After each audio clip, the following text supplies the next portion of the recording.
The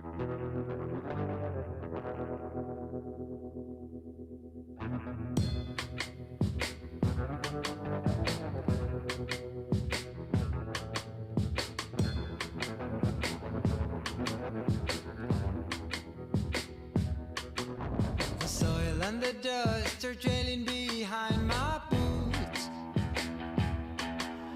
Blown by the wind, showed me a piece of my past. The soil and the dust is where we go. 6 feet under, whatever your uniform says. The smell of the dust is sticking onto my clothes. Burns my throat, sends shivers down my spine. The smell of the dust makes us just the same. What makes us different is just a bullet away. No pride but shame. No pride can bring forth from the graveyard. May the souls rest in peace up above. Some say we'll follow them down in the wind. Sooner or later, we're gonna pay the bill. The taste of the dust is lingering in my mouth. Burns my throat, sends shivers down my spine. We taste the dust when we crow. 6 feet under, whatever your uniform says. No pride but shame. No pride can bring forth from the graveyard. May the souls rest in peace up above. Some say we'll follow them down in the wind. Sooner or later, we're gonna pay the bill.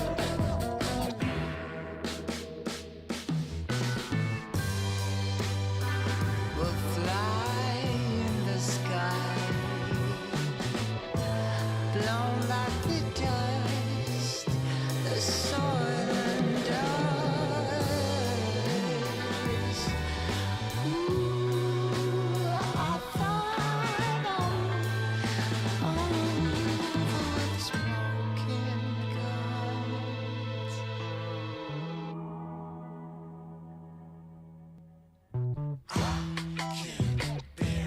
All this fuss around me, all this mess around me, makes me feel alone. I can't bear all this fuss around me,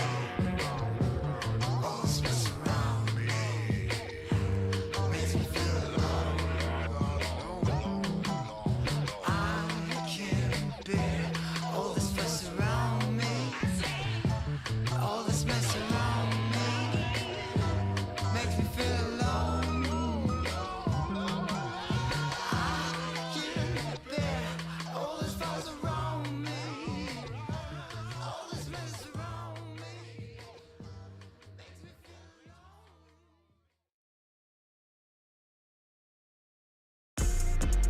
If I gotta do it, I'ma do the most. Since they paid to see a show, got the South overflow, yeah. If I gotta do it, I'ma do the most. Watching me to take note, raise a toast to the GOAT, yeah. Body be dripping and sandy, part of my nose with that fancy. Money on me, I got plenty. Hundreds, 50s and 20s. Stage set, lot of them. Rags, house by the lake, bought that. Opposite the brakes, draw back. Paddock on my wrist, I'ma hit 'em with a drip. They gon' pay the VIP to get a pic with me. I'm a star, brand new keys to the car. I'm the boss and the king and the czar. Got me so high, so addicted, telling me I'm the only queen of his heart. Guess I let you co-star. If I gotta do it, I'ma do the most. Since they paid to see a show, got the South overflow, yeah.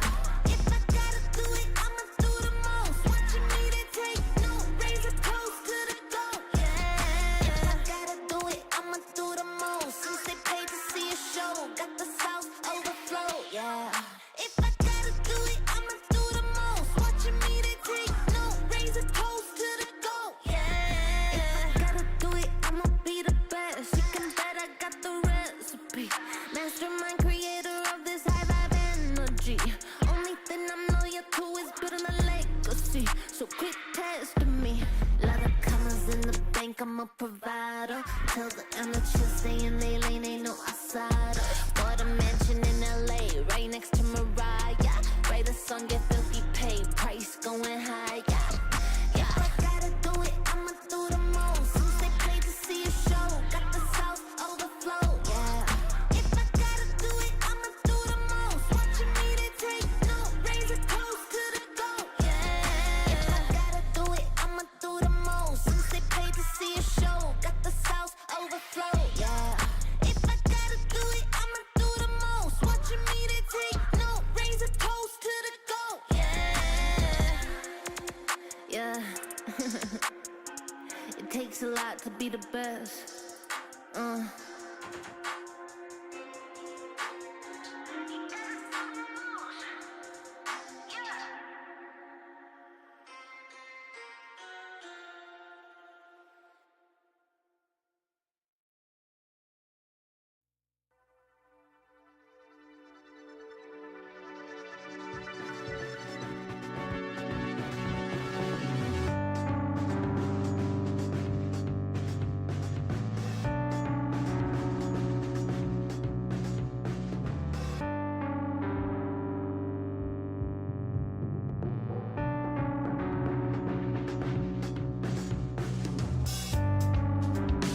I've never seen you this gone.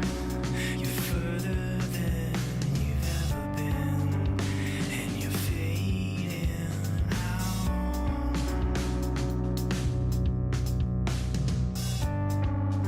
With your hands by your side, you're closer to the edge. It's your final breath of courage.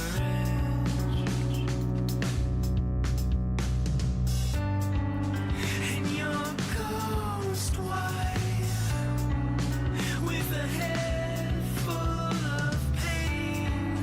But if this goes right, then you'll never hurt again. Then you'll never hurt again. Then you'll never hurt again. Then you'll never hurt again.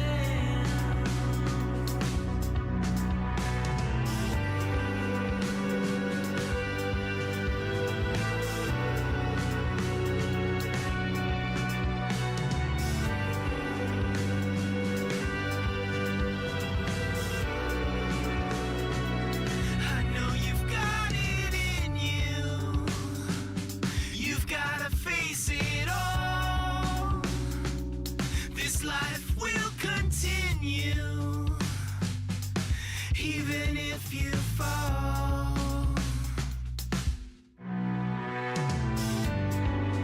And you're ghost white, with a head full of pain. But if this goes right, then you'll never hurt again.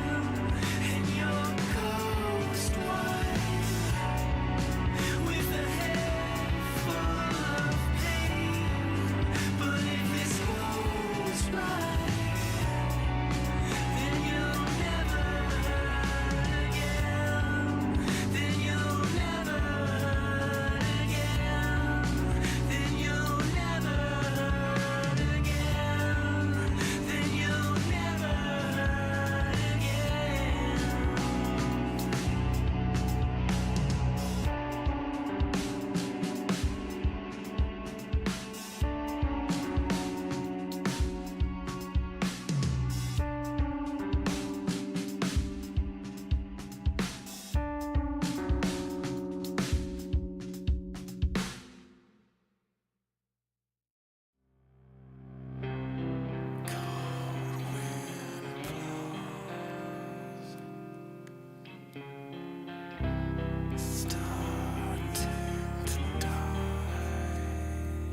It's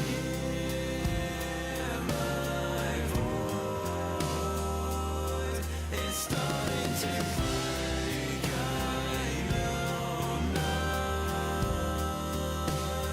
When you were stuck blindly there to go away, I'll never forget to break my mind forever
days are getting shorter. It's now or no way, 'cause life flows like white water. Take a moment to breathe, hold it in, stay a while, forget all that you know, and forgive everyone. It's all in your power to turn away. And maybe I've been blinded, 'cause all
think that you know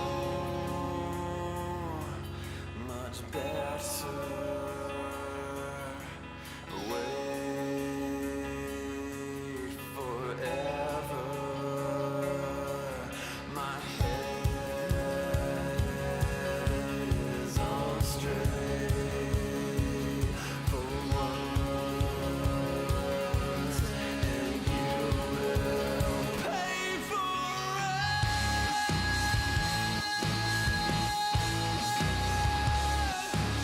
it.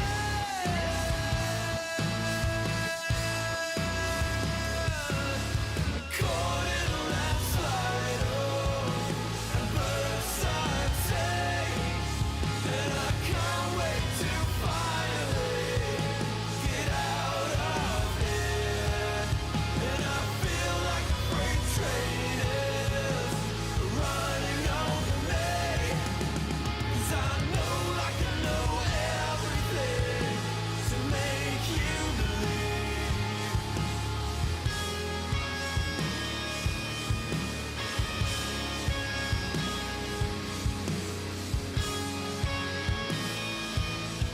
Take every piece of me, and don't be fine for a little while. Forget everything. You're making excuses. These loaded questions will be useless for you. And the real answer is that I fucking hate you.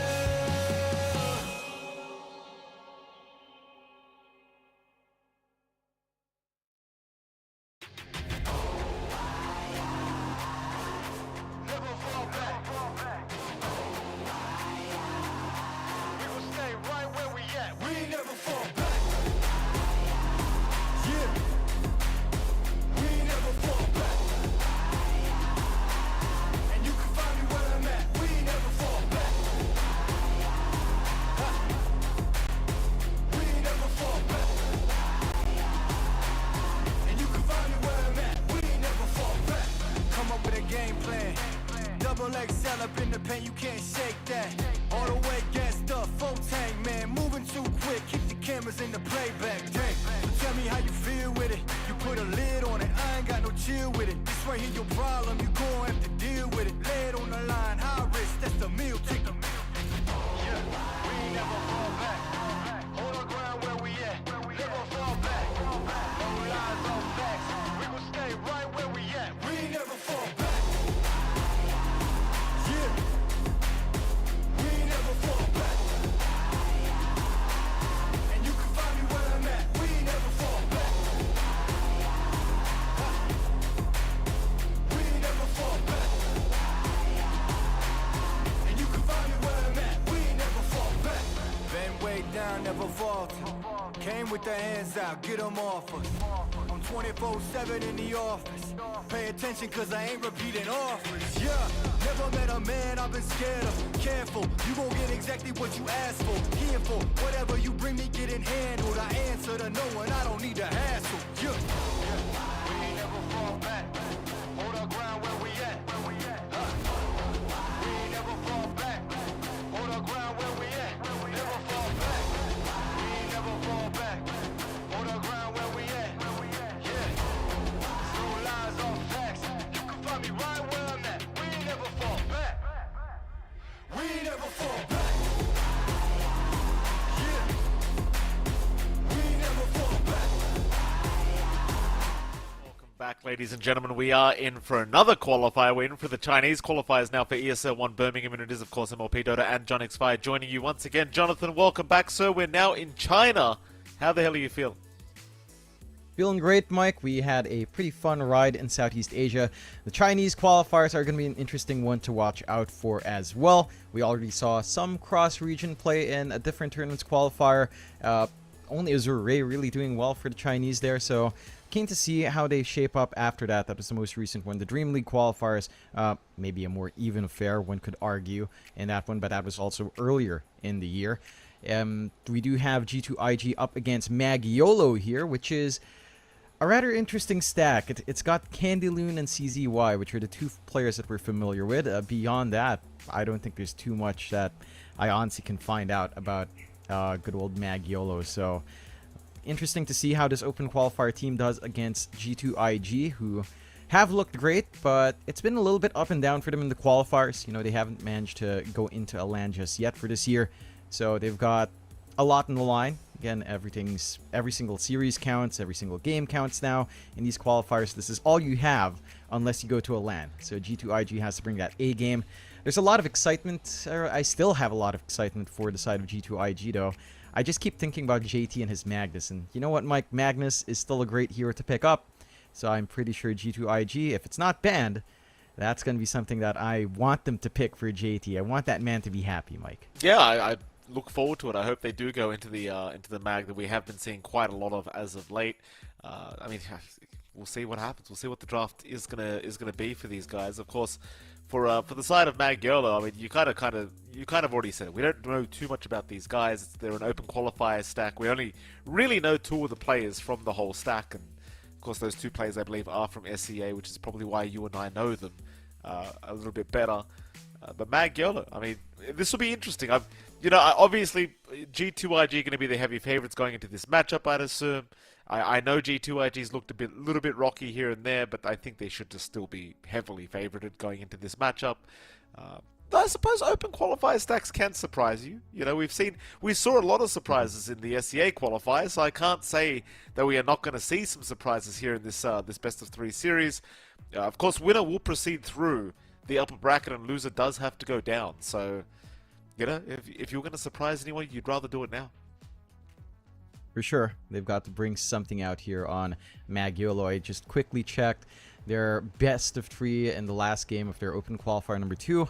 They were running stuff like the Magnus. They were also running like the Batrider Centaur that we've been seeing a lot of in Southeast Asia. So it's an interesting sign of the times, right? Like, there's been a lot of talk about basically a lot of the Chinese players are playing in Southeast Asia, so a lot of those styles are starting to blend a little bit more, and that should lead to maybe some more familiar play styles here coming out, as we should be able to bring the draft up shortly. But again, Magiolo, open qualifier team, we've been surprised, as you mentioned before, Mike, but I'll be frank with you, I don't expect that many surprises in China in comparison to Southeast Asia. I think C was just in a really weird spot where your 4 invited teams were great, but then there are all these other players who weren't signed that have to play through opens or just weren't in closed qualifiers, like Geek Fam, like Bleed. So I don't see that many unsigned players on the side of China that had to struggle through. A few teams for sure, but the big ones are already up there. So gonna be interesting to see how Magiolo handles a Titan like G2IG into the bans. Magiolo do take care of the Chen and the Nature's Prophet. G2IG taking care of the Meepo and the Enigma. So the big one's taken out yet. Wondering if Centaur gets a priority, or again, Magnus has just been ignored completely and always picked up when available. There are options for safe first bans, like say the Hoodwink has been a pretty big aspect. I'm surprised. There you go. The Enchantress gets taken out as well. But yeah, I mean, Hoodwink's probably the next high contest support, at least from the games we've watched. Wouldn't be surprised if either side would want that, or something like the Batrider again to set up for the Centaur, I suppose. Yeah, I mean, could be, you know, could be the Hoodwink. We'll see. Magiolo, one more ban to go before we can continue. They'll get rid of the Doom. A G2IG, one more ban for themselves. It does certainly intrigue me that the Magnus has been ignored pretty much every game we watch, even though it continuously just dominates every game we see. Such a strong laning hero right now, and so much utility available in a hero like Magnus, so it's definitely still very surprising to me that it is not banned out. Though we will see how it goes in China, to be fair, but I think when you're playing against a team like G2IG, when you've got a player like JT that can play the mag really damn well, probably is not very advised to just hand it over to them, and they are going to take it. Yeah, I mean, again, this hero has done a lot from the off lane. Its matchups tend to be pretty smooth for Magnus. He has some good ranged harass with Shockwave, very mana efficient. If you have a closer range hero, and power build is still very viable. We've seen a lot of emphasis on the skewer in laning phase into the tower as well, if lane control goes your way. So I like that coming out from G2IG. Magiolo with a Rubik is a pretty stable pickup up against the Magnus. So you've got that instant telekinesis to stop, say, the Blink Skewer back. You've got the Spell Steal to kind of snatch away RP if the Magnus isn't too cautious. And the Shard of Rubik does help you as well with additional options to save, not just lifting the Magnus back, but potentially just saving your own hero without having to deal with the Magnus at all. So I like this from Magiolo. I think it's a safe bet. It does leave options for G2IG. We do see that Centaur and the Mars being banned out by them. So without the Centaur, I don't see that support Batrider coming out for Magiolo. It seems to be the only lane where you kind of want the Batrider to be in play. Magiolo, again, somewhat focusing on the offlanes with Doom earlier on, but with Magnus on hand, they can shift gears, maybe look at mid banouts. Pango's still there, Ember's still there, the most common banouts we see at this phase, but pretty open for Magiolo still. Oh, we'll see what they want to ban out here. Magiolo having a bit of a think about this. Still very, very open with these drafts. Only one pick so far has been made on either side, so it's a matter of what you don't want to play against, really. I'll have a bit of a think about it still. Bit of a mixed bag as to what we've been seeing banned out, so it's a bit hard to predict exactly what it's going to be. I suppose you just pick a player that you don't want to give comfort picks over to. It's kind of hard though, because you've got like such a stacked lineup with G2IG. It's pretty hard to ban out signature heroes against all of these players. Yeah, it's one of those things with these just teams. Focus on the synergies, and like, if you're worried about like a mid matchup, Ember looks pretty good right now because of the Magnus. It's not like nothing to say we'll pick it up ASAP. They'll probably pocket it to their last pick in this phase, if at all. But I think the Magnus and Ember, probably Ember is just not something you want to give out. Even the Pango, like it's kind of pick your poison right now. Those are the two most common, or the two probably overall most stable mids. Take care of the Troll instead, taking care of that Magnus combo, but still leaving a lot of options for G2IG. Heck, there's even the option for the Alchemist for Monet. I think he played that quite a lot in the previous qualifiers. I know you're not the biggest fan, Mike, but G2IG, you know, Monet does love to farm, and he has a Magnus. Alchemist ain't too bad with that. He certainly does. We'll see if he does want to go down that route. I mean, we did see it throughout the SCA qualifiers. The Alchemist was just horrible. In every game we saw, it just did not really pop off at all. So I'm curious to see if G2IG do want to go back for the Alch throughout these qualifiers. It is the first day after all, so we can only kind of guess whether they will. I mean, I'd prefer to just see heroes like the Morphling. You know, if you're going to give Monet a hero, just give him a Morph or something like that, or even a TA. You know, these heroes just seem so much better than something like the Alchemist. As Magiolo, they are going to go into a Timbersaw, so should be an offlane Timber we're looking at. Still a little bit of flex, you can throw it in the mid as well, but more than likely the offlane Timbersaw here for Magiolo. If it's the offlane, it's a really early reveal. I think that gives Monet a lot of room to just pick an option that can stand back. Stuff like the Faceless Void is now very feasible for the side of G2IG. Faceless Void into Timbersaw lane, we've seen at the worst draw even, so it's sustainable up against the Timbersaw. You're not too scared of the damage output that the Timbersaw can throw out. You can also look for your Pause 5 to kind of deal with the Timbersaw as well and try to trade. Solutions tend to be something like the Winter Wyvern. If you wanted that, they'll go with the Techie pickup first on G2IG. Could be our Baboka hero early on, and they'll go with Luna. So you've got some good range to play with. A decent amount of range at the very least. Timbersaw can still threaten onto that lane. But you've got some decent push coming out in G2IG. Not the best in power target. The bonus damage still feels really good with the Lunar Blessing already on hand. So that can still help accelerate the damage quite a fair bit here for Monet. I don't mind the Luna. I think that does give Magiolo a rather interesting pick in the Morphling for themselves down the line. They already have locked in one core, so likely just looking for the support pick into either that safe or mid. I'll go with the Chikiro as a solution. Okay. So that's kind of one way to mitigate the push. You've got a lot of magic damage coming out. You've got this front line that will build Veil into Shivas, so the Chikiro is going to be fine. You know, he doesn't need to build that the amplification himself, not that he tends to nowadays with the changes to those items. I like it. It helps you defend the towers. Luna tends to just go for that really easy, and they do get the Faceless Void on their side on Magiolo, And they've got the damage. Macropyre inside, Chakram's inside. There is enough follow-up for the Faceless Void to get some effectiveness, even with, say, minimal itemization. So the Chrono is always going to be a threat in almost every single part of the game, as long as you feel safe here. Well, they're going to pick up the There's Ember that Spirit Ember, now. The G2 IG, they'll take it for themselves. Nothing to say. Probably very, very happy he gets to pick this hero up. Ember pretty good against the Void as well. Like the chain's obviously going to be very impactful against heroes like the Void and the Timber. I do like the Ember Spirit. It just seems to fit very, very well. And I mean, the draft of G2 IG just looks very well rounded.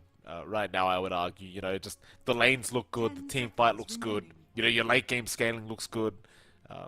Mag Yellow, they don't look too bad either, but I do have some question marks. Like, the Jakiro does concern me just a little bit. I don't think it's a bad hero by any stretch of the imagination, but it does still feel a little bit clunky. You know, it's not too hard to take down.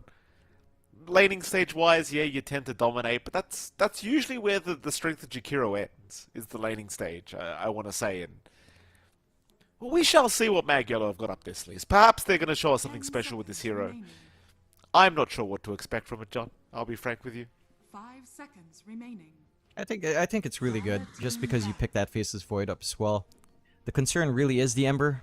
Your lockdown on Magyolo isn't the best, and again, you let this Magnus Ember combination slide through for G2 IG, so there's going to be a lot of damage being pumped out here with the Sleight of Fist for nothing to say. I'm not sure how you're going to find further lockdown here from Magyolo. I mean, you can try to pick up a stable mid matchup. They do ban out the big counter action in the Husker and the DK, so not that much left for Magyolo. Maybe something like a Storm could be viable. You end up with the Storm versus Ember matchup. That could be one way to go. It gives you some tempo to connect with the Timbersaw. Gives you a fairly straightforward way to get some AoE control as well with the Ags build up down the line to remove a little bit of that reliance in the Faceless Void. But I don't know, G2 IG could pick some hard lockdown here. Under 4-5 if they wanted to. Like a Lion would be pretty decent overall if you are expecting high mobility. There you go. There comes the Lion. So now if a Storm comes out from Magyolo, you've got some answers on G2 IG. We'll see what Mag Yellow want to try and go for here. The mid pickup is what's lacking, and they are not even going to think about it. They'll go right into the DP. So this is a hero we did not get to see throughout the SEA qualifiers, but it does make its appearance here for Mag Yellow and the China qualifiers. Now, I have heard a lot of ramblings about Death Prophet actually being quite strong at the moment, though we just have not seen it being picked up at all. But the hero itself, it doesn't seem too weak at the moment. So maybe one of those heroes that is just kind of undiscovered right now. That it can be. I'm a little bit concerned. It does feel like Death Prophet does not enjoy going up against Mage Slayer. I think that's the one concern I have for the hero. There are no natural urn builders in G2 IG. You could maybe try to build it on Nothing to Say. Doesn't feel ideal for the Ember, considering, again, that build-up of the Mage Slayer coming in here. So, rather interested to see if they are even concerned about that sustain coming out for Yamo on the mid lane. There is a lot of push tempo on Magyolo. Like, you've got Jakiro and Death Prophet. There's a really good timing here into the Death Prophet level 6, onto the mid lane in particular. You've got a lot of space Candy Loon can buy out with the Timbersaw, and recalling some of Candy Loon's games, this is like 4 years ago now, but he did play a lot of Timbersaw in that time as well. So this is something that he knows the ins and outs of. The lane for him up against Luna is pretty solid. The emphasis has to be on having a really good timing on 6 for DP, and Candy Loon being able to just take over bot lane. Like, he has to be able to have that pressure as the Timbersaw, and, you know, make use of the space when everyone starts to rotate mid, apply some pressure onto that tier 1 bot as well, and get a lot of value for that movement out here. We'll see if they can achieve that. I think G2 IG, they've got the draft that can go later. I mean, it's a little bit strange to say that into the Faceless Void, but you do have Ember and Luna that scale really well, whereas on the side of Magyolo, it does feel like it's kind of all in on Vinessi to really carry through if the game drags on past this pushing point for Mag. I will say how it all pans out. Mag Yellow, game number 1 here up against G2 IG. Definitely the underdogs in this series up against G2 IG, as they are actually going to have their smoke broken by Nothing to Say. Big wraparound from IG as well, just wrapping through the dire jungle into that river. they'll head towards the Radiant Triangle and try to get that high ground advantage, and this could be really detrimental to Mag Yellow, who seem to have no idea this is happening. Oh, and Vanessa, no, he's not going to run back. G2IG, they will find CZY though. CZY thinking there might be a ward on the high ground of the cliff, but that is not the case. JT to take the first kill. Mag Yellow still rushing for them. But ultimately in a 5v4, I wouldn't recommend going for the early team fight. And well, Mag Yellow, they will have to back their way out. And they might even have to waste a sentry ward here as well, because he did believe there was one on that cliff, but there was not. Yeah, it's going to be a little bit rough if they do expand that sentry. At the least, they could unblock the camp to open up some stacking for themselves and Mag Yellow. A great start for G2IG. JT in particular getting that first blood. Does feel really nice, and they're still fighting over this one. Yeah, they're going to give it a crack, though, after the Death Prophet. Yellow going to take a bit of damage on the way out as well here from JT. JT already has the full wand up now, plus some extra regen for himself. Off the back of that first blood bonus, and just gonna make life harder for you if you're Mag Yellow. You know, the lane was already gonna be challenging enough against this Magnus, but now with the extra stats, with the extra regen, it's probably gonna be a little bit even more annoying. Yeah, and it's a really nice lane for JT to just keep spamming out that shockwave as well. And you've got line down the line, just mana draining JT. If ever he runs low from the spam, always going to be able to just play this lane despite the harassment that Shushang will want to pull out on that Jakiro. Still shouldn't be that rough of a lane for Vanessa early on, down to our Jakiro to really try to apply as much damage as possible with the dual breath. Just make it uncomfy for JT and Baboka, but they're doing a great job of just not allowing the double dual breath to come out, although it does finally find its space, but yeah, you've got the control so far for the side of G2IG. Vanessa's going to need a few levels to really be comfy in this lane. This mid lane has been a little bit challenging for nothing to say, and this is kind of why you see the Death Prophet being picked up. I think it's just so lane dominant against these melee cores like the Ember Spirit, and YMO's been doing a fantastic job of just holding back nothing to say. Nothing to say, certainly not feeling very, very safe to come close to this man, and it's that level 2 mark when you have the Spirit Siphon, you've got the Crypt Swarm. It does become a very frightening kind of lane here for the Ember. Even though nothing to say is still fighting the CS quite effectively here, still sitting at 10-0 comparatively to the 7-1 of the DP. But still, kill threat is certainly there if you are the Ember. You do not want to get too close. Yeah, but he also has some protection with a Flame Guard, and he is just playing at range. Yamo as well, just respecting that. Slight fist spam can be pretty annoying for the DP if she doesn't have anyone to Spirit Siphon off of. So overall, it's actually pretty nice for nothing to say. He's not going to be able to run down, but one little misstep from Yamo, and he is not going to be finding that trade back in terms of using HP as a resource. Going to be interesting to see who does get priority on, say, the Water Runes into initial Power Rune. It does feel like the Power Rune's the big one. I think that enables Yamo to maybe look for that rundown on mid if you find something good, like, say, the Haste or Amplify Damage. That is still down the line. Last lane we haven't really taken a look at is that top lane with Monet and X-Nova on that Techie's Luna. Techie's Luna is a pretty fun lane. Good magic damage to catch out Candy Loon. Absolutely. But Candy Loon is going to make it out. It's a little bit hard for the Timbersaw this laning stage as well, right? You do have so much magical burst you can throw out here from Monet and X-Nova. And of course, CZY really cannot help out too much. He's been copping it as well. yeah, this is going to be a little bit tough for Candy Loon. We've seen some Timbersaws actually just go for like a 2-0-3 build in response to this kind of lane, which does allow you to farm, but doesn't allow you to provide that laning pressure, provide that solo threat when this top lane is going to be left alone. So I'm interested to see how Candy Loon responds. Even just a right-click harassment of X-Nova is just that much better with the Lunar Blessing. Sure, it's just +3 damage right now, but it's free damage for a Techies who had this much range. You know, there's not much you can do to really stop that, as long as X-Nova doesn't overextend. So it should be stable farm for Monet. Slightly behind in comparison to Vinesi, but Aluna doesn't mind that too much early on. There's a lot of catch-up, and it's a lot faster for the Luna to accelerate once the levels are up. In a lot of danger, X-Nova and Monet chasing. Blastoff's going to land perfectly here from the Techies, and X-Nova able to secure the kill at this top lane very easily. Just as soon as he saw the sticky bomb land on the Rubik, they knew they were going to go for that kill, and The CZY just a little bit out of position will pay for it with his life. Yeah, that's the heavy magic damage, really good right-click range as well for the side of G2IG coming into play. Magiolo, I do appreciate that Candloon does go for the Timber Chain, but again, he's not that survivable on the Timber Saw yet to try to just jump forward and dissuade any moves from G2IG, so you are going to get that build-up you'd want here on Monet. Overall, a pretty solid start coming out for G2IG. The mid lane, for nothing to say, is starting to pull ahead in comparison to Yamo. I mean, you're not threatened by Spirit Siphon, ironically enough, as an Ember Spirit. It's down to the DP to run up to you to try to Spirit Siphon and cop the creeps, cop the Sleight of Fist, get the Flame Guard running. You're not able to instantly burst down the Flame Guard to start getting some good damage off as well with Spirit Siphon. So it's a little bit rough. And nothing to say, if he does get that slightly faster 6, is not going to be under threat.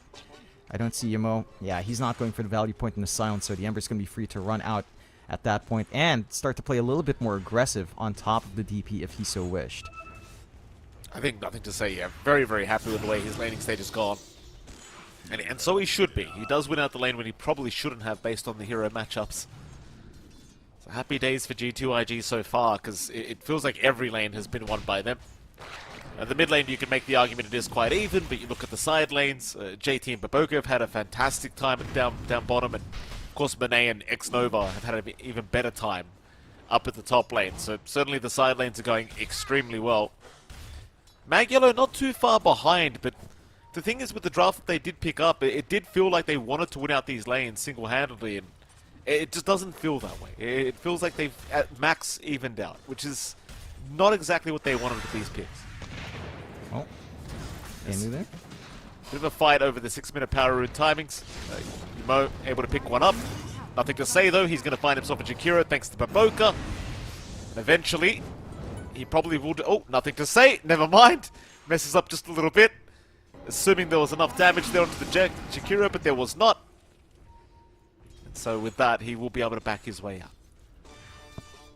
And it still leaves the Jakiro away from this bot lane, allowing JT to still get control. On your point about timings, the laning phase is important. The bigger timing here for Magyolo is trying to group around this first push from Yamo. It's down to playing with Exo, playing with your Jakiro, trying to burn down these objectives. Let's see if Yamo finds the angle. Is spotted by the ward rotating up top though, so it shouldn't be the most effective movement out for this DP. And nothing really going to come out of it. Like, he's got that level 6 timing. He wants to try and hit a tier 1 tower with this exorcism, but was spotted by a ward.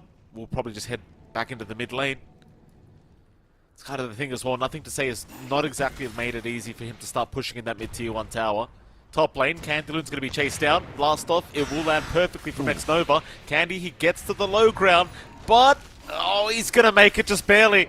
Monet's the one in trouble now. Monet trying to TP out, and he'll make it as well. Oh my, Monet with the quick TP out. Meanwhile, Xnova is still chasing Candaloon by the looks of it, but eventually we'll realize there is no point. Yeah, I think he was just hunting down, seeing if that Wisdom Rune was left alone, was picked up earlier on. So not going to snag himself a little bonus there. The movement out does free up some space for Yamo, and he will start to gun down for that top tier 1. Doesn't quite have the Jakiro around with Liquid Fire. They're not able to leave Vinessi alone, but should still be a decent enough amount of damage onto that top lane. Still, nothing to say, is setting up to move in. Not that much mana left on Yamo, so any sort of response should be effective here. Still, they bring more bodies up. And slowly G2IG are moving there, but it is a little bit late to the party. Here we go, Monet and Nothing to Say going to show themselves. Nothing to Say going into that amplified damage rune, but doesn't have the chains to lock anyone down, so we'll have to let them go. Does return back into the mid lane instead, but they do put a halt to that push. I mean, it is, the tower is quite low, to be absolutely fair, so they could just still go ahead and right-click it down. Monet is still hanging around the area. You do also have Xnova, but it seems as though the T1 tower is definitely just gone. Yep. Nice little take. Should allow the side of Magio to start planting some forward wards. Even Vinessi is starting to switch areas to farm, understanding there's some risk playing bot. They don't have a tier 1 to TP2 top, so might as well try to snag some farm while he can. The side of G2IG, not quite going to be grouping up for any sort of push on their own. JT has some room to pressure in bot, so they might be able to equalize purely off of just being left alone here on the Magnus. Is also allowed to go for the Empower build-up, considering his lane, so going to be able to farm up quite fast. Radiant's bottom tower has fallen. Just finds it. I appreciate this build-up here from Chu Sheng, I believe his name is, on the Jakiro. He goes for the level 3 Liquid Fire. No points in Ice Path, which I suppose this is kind of the style of the draft, right? They just want to take these early tier 1 towers and try to control the map that way and buy more time for Finesse. Yeah, you don't get to see the max Liquid Fire that often. This bottom lane. Onto the Timbersaw they go. Candyloon being hexed up here by Baboka, still having his mana drained, and he's just gone. Very nice pickup for the side of G2IG, and well, nothing to say, he'll take it. Radiant's bottom tower Yep. is under A really attack. important kill for Nexus to start to find. First piece of activity on the map lining up for him. He is building to that Mage Slayer we talked about, and the DP is not going to feel the best with that damage reduction. So, and the sustainability for the Ember starts to kick up there as well. It's a really good solution, and it's the standard build-up for the Ember, which is why the Ember feels really nice here. 0-3, 5k start in the lead for G2IG. This map state from the side of Magiolo, it's not where you want it to be. They've got the Exo ready on Yamo. They've got to be able to group around mid. You know, play around that level 3 Liquid Fire, as you mentioned. Push objectives, because if you don't, I mean, you're going to be out-farmed by this Luna. Monet just has faster farming pace. JT has an entire lane bot to himself with no one coming in to punish. So the Magnus is just getting bigger and bigger. And Candyloon's there to track, but Candyloon can't really threaten the Magnus. I certainly cannot. Yamo's going to try and push in this mid-tier 1 tower now. Chu Sheng will join. This combination of Jakiro Death Prophet certainly gets through these towers quickly. They will lose their siege creep, but it doesn't seem like they're quite done yet. No exorcism being committed, however, though JT going to go for a skewer play, but a nice lift up here from CCY, going to ensure that the skewer does not land, and now the chrono is out from Finesse. They have caught the mag. JT is down, and Baboka, he will slowly follow. Nothing to say. Trying to still defend the mid-tier 1 tower, but he cannot. So Magiolo, fantastic plays here in the mid lane, finding 2 kills plus the tier 1 tower. Yeah, only costing the chrono. Not really a very important spell at this point in the game yet. Vanessa, you mentioned, gets some activity out with that spell. It's already a good sign. They hold on to the Exo as well from Yamo. So they could take an extra team fight if they wanted to. There's not too much concern for the DP coming in. Already has the travels up. Very hard to chase down with that move speed. They'll smoke up with that Exo still on hand. Finally looking for some punishment bot. It's Monet now farming that area. Really juicy target if they can reach it. Monet is sticking around to farm. Yamo and CZY, they'll get some vision down. Radiant are They do scanning. not see the Luna. In fact, Monet, he's going to be able to back his way out. Top side. Seems though they are going to find Candyloon once again, and hell, even Chu Sheng going down. So a 2-for-nothing special here for the side of G2IG. And this Timber, I tell you, it just feels very, very squishy. Just constantly being picked off here by G2IG, and oh, even now the triangle just being taken over. Yeah, they've got really good clear with the Empower. It's not going to take him too long to steal away these stacks. They're leaving the little skellies as well on the camp to just block it, although, nah, they'll clear it out. Yeah, they just want to take the farm. Already blocked anyway. The side of G2IG did have to pop the RP on that. Because of that movement, they couldn't quite jump Monet, who is allowed to clear out his own triangle as well. I mean, everything's just winning right now for G2IG. For Magiolo, this emphasis on this kind of draft just puts a lot of pressure on tempo. It doesn't feel like they're playing to that tempo just yet. I mean, they've found 2 tier 1 towers, sure, but you kind of need to keep up that pace. Clear out the bot tower as well, prevent some outer access points for G2IG to farm this far forward confidently. Then you can start to suppress that Luna, that Magnus, and start to keep that build up. Nothing to say. He found Candyloon again. Candyloon does not chain down to the low ground yet. Nothing to say, though. Finding out he does need to retreat. He was alone anyway. So just kind of threatening the life of Candyloon on his own, but Yamo does show up to ensure he does walk away. Meanwhile, CZY could find himself in a bit of danger because X-Nova might just cut him off here on the techies. And then we'll see each other. CZY, go for the lift up. X-Nova. Well, he's given the mines away, so CZY will protect himself, and X-Nova will eventually try to deal with the mines. The classic same colored mines. Yeah. Always be a little bit confusing. Always happy when a Rubik does manage to pick that up. Still, G2IG are just keeping Magyolo on their side of the river. Like, no movement across, no pressure onto that bot tier 1. No way of trying to steal that much camps up top as well. They're not cutting off G2IG's farm. And that's concerning. You've got Magnus, you've got Luna. They're firing up very well. And you're also building up a Nothing to Say. Even just the Mage Slayer timing on this Ember is just really oppressive for the side of Magyolo. And we'll finally try to run up top, but the mines give that info away. And they're on the wrong side of the map anyhow. Not the best forward vision coming out, besides that one top ward here.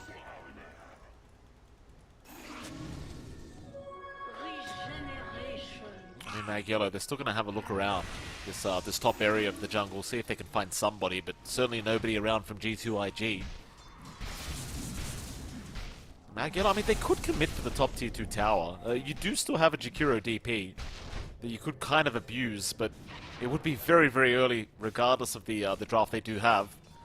Seems like Yamo's going to be forced to just TP back into the mid lane anyway and keep it defended against Nothing to Say in the siege creep if they do have.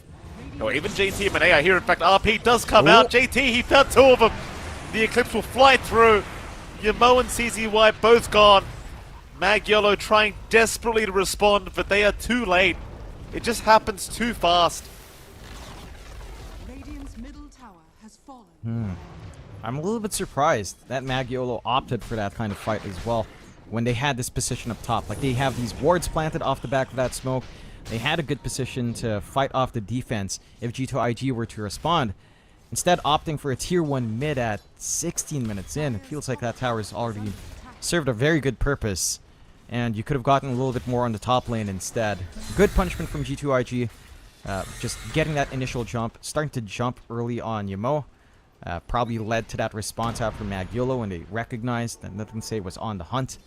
And that just gives them that opening. 8k lead up for G2IG, 2-7. Hold on. Chrono committed. They are trying to go onto this techies. X-Nova is going to go down, and I'm not sure if we caught that, but Vanessa was just running circles around X-Nova for some reason. Candy loot. I think you saw the taser after. Yeah, I mean, fair enough. Candy loot. We get caught out, we'll go down. Nothing to Say in Baboka once again, able to find a very easy pick off onto the timber. Meanwhile, bottom lane, Yamo's been caught by JT, and Yamo, well, he'll try to siphon through this. In fact, it is going to work out for now. He'll try to turn back onto the mag. Across the map, though, Chu Sheng going to drop. Baboka, able to pick up a kill on the Lion. They're finding all the wins here on G2IG. You don't find that kill on the DP, but you still force Yamo to use that exorcism. So he's not going to have it up for another siege or team fight, and that cooldown is pretty oppressive. I mean, the downtime of DP Sexo is really the big thing that I feel kind of holds it back right now, along with just Mage Slayer being a really good item. Does not feel great for something like the Death Prophet to have to play into. 3-9, 9k lead still holding for G2IG. They've got a BKB being formed up by Nothing to Say. The Harpoon for JT is lined up next. So he's just going to go for the kidnappings that we've been seeing in Southeast Asia as well. And Monet is just playing a free farm game. Yasha up, BKB afterwards, after what seems to be his Manta flying in now. There's no easy answers for Magyolo. They've missed their timing onto that early oppressive siege. It's now G2IG that has this mid-game tempo with how much damage this Luna can bring out. So they've got their own push. They're already destroying this tier 2 bot. Whereas Magyolo missed that opportunity on the tier 2 top. I think the next step for Magyolo is to... They're going to have to try to drag Vanessa in. And they're going to have to try to play with that Jakiro and Face's Void combo. Try to get this macro power usage with a Chronosphere on the high ground defense, or at least just for this tier 3 down bot. As G2IG are not stopping at all. It doesn't feel like they need to. It just feels like they're the much stronger team at the moment with a 9k advantage. They will retreat, they'll play it safe, they'll get that farm going. G2IG, they do also smoke up as 3 here with X-Nova, Nothing to Say, and Baboka. Actually, this trio is extremely potent at the moment. We've seen Candaloon die to them multiple times. They'll go through the twin gates up towards the northern side of the map. And Yamo, he is farming around that area. A little bit unfortunate for the DP. If they do catch him, but no, they run right past him. They don't see the Death Prophet. They assumed nobody was there. Oh. Bit of a missed opportunity. We saw the mine blow out now, but just a little bit too far now to catch Emo out. Would have been a nice juicy kill, considering that Exo is just... Oh, he's stuck around. He certainly did. Yamo has been caught out. He even had an invis rune that he popped earlier, but used it on the creep wave. JT will miss out on the skewer, but Yamo, he is definitely just going down. There is no surviving that kind of onslaught. So Candaloon at least going to show up, trying to go after Baboka, but he cannot even find that. He will get locked down by the chains of nothing to say. And that'll be about it. Mag Yellow, they find no form of trade here with G2IG. Yeah, they get that big pick off again. Magiolo just getting a little bit greedy. I mean, the moment that mine popped right next to Yamo, should have figured out that it was maybe time to leave, just because he's detected up there. Felt safe probably with his ward, but they didn't have the complementing ward on that jungle area below. So, does get sacrificed again. Follow through is not quite there from Magiolo. Again, power pressure's not there, the timing's a little bit off. They still have this really good team fight potential from Magiolo, but Vinesi is not really opting to clump around. Like, Magiolo is not opting to try to take a team fight. Roshan is open. This would have been a really good spot to fight into. They don't have the forward vision to spot. They will spot with a scan, but it doesn't take too long for the Roshan to die here. It certainly does not. The Roshan, already less than half HP, will not be surviving long enough for Magiolo to make it, but they could still try to go for a bit of a surprise fight. Roshan now officially down. Monet will go ahead and take the Aegis for himself and the Luna. Magiolo, they are still making their way over the area. I mean, perhaps they could try for this. But G2IG, they've all left the building. Yeah. Really smart of them to just back out. They did have forward wards to kind of just watch. No one's showing up in triangle. No one's trying to farm into that jungle down bot. So they realize smoke's out. Play it safe. Go back. Take Tormentor for free. Nothing will stop them. Secondary life being up on Monet. Pretty nice spike for him. BKB is also almost done. Just lacking the Ogre Axe next. And they do manage to get the free shard for X Nova, so a little bit more coming out on the reactive taser as well. Gonna be really nice to have that on Nothing to Say up front, or JT up front. Both ones kind of make sense here for the techies to plop onto. G2IG now with their own smoke. Where are they headed though? Oh, JT, who's he got? He's found himself CZY. Nice easy kill onto the Rubik as poor old Baboka, he wanted to get the finger stack for himself, but will not be able to as the kill just happens a little bit too fast. Because JT with the harpoon blink, he just finds it so easy now to hunt people down with the skewer. You can even see Mag Yellow, like they had vision. They know exactly where G2IG are hiding by this mid T2 tower. And they're just going to sit in their base and wait. Because G2IG, they also have vision right by the T2. So if you show yourself on the low ground, you are just as good as dead to JT skewer. Yeah, just have to be patient in Mag. And they can play high ground here. They've got Macropire Chrono. You've got decent damage coming in on Vinesi. He's just lacking his Hyperstone for the full Mjolnir. So that's going to be a big timing for him. Candaloon is on his lonesome though. And it's only Nothing to Say, but there's an intercept from the rear here. He's going to try and chain up north and just TP away, and looks like he will make it out. The G2IG just going to start prepping for the top tier 2 tower by the looks of it. And of course Monet still has plenty of time available on this Aegis to play with. They'll go for the Tormentor on the Radiant side while they're here, because why the hell not? So more shards to come up here for G2IG, as JT will be the one to take it now. And of course they are just simply waiting for a creep wave to be able to go after that top tier 2 tower. The creep wave is now upon us.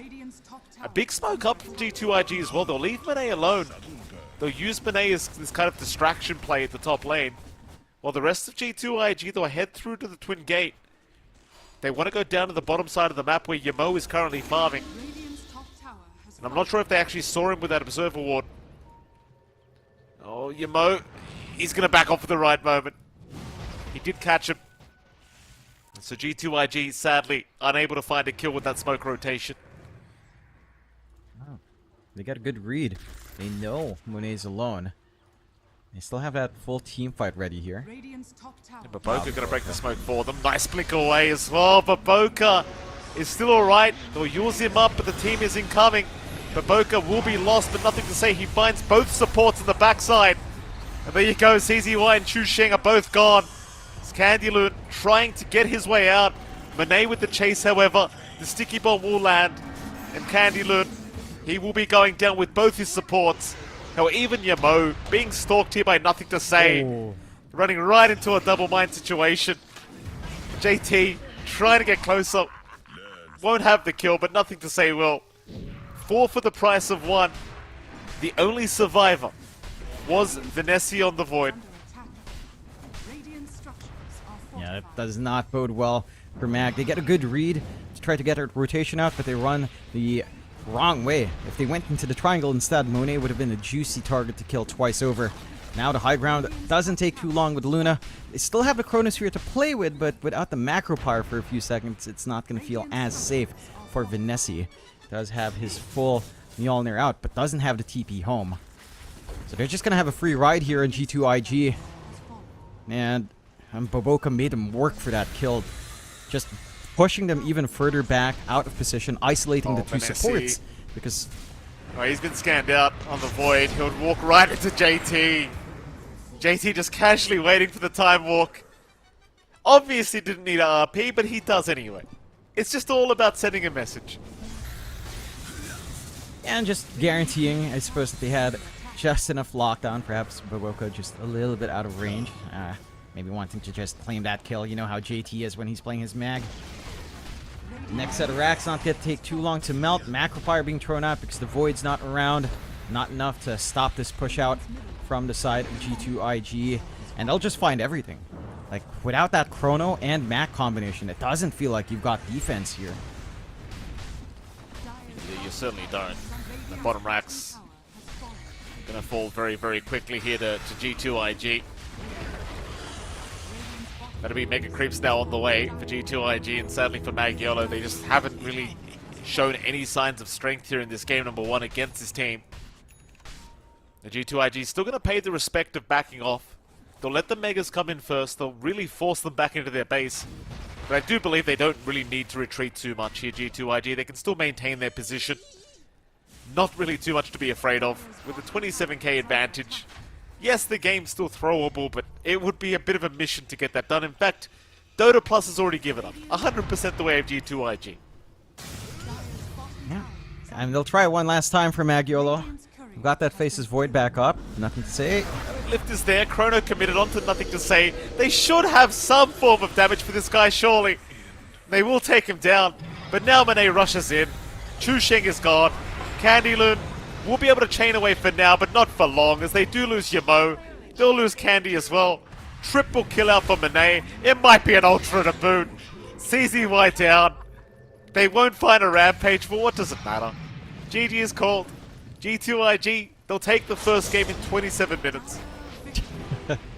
Yeah, really strong form from G2IG. Magiolo going all in on this early tempo, early tower take that doesn't really come online. The mid matchup as well, for nothing to say. I mean, I don't think it's that great for the DP nowadays with how Embers play. You just stand back. If you're never in range for Spirit Siphon, DP can't trade back with you. She has to eat through Flame Guard. Like, it's a really good time there for nothing to say. And again, they missed this tempo. Like, you go all in on that Liquid Fire and you're just not able to melt towers. It took them a while to find the top.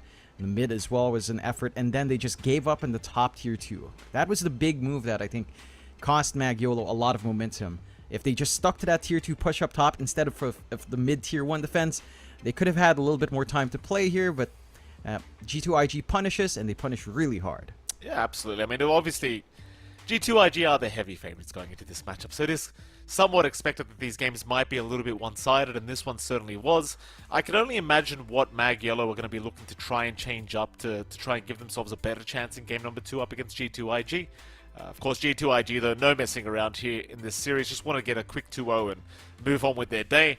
Of course, speaking of moving on with our day, Jonathan, we do have to head off to a short break, but right after that break, we can be back with game number 2 here between Mag Yellow and G2IG. We'll see you soon.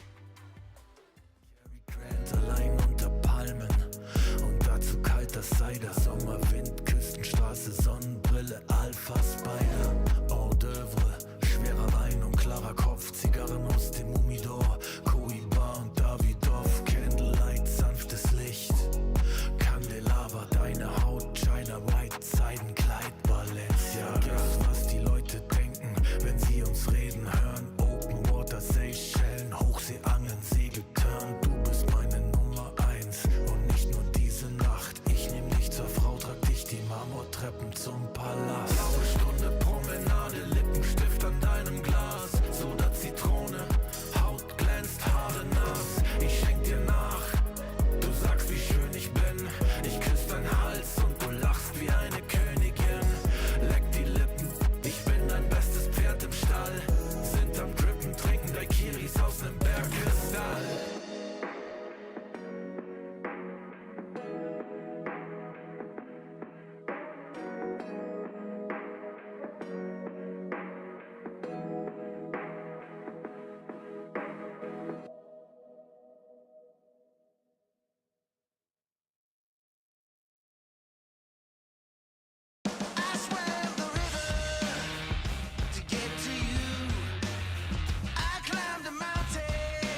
could never be like me. Flow so hot, but the jewels I see. Never think much of a fool I see. Them type of man we are school and teach. Fresh to death, head to toe. Smell the best fresh cologne. Finesse the best freshest clothes. I dress the best, yes you know. I'm that guy, pose for the photo, never been shy. Drips in the chokehold and I got vibe. Wardrobe looking so cold, put it on ice. Yeah, I'm that guy, pose for the photo, never been shy. Drips in the chokehold and I got vibe. Wardrobe looking so cold, put it on ice. Ice.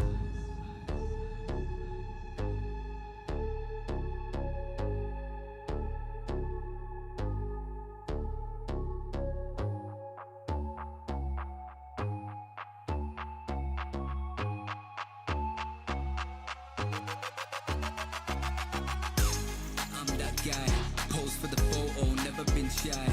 Drips in the chokehold and I got vibe. Wardrobe looking so cold, put it on ice. Yeah, I'm that guy, pose for the photo, never been shy.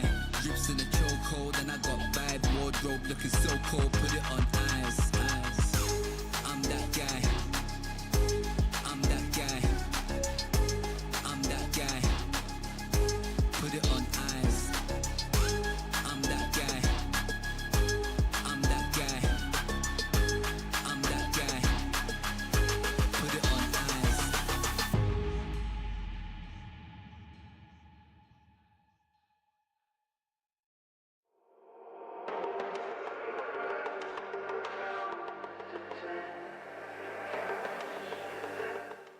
Welcome back, ladies and gentlemen. We are going into game number 2 here between the side, of course, G2IG and the side of Yolo Mag, or Mag Yolo rather, and it is MLP Dota and John X Fire. Jonathan, welcome back, sir. Game 1 was a bit of a stomp. Game 2, I can only imagine what you think Mag Yolo should change here to try and give themselves a bit of a closer game. I think they have to be careful about going too YOLO on the draft, going all in on that early push if they're not going to play to that tempo. Like, the idea of DP plus Jakiro is pretty solid. It just didn't come out in practice. Like, they didn't manage to really push in as fast as they'd want to there on the side of Mag YOLO, and missing that timing just caused a lot of issues. Your mid matchup as well for the DP wasn't amazing. Nothing to say, had a really fantastic time in December. And just started to kick into gear. He got a really good Mage Slayer timing. Mage Slayer pretty much ruined all of their early game there on the side of Mag YOLO, relying a lot on magic damage from the Jakiro and from DP and from the Timbersaw. All of them spell damage based. 40% reduction at 10 minutes, 11 minutes in is devastating for a lineup like that from Mag YOLO. That it is. It certainly was not a very fun time for Mag Yolo, but we'll see what they can change up here in game number 2. G2IG obviously still G2IG, looking like the much stronger team in this best of 3 series, and I'm very sure they are just looking for a nice quick day if they can get it. Nice quick 2-0 I'm sure would be very nice for them, because they won't have any other games for today, so just can kind of relax for the rest of the day. This is Mag Yolo. Respect banning out the Mag for JT, could appreciate that. Both the Chen and Ench have been removed as well. 5 seconds remaining. They'll have a little bit of a think about this final ban before we can see these initial pickups. And this might be one of the first games that we've seen during the close qualifiers for ESL 1 Birmingham where Magnus has been actually banned out. We've had like 2-3 games where it's been banned. Aurora started banning it after they dropped down. And then we have the bans here. Usually after a game where you get crushed by Magnus. So you always at least have one game where it comes through, then you recognize, alright, we have to take care of this hero. It's banned out. I'm still surprised it's just not in that first phase ban priority. You still have like Doom and P. I'm sure those are high priority, but surely a Magnus on a player that knows how to play it is just a massive risk. G2IG do get to start off with the techies. Mag YOLO do get to pick up that Morris in the offlane. Another prolific offlane that we've been seeing much more often once more. It does do a lot for your team. Arena's nice to play around. This does give you some stable team fight now coming in from Candy Loon in comparison to the team we saw last time. And it should have a little bit more laning presence depending on the partner. I'm wondering if Mag YOLO will want to lean into the Hoodwink. We haven't seen too many Hoodwinks banned out. G2IG could ban it out right now to take away that combination with Mars. I wouldn't mind a Rubik once more here for CZY, although I do feel like his laning presence left a lot to be desired. Granted, you're leaning into Techies with Lunar Blessing. It wasn't the best scenario for you with that Luna Techies lane. Still, you want to be able to play with your Mars this time around here. I mean, the Rubik still seems to fit just fine. G2IG, we'll see if they actually ban it out or whether they're just going to leave it. I don't think they're too concerned on their end of things, no matter what Mag Yellow drafts, I'll be frank here, John, as G2IG. They'll still respect them enough to think about this final ban out. The Rubik versus Techies just feels so damn strong. Just those mines being taken always feels amazing for the Rubik. It's Mag Yellow. They'll ban out the Life Stealer and they'll go right into the Bat Rider this time around. So they are going to play the Bat Mars combo. Assumedly, they are going to run the Pos 4 Bat Rider here with this Mars, and I'm not sure. I don't think this is necessarily any better, but it is certainly somewhat of a lane-dominant hero, this Bat. That it is. It can do pretty nice against Techies, I suppose. If you manage to just kind of run him down, try to get a couple of napalms while closing the distance, Bat Rider can win, but you run the risk of G2IG just having a really good follow-up stun to set up for the blast off, and then Bat Rider just kind of melts. I think the one concern with seeing Bat Rider is that it does feel like it really needs its blink. Even on support, you're going to need that blink timing to be on time, and that means he's going to be soaking farm from other cores on Mag Yolo, which will slow down Vinessi, slow down Yamo. So, I don't know. I feel like Bat Rider could be a little bit too greedy.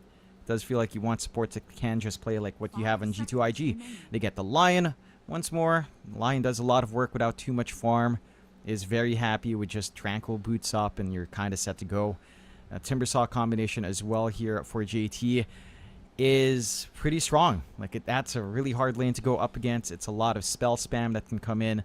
The Earth Spike to set up for some good Whirling Deaths, some good chains. Can make that lane pretty oppressive for Mag Yolo. Oppressive for Vinessi. He has the option to go for the usual lane counter into Timbersaw, which is like the Face's Void, but they'll go with Little Luna instead, so trying to switch it into what G2IG was doing, and pick up the Pugna as well. So they've got, I don't know if I can say this is the best save in the game for them, but they have some good siege. It's almost kind of the same as the last time, where you've got Luna and Pugna this time for sieging these towers.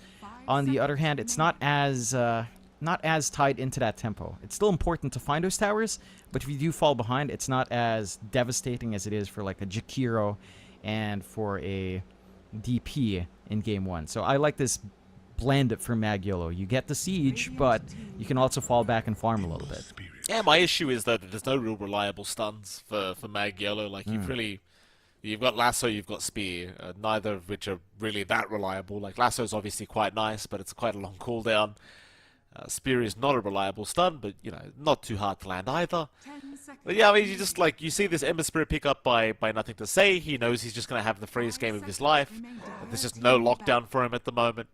And I think, I mean, it's nice enough to put all this emphasis on this, this style of draft here from Mag Yellow, but stuns tend to win you games, don't John? And I think the lack of stuns here could be a little bit problematic. That it can be. I think this kind of actually reminds me of the Aurora game we were casting when they picked up the Bat Rider. And the lack of stuns are there. The fact that this Bat Rider will now take stacks away from the Luna. You have Nothing to lock down the Ember. This is looking like a very free game for Nothing to Say to just dance around. It's pretty concerning for Mag Yolo. Unless, again, they manage to somehow drag G2IG one by one, force them into that initiation slowly but surely. I don't quite see that happening from a team of the caliber of G2IG. We'll see what they have in mind for this mid matchup. G2IG already takes care of the Husker, so no cheese options for that Ember matchup. I suppose there's stuff like the DK still left in the pool if G2IG won't ban it.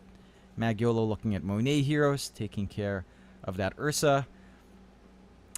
Just pick Morphling here for G2IG. Like, literally, if Mag Yolo do not ban Morphling, this game is pretty much done, I want to say. Like, you can't stop Morphling, Ember, and Timbersaw with the supports you have on hand. Like, there's no way you're controlling all of them at once. Oh, they do ban up them all. Okay. G2IG, one more ban for them. Still looking for a mid ban out. As they got rid of the Husker, just not wanting to get cheesed here if they can avoid it. One more mid ban out here against the Ember Spirit is what they're 10 looking for. seconds remaining. 5 seconds remaining. So they will have a bit of a think about it, but they do get rid of the OD. So just kind of another cheese pick that would make the lane a little bit awkward, as they are going to go run to the Void. So no messing around. Void versus Luna once again. This time G2IG is playing the Void. Still looks like a great game for it. I don't see too many issues. Yeah, you might need to farm a little bit longer as G2IG to have the Void online, but I don't think it's going to concern Monet 10 too much. seconds remaining. Yeah, I don't reckon. I think even with the lack of damage in Chrono, you still have... You don't need the Chrono to play these fights out early on for the side of G2IG, so you can just sit back and farm here as Monet. Whereas in the last game, Vinessi had to actually join in with Chrono to tie into Macropyre. And they will go with the Bounty Hunter mid for Magiolo. Okay. Bounty versus Ember. We've seen this one. Shuriken Toss does still feel great against Ember Spirit. Scales up. Really cheap spell. You remove that Flame Guard, and Nothing to Say is going to have a rougher time to farm, but he still has Sleight of Fist to play with. So it's not as straightforward for Yamo in terms of just Shuriken Tossing here, but it is a melee hero, and he can walk up and get some value from Janata. I don't think this fixes their issues on Magiolo, though. It's still a lack of stuns. Like, I guess you have Shadow Walk stun, but again, it's not particularly amazing.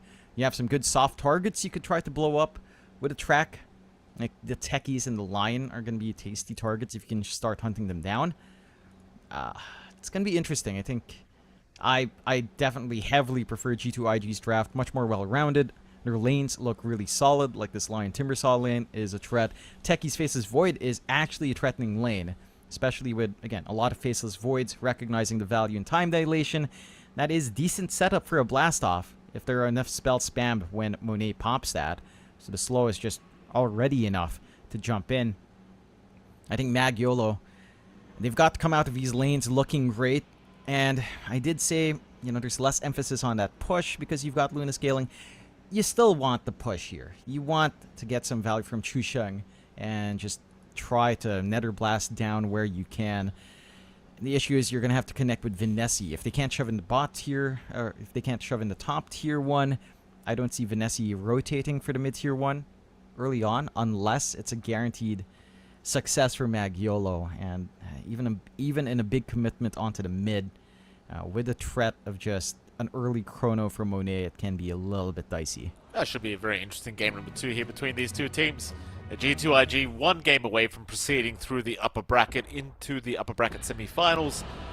Magiolo obviously fighting for their lives here in the upper bracket, trying to get this game 2 victory so they can give themselves a chance at game number 3.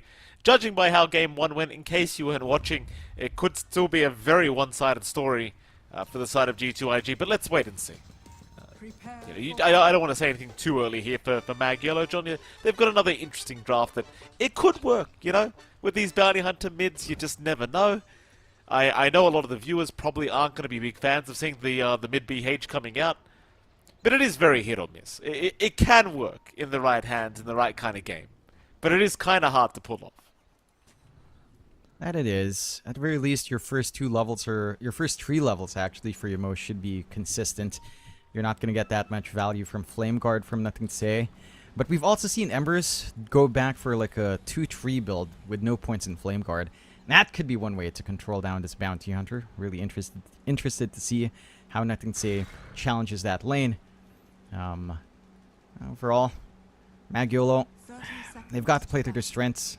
Like, if they don't manage to play off of the tracks, Bounty Hunter can fall off, even on mid.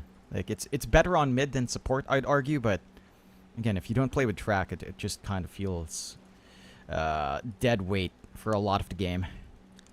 It tends to be what kind of happens. Every time we have seen mid Bounty Hunters so far, they do tend to just kind of become dead weight because they can't really get the ganks going. Maybe a bit of a fight to break out here. Nothing to Say going to show himself. It's like CZY will be able to kind of force them back, but it's still going to be a 2-for-2 trade on the bounty runes anyway, so a nice even start. In fact, there's... Oh, hold on a minute, Vinessi! Vinessi is dead. JT again going to find first blood. This is the second time this guy has brought no regen to the lane, Gets first blood, now he just brings more out. Yeah, I love that confidence out. The rewards to protect as well, seeing that movement up, and Vanessa just walks right down. It's really rough for the side of Magiolo. I mean, this lane for JT, it's maybe not the best lane. There is some decent harassment that can come in from Magiolo. They can control the wave as well pretty nicely. But JT's already set up for a good time. Taking a look at that mid lane, of course, you've got nothing to say up against Yamo. Yamo does start off with the early Janata, so he's not spamming out that Shuriken toss as we've seen last time. And nothing to say has also opted for the level 1 Sleight of Fist over the Flame Guard. So, again, one way for the Ember to counteract this lane is just going Sleight of Fist, Searing Chains. Because Flame Guard just loses to Shuriken toss every time. You will block the damage, but your cooldown is much, much longer to Flame Guard, so... Oh! I'm interested to seeing there. Chu Sheng barely avoiding the Earth Spike out from Baboka. He will be able to salve up and at least find himself a nice little courier. Has been killed. But Chu Sheng already having a pretty rough laning stage here up against Baboka's Lion. Vanessa is not having a very fun time either in that Luna, having to sit very far back as Baboka is just providing so much harassment. JT, of course, as per usual, is having a pretty free lane for himself. That he is. I mean, this is not great for a Luna. When she comes up to farm, JT, his range in Whirling Death is just about the same as the attack range of Vanessa. So he's always going to be able to get some chip damage off. And it's pretty frustrating playing against the Lion. Sure, there are mana issues for Baboka at level 1. Once he has Mana Drain, there will be mana issues for YOLO on Chu Sheng. So Baboka is going to be very happy. Does get the block off as well, ensuring that no lane repairs can come in for the side of Magiolo. And just looking sharp on the side of G2IG. Nothing to say, does opt for the level in the Flame Guard. Still wants to block some of that damage out from Yamo's spam of the Shuriken toss, but this lane is still going nothing to say his way. Like, this is not the same as, say, the Quap matchup we saw the Bounty Hunter go up against last time. The Ember does have a lot of counterplay here with some dodges on hand. Oh, of course, and well, Yamo's certainly not enjoying himself at the moment in the mid lane. We'll see how it does kind of proceed as, of course, we have not looked at the bot lane yet. Candylune and CCY against Monet and X-Nova at the moment.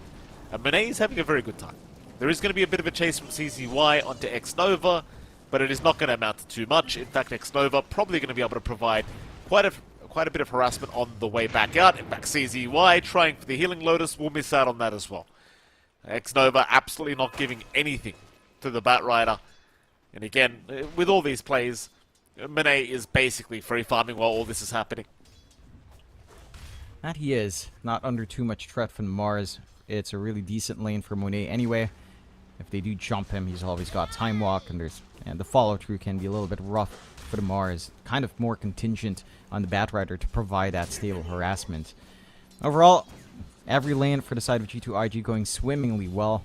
Even the mid lane, where I think they were banking on this Bounty Hunter find more. They do find Chu Sheng once more. Oh, they absolutely do. JT able to pick that one up, and Chu Sheng again just is not having himself a good game or lane whatsoever. He's just been so low the whole time, and this is your pos 5 Pugna, you know? It's not really having the impact you would have hoped for. That's for sure. No. I mean, at the least, Chu Sheng can still come in with a Nether Blast later on, but just in setting up the lane for Vanessa, it's not really buying him that much space. You're still going to be able to farm really well on this Luna, but Monet is keeping up in that farm, and if farm timings hold equal, the Maelstrom timing for Monet will even out that farming pace. So it's going to be a rough one for the side of Magiolo early on here. I'm really keen to see what Yamo does once he hits 6. Like, that side lane rotation has to kick in. Maybe bot lane could line up for it when that time comes, but Candylune. Candylune. Almost going down, and they'll get him. X-Nova able to secure on the techies. CZY was really nowhere to be seen while that was happening. He was actually going to get a bounty rune. Meanwhile, top lane Baboka actually dropped very, very low, and so did Chu Sheng. Both of which will leave each other alone for now. There is plenty of regen available though on the line, to be fair. Does have a Fairy Fire, Healing Lotus, and 11-1 charges. So probably would have been okay. Really playing on the edge here up at this top lane. Yeah, but they're forcing a really uncomfy spot for the side of Magyolo. Like, Chusheng isn't able to just get pulls off. He might be able to find one now, but he leaves Vanessa alone for a moment, and JT's right on top. And it doesn't leave you that much room to play with on this support. And G2IG controlling every lane well. Nothing to say. Yamo just kind of stood there with low HP and just gets slider fisted down. Meanwhile, top lane, they do find Chusheng, and bottom lane, Xnova is being dived, so they do at least find themselves a position 5 techies. CZY is running right back into Monet underneath the T1 tower. He will barely survive, but now a creep wave's on top of him. I don't think he wants this, but he'll be able to pull it away. Unless he just loses aggro, and he does. Never mind. Uh-oh, CZY! Oh no! He gives a bit of XP to Xnova. I think Xnova got there in time. Yeah, it does look like it. It's got a lot of EXP on hand. Right about matching, almost matching Candaloon by half a level. So the Taki's gonna be feeling great. It's a decent pick-off to find an Xnova, but it's just more space for Monet. He doesn't care too much that his Takis is dying. And lane's going out quite nicely once again for G2IG. You are finding some good CS pour in, like Vanessa is able to hit the jungle now. No Morbid Mask yet, so the sustain is not quite there, but is able to start farming away from that danger lane. And you've got the level 6 up and running for Yamo. So Track is ready, is still forced to camp around mid, and nothing to say doesn't mind that too much. Does have the Arcane to spam. Like, with a Bounty Hunter tied up here, it doesn't feel great. At the same time, is bot really ready for a rotation? Candaloon without 6, no mana. CZY being a little bit under-leveled as well. It doesn't feel like you have anywhere good to go as a bounty to start that snowball just yet. I mean, there's literally nowhere good to go. He's going to try going down towards the bottom lane. He has no points in Shadow Walk, so it could be a little bit hard to actually sneak his way over. And there are 3 heroes around the area from G2IG. CZY going to start with the chase onto Monet, but he does have Time Walk available. In fact, Yamo is going to reveal himself now, but he's the one being chased down. CZY is still trying for Xnova, but the blast off is out from Xnova, just going right back towards the bounty, and Yamo is gone. They do finally take down Xnova, but what is it going to cost? CZY is still trying for Baboka, but he's probably not going to get the kill. In fact, it's going to cost his own life. And now Candaloon. Just look at the line courier, trying to bait him forward. Candaloon still running. No lucky bashes coming out for Monet. At least they get the Mars out, but they lose their mid bounty. They'll lose their pos 4 Bat Rider. That is not a good fight at all. In fact, they're even going to lose Chusheng. JT able to take him out solo at the top lane. Yeah, nothing's panning out for the side of Magyolo. G2IG just getting good reads. Again, this performance from Baboka on his line. Just ridiculous. Always getting these multiple stuns off. Always draining their mana. He does go for the mana drain build, which is just so oppressive. Oh, mid lane. How do you play? Yeah, that is the question right now, because he's getting jumped again. Yamo is trying to Shadow Walk his way out, and this time he's going to be okay. He will be fine. There's no dust available on NTS. Baboka was not close enough to pop the dust himself. Though Yamo is still hanging around the area. Yamo trying to sneak up behind the T1 tower of the Radiant. Does make it past there. Well, what's the game plan here for Yamo? He's going to bottle up. He'll be alright. Baboka's the one he's hunting down. Gets the retrack. Problem is, nothing to say is around the area. And Yamo, I mean, I appreciate what he was trying to do. It may cost him more than it was worth, though, because Yamo is down. At least he gets Baboka, I guess. That's a track kill. But that's about all he gets. CZY will also drop, and nothing to say gets a double. Yeah, I mean, it's a track kill. It's just not worth feeding an Ember 2 kills in exchange. Nothing to say. That timing into his Mage Slayer is going to be devastating once again. Like, you are in the same issue as game 1, really focused on magic damage here early on. Your Luna's not going to be ready to right-click. The spell damage is what's carrying you through here. And just the Mage Slayer Ember is going to counteract that really nicely. They are trying to make in-ways down bot when he is by himself. He does have a Chrono ready. And they do have level 6 up in Chusheng, so there is some play. Baboka. Yeah, chase down is there, but he's got the Hex out to the Earth Spike onto CZY and Candaloon for that matter. Xnova now going to show up, and they've even got nothing to say connecting from the west, and now a nice Chrono Monet, he found 2 targets. They're going to try and protect with the Decrepify, but now a double Earth Spike flying in. CZY will go down. X-Nova in a bit of danger, but the chase continues from G2IG as X-Nova, somehow still alive, finally goes down, but it cost them so much. Mag Yolo losing 3 for the price of 1. Not very good news for Mag Yolo at all. And G2IG, they'll just continue the aggression. Dire's bottom tower is under And the worst part about that is we can't even say that was a track kill. Nope. You know, there's no silver lining. Yemo is not around to spam the track. They miss, well, they don't really miss out on the opportunity, but they commit a lot once more to get that done. The one silver lining here for Magyolo is that Vinessi is farming, but it's not a great farming pace. He is keeping up with Monet, at the least. Candy Loon. Yeah, he's gone. Eventually, if they can get some bashes, there we go. Oh, Candylin, not sure what the idea there was. Maybe just trying to defend for his team, but as you can see, G2IG very, very, very well aware of how far ahead they are. With the 5k advantage, they are just completely diving every single time. Yeah, nothing to be scared of. You've got the full... I believe you have the full Mage Slayer already up and nothing to say, and there it is. So, bursting this guy down, not feasible. He's just gonna kill you. Chu Sheng trying to push a tier 1 mid tower by himself. He's just... The team's trying to do whatever they can. You know, it's all about buying some time and space here for their Luna. To be fair, Vinessi is farming at a decent pace, but nowhere near as fast as, say, JT or nothing to say. They are losing objectives very fast now. Your mid tier 1 tower also set to fall. So that is all your outer towers, at least for the tier 1's gone. And now G2IG, they can start diving the jungle of the Dire. Just make sure that Vinessi does not feel comfortable farming that area. In fact, they do get a nice scan off to at least scout this rotation, but now, well, this fight, it could work out very badly, as they have caught out Yamo and CZY. Chu Sheng showing up at the last seconds, but nothing to say, is more than happy to give him what he wanted, which is apparently some company. There's nothing to say. Gonna dive in, almost going down, but does secure the kill beforehand. Candylun gets a nice Spear Arena. Oh. Maybe he can find the Ember, or maybe not. Nothing to say, still running his way out. Oh, Oh, what a tease. What a tease. oh my god. This is pretty depressing for the side of Magyolo. Just no upsides. Nope. Can't find that Ember. They get a good stun out, but nothing to say, it's too slippery, too tanky. Again, with that Mage Slayer blocking a lot of damage in the fights here. And now he comes back in fully topped up.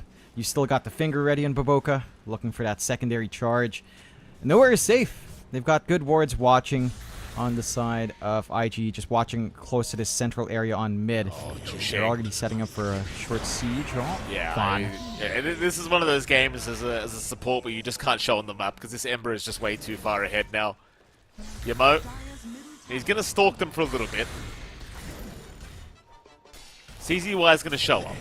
But can you actually deal with this Ember Spirit? I really just don't think so.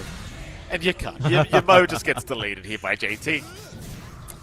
I mean, this is literally just a pub game, right? Like where you run into a bunch of a 5-stack of Smurfs. This is what it feels like right here. Yeah. Yeah, we've had a couple of these kinds of games in the C-Close qualifiers as well. This is definitely another game to report onto Valve for smurfing. G2IG, what are you doing? Smurfing's not allowed, guys. Come on, play fair. It's a rough go. You know, Magyolo. I mean, they're the open qualifier team. Mind you, that's actually not a bad thing, as we've seen. Yeah. Oh, no. Maybe it's about time to go back to those open qualifiers, John. I don't think they want to be here at the close. It's a bit rough for them. G2IG just consistently just hammering them here in this game number 2. 22-4 is the scoreline. I suppose that is the upside, John. They have found 4 kills, which is kind of nice. Chu Sheng. Oh. He's definitely dead. JT, say thank you very much. 10k advantage now at 14.5 minutes in. 23-4, holding steady for the side of G2IG. Side of Magyolo, I mean, they're just scrambling for what farm they can. They're cutting out creep waves. They're stalling out, holding hope on Vinessi. I don't know if it's enough. It's probably not enough. It's I don't think it is, John. I think you know that it's not enough. Yamo, Yeah. bottom lane. Jump in, Baboka with a perfect Hex initiation. That's your mid bounty hunter going down. I've been thinking a little bit about this, Mike. Go on. Wondering if Yamo is actually a reference to Yellow Magic Orchestra. Really What? great band, by the way. Yeah, great band. I think they're like a 70s Japanese band. Really good stuff. I highly doubt I that's think you might be a fan. No, I highly doubt it. Yeah, but it's... you don't have to crush my dreams like that, Mike. No, I sent Nina and Dougie some musical suggestions. They're like, when does the singing start? Like, here we go. Nothing to Here say. we go. They Very- can't understand art. Very short attention spans they have, John. Nothing to say. Mid lane makes the jump in onto the Mars. Yamo's going to be around to try and help out. Candulun is just deleted. Baboka may go down, or just maybe not. They'll take down Yamo to boot. Minesi's going to come in. Baboka is still the target. Surely they get him. Baboka! He does go down, but look at the cost! Jesus Christ. Oh my goodness. A full team wipe from G2IG. Magyolo, you know, you start to ask the question, when are the boys going to let the torture end? Sleeping sticker down as well. Sleeping spray. I do not know, but JT is letting them know how he feels about this game. He feels relaxed and sleepy. I don't know. It's about how I feel, It's a John. tough go. Yeah, nah. I think it's fair to say. It's a rough game for Magyolo. I will say, you know, out of these open qualifier teams, there are some interesting names from Yeah. team names. The open qualifier #1 winner, the goal of all life is death. Now that is a name. What? Well- That's a very... The goal of all life is death. Oh, there is a team It's called true. that. Wow. It's an amazing name. You know, That's- it's like when we had L'Enfer Selezut in the CN-DPC Div 2, which was like something depressing. I don't know. There's some real emo stuff going on with the names in China teams and players. No kidding. The goal of life is death. That is, I mean, that's deep and dark. It's not false. I mean, I don't know if you'd call it the goal, John. Is goal the right word to use? Is it actually the ambition of life to die? I mean, it's the end result of life is dying, It's the result. which is not false. It's not the goal, though, is it? Yamo? Depends on this perspective. Baboka? Not in trouble. Was being caught out for a second, but he's kind of just baiting them forward here as well, now Monet can just get right to work. Still has the chrono available, of course. Doesn't really need it. Vanessi's going to pop the Eclipse. Monet is literally just standing by, taking down the Nether Ward while all this is happening. And now the chrono comes out. Vanessi is gone. Candulun is gone. GG is called. They call it. Magyar. Alright. They will get knocked down to the lower bracket. And G2IG, there's not too much hype about it, John. It was expected they would win this series. I mean, it's to be expected, and the dominant fashion is certainly saying words about the G2IG. We talked about them having a rougher time in their previous close qualifiers elsewhere. Looking like they are shaking those off here with a really great kickoff onto this series. 18-minute GG, 18 minutes, 16 seconds. Really profound win over Magyolo. That does mean, though, Mike, we are on a fixed schedule. It's going to be a good... What is that? 2.5-hour wait almost. So they gave us a long afternoon's break as well. Thank you, G2IG. Thank you, JT. Thank you, We appreciate KBBQ. We always appreciate it, G2IG. Thank you for the long break. Of course, John and I, we've worked too hard already here today, Jonathan. We've had, what, maybe, was it like 40 total minutes of game 30 time? minutes. Yeah. Yeah. It's been a hard day already. I appreciate the break we're about to receive here from G2IG. Thank you very much for that. What's our next series? I mean, we've got to talk about something, right? What's our next series? It's going to be Azure versus Team Bright. That should be a fun one. I'd say that should arguably be somewhat closer than what we just witnessed. Yeah, it should be. Team Bright has, again, had long, deep runs in the qualifiers that they've played in, surprisingly so. And I think this lineup is probably the best lineup we've seen from Bright, with Butterfly Effect still running on mid. They've got Red Panda, Mike. Oh. You know what? When I see Red Panda, I think a Faceless Void 5. Oh, yeah. I don't think he's going to do it again, but maybe we see that magic from Team Bright. Who knows? I could- In 2.5 hours, we'll know. I could only hope, Jonathan. Let's head off to that long break, and right after that break, we'll be back with Game 1 between Team Bright and Azure. We'll see you then.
I'ma keep winning, winning. I'ma keep winning, winning. Ooh. I'ma keep winning, winning. You can try to save yourself, but you only gon' play yourself. You can try to save yourself, but you only gon' play yourself. You can try to save yourself, but you only gon' play yourself. You can try to save yourself, but you only gon' play yourself. Yeah, you gon' need 100 men, 100 scopes, 100 cans just for you to watch what I'm doing under the sun again. God-given gift, MC's doing the running man. If you want me to get it poppin', may cost 100 pence. Yeah, what I supply is always in demand. The throne is mine, take that. It ain't a high five, got the upper hand. I'm too real, can't fake that. Who you know putting fear in them like this? You a vampire, still suck when you bite this. Lord forgive me for my sins, I'm feeling righteous. But they been next to me to show me I might just. They didn't think I could do it, I had to demonstrate how the flow is so heavenly, keeping demons straight. Who they fooling? I showed them the jig is up again. When I asked them who is the best, they get this to stuttering. Tell them I'ma keep winning, winning. I'ma keep winning, winning. Ooh. I'ma keep winning, winning. You can try to save yourself, but you only gon' play yourself. You can try to save yourself, but you only gon' play yourself. You can try to save yourself, but you only gon' play yourself. You can try to save yourself, but you only gon' play yourself. I came this far, nothing can't stop me now. They knock me down, but they can't count me out. I can't lose, I won't lose. I can't lose, I won't lose. You may wanna save yourself. I think it's best you run away. I won't let you finish. When you came for me, you played yourself. You scream for help. It's a shame that nobody will hit me. No pain, no gain. Watch who you bang with. Make it to the top with the same ones I came with. I shoot my shot, you better know that I'ma never miss. When they coming for me, yeah, I'm gonna tell them this. I'ma keep winning, winning. I'ma keep winning, winning. Ooh. I'ma keep winning, winning. You can try to save yourself, but you only gon' play yourself. You can try to save yourself, but you only gon' play yourself. You can try to save yourself, but you only gon' play yourself. You can try to save yourself, but you only gon' play yourself.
Radiant are scanning.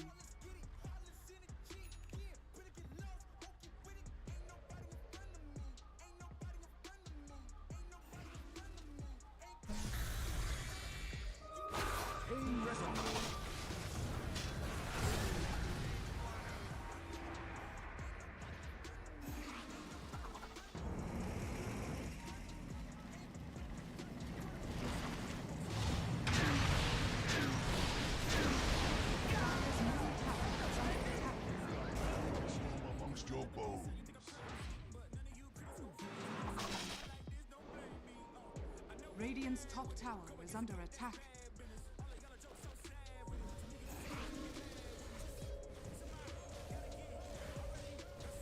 Radiant's middle tower is under attack. Radiant structures are fortified.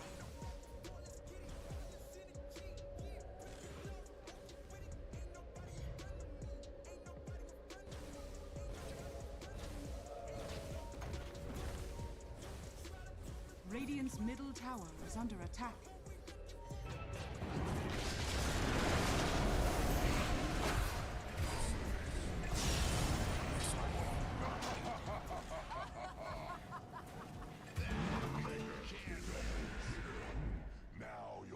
the seeds of fortune. Dire's middle tower is under attack.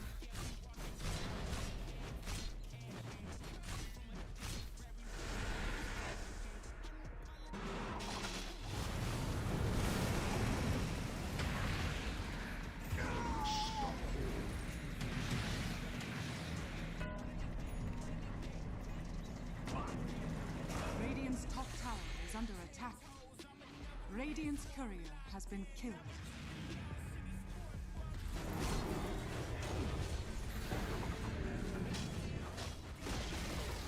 Radiant's middle tower has fallen. Radiant's top tower is under attack.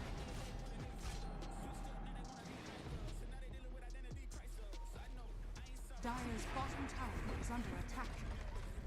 Radiant's middle tower is under attack.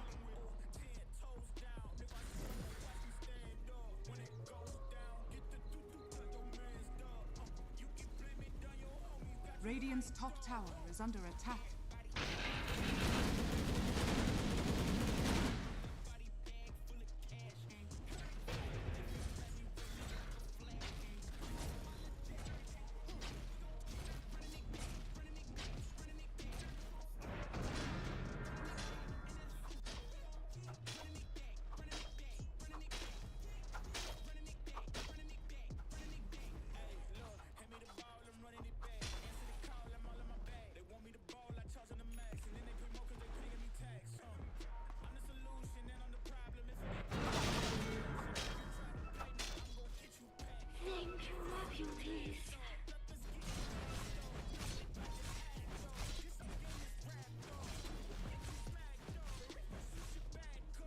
Radiant are scanning.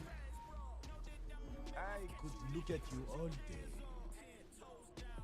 Radiant's bottom tower is under attack.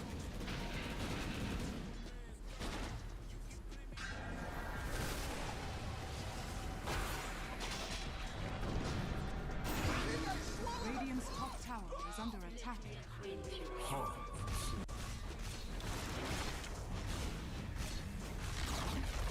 Radiant's top tower has fallen.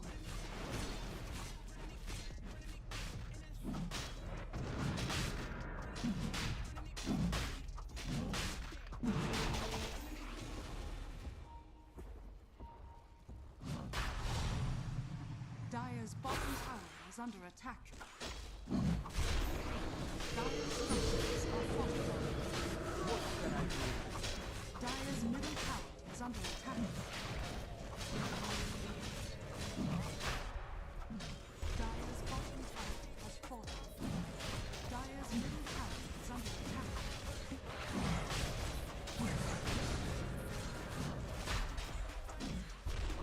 Dire's bottom tower is under attack.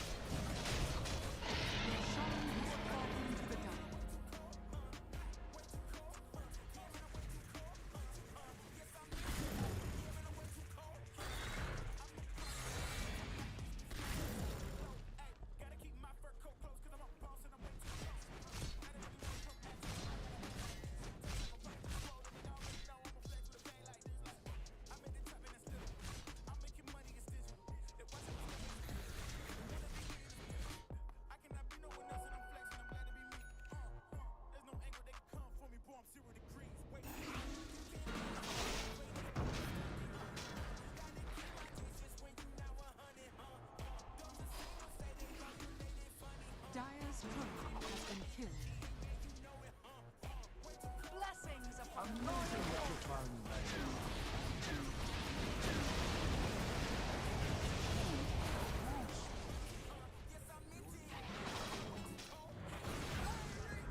Dire's middle tower is under attack.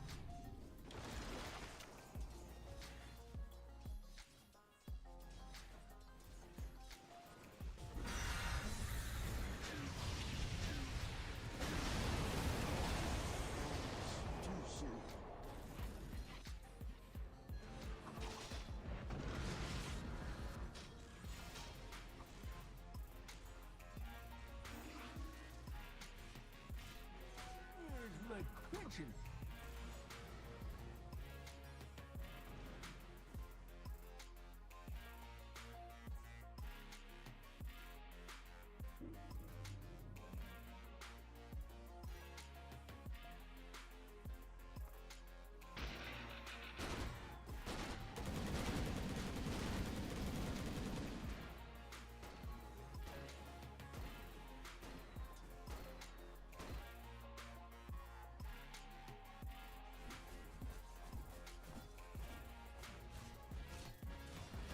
Radiant are scanning.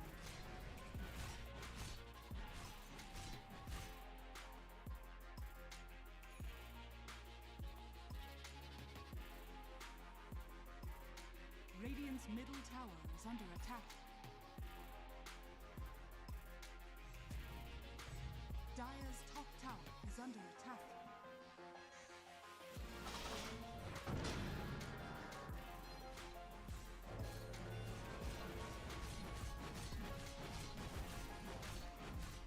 Dire's bottom tower is under attack.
under attack. Radiant are scanning.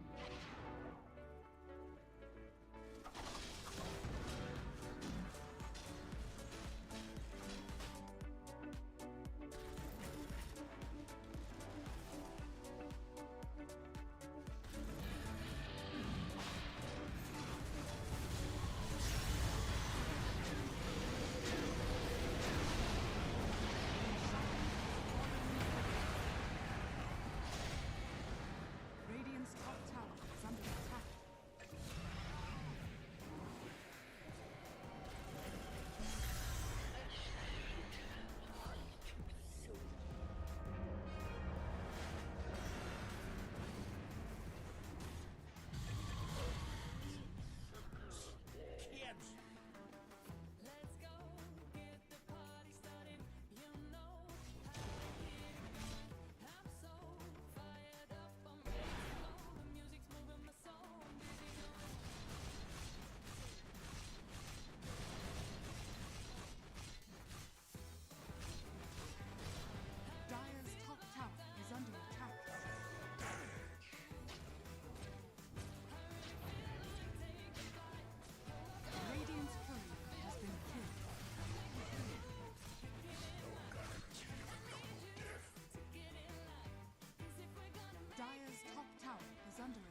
Radiant are scared. Dire are scared.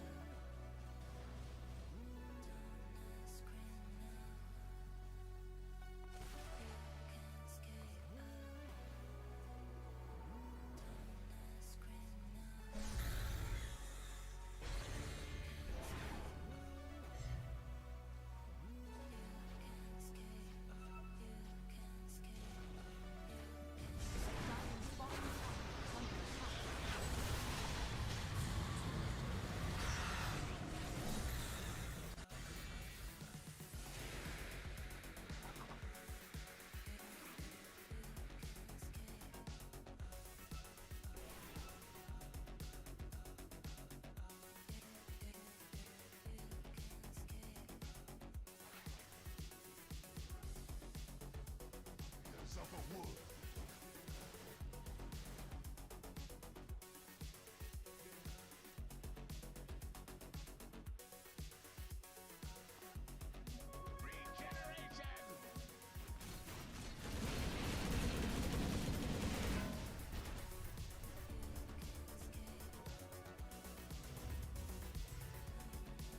Precious fun.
Radiant's bottom tower is under attack.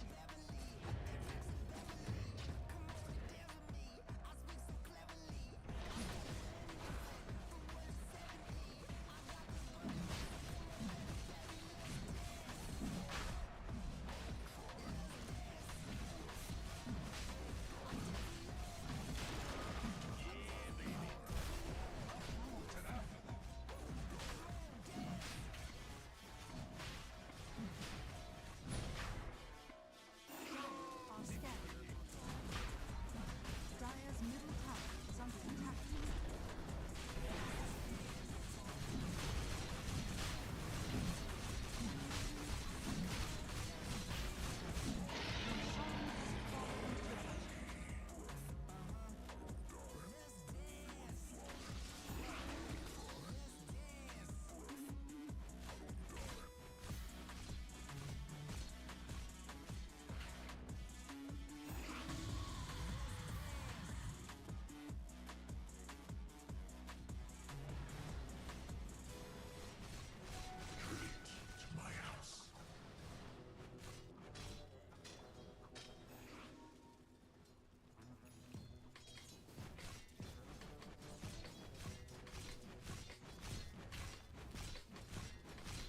Here's my pension. Soil and the dust are trailing behind. Blown by the wind, showed me a piece of my past. The soil and the dust is where we go. 6 feet under, whatever your uniform says. Cool roots and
middle tower has fallen.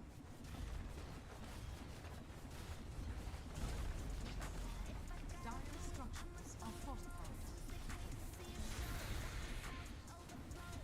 Dire's middle tower is under attack. Dire's middle tower has fallen. Dire's middle tower has fallen. Dire's middle tower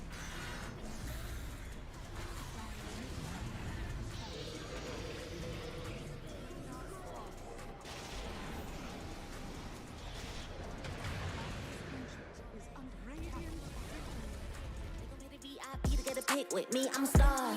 Brand new keys to the car. I'm the boss and the king and the czar. Got me so high, so addicted. Telling me I'm the only queen of his heart. Guess I let you co-star. If I gotta do it, I'ma do the most. Since they paid to see a show, got the South overflow. Yeah. If I gotta do it, I'ma do the most. Watching me, they take no razor toast to the goat. Yeah. If I gotta do it, I'ma do the most. Since they paid to see a show, got the South overflow. Yeah. If I gotta do it, I'ma do the most. Watching me, they take no razor toast to the goat. Yeah. If I gotta do it, I'ma be the best. You can bet I got the recipe. Mastermind, creator of this high vibe energy.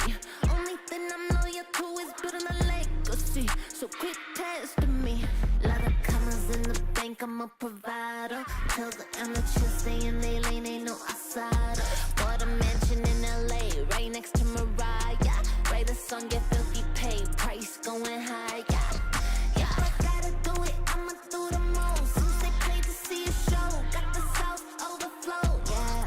If I gotta do it, I'ma do the most. Watching me, they take no razor toast to the goat. Yeah. If I gotta do it, I'ma do the most. Since they paid to see a show, got the South overflow. Yeah. If I gotta do it, I'ma do the most. Watching me, they take no razor toast to the goat. Yeah. Yeah. It takes a lot to be the best.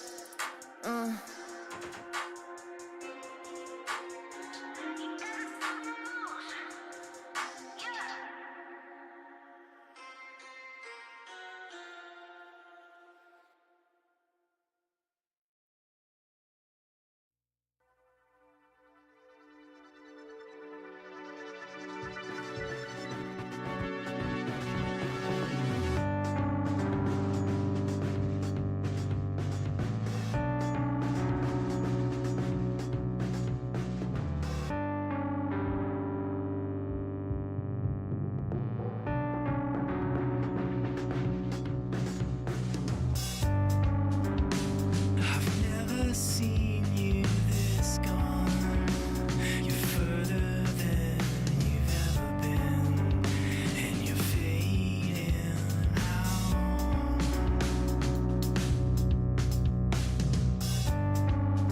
With your hands by your side, you're closer to the edge. It's your final breath of courage.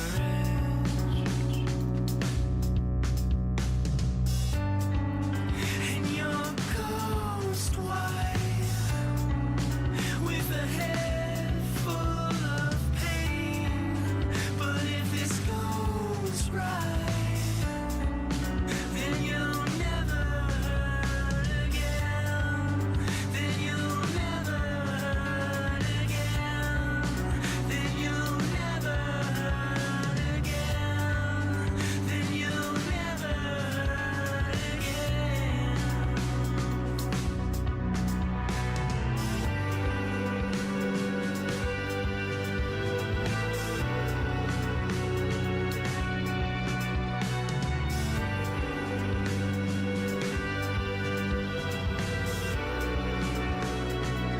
I know you've got it in you. You've gotta face it all. This life will continue, even if you fall. And you're ghost white, with a head full of pain. But if this goes right,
Forget you.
getting shorter. It's now. No way. 'Cause life flows like white water. Take a moment to breathe, hold it in, stay a while, forget all that you know, and forgive everyone. It's all in your power to turn away.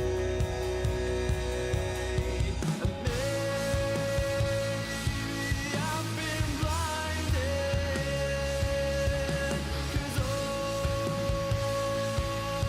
I see now is a fairy tale ending. It's not in our course at all. Make a change. Forget I wait for nothing. To death do I, 'cause I feel like a freight train is running over me. So I'll say what you want me to make you believe. Mortify, complicate.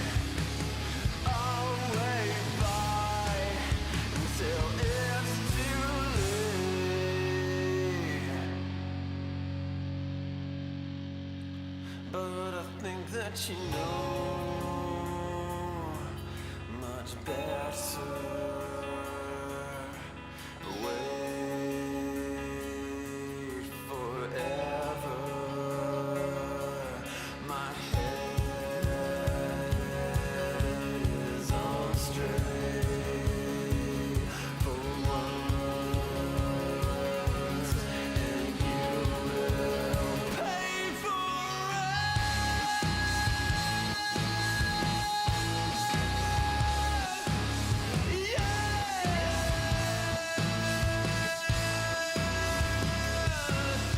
Caught in a landslide of adversity, and I can't wait to finally get out of here. And I feel like a freight train is running over me. 'Cause I know like I know everything to make you believe.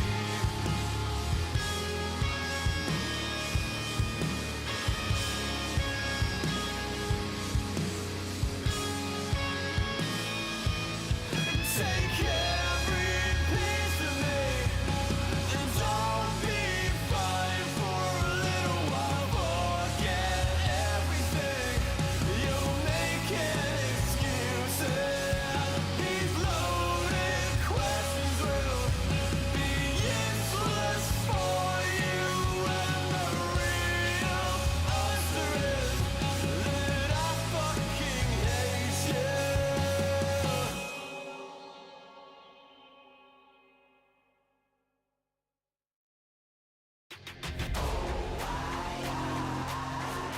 Never fall back. We will stay right where we at. We never fall back. Yeah. We never fall back. And you can find me where I'm at. We never fall back. Ha. We never fall back. And you can find me where I'm at. We never fall back. Come up with a game plan. Double XL up in the pen, you can't shake that. All the way gassed up, full tank, man. Moving too quick, keep the cameras in the playback. Dang, so tell me how you feel with it. You put a lid on it, I ain't got no chill with it. This right here your problem, you gon' have to deal with it. Lay it on the line, high risk, that's the meal ticket. Yeah, we never fall back. Hold on ground where we at. Never fall back. No lies, no facts. We gon' stay right where we at.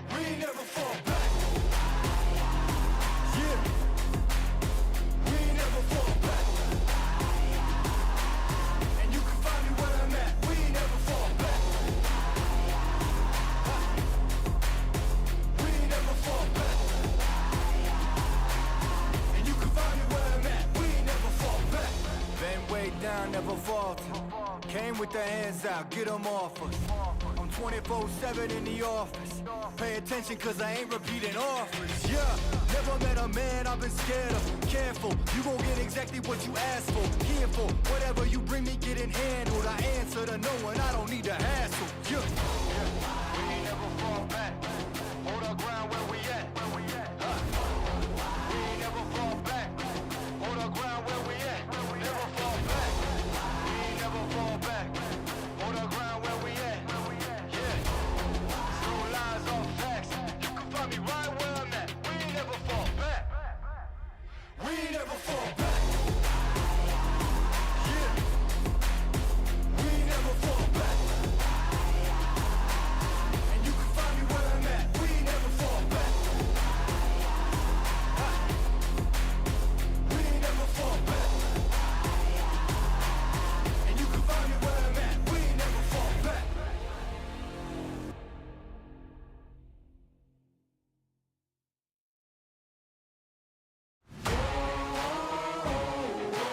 Man on a mission, I'ma get it. You know I be on a way. Yeah. You know I be on the way. Man on a mission, I'ma get it. You know I be on the way. Yeah. It's all hard, ain't no fear here. You ain't giving this to all, you steer clear. Never beat, I've been down and I reappear. You got some money on the line, you better put it here. Rolling in and doing that work. Check priorities, I'm doing that first. Them checks big and I'm sure that hurts. But it's checkmate, we ain't selling short, know the work. Ain't nowhere to hide. You ain't gotta see me come and keep me on your mind. Cause I be on the way. Yeah. You know I be on the way. Man on a mission, I'ma get it. You know I be on the way. Yeah, man, we coming for them bags. If they said I couldn't have, get the team. I got a vision for the things you ain't believe. And here's the motto, hard work, this over everything. It's that comeback. I'm calling plays, hit the pass, then the run back. Yeah, I'm far ahead and gotta run laps. But we ain't letting up, we never done that. Ain't nowhere to hide. You ain't gotta see me come and keep me on your mind. Cause I be on the way. Yeah.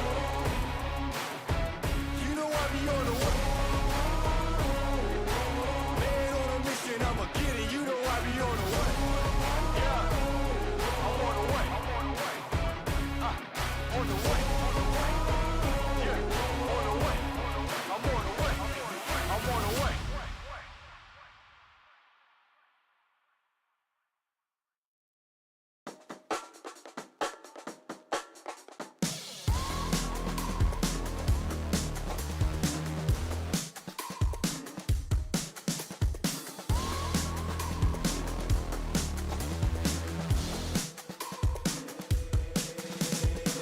They say that I'm such a weirdo. Tattoos from my toes to my earlobes. Was a role model, I never had a hero. I learned how to live through the stereo. Coming from where I come from, the inferior. Everything you see ain't what it appears though. Everything that I built made that from zero, then added a zero. I am my hero. You couldn't imagine what it's like in my mind. It's beauty and catastrophe at the same time. Remember they laughed at me when it was game time. Now I know that they mad at me. I'm what you can't find. I'm not from the day. I come alive at night. I'm not what you used to couldn't recognize. They all on the ground while I'm taking flight. Yeah, you're welcome to join me. I promise I won't bite. Things they say, they're never getting in my way.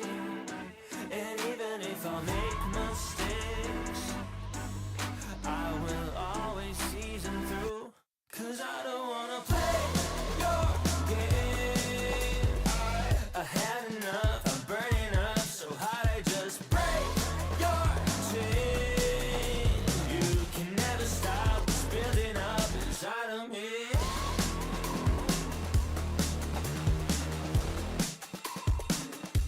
Inside of me.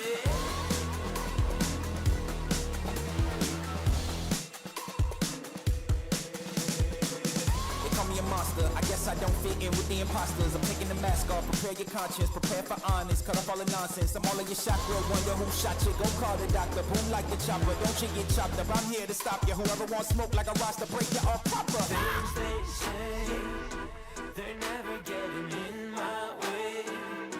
And even if I make mistakes, I will always see them through. What's that? Cause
strong is the hammer in my hand.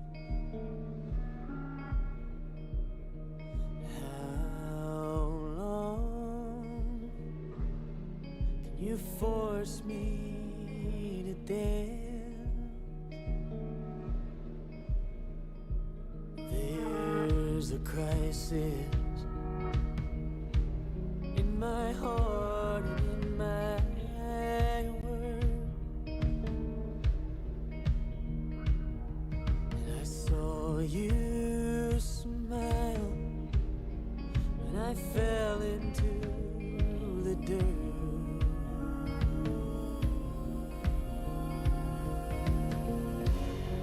Oh, your fire,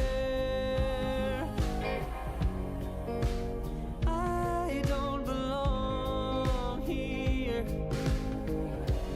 I'm not calling you a liar,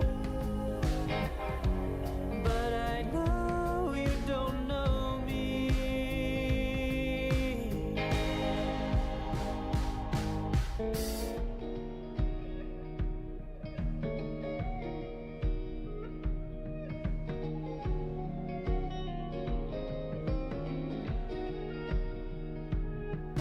I'm too young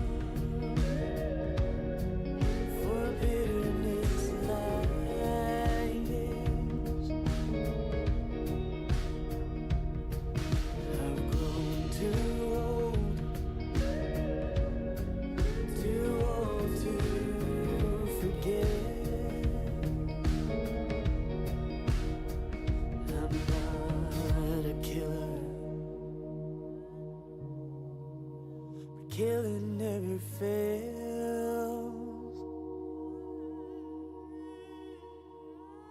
To a hammer, every problem's a goddamn nail.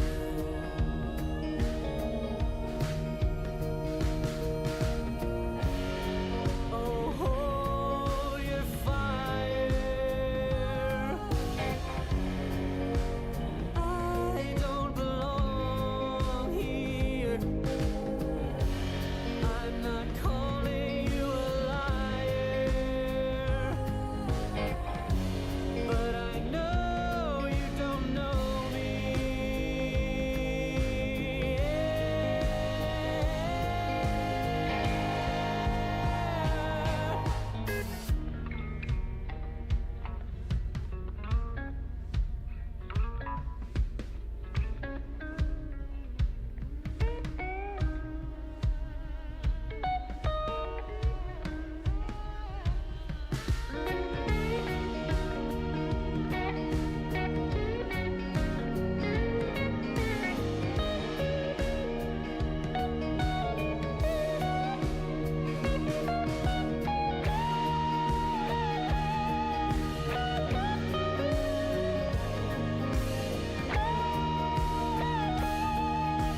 Open your eyes, what can you see around?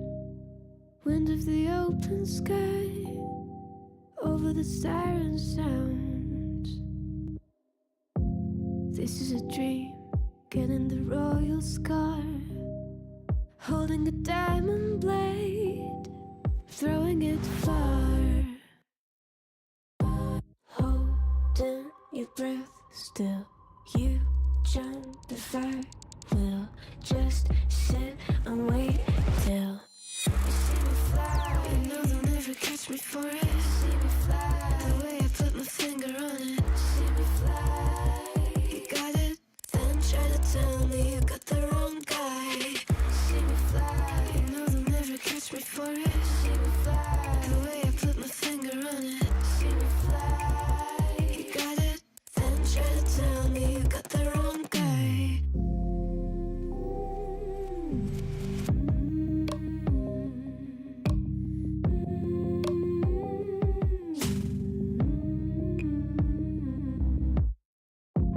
Look at them now, all of the noise they make, counting the cards to one. Queen of Hearts never breaks. Falling asleep here might just take a while. Trying not to grind your teeth, dreaming to touch my style. Well, can't say I blame you. Trying to come close to, but all you can do. See me fly, you know they'll never catch me for it. See me fly, the way I put my finger on it. See me fly, you got it, then try to tell me you got the wrong guy. See me fly, you know they'll never catch me for it. See me fly, the way I put my finger on it. See me fly, you got it, then try to tell me you got the wrong guy.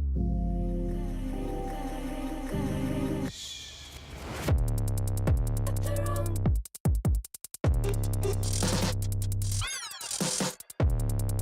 Got the wrong guy.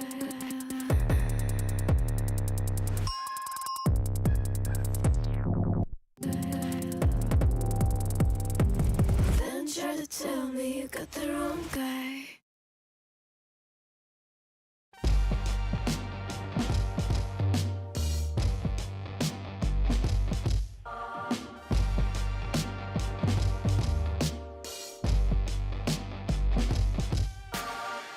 Throw your uppercut, try to hit me in the gut, thinking that I won't react. You whispering my name, thinking I won't be the same. Turn fiction into fact. See what you didn't know, bruises that'll never show, slipping on your every jab. So tighten up your fist, step into the ring with this. I hope your mama's got your back. First round, you thought you would've knocked me down. Fifth round, bleeding out the side of your mouth. Final round, pulling the sound of my name in the crowd. You didn't bust. Oh, oh, oh, oh. You didn't bust. Oh, oh, oh, oh, oh, oh. guess I took a break. You're making a huge mistake, thinking you can take the throne. Look at you trembling, step into the lion's den. Bet you wish you stayed at home. Begging for mercy underneath your breath when I ain't even sweating. Yeah, my legend's written in the stone. Yeah, you're crying danger in defeat is now your only friend. Even your mama's gotta know. First round, you thought you would've knocked me down.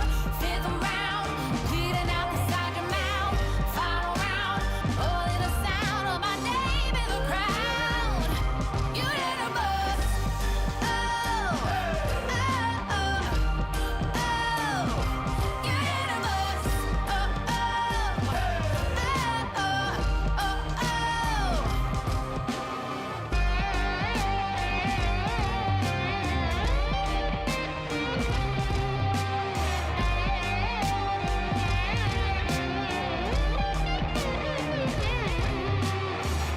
First round, fifth round, final round. Oh, yeah. First round, fifth round, final round. No. First round, you thought you would've knocked me down. Fifth round, bleeding out the side your mouth. Final round, only the sound of my name in the crowd. You did a bust. Oh, oh, oh, oh. You did a bust. Oh, oh, oh, oh, oh, oh.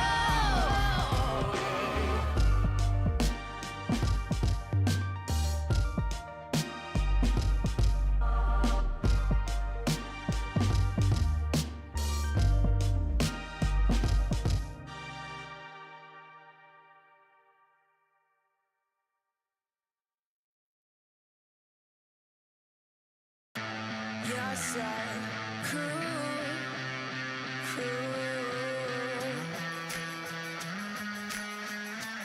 So stick around. You're so cool.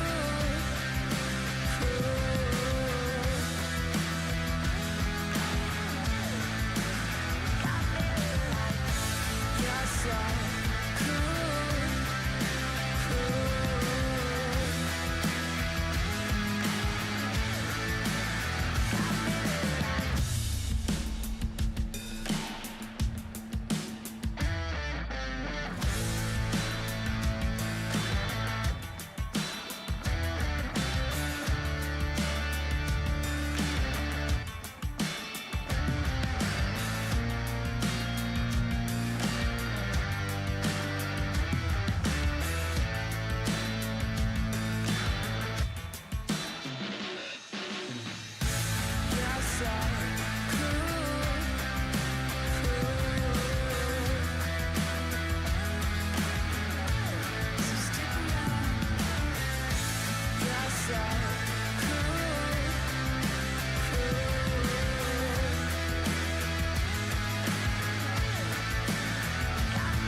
so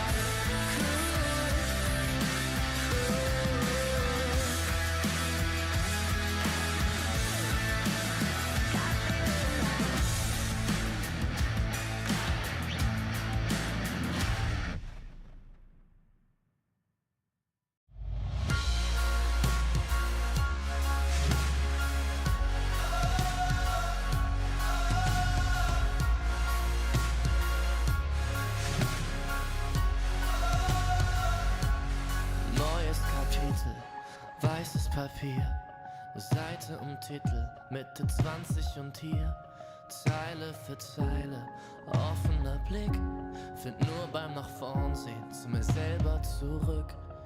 Und auch wenn's irgendwie nur eine Plattitüde ist, der Augenblick zerfällt, hält man ihn fest.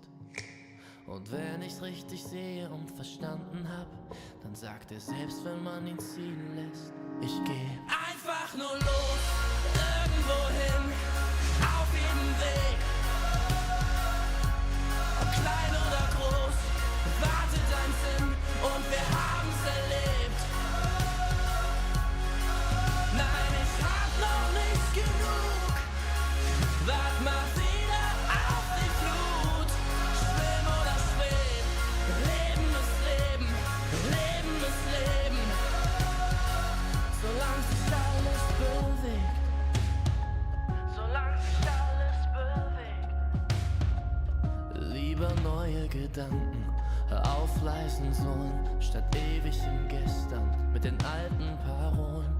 Nun ist die Währung, der Weg ist das Ziel, kostet die Welt dann vielleicht gar nicht so viel. Und auch wenn manches davon sicher Plattitüden sind, man fühlt genau, wenn es stimmt. Ich geh einfach nur los, irgendwo hin, auf jedem Weg. Ob klein oder groß, wartet ein Sinn und wir haben's erlebt. Nein, ich hab noch nicht genug, wart mal wieder auf die Flut. Schwimm oder schweb, Leben ist Leben, Leben ist Leben. Solange sich alles bewegt und unter mir, da hör ich die Sirenen singen. Ein Teil von mir will gern gleich hier zu ihnen sinken. Doch ich widersteh, hör auf mein Herz, ich geh. Ich werd nur kurz zum Abschied winken. Und dann einfach nur los, irgendwo hin, auf jedem Weg.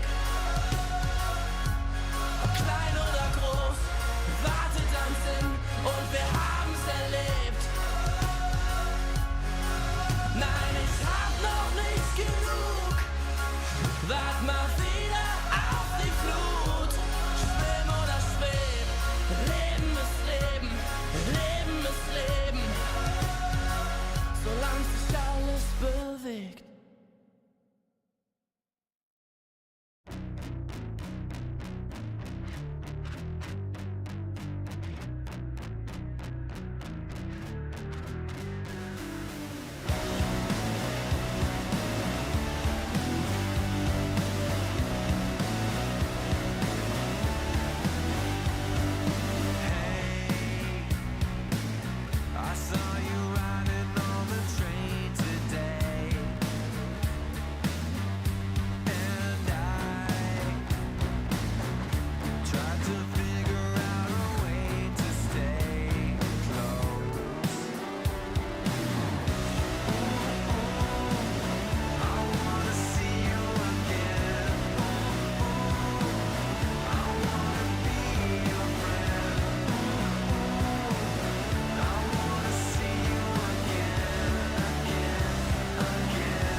wasted on something. Growing up, I dreamed just nothing. Ooh, what are you? People talk loud, I get what they're telling me. I fucked up, but I didn't care of it. Ooh, what a true. Hey, I gotta say, something's going wrong, and everything's upside down. I'm falling. Hey, I gotta say, I'm always on a run. I'm getting closer to the light. By the time I'm changing my remedy, blowing up, I get sick and tired of this. What a truth. No one talk now, I'm feeling lost on it. Silence is loud, I get it safe from it. What a truth. Hey, I gotta say, something's going wrong, and everything's upside down. I'm falling. Hey, I gotta say, I'm always on a run. I'm getting closer to the light.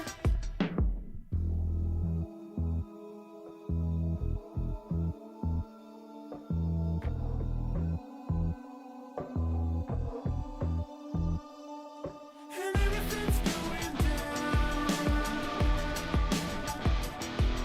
Yeah, everything's going down.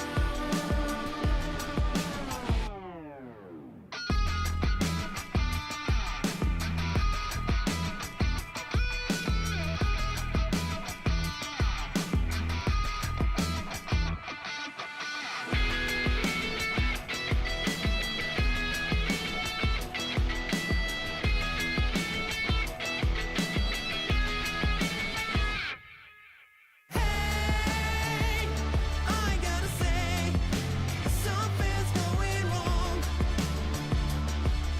and everything's upside down. I'm falling. Hey, I gotta say, I'm always on a run. I'm getting closer to the light, and everything's going down. Yeah, everything's going down.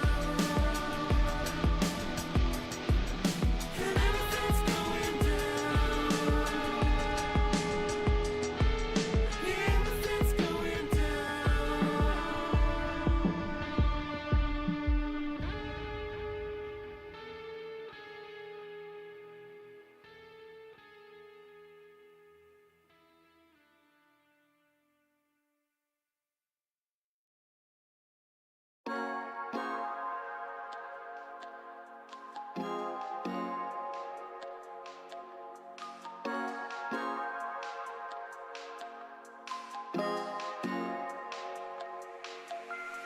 Ganze Nacht nur unterwegs, Sportcoupé angehen mit den Brüdern und Rosé. Späti gehen, Shorty schläft, wenn die Sonne untergeht. Runden drehen, dich erlebt, ich will nicht mehr gerade sehen. Der Verstand ist lahmgelegt. Im Coupé hinten links. Ich schreibe und ich trink.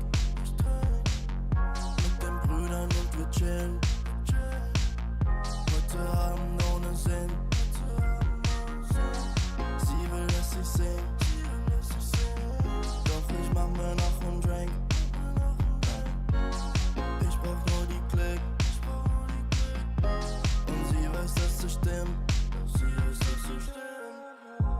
Die ganze Nacht nur, die ganze Nacht nur, die ganze Nacht nur, die ganze Nacht nur, die ganze Nacht nur, die ganze Nacht nur, die ganze Nacht nur, ganze Nacht nur unterwegs, Sportcoupé angehen mit den Brüdern und Rosé. Späti gehen, Shorty schläft, wenn die Sonne untergeht. Runden drehen, dich erlebt, ich will nicht mehr gerade sehen. Der Verstand ist lahmgelegt. Der Kopf ist aus Gedanken leer. Die Musik laut, die Augen schwer. Ich hör nicht auf, will immer mehr. Der Wagen rollt über den Teer. Und wir fahren und wir fahren, cruisen langsam durch die Stadt. Ohne Plan, aber Kippe aus dem Fenster, ich erschaffe wie gehabt. Holen für den Body an der Tanke Saft. 808, bist so laut, hörst du in der ganzen Stadt.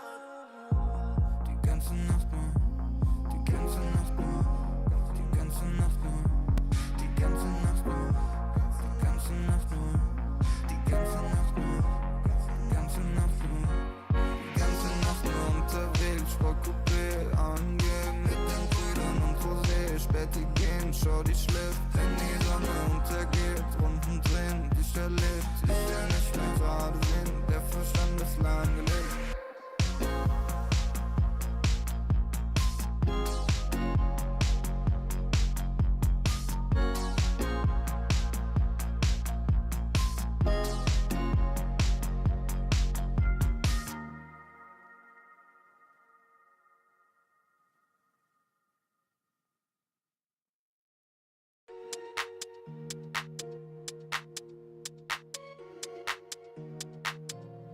Ich sitz auf meiner Fensterbank, die Nacht zieht vorbei. Ich blick über den Tellerrand, trinke Sekt auf Eis. Ein Teufel und ein Engel tanzen auf dem Parkett. Vielleicht sind wir unsterblich, müssen nie wieder weg. Ich sitz auf meiner Fensterbank, die Nacht zieht vorbei. Ich blick über den Tellerrand, trinke Sekt auf Eis. Ein Teufel und ein Engel tanzen auf dem Parkett. Vielleicht sind wir unsterblich, müssen nie wieder weg. Backpack, Kippen und Drinks gegen Tristesse. Großstadtbild, komm mir nicht weg. Kopf fragt, mach kein Pisstest, nein. Ich will nicht auf deine Party gehen, nein. Engel und Teufel tanzen Schwansee. Von deinen Lippen tropft der Chardonnay. Ich küss ihn weg, bevor du schlafen gehst. Ich sitz auf meiner Fensterbank, die Nacht zieht vorbei. Ich blick über den Tellerrand, trinke Sekt auf Eis. Ein Teufel und ein Engel tanzen auf dem Parkett. Vielleicht sind wir unsterblich, müssen nie wieder weg. Ich sitz auf meiner Fensterbank, die Nacht zieht vorbei. Ich blick über den Tellerrand, trinke Sekt auf Eis. Ein Teufel und ein Engel tanzen auf dem Parkett. Vielleicht sind wir unsterblich, müssen nie wieder weg. Faded auf den Wohnzimmerdielen. Baby, sag, wieso sind wir hier? Kann sein, dass wir den Boden verlieren. Wir heben ab morgens um 4. Ich sitz auf meiner Fensterbank, die Nacht zieht vorbei. Ich blick über den Tellerrand, trinke Sekt auf Eis. Ein Teufel und ein Engel tanzen auf dem Parkett. Vielleicht sind wir unsterblich, müssen nie wieder weg. Ich sitz auf meiner Fensterbank, die Nacht zieht vorbei. Ich blick über den Tellerrand, trinke Sekt auf Eis. Ein Teufel und ein Engel tanzen auf dem Parkett. Vielleicht sind wir unsterblich, müssen nie wieder weg.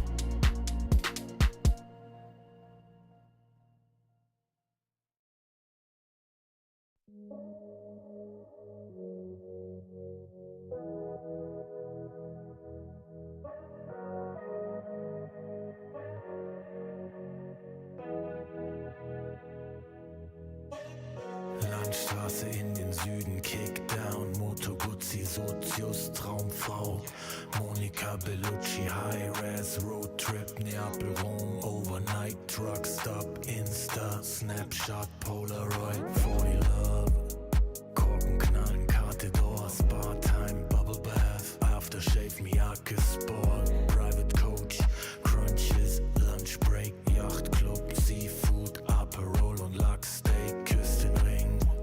Wir haben Erfolg, Millionen Dinge und dein Lächeln spiegelte meiner Persol, Pilotenbrille, Holz knackt im Kamin.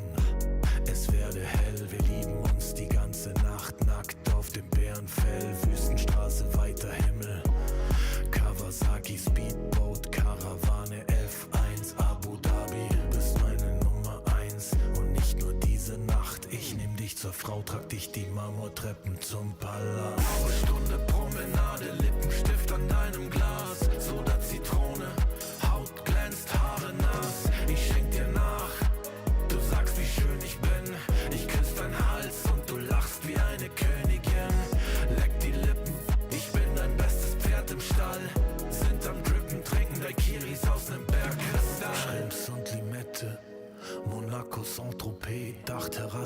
Whirlpool, Eiswürfel, Corvosier, Casino Hopping. Die ganze Welt ist hier, Drinks für zwei. Champagner, Elixier, Traumpaar, Undercover. Americans, unsterblich. Grace Kelly, Cary Grant, allein unter Palmen. Und dazu kalter Cider, Sommerwind, Küstenstraße, Sonnenbrille, Alpha Spider. Hors d'oeuvre, schwerer Wein und klarer Kopf, Zigarren aus dem Humidor, Cohiba und Davidoff, Candlelight, sanftes Licht. Candelabra, deine Haut, China White, Seidenkleid, Balenciaga. Vergiss, was die Leute denken, wenn sie uns reden hören. Open Waters,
could never be like me.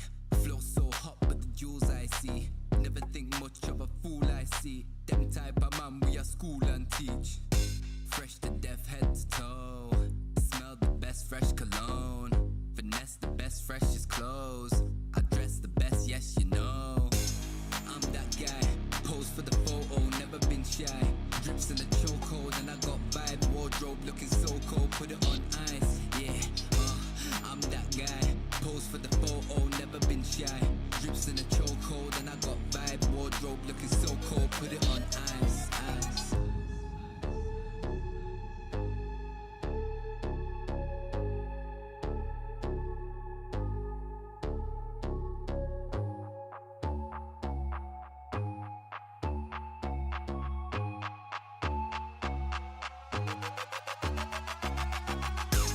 I'm that guy, pose for the photo, never been shy. Drips in the chokehold and I got vibe. Wardrobe looking so cold, put it on ice. Yeah, I'm that guy, pose for the photo, never been shy. Drips in the chokehold and I got vibe. Wardrobe looking so cold, put it on ice. Ice. I'm that guy. I'm that guy. I'm that guy. Put it on ice. I'm that guy. I'm that guy. I'm that guy. Put it on ice.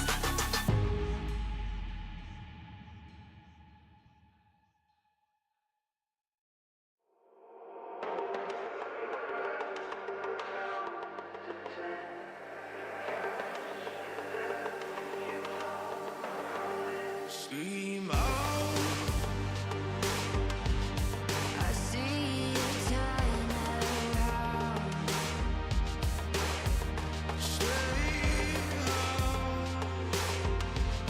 You shine the brightest now. There's no doubt.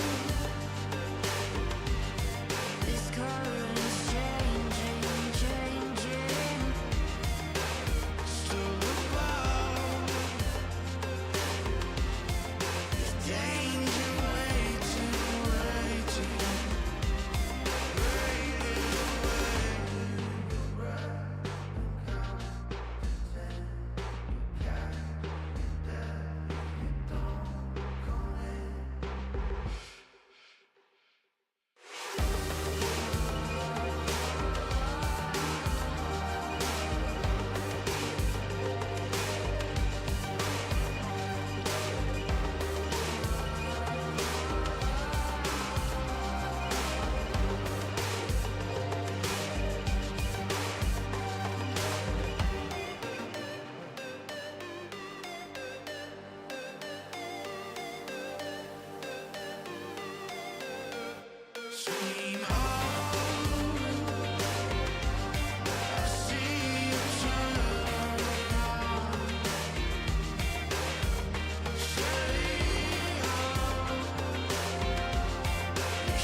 Voices in my head, they say I'm lost, but I found myself in the dark.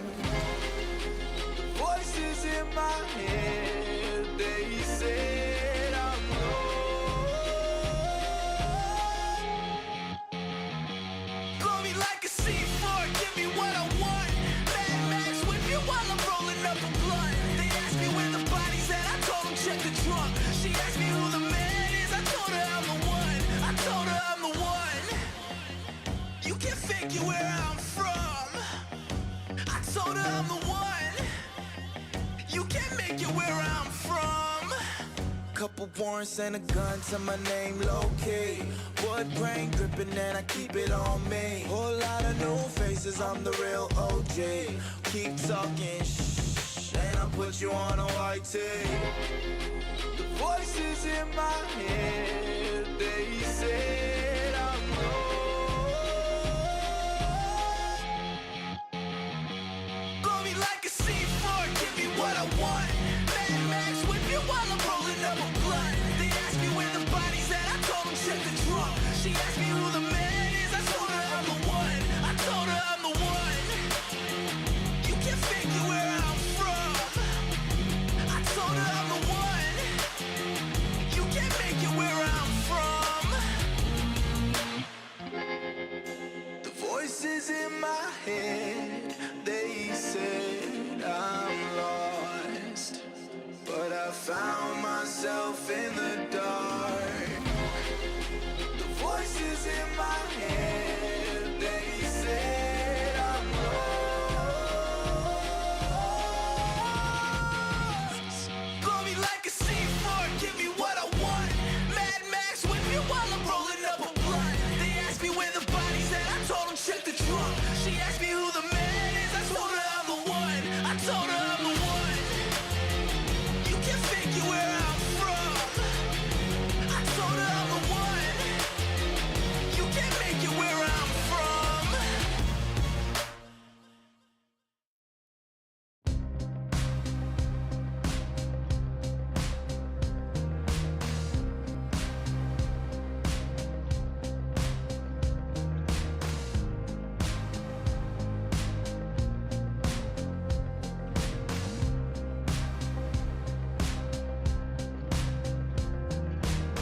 Walk with me through these derelict streets.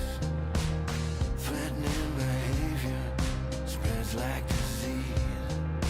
Hell is empty, all the devils are here. Hell is empty, all my demons are here. Gaze in the fire, let me dance in the flames. Fuel my desire, there's hurt in my veins.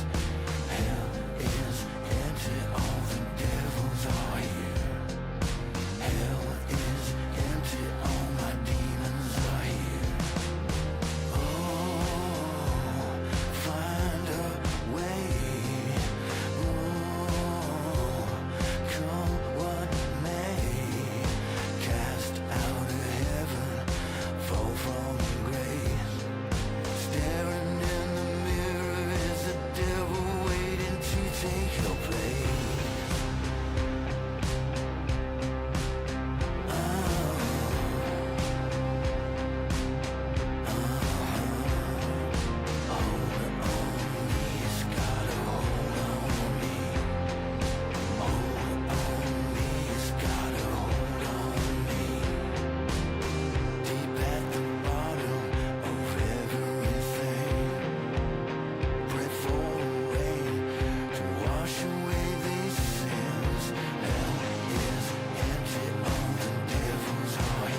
me with caution, might have to get hurt. I top up from the treetop, but I came up from the dirt.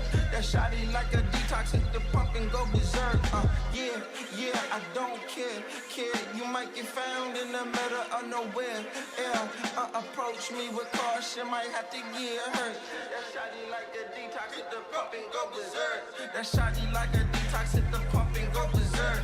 I think y'all in my way, so tell me which one going first. You end up in the hearse, you end up in the grave. That shotty like a detox, hit the pump and you enslaved. Hey, yeah, I don't care. You might get found in the middle of nowhere. Yeah, that shotty like a detox, hit the pump and go berserk. I think y'all in my way, so tell me which one going first. Scroll through my living room, chosen the pinnacle. I jump into the spotlight ever since I seen the hidden view. Move how I move, I don't know who you approaching. I'm Jordan, less suggestion, I don't need nobody coaching. All these niggas frozen, that's the usual. Every space I go in, that's not unusual. Approach me with caution, might have to get hurt. That shotty like them Reeboks, hit the pump and go berserk. That shotty like a detox, hit the pump and go berserk. I think y'all in my way, so tell me which one going first. You end up in the hearse, you end up in the grave. That shotty like a detox, hit the pump and you enslaved. Hey, yeah, I don't care. You might get found in the middle of nowhere. Yeah, that shotty like a detox, hit the pump and go berserk. I think y'all in my way, so tell me which one going first. That shotty like a detox, hit the pump and go berserk. I think y'all in my way, so tell me which one going first. You end up in the hearse, you end up in the grave. That shotty like a detox, hit the pump and you enslaved. Hey, yeah, I don't care. You might get found in the middle of nowhere. Yeah, that shotty like a detox, hit the pump and go berserk. I think y'all in my way, so tell me which one going first.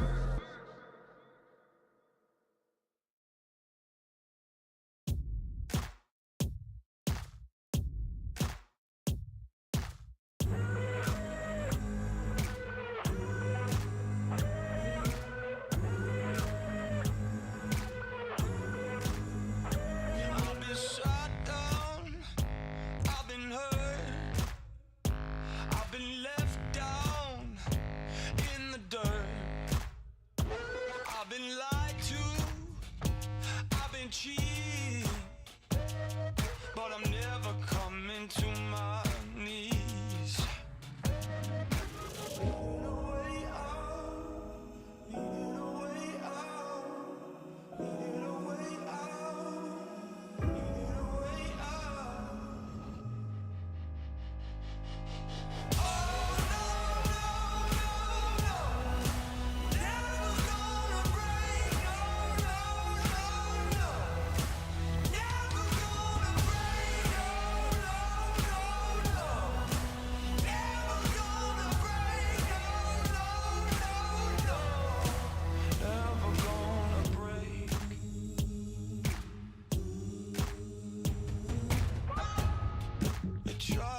to the finish line.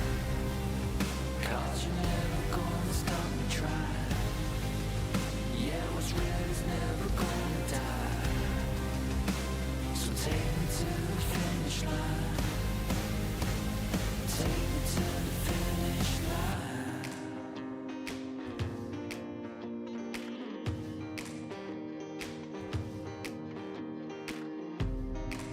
Keep on running till I get to the top. I'll never back down. I won't never stop.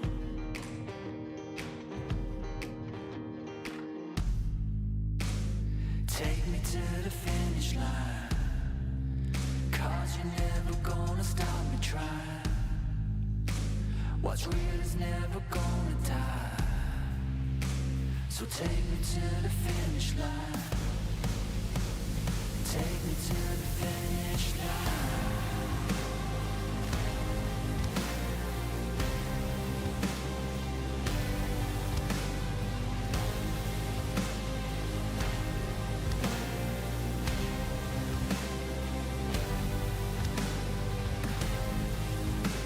So take me to the finish line. 'Cause what's real is never gonna die. Yeah, you're never gonna stop me trying. So take me to the finish line.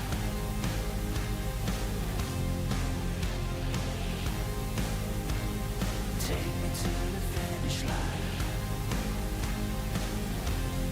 Take me home.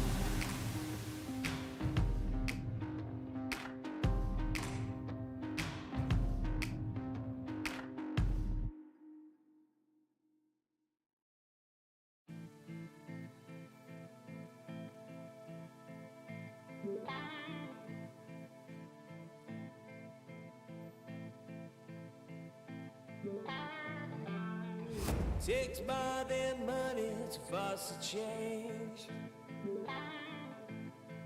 Takes more than time to heal the pain. Heart break will light the fire. Heart break will light the fire. Fire will light the fire.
not a king, I'm the king.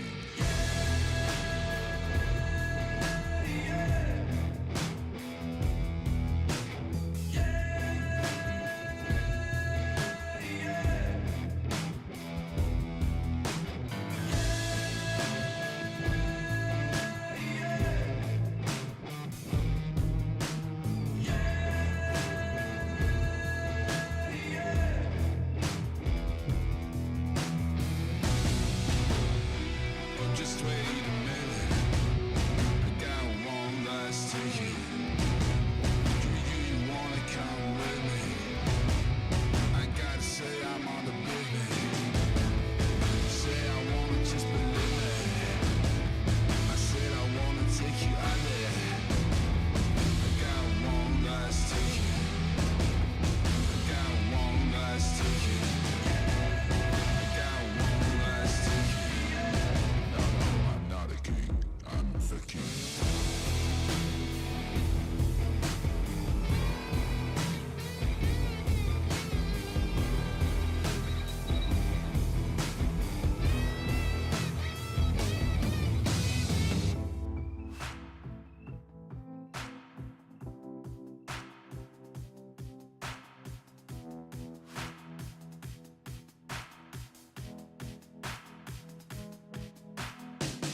I'ma keep winning, winning. I'ma keep winning, winning. Ooh. I'ma keep winning, winning. You can try to save yourself, but you only gon' play yourself. You can try to save yourself, but you only gon' play yourself.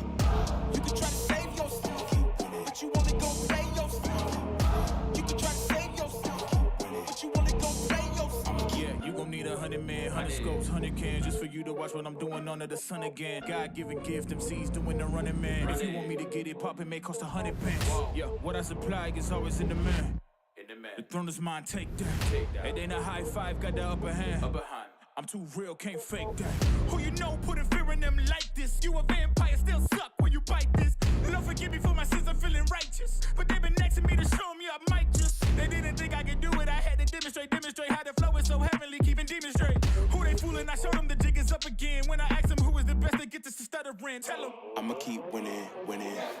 I'ma keep winning, winning. Ooh. I'ma keep winning, winning. You can try to save yourself, but you only gon' play yourself. You can try to save yourself, but you only gon' play yourself. You can try to save yourself, but you only gon' play yourself. You can try to save yourself, but you only gon' play yourself. they can't stop me now. They knock me down, but they can't count me out. I can't lose, I won't lose. I can't lose, I won't lose. You may wanna save yourself. I think it's best you run away. I won't let you finish. When you came for me, you played yourself. You scream for help. It's a shame that nobody will hit me. No pain, no gain. Watch who you bang with. Make it to the top with the same ones I came with. I shoot my shot. You better know that I'ma never miss. When they coming for me, yeah, I'm gonna tell them this. I'ma keep winning, winning. I'ma keep winning, winning. Ooh. I'ma keep winning, winning. You can try to save yourself, but you only gon' play yourself. You can try to save yourself, but you only gon' play yourself. I'ma keep. You can try to save yourself, but you only gon' play yourself. You can try to save yourself, but you only gon' play yourself.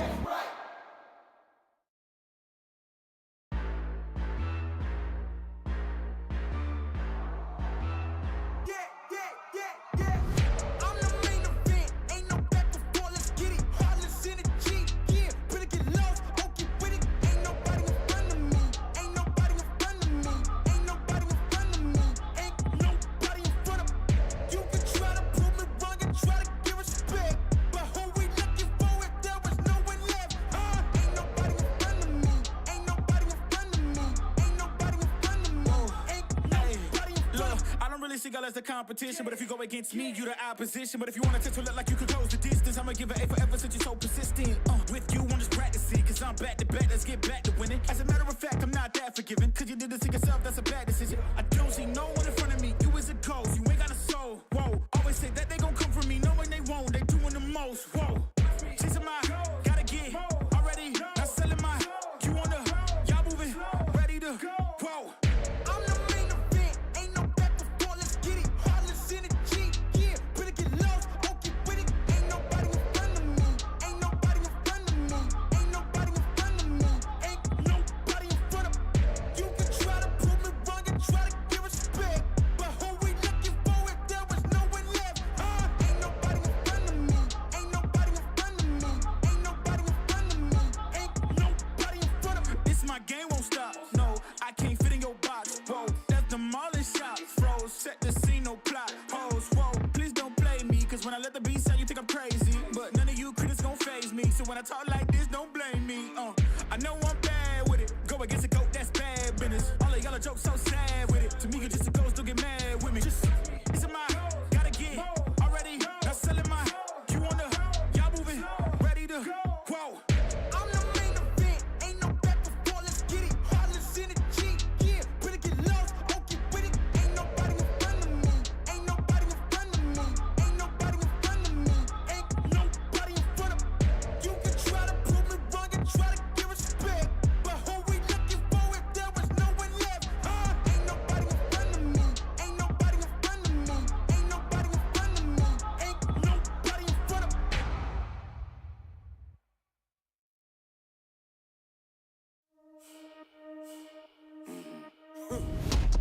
Everybody trippy, yeah, we coming, yes, they're back. Yeah, we walking with a body bag full of cash. Cut from a different rary, raise it like a flag. Unapologetic. We gon' keep running it back, running it back, running it back. Running it back, running it back. And that's we gon' keep running it back, running it back, running it back. Running it back, running it back, running it back. Hey, 10 toes, I'ma never miss. Boy, I'm locked in, never take a loss in the sport, boy, I'm top 10. Giving work all around the clock, I know they watching. Got it out of the mud, ain't had no options. Oh, yeah. Let me go ahead and change my style up. Got that touch like Midas. Back then they wouldn't invite us. Switched up, now they wanna be like us. And now they dealing with identity crisis. I know, I ain't sorry, get a pity party. You could probably get it from your mama now. But if you pull up on me, you gon' see a body. Cause I'm not the one you want a problem with. 10 toes down, if I stumble, watch me stand up. When it goes down, get the tutu to your man's dog. You can blame it on your homies, got you hyped up. Whoa. Everybody trippy, yeah, we coming, yes, they're back. Yeah, we walking with a body bag full of cash. Cut from a different rary, raise it like a flag. Unapologetic. We gon' keep running it back, running it back, running it back. Running it back, running it back. And that's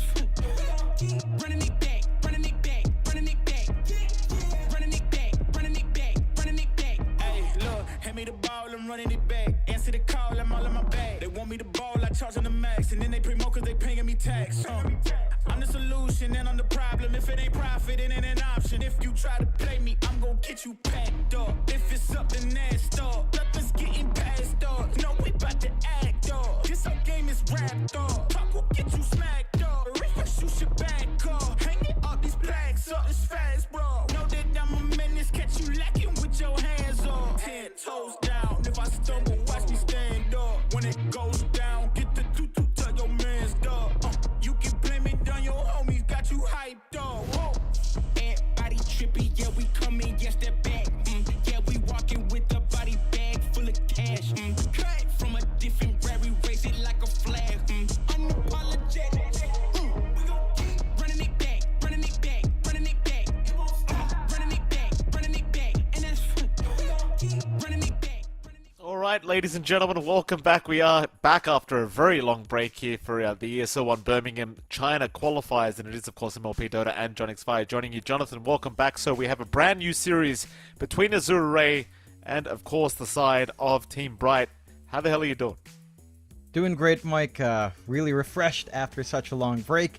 Was watching a few other series going on. We do have simultaneous streams running right now for the ESL 1 Birmingham qualifiers. But for us here, Azure Ray up against Team Bright, as you mentioned, going to be an interesting match.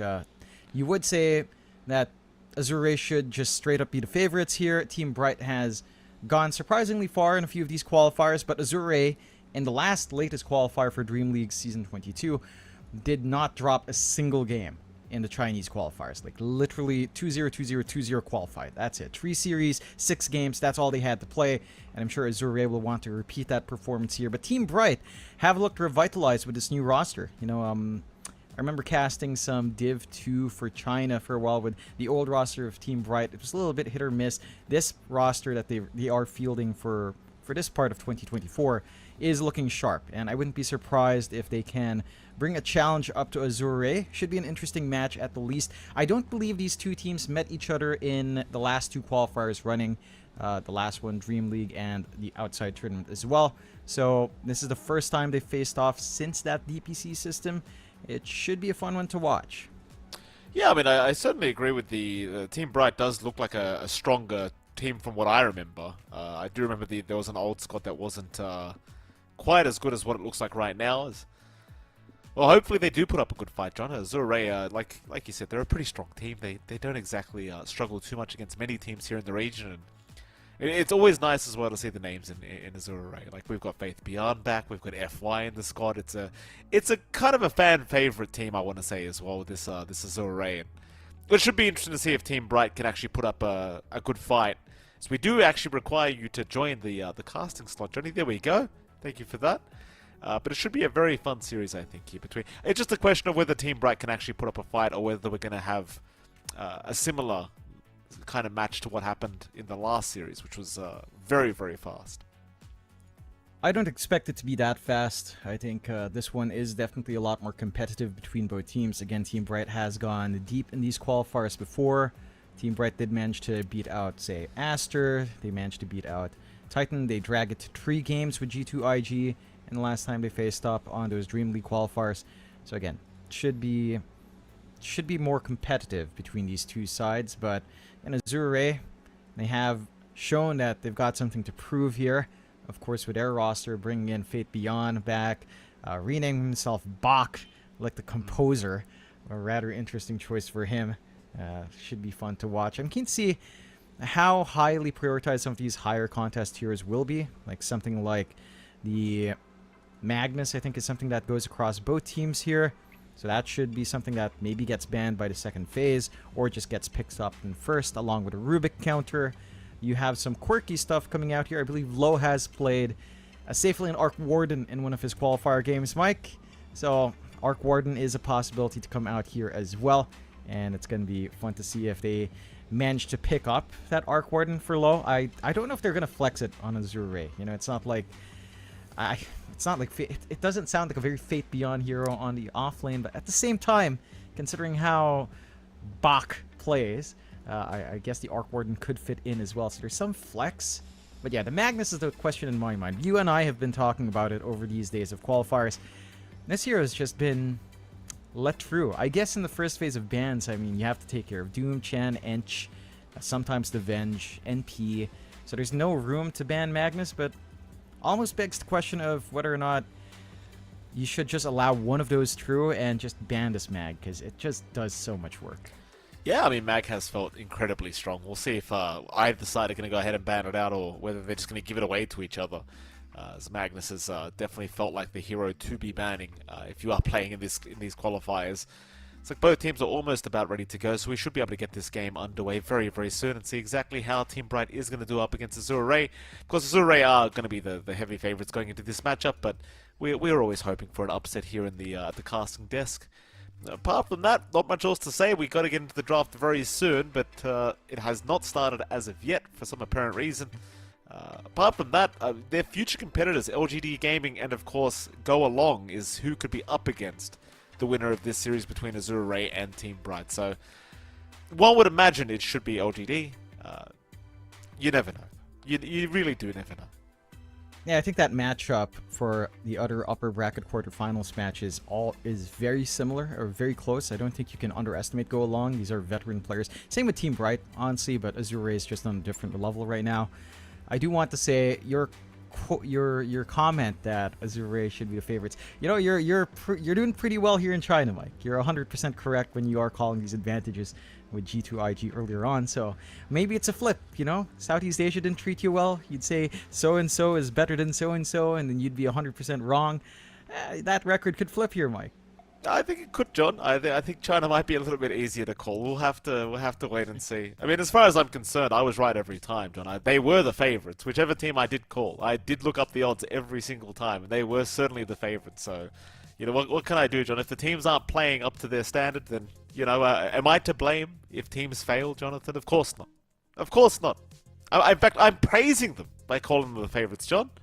I should be, in theory, they should be doing better because I'm praising them. If they are listening to you, well, you know, they have issues watching the stream while playing the game, so hopefully no one's doing that, because that would just be messy. None of us are saying anything useful for you guys, so never bother. What we should bother with is the draft opening up. Azure Ray do take out the Phoenix and the Doom. Team Bright do prioritize the Techies Lion. And Azure Ray are the ones to take out the Magnus. There you go. Heads up from Azure Ray. Love to see that. Yeah, I mean, if you don't want to play it, you just get rid of it. I'm not really sure what the confusion is, really, and Azure Ray certainly not wanting to have to play up against it, seeing how powerful it has been. Team Bright, one more ban to go for themselves before we can continue, but they'll dive into the reserve time. The Ench has been left. So, Bright, they could just ban out the Enchantress right now, unless they're intending on picking it up themselves.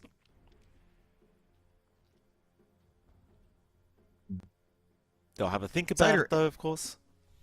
It's either an Ench or maybe a Hoodwink ban. I think those have been pretty much the top supports here, along with the offhand Venge when nothing else is there. Maybe a Pugna. I think those have been the most common supports we've seen so far in all of these qualifiers, so wouldn't be surprised by any of those being prioritized. Gonna take their time, maybe considering one of the cheekier bans, like say Arc Warden or Meepo. Feels like the cheese picks that kind of line up for that ban in this point. If you just don't want Azure Ray to try to start strong there. They go to Bat Rider ban instead, and they'll pick up the Nature's Prophet. So it was left unbanned. It will be picked up. This is one of the other supports that have been popping in, although, again, prioritized in bans for the most part, for good reason. There's a lot of activity this Nature's Prophet brings out. It gives you good push pace. It has good itemization and scaling, witty ags, and with a lot of utility. And it can snipe those Wisdom Runes every single time at 7 minutes. So that's something to be mildly cautious about here on Azure Ray. Yeah, it still surprises me that Prophet can just do that with all the changes that have happened across the map. The fact that he's just still allowed to teleport wherever the hell he wants is insane to me. So Azure Ray, they do go for a Hoodwink kick up, which isn't too surprising. I haven't seen a lot of Hoodwink popping up as of late. Also a nice hero against the Prophet. You know, he likes to sprout, give you some extra trees to play with there with the Bushwhack. But yeah, nothing too surprising from these two draft openings. They're pretty standard, I'd say, in the Prophet and the Hoodwink. Yep. Nothing too much off the mark just yet. A little bit surprising maybe the OD ban, perhaps gunning for something like the TA for Azure down the line, but they will start with a Primal Beast first. And this is here we haven't seen at all in any of our own qualifier games. Has been left by the wayside since Heart got nerf, and you're not rushing Heart Blade Mail. But Primal Beast is a very good carrier of Veil into Shivas, which is the new meta item now anyway.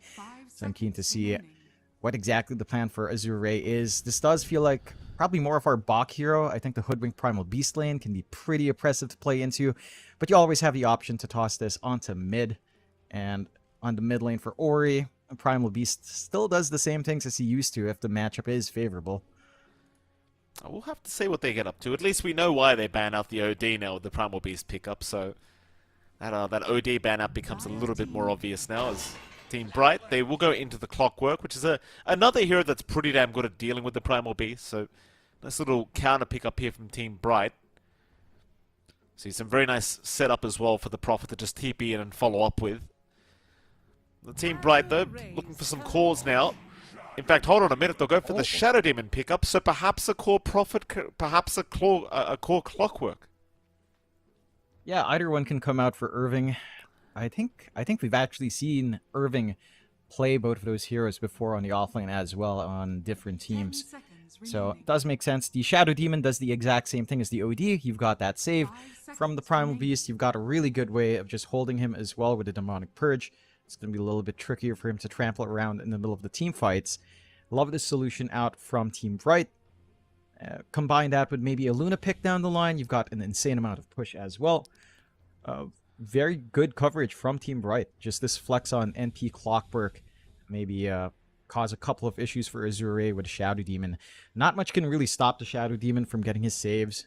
Azure would want something that perhaps jumps the backline a little quicker than Primal Beast.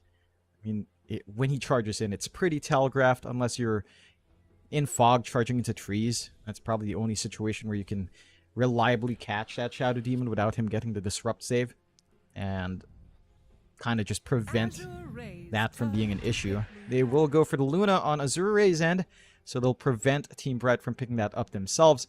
That should be our here for low. A rather interesting pick into Shadow Demon. I feel like, this is something we used to see a lot of. Shadow Demon into Luna used to be the pick, and you just clone Luna, get your own Luna illusions to bounce glaives around, shove back the creep waves, and be a little bit of a nuisance in the middle of the team fights. You do have the Venge on hand for Azure, so it's the aura stacking once more. Lunar Blessing plus the Venge in lane with Wave of Terror. It can be pretty annoying for a lot of offlanes to deal with, and if you are running something like the offlane Clockwork, Luna Venge can make it a little bit painful for you to come up to the creep wave there. Oh, Team Bright, they're going to go for the Ember Spirit. Pretty standard mid right now. Ember Spirit has felt really damn good. Going back to the Shadow Demon versus Luna kind of discussion you were having, John, I feel like it's probably worth choosing the Luna based off the fact that if you did it, then Team Bright would have just taken it themselves. SD Luna combo together seems stronger than the SD versus Luna. Nevertheless, Team Bright, they are going to keep their position 1 hidden for now. It seems like they will just go back into the ban phase. The Ember Spirit's quite interesting as well, because you don't exactly know who you're laning against yet. Is it going to be the mid Primal Beast? Is it going to be something else in the mid lane? I suppose it is kind of open right now for Azure. Team Bright maybe just taking the comfort Ember pick anyway. Ember Spirit, of course, being very kind of powerful in the current meta. So no real harm just taking it up right now, even without the knowledge of what you're playing against. But we'll see what Azure do. I mean, I don't know where to expect this Primal Beast to go. I want to say it's Bach going to be playing in the offlane, but I suppose it is still very open. It is open. I think the mid lane matchup for Primal Beast into Ember is still not too bad. We've seen Primal Beasts kind of hold their own in that matchup previously. I don't think that matchup has changed too much at all for the Primal Beasts part, so that is still somewhat playable. The Ember is one of Butterfly Effect's best heroes on mid lane as well, if I recall my time in the Chinese DPC. This is one of the heroes that he has impressed upon, so it is a strong pick for them.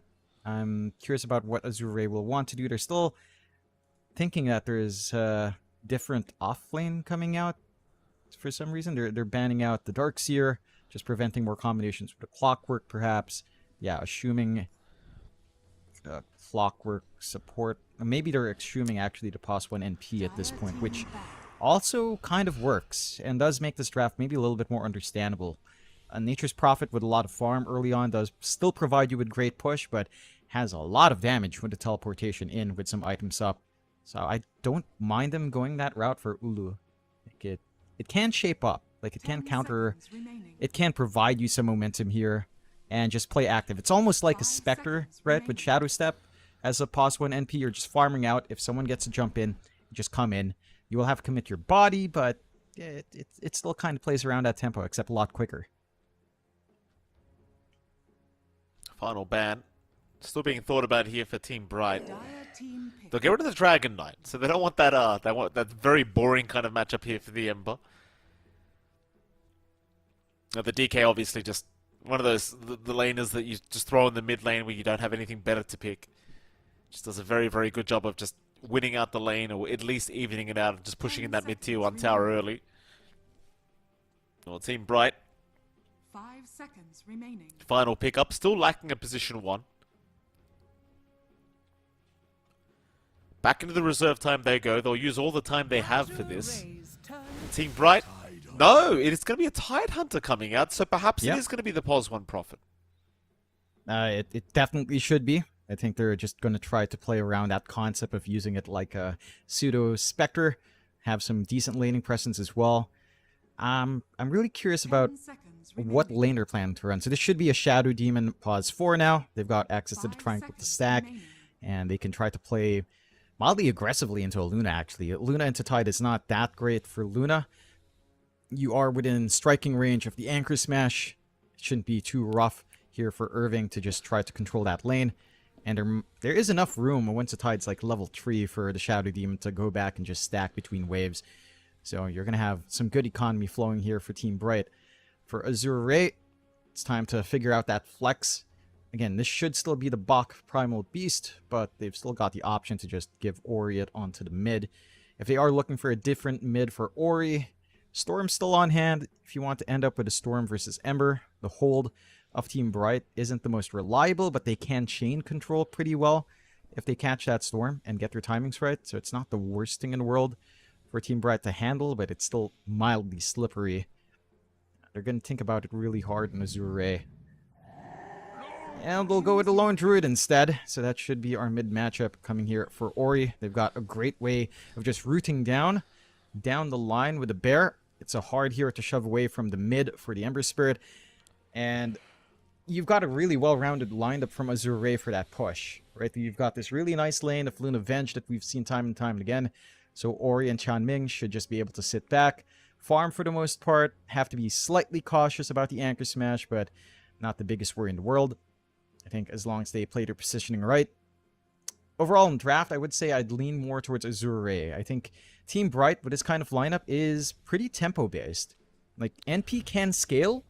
I would not rate it as high scaling as a Luna. And the Luna's going to have so much damage with Lunar Blessing and Vengeance Aura as well. There's a lot to worry about. Your towers will melt if Lo is allowed to focus in on his Lone Druid and just run down. And it's going to be a rather interesting one to see. I believe Lo should be playing the mid then on his Lone Druid. I don't think Ori's crazy enough to play on mid Luna. Yeah, I mean, I think the Lone Druid is probably the biggest concern, if you ask me, for Team Bright. Like, that this LD can really start to just take over the game very, very quickly with a good laning stage. And the LD versus Ember matchup is certainly LD favored. It is not a very fun time for the Ember Spirit whatsoever, so see what Team Bright do about it. I think this could be a pretty tough game for them if they're not too careful. I appreciate the strategy with the position 1 Prophet they've brought out. Whether it works, though, is a different question entirely, and in my opinion, if I was to guess, I dare say it probably will not, but let's see. So good luck, have fun's are already coming up from these two teams. Already a smoke-on-smoke scenario, but that's obviously to get the mid wards down ASAP. I do really want to see if they can keep kind of a tab on this LD this game, because for Low, it really does feel like a free game, if you ask me. It's just, how are they going to deal with this guy is the question that's on my mind. We'll see a smoke broken here on Irving for a moment, so they'll see the tide. Both teams on the same side of the map right now. It's like even Team Bright might think about rotating through the top lane into that Radiant Triangle for a bit.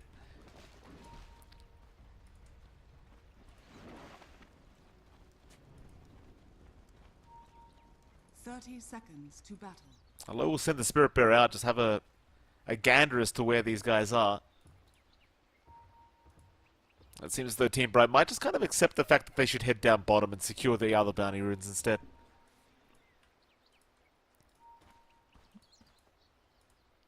Not much protection here for Ori if they do land onto him, but not quite in position in the nick of time.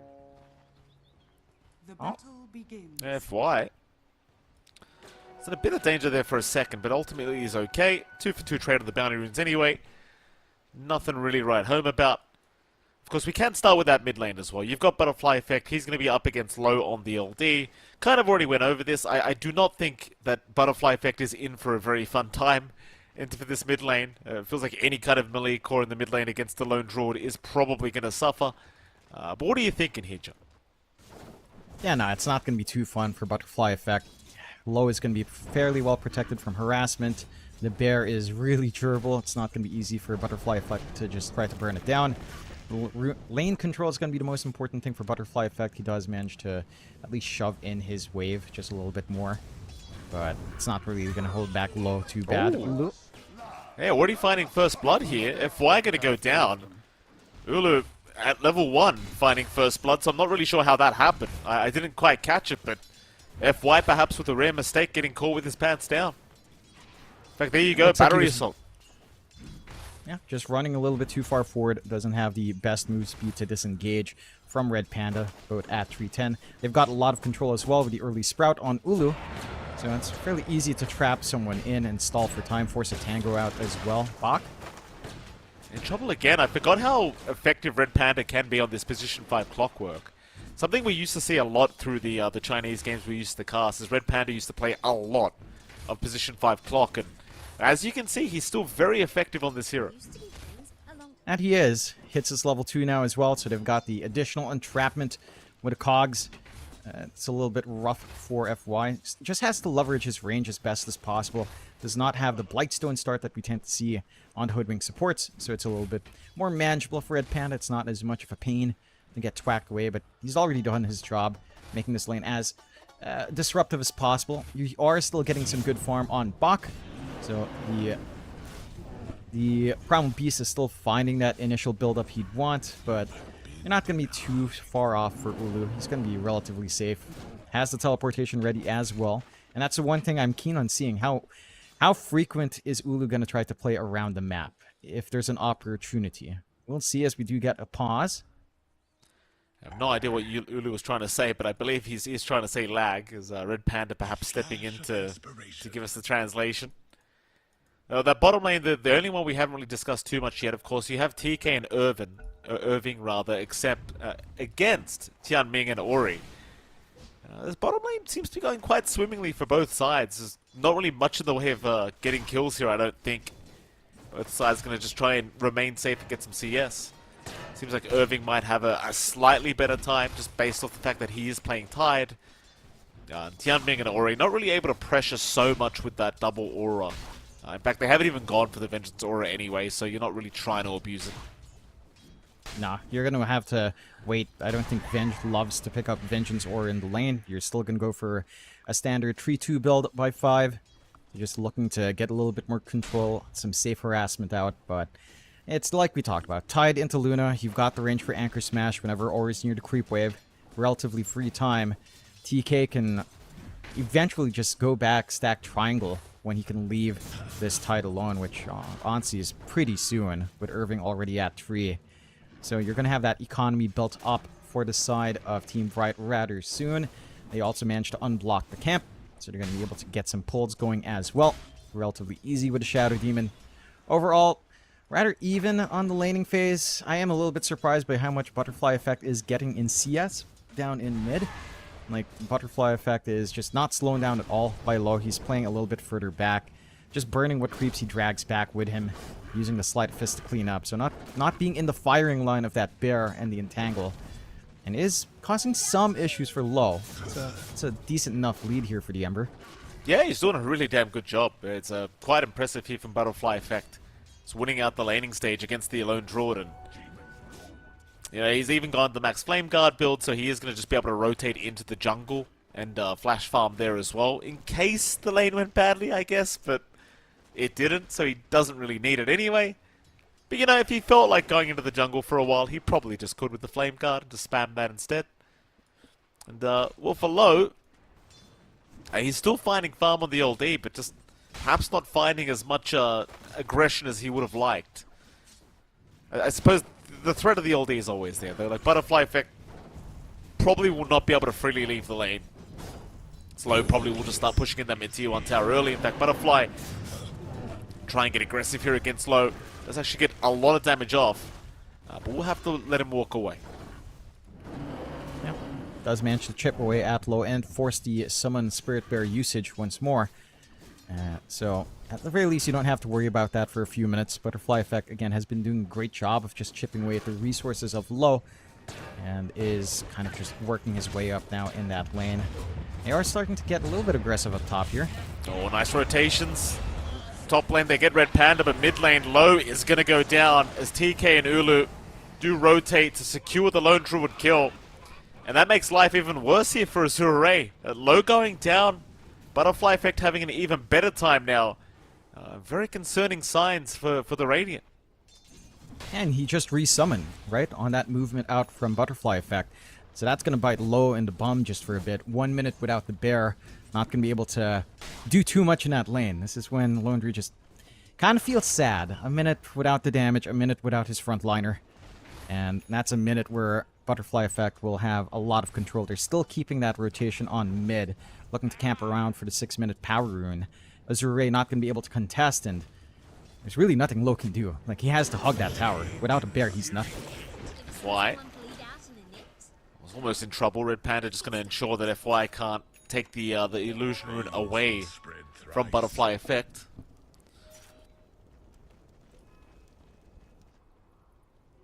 The lanes are going very well for Team Bright. It's just bot lane for Irving going extremely well. The mid lane's gone very well for Butterfly Effect. The worst lane they have is the safe lane, but even then, FY just dies again. Butterfly Effect now with the rotation on the Ember, able to make it work as bottom. They make a jump in onto Ori. Ori pretty alone. Xiangming is going to run in now and will save with the magic missile.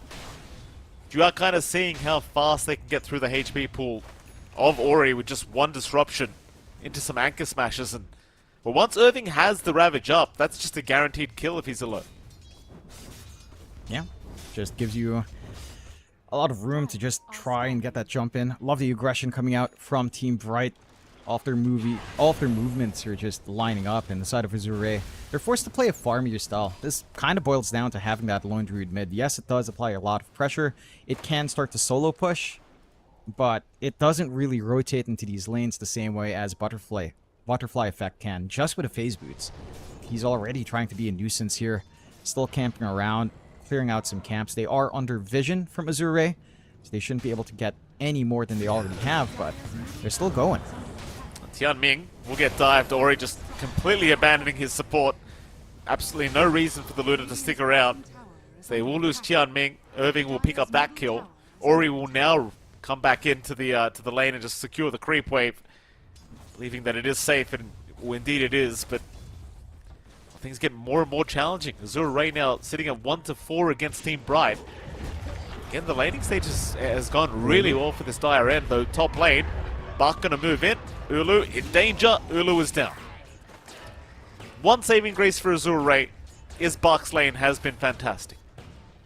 Yeah, they're doing a great job of suppressing Ulu. In terms of net worth, Ulu and Ori aren't too far apart, considering how rough Ori's lane is.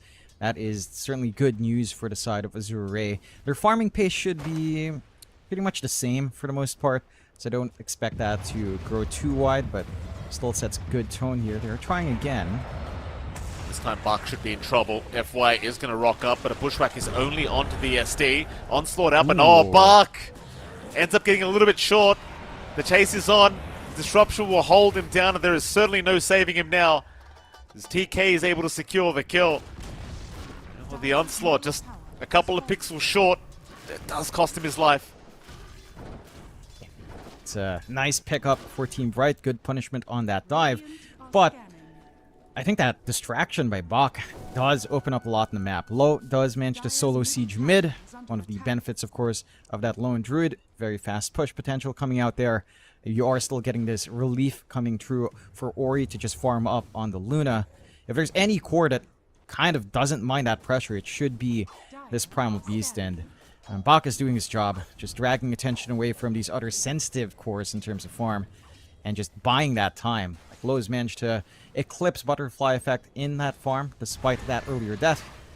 They are gonna have some issues with this lone druid once that full diffusal's up, and it's not gonna be too long till it's up here for Low. That will not.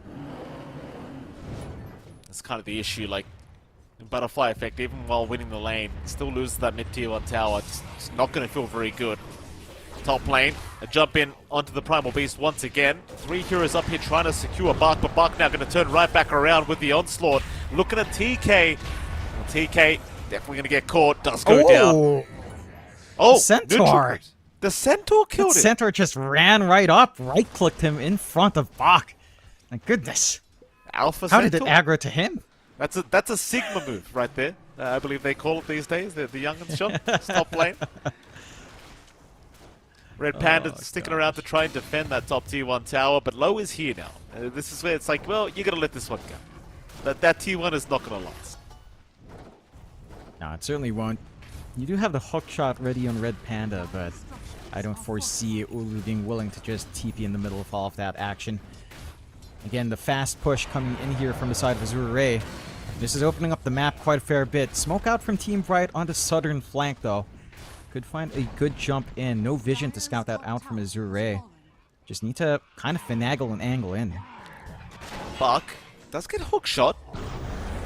Onslaught's out of the cogs. He's out of mana. Rotations were coming in from Team Bright, but Bach is way too far now. So a bit of wasted time. That was 4 heroes up at the top lane trying to chase down a Primal Beast. And sadly for them, he just casually walks out of there. Not great news. Yeah. I'm a bit surprised Team Bright are still focusing on to Bach, right? Like just following that action where Azure is clumped up. Because they've left Ori alone. They haven't gotten forward vision down bot. They're not able to push in the tier 1 too fast with a Tidehunter. This Luna is the softest target you can go for outside of a lone druid when you manage to catch him alone as well and stop him from going true form. Like these are the big targets you can easily hunt down on Team Bright. See if they start to consider that option. Map space has shrunk just a bit. No forward vision from Azure either, but they are all focused in on mid here. Oh, Low. Butterfly Effect being caught out with the Entangle now in pretty big danger. We'll be able to remnant away. Instead, they'll have to go onto the supports. TK and Red Panda trying to fight. Low, dropping quite low, but is just backing his way out as Ulu is still trying to chase him down. Eventually, they might have him, and they do. Now the Ravage comes out. Irvin, he holds them all down. Bach trying to get out, but trapped within the cogs. He will drop. Oh boy, 2 down for the side of Azure Ray. Team Bright showing their prowess here in the mid lane. They will pressure that mid-tier 1 tower. In fact, I think they've got it. It's not much to stop this from Azure Ray. You're not ready to show up on Ori. He's just going to have to let his team cop that for him. Really good focus from Team Bright. Finally taking advantage of just jumping these heroes when they are slightly isolated like Low was. And this is where that Nature's Prophet kicks in, right? Like, Ulu is playing like we see Spectres do. Farms on the opposite side of the map, sees an opportunity, TP in, goes back to farming. Without that forward vision from Azure top, not going to be an easy target to gank down as well.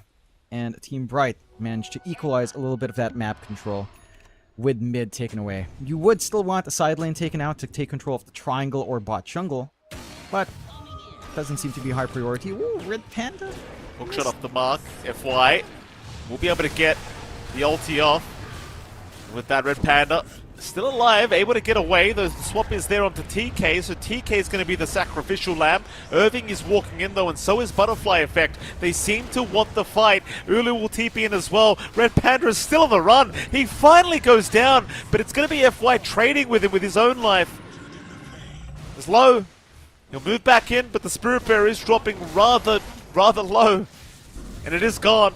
No respawn to be had here from the Lone Druid. This Tian Ming will also go down. Team Bright, once again, finding a pretty good fight for themselves. Bottom tower is under attack. They've got this really sick timing and Butterfly Effect. Full Mage Slayer up. So much damage to pump out here. You are pretty much still mostly magic outside of Lone Druid. Even then, just that debuff running with a little bit of damage is pretty annoying for the side of Azure Ray. Butterfly Effect's just so tanky in front. They get really focused on their supports. Beautiful hook shot out from Red Panda. This is the big target they really wanted. Ori, swap will be there. Tian Ming at the perfect place at the perfect time. That is unfortunate. Now, I'm not sure what Irving is saying, but it doesn't really matter. They're all saying it, in fact. What the hell's happened? Probably just all right. Kale. Probably. Ori's almost guaranteed just dead. There's no way. Chains out, lock him down, Ori is gone. Yeah, rather unfortunate. Yeah, nice attempt with a swap save coming in here, but just not enough considering that low HP. Ori still tried to get a little bit more damage, pop the Mom to try and lifesteal off instead of using that additional move speed to retreat. Does cost him. Might have had enough spacing actually if he just started running after the swap. So punishment by the dozens here from the side of Bright. They've got room to siege down bot now. With the additional protection of the Vlads as well being up in Irving, they've got a lot of sustain, a little bit more armor to play with, a little bit more damage to play with, and try to siege out. Azure Ray, their lineup needs to stall now, right? Like, you've got a Lone Druid, you've got a Luna, you have this really good scaling into the late game. You just have to try to regain map control, try to pressure one lane. Bach is getting that done up top. They've equalized map control here on the side. Team Bright, for the most part, just down, just behind by one tier 1 tower, but the top isn't the most pertinent one. Gonna find Tian Ming again. Red Panda just really ensuring Tian Ming is not having a good time. And he is gone. Ulu will take another kill for himself on this Prophet. And Ulu, I mean, he's getting to a stage where you start to get quite concerned. Like, that Mjolnir now is completed and available. Meanwhile, low Spirit Bear gonna find himself in danger again. Irving, with that dead in the water, just gonna lock the bear down and it's gone. Meanwhile, they've actually found Ori again. Red Panda gonna find the big target in the Luna, will slow him down, and my god, Red Panda's just doing so much damage. Ori just cannot sustain against the Pos 5 clockwork. Yeah, if they just got maybe a teleportation out from Ulu, could have been a nice kill to find. Nonetheless, that pressure is just ratcheting up from Team Bright. Azure Ray, they have to stall for time here. Your Lone Druid isn't nearly farmed enough. Only has that diffusal up and running on a bear that's dead. You still need more time for Ori, time and levels. And I love that early dead in the water pickup. Tian Ming just gone again. The Venge just cannot survive. As soon as she shows the map, she's just dead. And yeah, that dead in the water from Irving, it's providing so much utility. So hard to get away from once it's on you. And against the Lone Druid, that Spirit Bear, it crawls back. It's a big problem. Yeah, that it is. Again, it's just a stall for time on Azure Ray. Their team fight hold isn't particularly amazing either, outside of like single target with swap back. Their only AoE control that's reliable is Bushwhack, at the very least more reliable than relying on Pulverize landing onto everyone, with everyone clumped around. Or is trying to sneak around top. At the very least, this area is fairly well protected with how dark it is. But Roche has begun. And with Ulu having that full Mjolnir up, it's not going to take too long for this to fall. Got the damage to get this done. The scan was there on Azure Ray, but they don't have any right of trying to run in there right now. They're just going to have to accept that they're going to deal with a secondary life here. And for the side of Bright, again, really great understanding on how their lineup is supposed to go. Going for these early aggressive fights, rushing forward with Butterfly Effect. He has his own full Veil of Discord up now as well. So a lot of output when he does run in the middle and pop that. And relatively easy for the Ember to do that consequence-free as well. Azure do have good defensive wards, so they've got some vision on some key entrances in the jungle. As long as they dodge out these ganks on their bigger cores, they should feel fairly happy.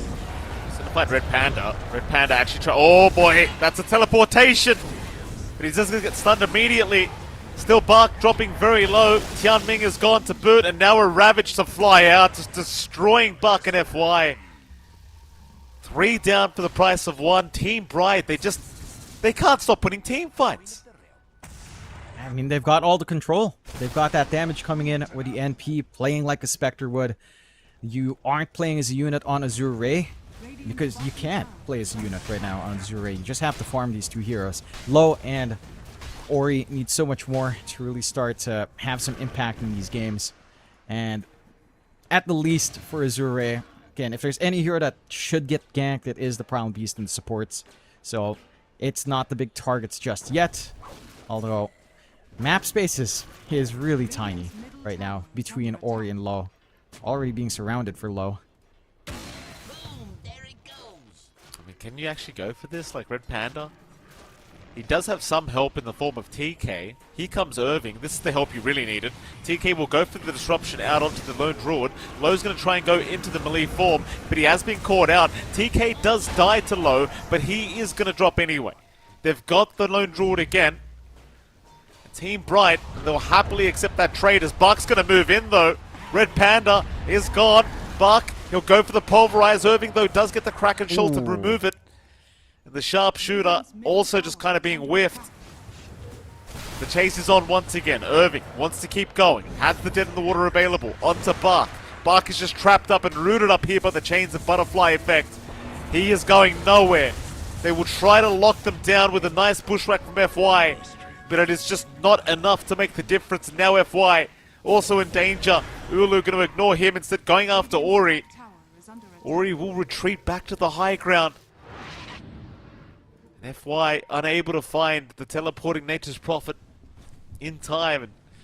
And the game just keeps getting worse for the side of Azure Ray. That lead is just widening for Bright. The room you're trying to find here for Azure Ray, it's just such a small map. And it's so oppressive. Like, you just run around as 4. Catch one more. Oh, again. I mean, Low. He's just getting destroyed by Red Panda. Yeah, he has nothing. You know, it's all on the bear. It's still early days for the Lone Druid. He doesn't even have, like the Wraith Band spam. Just the branches. And that's not enough to sustain up against that Shivas and the Battery Assault coming in here from Red Panda. Still have the Aegis running as well for Bright. I mean, this is just going to be a hard high ground defense from Azure when that time comes. And their team fight's not amazing. They could try swap back Punish with Tianming, but it's a level 1 swap. And level 1 swap's the worst point in game for Venge. It does not feel great outside of defensive swaps. Offensive swaps are much harder to land. And you are reaching 12 in a level at the least, but there's no room for you to soak on Tianming. So it's just a tough outlook. At the least Aegis only has a minute left. Oh, TK? TK. For another. Here comes the TP in from Ulu, though they do pop the Eclipse! Ulu's gonna lose 1 life. Irving's gonna move in, but does not want to use Ravage. And even Tianming able to get out as Red Panda not quick enough with the hook shot. Alright, so Aegis is gone. I mean, it does cost you an Eclipse, but I think Azure Ray will happily take that trade. I don't think it's the biggest loss for Bright. There's a minute left on the Aegis. They're not really focused on trying to siege high ground just yet. They're just keeping all the lanes shoved in. They're probably going to gun for tier 2s. And with Eclipse gone, you know Ori's not going to be joining in. So it's an opening for your end on Bright. They've got Ravage still ready to go. They've got most of their team fight lined up. You've got the BKB on Ulu. Just need to catch one again. They will. Low. For now, will be okay. Butterfly Effect does move in with the double chains out, though, finding the Lone Druid, and, well, Low, he is not okay. He is certainly not okay as Buck Also caught here on the Primal Beast. Swap is out from Tian Ming to save the day. Bushwhack out from FY, but they'll break the tree. They're diving tier 3 towers now. Tian Ming, he is also gone. They're onto the tier 2 top tower. I mean, they're just diving the base. But they haven't even got rid of this tier 2 yet. I mean, they know how far they can go here on Bright. They've got the opportunity to steal the Tormentor as well. So free shard going their way. Red Panda not going to buy from this one. And he does get his shard on hand. So the jetpack's ready on the clockwork. A little bit easier to position around these fights. 9k lead standing for Bright. And for Azure Ray, that entire fight stemmed from the fact that they saw Ori pop Eclipse. You know, again, without Eclipse, sure, you traded Aegis away. You are lacking a lot of that wider damage without Ori in. Like, the Lone Druid is not going to cut it. Not durable enough. Bear's not doing enough damage. Can't just focus in on a single target. Eclipse is the great area denial that Azure has. They actually have to play around it, which isn't ideal for Luna as well, because she can't just stand her in Eclipse in most of these fights anyway. BKB being farmed up now from Ori to rectify that. But it's going to be a reliance on Eclipse. And again, you're doing magic damage up against an Eternal Shroud. Tide up against a Mage Slayer. Ember. I'm not even sure if the Eclipse will be as good as you'd expect it to be. It could handle the supports, but even then, you're not going to be a threat onto Ulu with his own fresh BKB still at 9 seconds. Next objective that's safe here is Roche, a minute and a half away. A minute and a half of farming open here for the side of Azure Ray as long as they don't get caught out, which is a caveat that has not been met all too often here, unfortunately, for Azure Ray's end. And Team Bright, you are seeing why this team is, again, not to be underestimated. They had deep runs in the qualifiers. They've managed to knock down a couple of great teams, only, I believe, getting eliminated by G2IG, the eventual winner of the second slot in the last Dream League qualifier. So, not to be underestimated. Still going aggressive here. Why the hell not? I mean, you've got the lead in this game, number one. You certainly want to keep pressing the advantage. Bark and low. North side of the map, pings are coming out. They seem to know where low is based off the fact that the Spirit Bear is farming the creep wave right by him. They'll ignore the... Oh, they saw him! The rocket flare will give the vision. They found the real hero. They'll deal with the Spirit Bear first by the looks of it. That'll be the Spirit Bear gone. Plus 300 for Ulu. And now the actual hero. Low will try to run, but he is down. Ulu picking up both the bear and the hero for himself. A very nice rocket flare from our clockwork at the last second to secure that one. Yeah, again, just on point with hunting down these high-value targets from Azure Ray. Just ensuring Low will not have a game. Just has nothing. Now find one more. The Red Panda. This combination of Red Panda and Ulu has just been so aggressive. And it continues to work out as Butterfly Effect in the meantime will kill off FY. Bark has still been scouted out, trying to get away from Red Panda, but Red Panda is just jetpacking his way over to him. He'll go for the Pulverize, but it will not be enough. Red Panda will take the kill for himself. And Azure Ray, I mean, it might be starting to get to that time where I don't know what you do here. Like, Ori's still farming okay, but everybody else on their team is just suffering. The game plan has to be high ground. They have a little bit more range on swap with it at level 2. Try to isolate one when they get greedy on Bright. It's only Low holding onto that high ground right now, though. Well, that'll be a Spirit Bear again.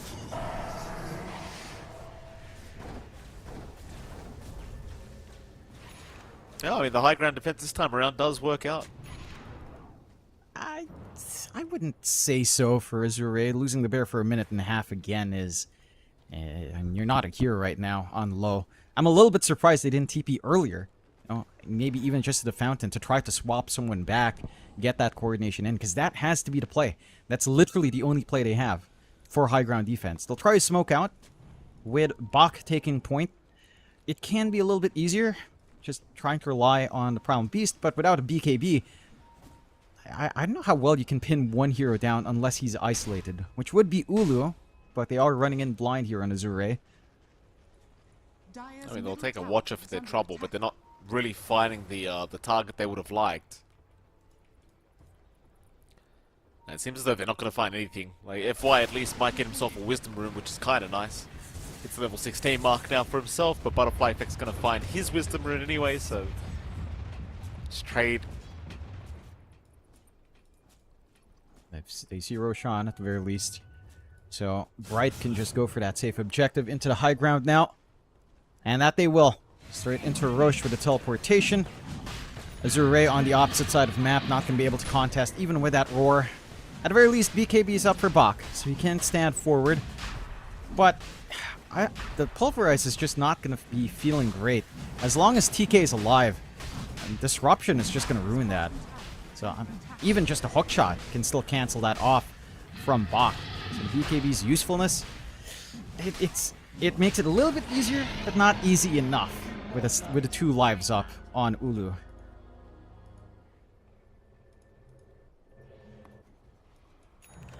Just a little 12k advantage the way of Team Bright. 22% chance of Azure of making a comeback in this game, one according to Dota Plus.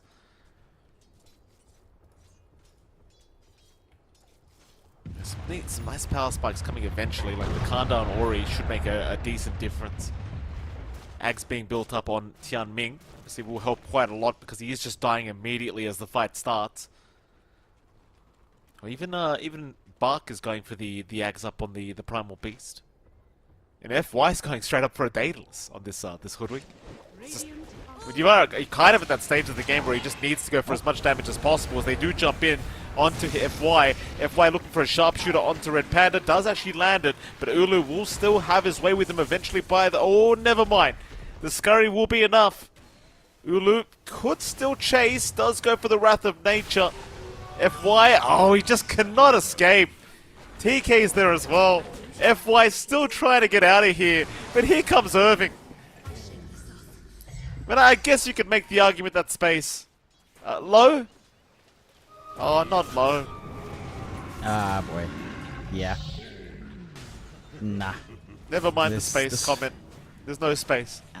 Yeah, there's space for Ori up top. Yeah. So you're not all wrong, but this lone druid of low is just...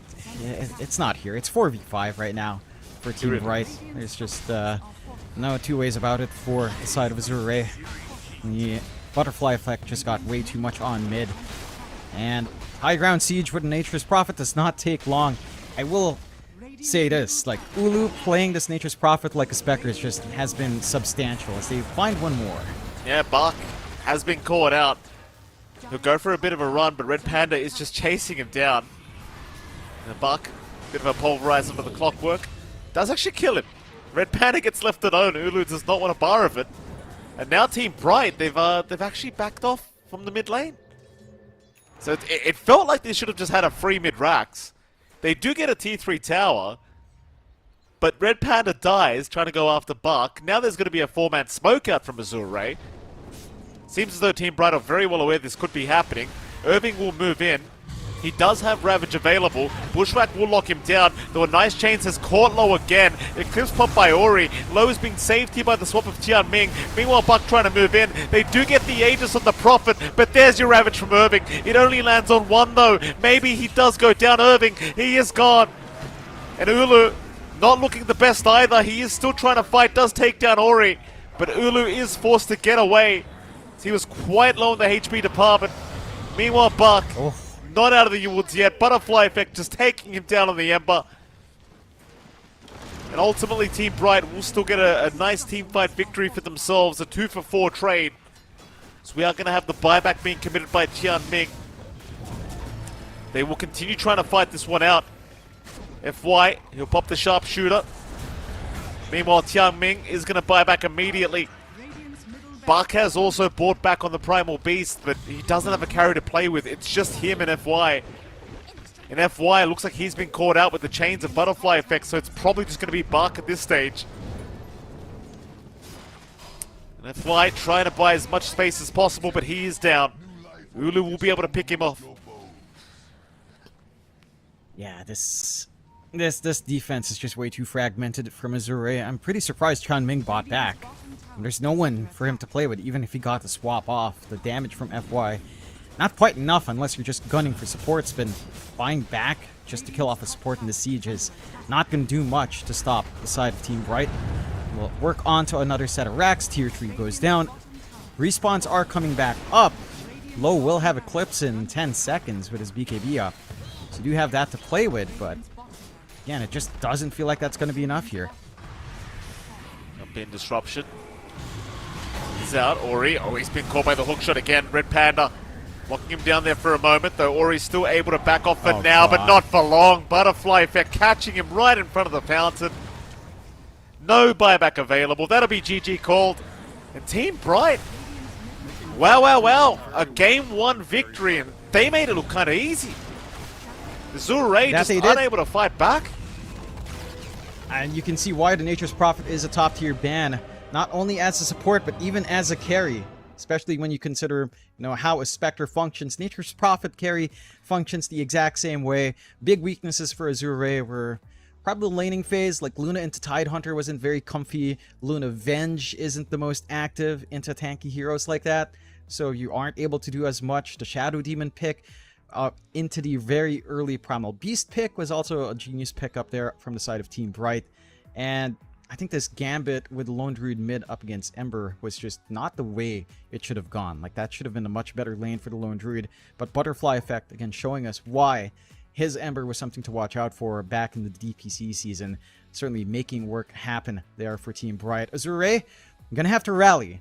It's not like they'll be out if they drop that next game, but Team Bright, they have had deep runs here again, Mike, and they're looking good already for that game 1. No, they certainly are. They're now 1 game away from being able to proceed through the upper bracket, so we'll head off to a short break, and right after that break, we'll find out whether Azure can fight back and force to a game 3, or whether Team Bright are going to take this 2-0. We'll see you soon.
strong is the hammer in my hand.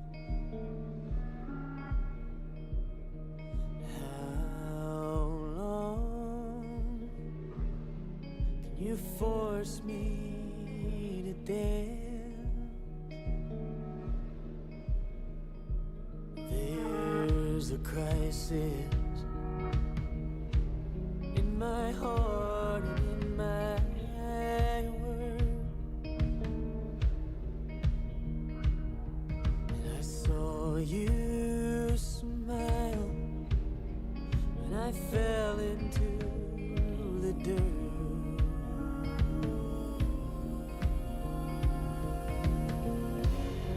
Oh, your fire, I don't belong here. I'm not calling you a liar, but I know you don't know me.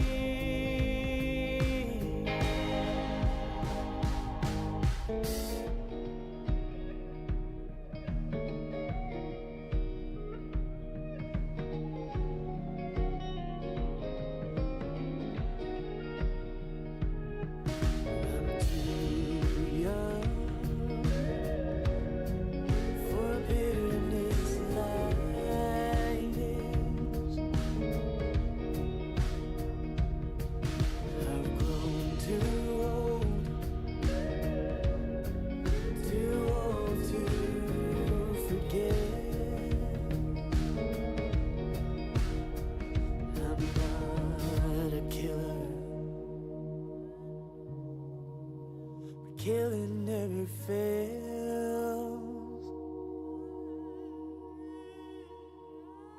To a hammer, every problem's a goddamn nail.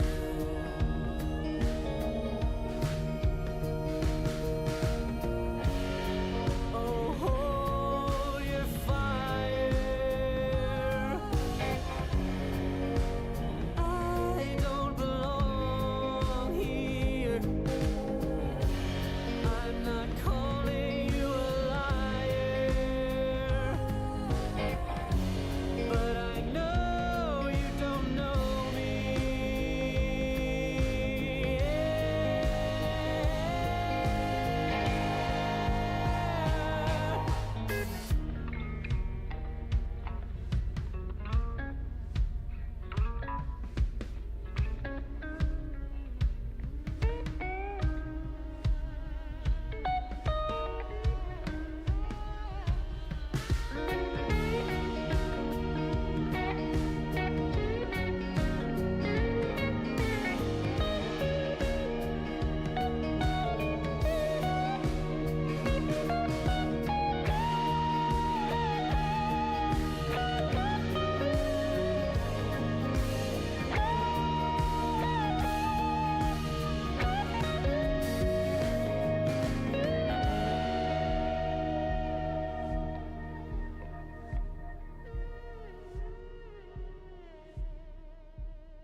Welcome back, ladies and gentlemen. We are going into our second game of this best of three series between Azura Ray and Team Bright to find out who will proceed through the upper bracket of these close qualifiers for ESL 1 Birmingham.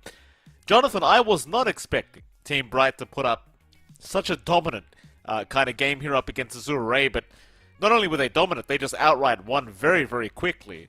Azura Ray, tell me what they need to change, John, because that's not what I was expecting. I think the switch for low onto mid with a lone druid was probably not the way to go. It looked really rough for low that entire game. They had a pretty slow-paced tempo as well coming out there from Azure with lone druid and Luna, neither one being a high-tempo hero of sorts outside of sieging towers. So I want to see them overall draft something that can be a little bit faster, something that can take fights early. There's a lack of team fights coming out there from the side of Azure. The Shadow Demon pick as well from the side of Team Bright just made it painful to even try to consider going for those jumps on Bach. Like, the Pulverize was just not going to be effective at all with the Shadow Demon and the Clockwork. So I want to see the prioritization of Azure elsewhere. For Team Bright, again, they had a great understanding of what to do. The Nature's Prophet pick was just insanely good coming out there for Team Bright. And if that isn't banned out this time around, I can expect Team Bright to just pick that again for Ulu. There is still flex for the hero, of course. We've seen a lot of pause 4 NPs. And I want to say China's the country of support Nature's Prophets rotating anyway. But just in the pause 1, it's almost like a better Spectre, right? Because Spectre depends on isolated heroes for that solo damage plus dispersion for DPS. The Nature's Prophet just straight up has damage. Teleports in, max teleportation, so much damage for those stacks. It has to be taken out, and that's why NP is always like a first phase ban, but you've got to sacrifice something else. Maybe that Shen slides through, maybe Enchantress slides through, something else will have to go. We'll find out what exactly is going to go, John, because the draft is now underway, so we could probably head over to that and see exactly what's going on. Techies and Doom are the first ban-outs we see. 5 seconds remaining. See if Azure do end up respect banning out any of the heroes that we did see last game around from Team Bright. There's the Prophet ban you spoke about, John. It is now gone, so they won't have to worry about that any longer. Then again, I mean, you know, as much as I appreciated how well the Prophet was playing last game, I've got to make the comment that mid-lane Druid was far from the standard you would hope to see from a team like Azure. Yeah, that is a rough lane swap for low. I think, I don't know. It felt pretty forced to answer the Ember. Again, they had options there. Something like the Storm could have still worked out for Ori to play onto the mid instead. But maybe had an idea of just this hyper push with the Luna. Lanes didn't quite pan out. Team Bright do bring up the Lina. And this Lina, on the first phase, tends to be that pos 1. Because it's so hard to shove away. It has so much right-click damage from afar. It has really good wave clear. It can do so much early on. And there's no real offlane answer for something like a Lina. You know, it's not going to have the same issues that a Luna has, that the TA safe lane has, that any melee melee safe lanes has up against almost all of the popular offlanes right now. So I like this for Team Bright. Just pick up their win condition early again. Again, there's some flex here. If the lane goes badly, you can still put it onto a mid matchup. But they're so confident, just going for that strong win condition very early here. Yeah, I mean, why the hell not? After that game 1, I don't quite blame them for feeling confident going into this game number 2. Azure might be the ones feeling a little bit awkward as they are going to go into a Bat Rider pickup to get things started. And you know, I know you've been talking a lot about your distaste towards this hero as of late, as a support especially. It has felt kind of detrimental to any team that does pick it up. The Bat Rider support has not felt very good. Have you got any opinions, Jonathan? Any strong words to say about this pick? I really don't like it on 4. I can see this being a Bach hero. Laning into Alina does not feel great for the Bat Rider in a longer lane, like a safe lane Lina. I think if it was a mid lane, we've seen mid Bat versus Lina. That's somewhat more manageable. You can play with Flame Break, Pushback, and Lina's going to be a little bit closer to you anyway. Whereas a long lane like a side lane, just there's so much more room for the Lina to just stand back and be protected by tower while the creep wave is out. Pause 4, again, just not the biggest fan. Off lane here, if it's a safe lane Lina, still not the biggest fan. But this is Azure. They probably have something planned for this one. We'll just have to wait and see, but it doesn't look like an answer to the Lina in the slightest. I mean, if you're pause 4, you're just going to eat into a safe lane farm. You know, and if you're off lane, you need to dominate the lane, which, again, I don't see up against a Lina side lane. Mid lane could be fine, but Centaur Bat Rider, okay, that's the one combination that Bat Rider works with. Just Flame Break into stun. But you're gonna Flame Break Alina from her, what, 675, 700 attack range? I don't see that happening. And here comes the Shadow Demon for saves again. And the Venge as well with swap. Like, even if you get this Blink Lasso going, with these two supports, you're still not going to find anyone. Yeah, I appreciate the priority on choosing kind of that defensive utility here for Team Bright. Zure, we'll see how they try to respond to this.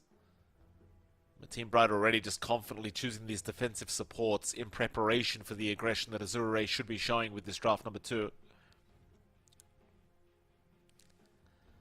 I mean, you've shown us the offlane combination. Perhaps a pos 5 to be picked up here for Azure.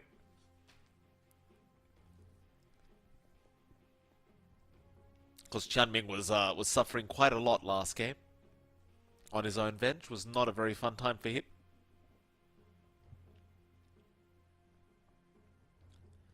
Not sure what you'd want on the 5 now with Batrider Centaur. The one benefit of that duo is that it doesn't need much more to set up for itself. I guess you could try maybe, I don't know, like Chen and Enchantress has been left in the pool, but don't know how useful that would be. And they go to Rubik instead. So a little bit up in the air. Maybe FY plays Rubik. Rubik Centaur is pretty stable as well. But a Batrider 5 for Chanming doesn't sound that fun, depending on the offlane of Team Bright. So, I mean, it might be able to play a little bit more into the Shadow Demon at the very least. You can kind of have that support trade be okay if you can stack up the Napalm or push the Shadow Demon out after he commits Disruption. So a 5 Batrider for Chanming wouldn't be too off the mark. And we'll also go for the Ursa. So a very stable sort of lane now for low. A lot of damage coming in. Ursa into Lina matchup is not the best. You have Stampede to gap close, I suppose. So that is a hero that really enjoys that move speed bonus. But outside of that, like, this Lina is so far back. Plus, you have Swap to bring her further back as well. And again, all the saves from the side of Team Bright. Demonic Purge is going to feel amazing here as well. I can see it working. Ursa Batrider lane can be oppressive, so that is lining up a little bit better for Chanming and for Lo.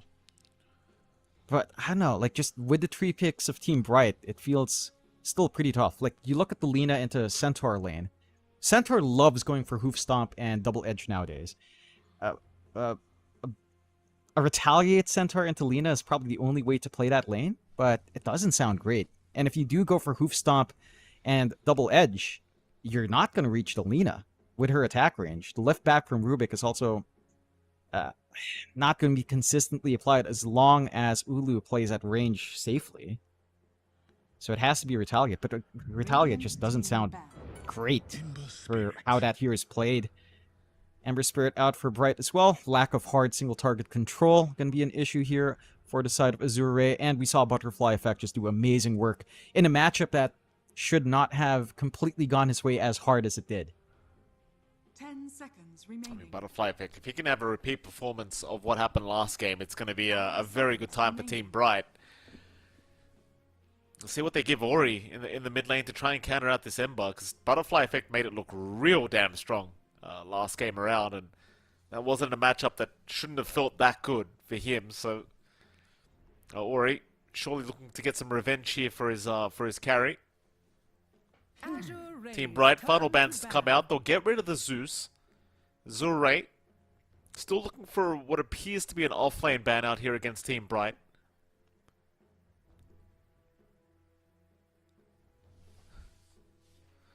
Have a bit of a think about it. Get rid of the Viper for now. See, any heroes that do well against the Ursa is, you know, what they really want to get rid of. The Viper would have been very frustrating. There's a funky option for Team Bright to pick up a Razor if it's not banned by Azure. Mind you, their team fight starts to feel a little bit lacking. They will have to rely on what? Sleight of Fist, Chains, and LSA to really get some reliable lockdown. I suppose you have a single target stun and Magic Missile as well. But the team fight is slightly better for Azure, just with Hoof Stomp and the potential for the Lasso. So, yeah, they'll ban out the Brewmaster instead, which would isolate that Ursa nicely. Does leave that option for a Razor for Team Bright as an Ursa answer. If they wanted that. There's a Tidehunter option, but Tidehunter into Ursa can be mildly awkward, as Ursa can still run you down. but it's also not the worst thing. Still picking Tide into Rubik also isn't particularly amazing. You'll go with a Tide anyway. Alright, fair enough. I mean, you're not really thinking about the Rubik stealing Ravage, you're just looking at your lanes. You've got Tide Hunter Shadow Demon lane lined up, or Tide Hunter Venge. Either one is really nice. If you get that early Gush, plus the Wave of Terror, you're not going to be so durable in trades here for the side of Azure. If you're going with Shadow Demon Tide Hunter, you could try for body blocks and spam Anchor Smash. Both lanes look really nice. Yeah. I mean, I think I'd almost prefer to seeing the Shadow Demon 4. Just play a defensive game here in the offlane of Team Bright, right? Because you don't need to play aggressive here against the Ursa. You just rather just play defensively if you can. As Azure, they're going to go for a Husker pickup to end things off. And that's one way of really making sure that this Ember does not take off. Ori is not playing any games. He will take a real hard counter towards the Ember Spirit. And if Butterfly Effect wins this matchup, I don't even know what to say for Azure's sake, but I will have high praise for Butterfly Effect. No, they switch. Ulu is taking the Ember. Yeah, they still had that flex. Oh, Butterfly Effect's taking the Lina. Oh, no. Oh, whoopsie daisies. Never mind. I mean, it's not completely unplayable for Ori, but it's also not that ideal matchup for the Husker to just snowball. Team Bright, man, their mind games and draft is just beautiful. Open up with Lina, get the Ember, but still have that flex. Ember safe lane, mind you, is maybe not the best. You're losing out now on this Shadow Demon Lina combo, so you don't have that LFA setup. You're not going to be able to just run down the Centaur, and you're also putting the Ember into a Centaur lane. So now there's play for Azure. You dodge the Husker, but you have to deal with Centaur with a melee hero. It's a interesting back and forth for both sides in the draft. I'm not sure who I'd lean towards to. I feel like Azure can kind of carry this one out.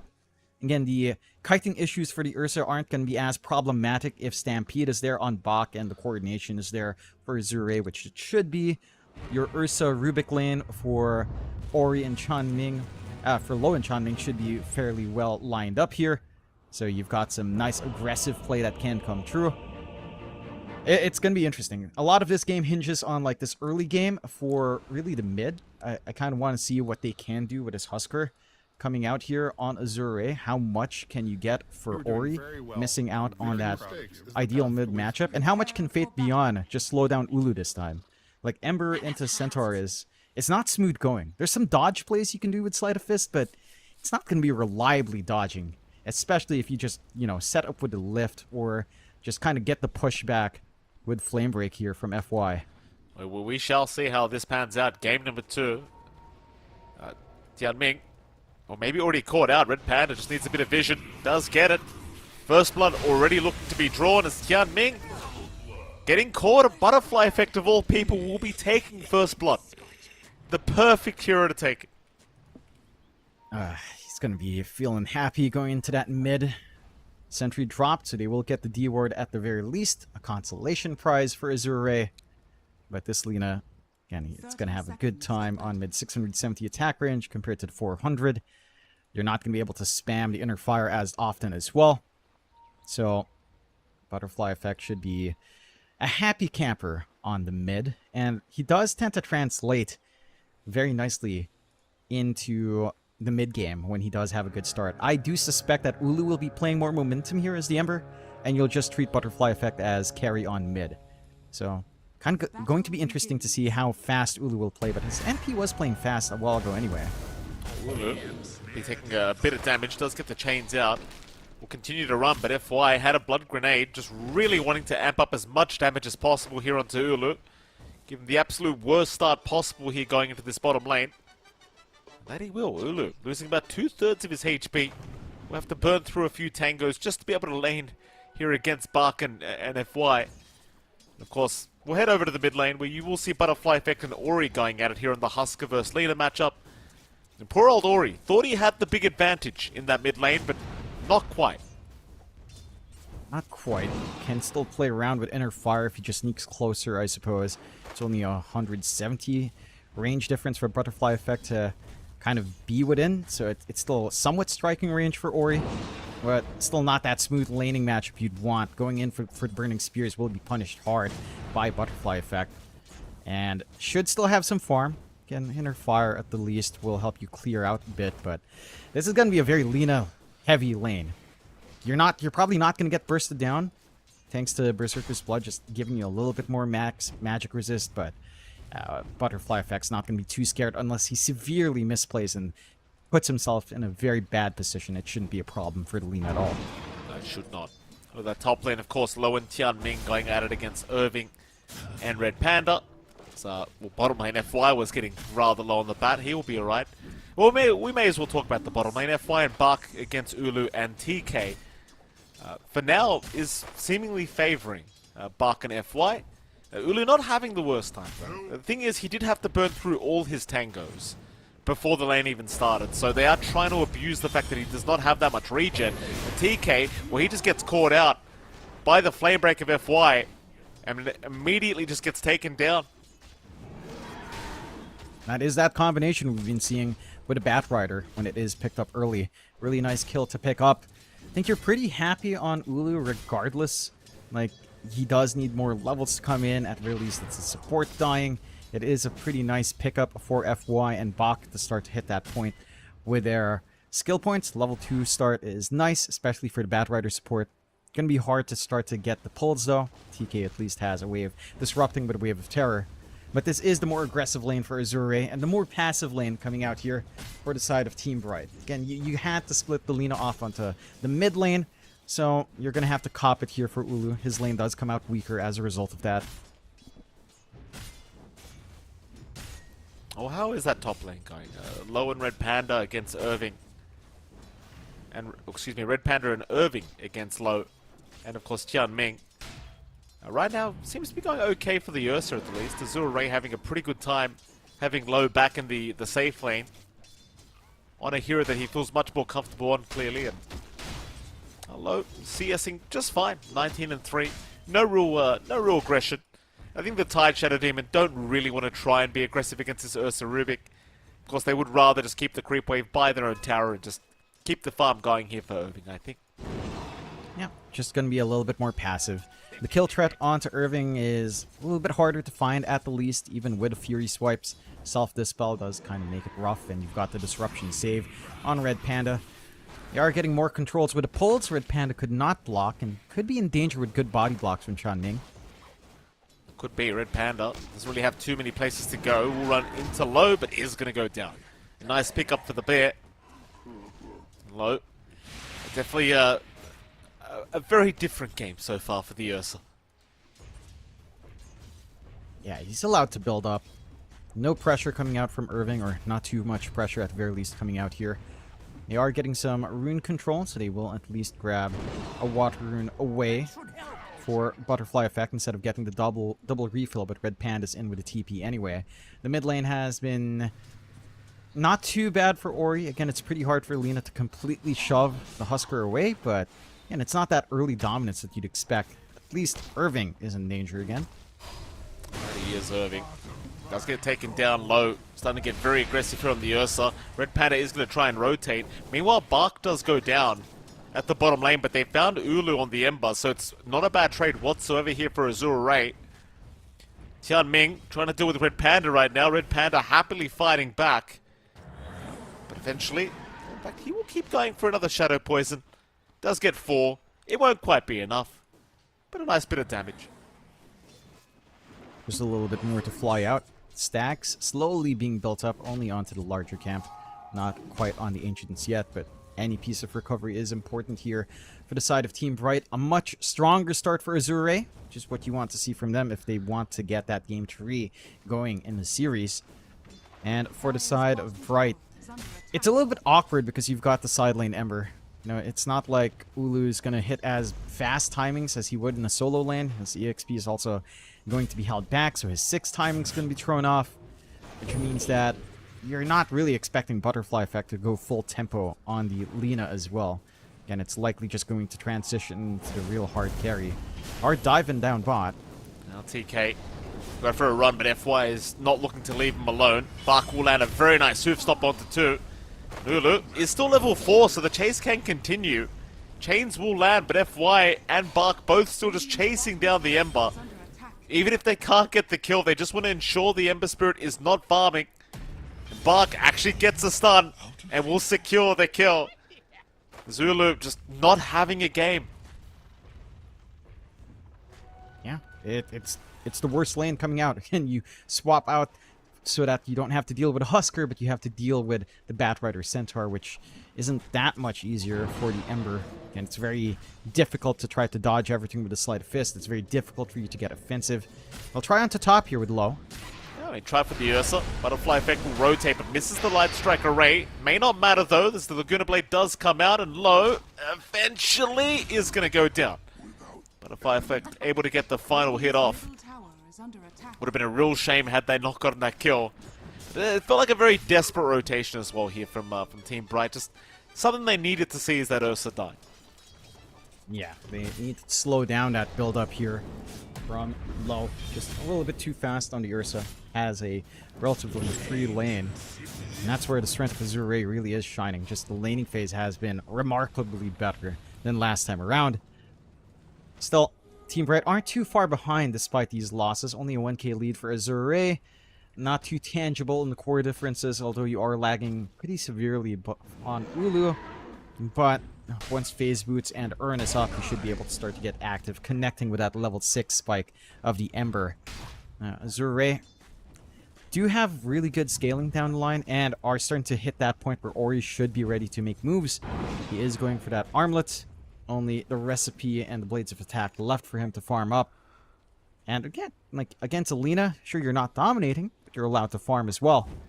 And that timing for Ori is going to kickstart some movement out for Azure Ray if they can find it. Already camping for the 8-minute rune as well. Just ensuring that Butterfly Effect won't get anything too useful here. Dire are scanning. I scan out. 8-minute power rune is going to spawn bottom. FY will take that. Or we're going to try and help out Tian Ming. Tian Ming just running right into Butterfly Effect. Will end up going down, but now the Lina is going to find himself in danger. FY knocking her back, and Butterfly Effect is just gone. You get a Rubik kill, but that's about it. The Lina will just not be able to survive the onslaught. Azure Ray looking like a very different team here in game number 2. So now they have a 2k advantage. That Lina was the highest net worth hero of the game for Team Bright, but now she is still top of the net worth board in terms of the game, but gonna be worried about giving too many of those kills away. I mean, the big consequence is that FY is actually more farmed than Irving and Ulu. Like, the Ember is still trying to play catch-up. Does have 6. Probably wants the Urn. And just waiting for Urn to be up before trying to make moves around. And allowing Butterfly Effect to sort of be that real carry from the mid, going for the Maelstrom on his build-up. They are still getting their stacks off, but there is some vision to spot it here. FY wanting to continue up the aggression. Goes for the stacks as well. With the Fade Bolt out from Tian Ming, it certainly helps take them down. Butterfly Effect going to intervene and try to take them himself. Very desperate plays here from Team Bright to try not handing over that gold over. The thing is, FY, looking back at the Batrider, he's got his blink up. It's on the courier. That's a very problematic sight to behold here if you are Team Bright. It's the Pulse 4 Bat getting exactly what it needs this early on is going to be very problematic. It will be. You're not quite ready with a swap on TK. You still have that disruption save on Red Panda, but he has to be aware he's got to be close by his cores. Got to watch out for any forward jumps. FY will want to show this off soon. Has Lasso off cooldown. Butterfly Effect is looking like a juicy target on mid, if you're not too careful. Jump is there, Lasso is out, Disruption will save for now, but he's already out of position.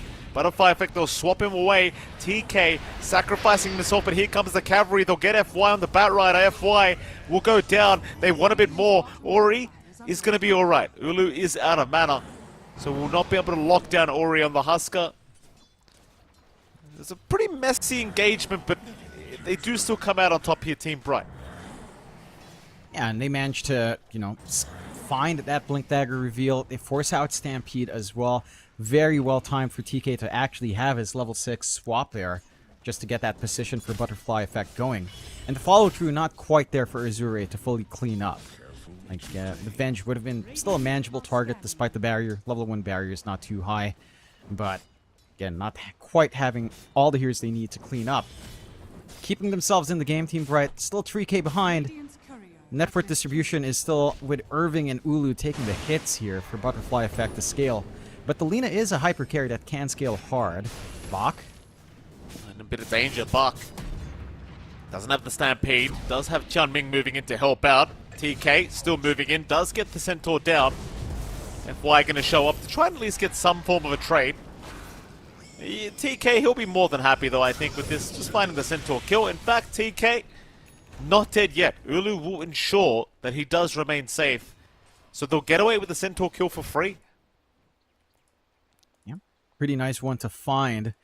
They did lose their courier in exchange, and that was without the urn being delivered, so Ulu's going to be held back from a little bit more activity and damage for a little bit longer, but he's also trying to go into his Mage Slayer anyway, and that's the safest point for the Ember to start to make those plays with his team. All things considered, despite that laning start for Team Bright, they're still finding what they want. You know, they're still hitting this timing. Maelstrom's up on Butterfly Effect, so Lina's starting to do more and more damage. Going for the travels next, as we tend to see from Lina's. Azure Ray, they've got this Armlet already up on Ori. They've got really good AFK farm coming out for low. Almost into that Battle Fury timing. And with a Battle Fury, after one good team fight, you could start to think about Roshan here for the side of Azure Ray. That is something they can melt relatively quick with the Ursa. Just as soon as you find one pickoff. And that pickoff is just going to be off the back of FY. Ready to go again. Does have the lasso off cooldown. Just needs a nice juicy target to find here. Yeah, I mean, bottom lane, they are setting up low. Seems like TK's got a good idea that they are around, so he will back out. Low going to show up in the bottom tier 1 tower, and it will not remain defended. The bottom tier 1 is going to go down basically for free. Radiant's bottom tower has Low now with his full Battle Fury available very early. I think Team Bright will be too happy to see that. under attack. With the state of the game the way it is, like even with just a 2k advantage, I don't believe Team Bright had any real good chance of defending that bottom tier 1. Irving does not seem like he wants to be anywhere near that kind of fight anyway. Still just trying to work towards that Vladimir's offering. Perhaps once the tide is ready, they'll make their moves, but for now, Team Bright just taking the time to get that farm going. Yeah, and you've got the double blinks ready on Azure Ray. Blink up on Bach as well, just delivered on the courier. So more jump angles for them to take. Dire's The top side tower of is under attack. Bright, they need that Vlad's, but it's really waiting for Ulu to take activity, right? Like again, he's supposed to be sort of tempo setting from safe lane. Mage Slayer is really stalled out, so he's not able to contribute as much, and he's still stuck bot. Dire's top tower is under attack. Now he has Ulu. He's able to remnant away. Top tier 1 tower in the meantime is going down, so Team Bright going to eventually find that tier 1 tower trade. Dire's top tower has fallen. It's like Azure Ray not quite interested in defending themselves either. With the amount of farm Low's getting on the Ursa, you probably are just happy playing this slow kind of farm game. As a bottom, FY able to run away thanks to the Stampede being provided of Bach. Tower is under attack. It's a bit of wasted time here for Team Bright on the chase. But Team Bright, I mean, it does feel like this kind of slower game favors them. Even with the Ursa's timings, having that very quick Battle Fury, like, they were the ones falling behind in this game. So I think just the fact that they have a chance to recover after a pretty bad laning stage is going to be pretty good news for them. That it is. Again, they scale really well with items. Even the supports do. Like say an Aetherlens Blink on Red Panda makes all the difference here in just getting these saves off as well.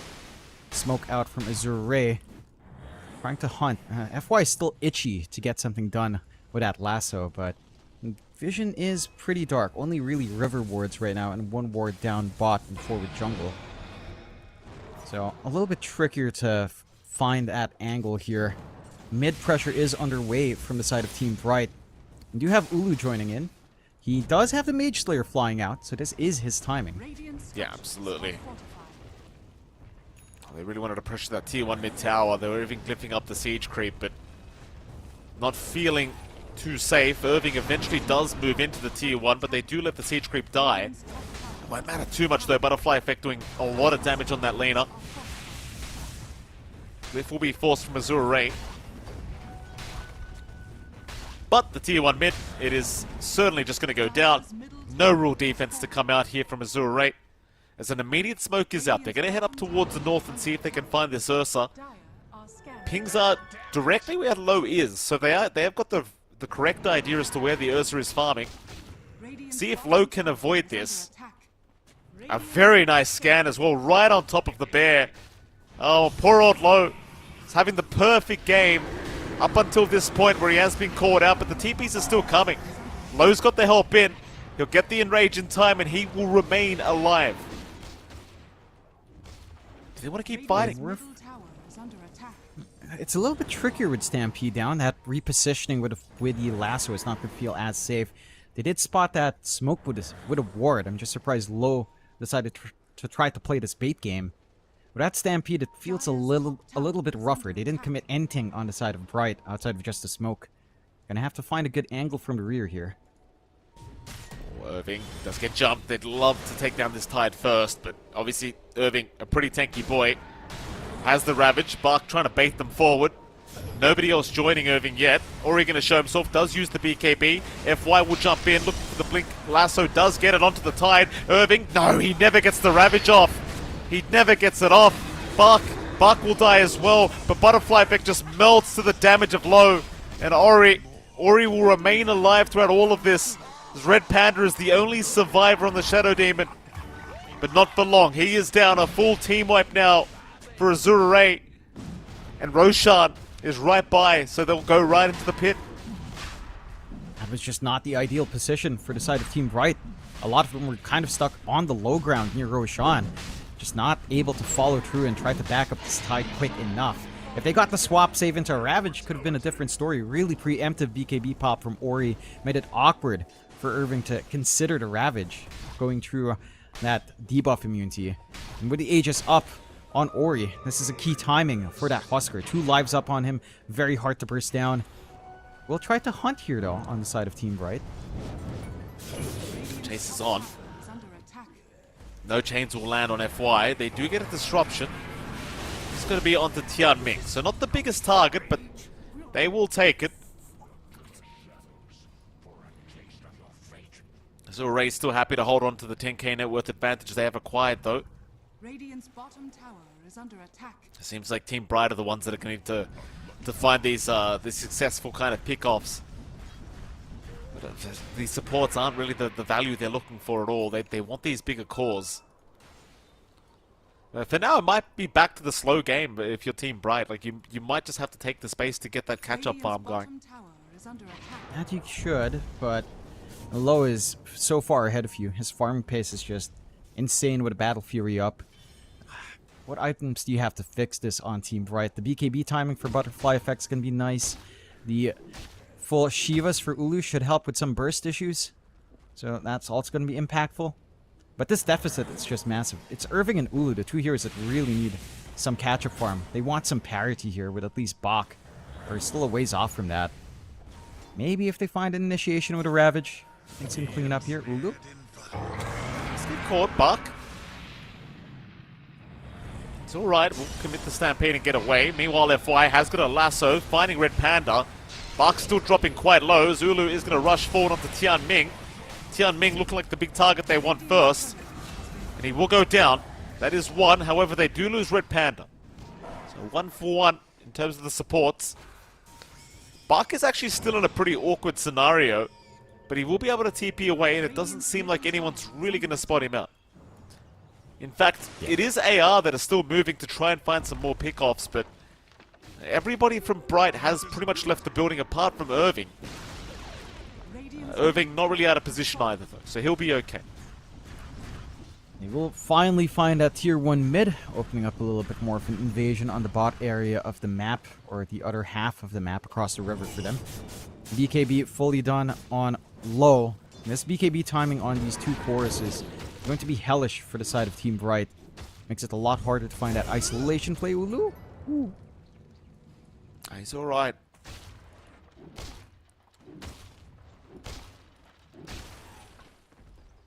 So 9 to 13 now, 10k advantage still standing. Azure Ray in a brilliant position here to pull off this Game 2 victory. Pretty hard to see them messing this one up. Yeah. They've got all the tools. I think for the side of Bright, it's hanging on a really good Ravage on Irving, and then instant burst play before some of those BKBs can turn on, but with such long duration BKBs and with your reliance on Lina burst right now, it's not going to be easy. You don't have that physical output on the Lina just yet. Yes, the right clicks are there, but you don't have any steroid for the Lina to play off of. And that 50% magic resist is going to be massive to stop that burst. Lasso out is going to catch Red Panda. Irving also being caught, so Low can get right to work onto the tide. Low, having the anchor put on himself, will go down. Tianming had just taken it away. That'll be the top tier 2 tower now dropping pretty easily. Zure even looking towards the outpost while they're at it. They'll be able to take that for free. Still a very clean game. Team Bright just seemingly having no answers as of yet as to how to deal with this side of Azure. Yeah. It's a rough one for Bright. Again, for them, it's almost like the same situation as Azure was in the last game. You could probably try to angle for some aggressive swaps instead of just relying on this Ravage. There are no big Ravage opportunities for Irving to really find, even with a Blink. It's just the durability of these heroes. I mean, these are three really hard to kill cores. It's a Centaur, it's a Husker, it's an Ursa. None of them are dying all too fast. Even if you manage to get that initiation here on the side of Bright, you're going to have to try to weave in and out. At the least, Low finds Bach for the side of Bright. FY will go down. It's just kind of standing in the vicinity and kind of ends up being a victim here of Low. The 5-man smoke is out. On the side of Team Bright, they are going to head towards that Dire Triangle.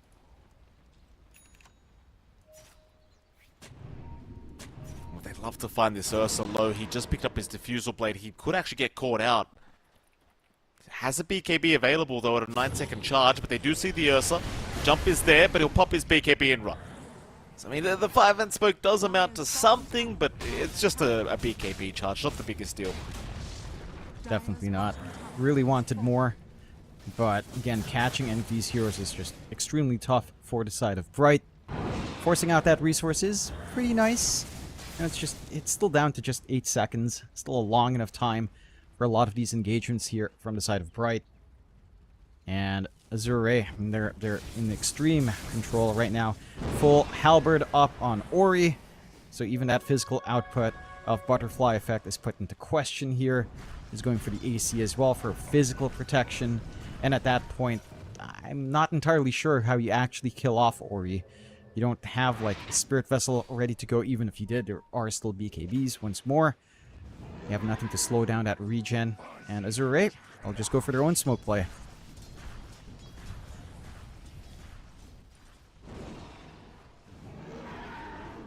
Yeah, Buck lead the front lines here.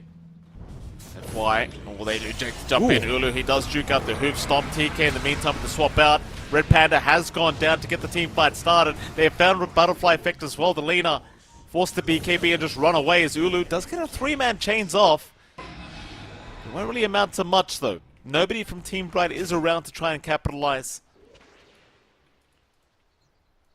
They are just retreating once again. Azure, I'm not sure if they're looking to really apply the pressure onto this tier 2 mid tower yet. Maybe not really seeing enough pickoffs here to go for these tier 2 towers. Yeah, it seems like they are just going to try and occupy the Radiant Triangle. Ori will make a jump in onto TK. Happy to fight. Bark is in. 2-man stun is out. The Bark has been left alone. Ori kind of baiting his off lane. And Bark's going to drop. Okay, that's a massive kill for Butterfly Effect to find on himself. It's going to allow that build-up into the Hurricane Pike here. A little bit more range, a little bit more distance for Butterfly Effect to feel safe in these engagements. And a 1.1k gold swing for the side of Bright. So, That's how you come back in, I suppose, if Azure get a little bit too trigger happy. Not even able to really find the supports. A pretty deep jump in from Azure, but a really good spottage by TK. Like just forcing Ori to kind of make that bold play. Gets disrupted instead. A really good Force Staff usage along with a pig pull here from TK. And not quite enough to turn the tides of the game, but you know, it's a sign of life here at the very least. Tianming. He caught Red Panda. TK even getting caught here by Low. Red Panda, he will go down eventually, so both supports dropping. Low even chasing down Butterfly effect. Butterfly going to go for the LSA and TP out, but no. The hoof stop is there in time. A double kill out for Low.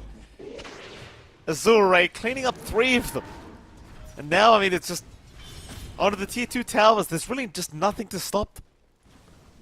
Yeah, there's no clear game plan here from Team Bright. I don't think we've seen a Ravage from Irving at all. Actually, it's still there for the high ground. But again, I don't know if the follow through is there. That's what makes this really rough for the side of Team Bright. It does feel like their best bet is still like an offensive swap instead.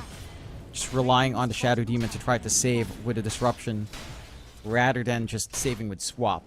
That feels like the only way they can find that isolation that they're gunning for. Full Ags up on FY though, so Lasso on 2 is going to be massive here. Can't even catch him out either. And I don't know, Team Bright, options are very, very limited. Not that they're completely out, but at the 20k deficit, with how well Azure is playing, it's not a simple matter of clawing their way back into this game.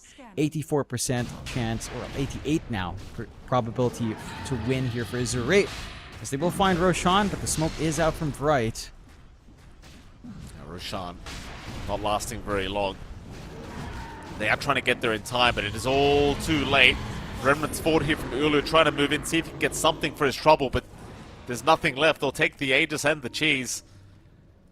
Team Bright not willing to stick around here, obviously, as Azure. They will do the same. They just kind of retreat for now. Maybe go for a smoke attempt as they back off. The Team Bright thinking about moving in. They decide better of it. Still kind of waiting out as now Azure, they've got to go for the smoke. In they go, Irving, looking to be the first target, does get jumped and is just deleted. No Ravage to come out. Butterfly effect has been spotted here for FY. Red Panda is going to go down. FY dragging 2 of them together. Butterfly effect trying to BKB TP away. They do lose Ulu to boot. Tianming does at least go down, so they get a Rubik kill for their trouble, but it's 4 for 1. It's a very one-sided game. Azure probably could start to look to go high ground. Yeah, nothing holding them back. They even see the amplified damage rune here. Ori will happily pick it up. Still no Ravage being thrown out, but again, at this point, it doesn't feel like Ravage might even make any difference. And Team Bright just look a little bit lost. Like, they are looking for these opportunities. I suppose this lane swap of the Ember Lina just... It's kind of the same thing that happened to Azure, right? Like, they did have to go low in Druid and put low mid. This time it's Butterfly Effect. It's not that Butterfly Effect's not doing a great job. I just feel like it's down to Ulu's lane. Like, into the Centaur Batrider, it's a little bit too rough for the Ember. Urn timing was thrown off. Mage Slayer timing was thrown off. Even the level 6 spike was off the mark, so he couldn't play make. And that meant there was no one to connect with his Lina, who's just itching to try to find these kills with the damage. No one to help try to back up Irving earlier, to try to leverage Ravage. We'll try to camp around some vision they have here. But I don't know if they can find a kill. I mean, Low's been disrupted. He's been perched up. They do slow him, but he's alright. He'll just wait it out and turn back around now. Has the full disperser up. Stampede, disruption is going to save, or rather stop Bark from moving any more forward, but Ulu is just gone. He gets left behind. Meanwhile, the lasso onto the tide now, so Irving caught out again. Going to try for a TP play out, but... Because I can't remember the last time I saw a Ravage flying from Irving. He just... No, it never flew out. No. There was never any Ravage. No. Right, okay, well... Yeah, I mean, you're you're kind of at the stage of the game where you just got to think about calling it, I think. Yeah, this does look pretty done and dusted. I don't know, unless Azure Ray dives towards Fountain, you swap them in, perhaps, without Stampede up? Over and over again? I mean, maybe? Jump in, Red Panda. Annihilated by Low. Buck gonna find TK as well. TK's not gonna make it out. Low does pop his BKB just in case. This butterfly effect trying to get some damage off onto the Ursa. Low is still being chained up and still being held down. He's got a cheese though and will eat it immediately. Meanwhile, the rest of the crew do move into the backside, trying to find the Lina. Butterfly effect in huge trouble, is eventually going to go down. Or he's still going in for more, looking towards Irving. There's your Ravage flying out. It will save Irving's life, but not so much Ulu or Red Panda, and GG is called. They have seen enough here for this game number 2. Zure able to fight back after an atrocious game 1. And I mean, I'll tell you that these flex picks coming out from these rosters is just not really favoring either of them. No, it's certainly not. I mean, again, it looked pretty genius to dodge out the Husker lane with Alina, but the Ember lane with Centaur Pathrider was apparently equally as bad for the Ember, which is, I suppose, to be expected. It would take a lot of dodging out there to kind of play that lane. I'm a little bit surprised, though, with how Ulu decided to build. I think it also kind of stems back to, going for a 1-1-3 build over a 1-3-1. I think if you had Sleight of Fist up as often as you would have, you might have been able to dodge out in that lane better, reach that timing for the Mage Slayer, turn that game around, but it didn't quite pan out. The mid lane as well, I mean, sure, it's Alina, it's not going to get stomped by a Husker, but it also doesn't stomp a Husker at all. So you were still allowed to play your game there on Ori and Azure. Big difference maker was that their lanes did go fantastically well. Team Bright just looked lost off a really weak laning stage. So we'll see if they can rectify that in game number 3, I suppose. Yeah, we shall. I mean, we are going to head off to a short break, but right after that break, we'll be back with game 3 between Azure Ray and, of course, Team Bright. We'll see you soon.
caution, might have to get hurt.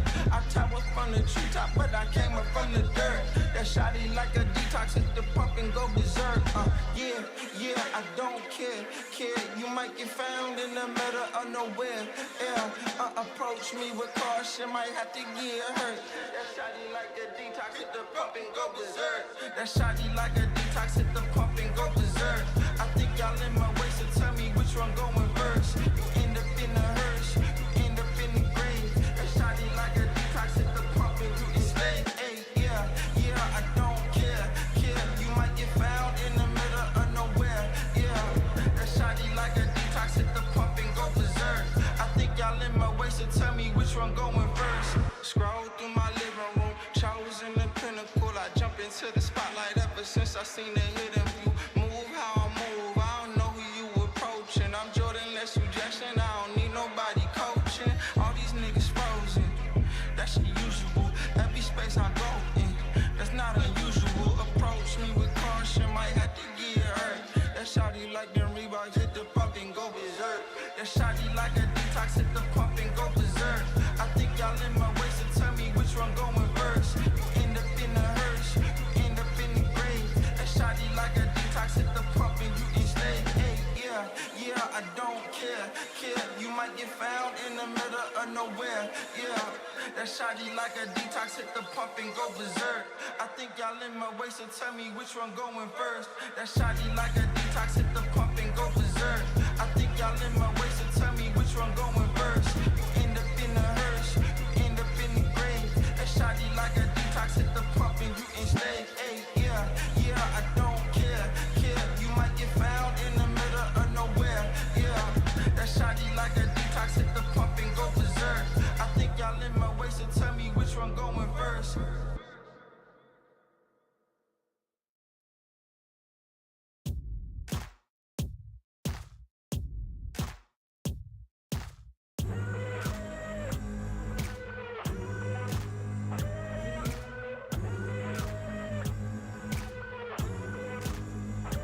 I've been shot down, I've been hurt, I've been left down in the dirt.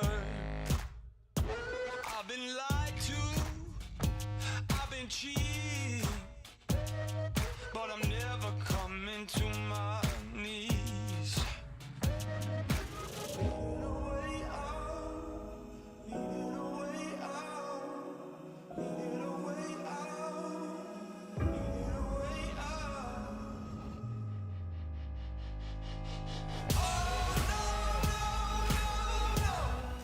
Welcome back, ladies and gentlemen. We are going to our game 3 here between Team Bright and Azure Ray, and it is MLP Dota and Jonix Fire joining you once again. Jonathan, game 2 was quite a one-sided affair as Azure Ray just completely run over the side of Team Bright.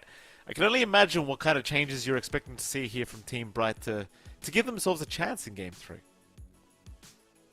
feel like the lanes just ended up a lot weaker because of that swap out with the Lina onto mid. Like, if you just ran Lina's safe lane with Shadow Demon set up into a Centaur, that would have been a really stompy lane for Team Bright to build momentum on. Instead, Ulu was slowing down.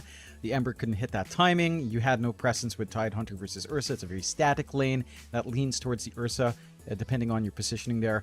So Team Bright has to emphasize the laning. Azure Ray did emphasize that this time around, and it does pay off in a big way. So that is really what I want to see here from the side of Bright if they want to continue this journey on the upper bracket. It's gonna be rough. It looks like Azure has warmed up.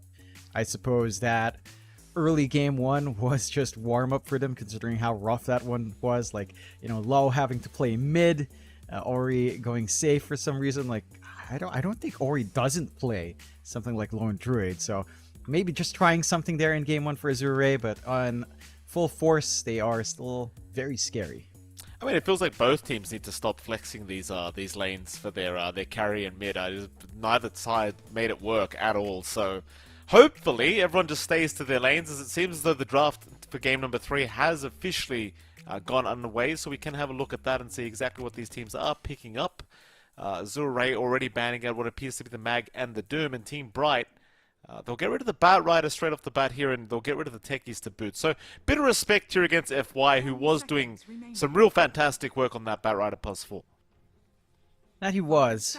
He had the ideal lane. Just Bat Rider Centaur is a very scary lane, but he also just managed to find his farm, get that blink at really quick timing, and just end up doing FY stuff throughout that game. So, understandable respect ban. You do see the NP still being banned out as well by Azure, just preventing that from Ulu after that stomping in game 1. Team Bright will take care of the Chen. They'll pick up the Lina once more. If they pick the Lina, I'm hoping they stick to whatever game plan they had, because again, they had all these Lina setups and Shadow Demon Venge as a laning partner.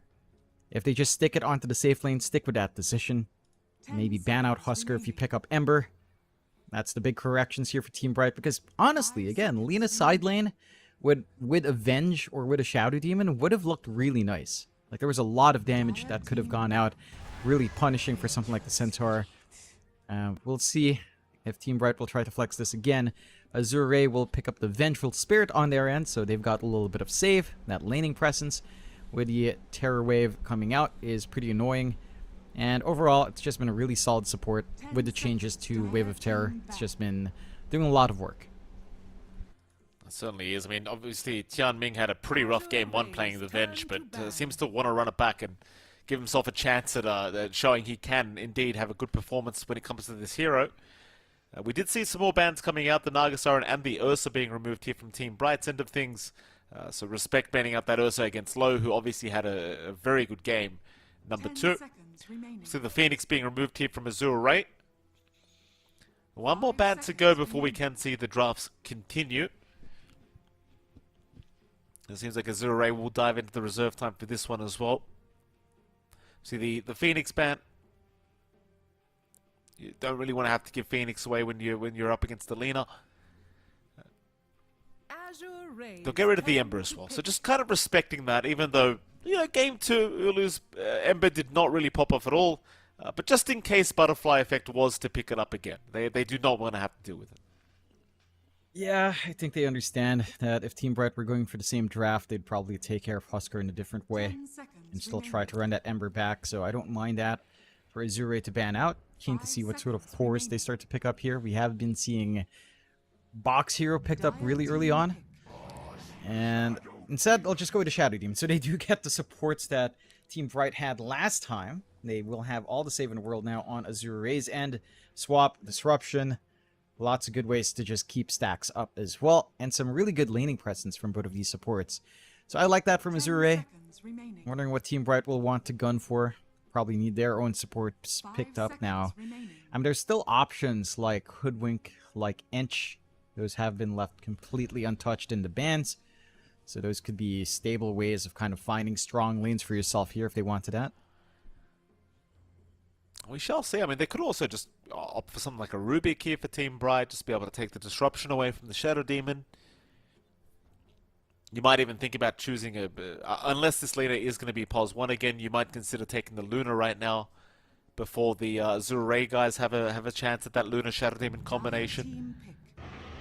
Instead, though, they'll take the Winter Wyvern for themselves and the Tusk. So a very different style of draft coming out from Team Bright. Now, I do like the Wyvern's appearance at the very least. The Winter Wyvern, from what we've seen, has looked pretty damn good as of late. So happy to see it making an appearance here in game number 3. That it has. It's been a really solid pickup from the Southeast Asian games we've been seeing. It's a really great way of just getting some real good punishment out onto Azure in a clump up. And of course, there's always a healing aspect here. A couple of saves now for Team Bright with a Tusk as well. Although, every time you pick Tusk against FY, I feel like that just makes him angry. I feel like it just kind of makes him say, alright, you feel like you can play Tusk, I'm just going to make your game really hard. I'm going to outsave you and outplay you.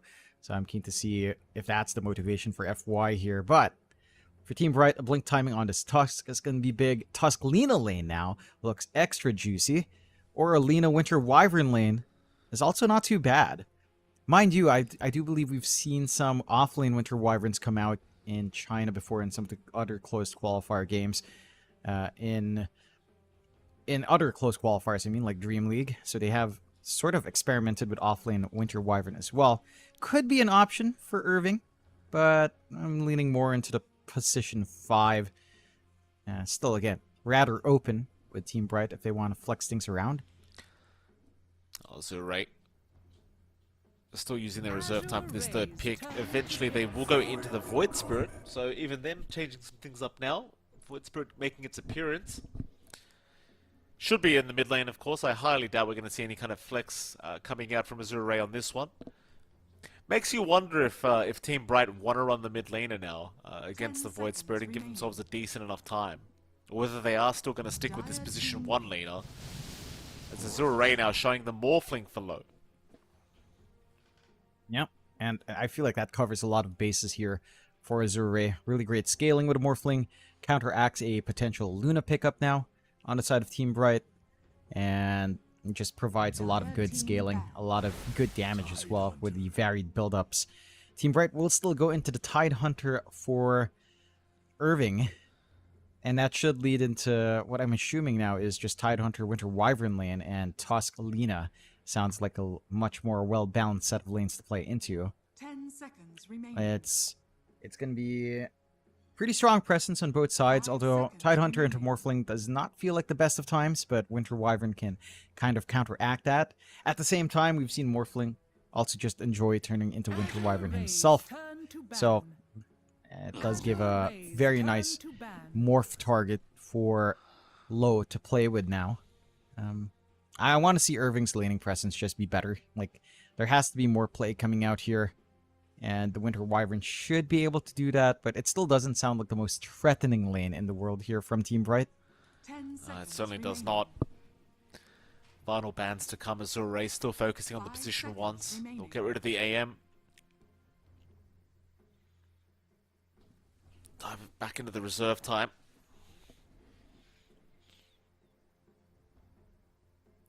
The Faceless Void is still available here for Team Bright if they wanted to go down that route. Have seen a lot of Void popping up as of late, but instead they'll get rid of the PL.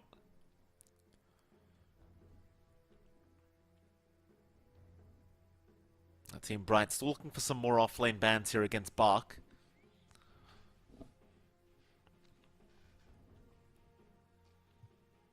Bark is still the Centaur option. He still has that available.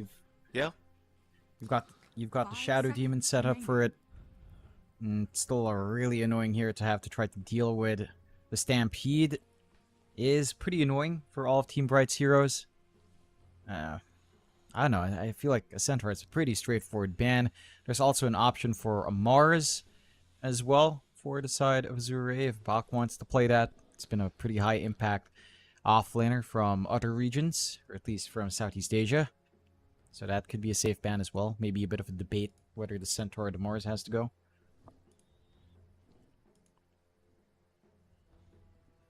Team Bright, they'll use their time up for this one. Bark has seemingly enjoyed the Centaur quite a lot as of late. They certainly have a lot of setup for it to boot.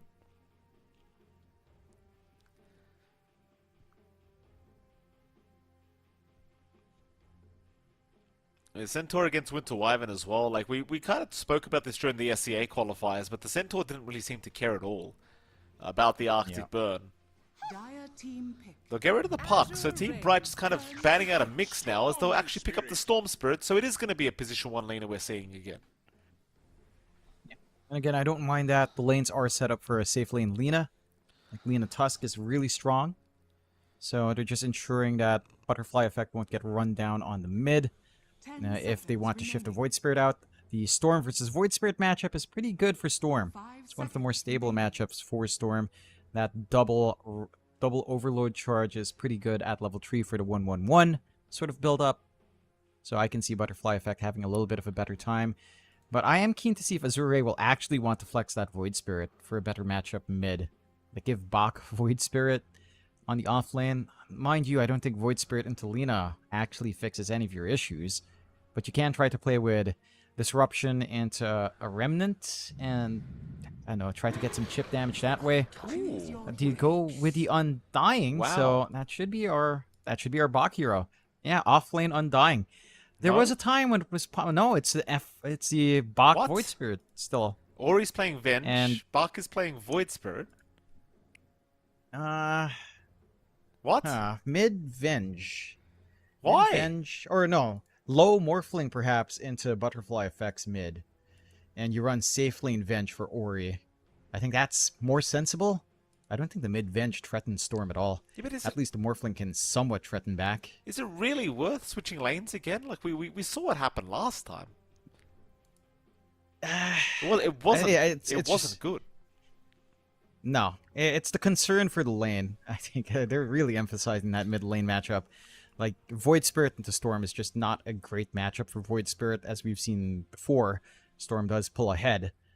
So, they want to mitigate that.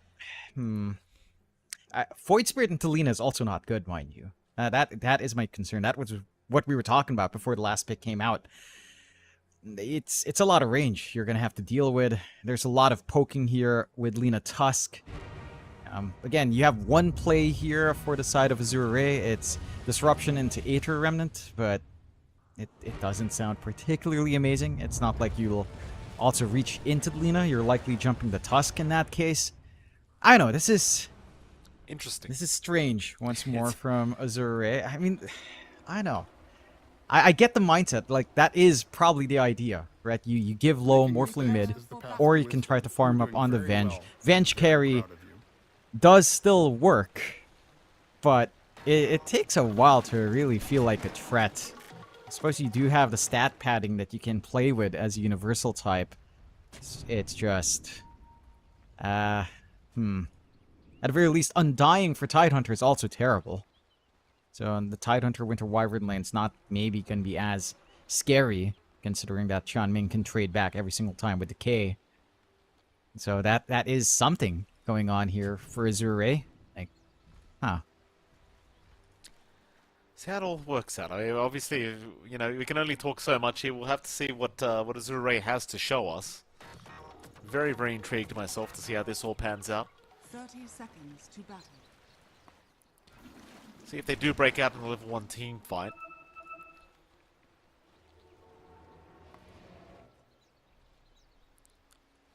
Seems though Azure not... I mean, you do have an Undying, so you wouldn't mind a level 1 fight, I'd say. But they do split up. Doesn't seem like they're too interested in it. Azure, let's start trying to pressure the top bounty and see if they can get maybe one of those.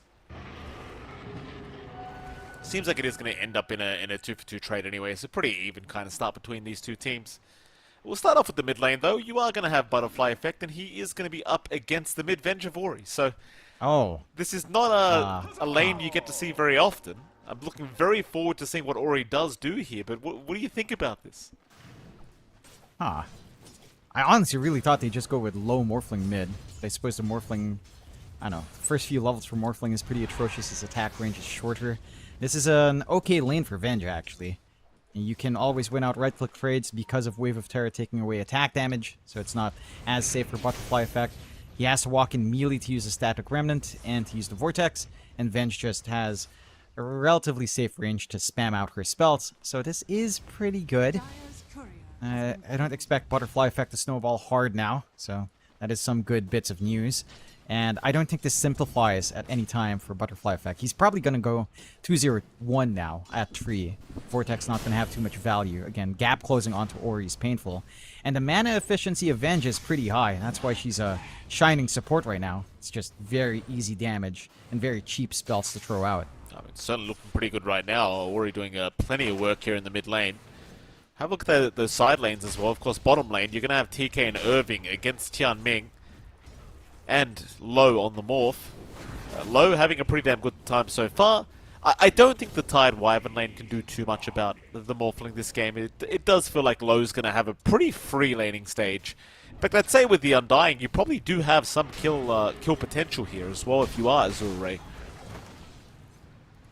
Yeah, there's a lot of kill potential. It's not a fun lane for Irving.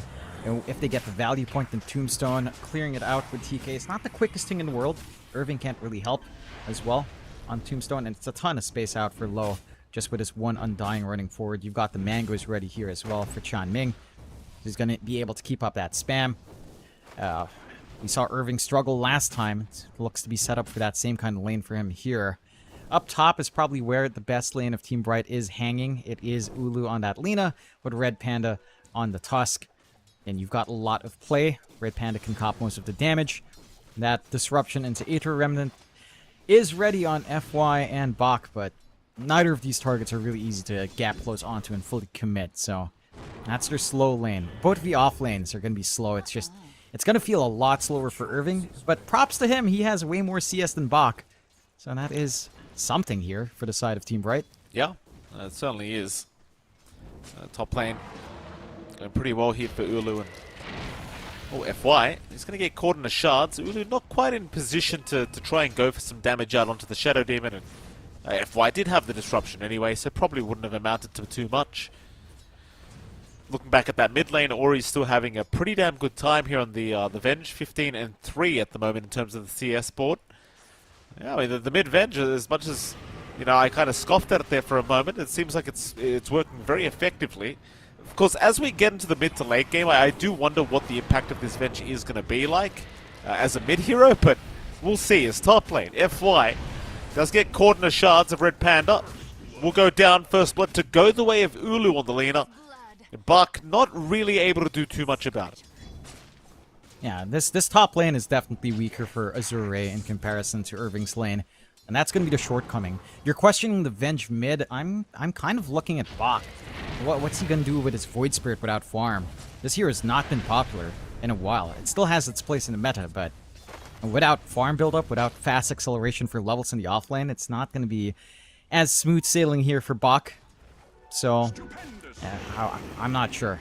He still has play, but again, like, Aether Remnant setup is not ideal anyway to play around. They do manage to steal away the Water Runes at the very least. Butterfly Effect forced to go for the bounty and not even able to pick up his own Water Rune.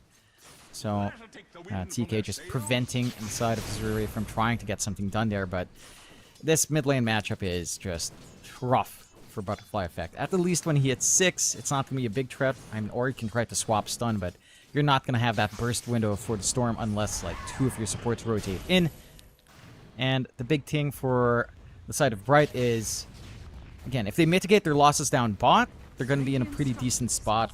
And so far, they've been able to do that. Low is still finding free farm. But again, Irving is still 10 CS ahead of Bach. Like, this Void Spirit's just not doing much. At least they find Red Panda. That's one way to compensate.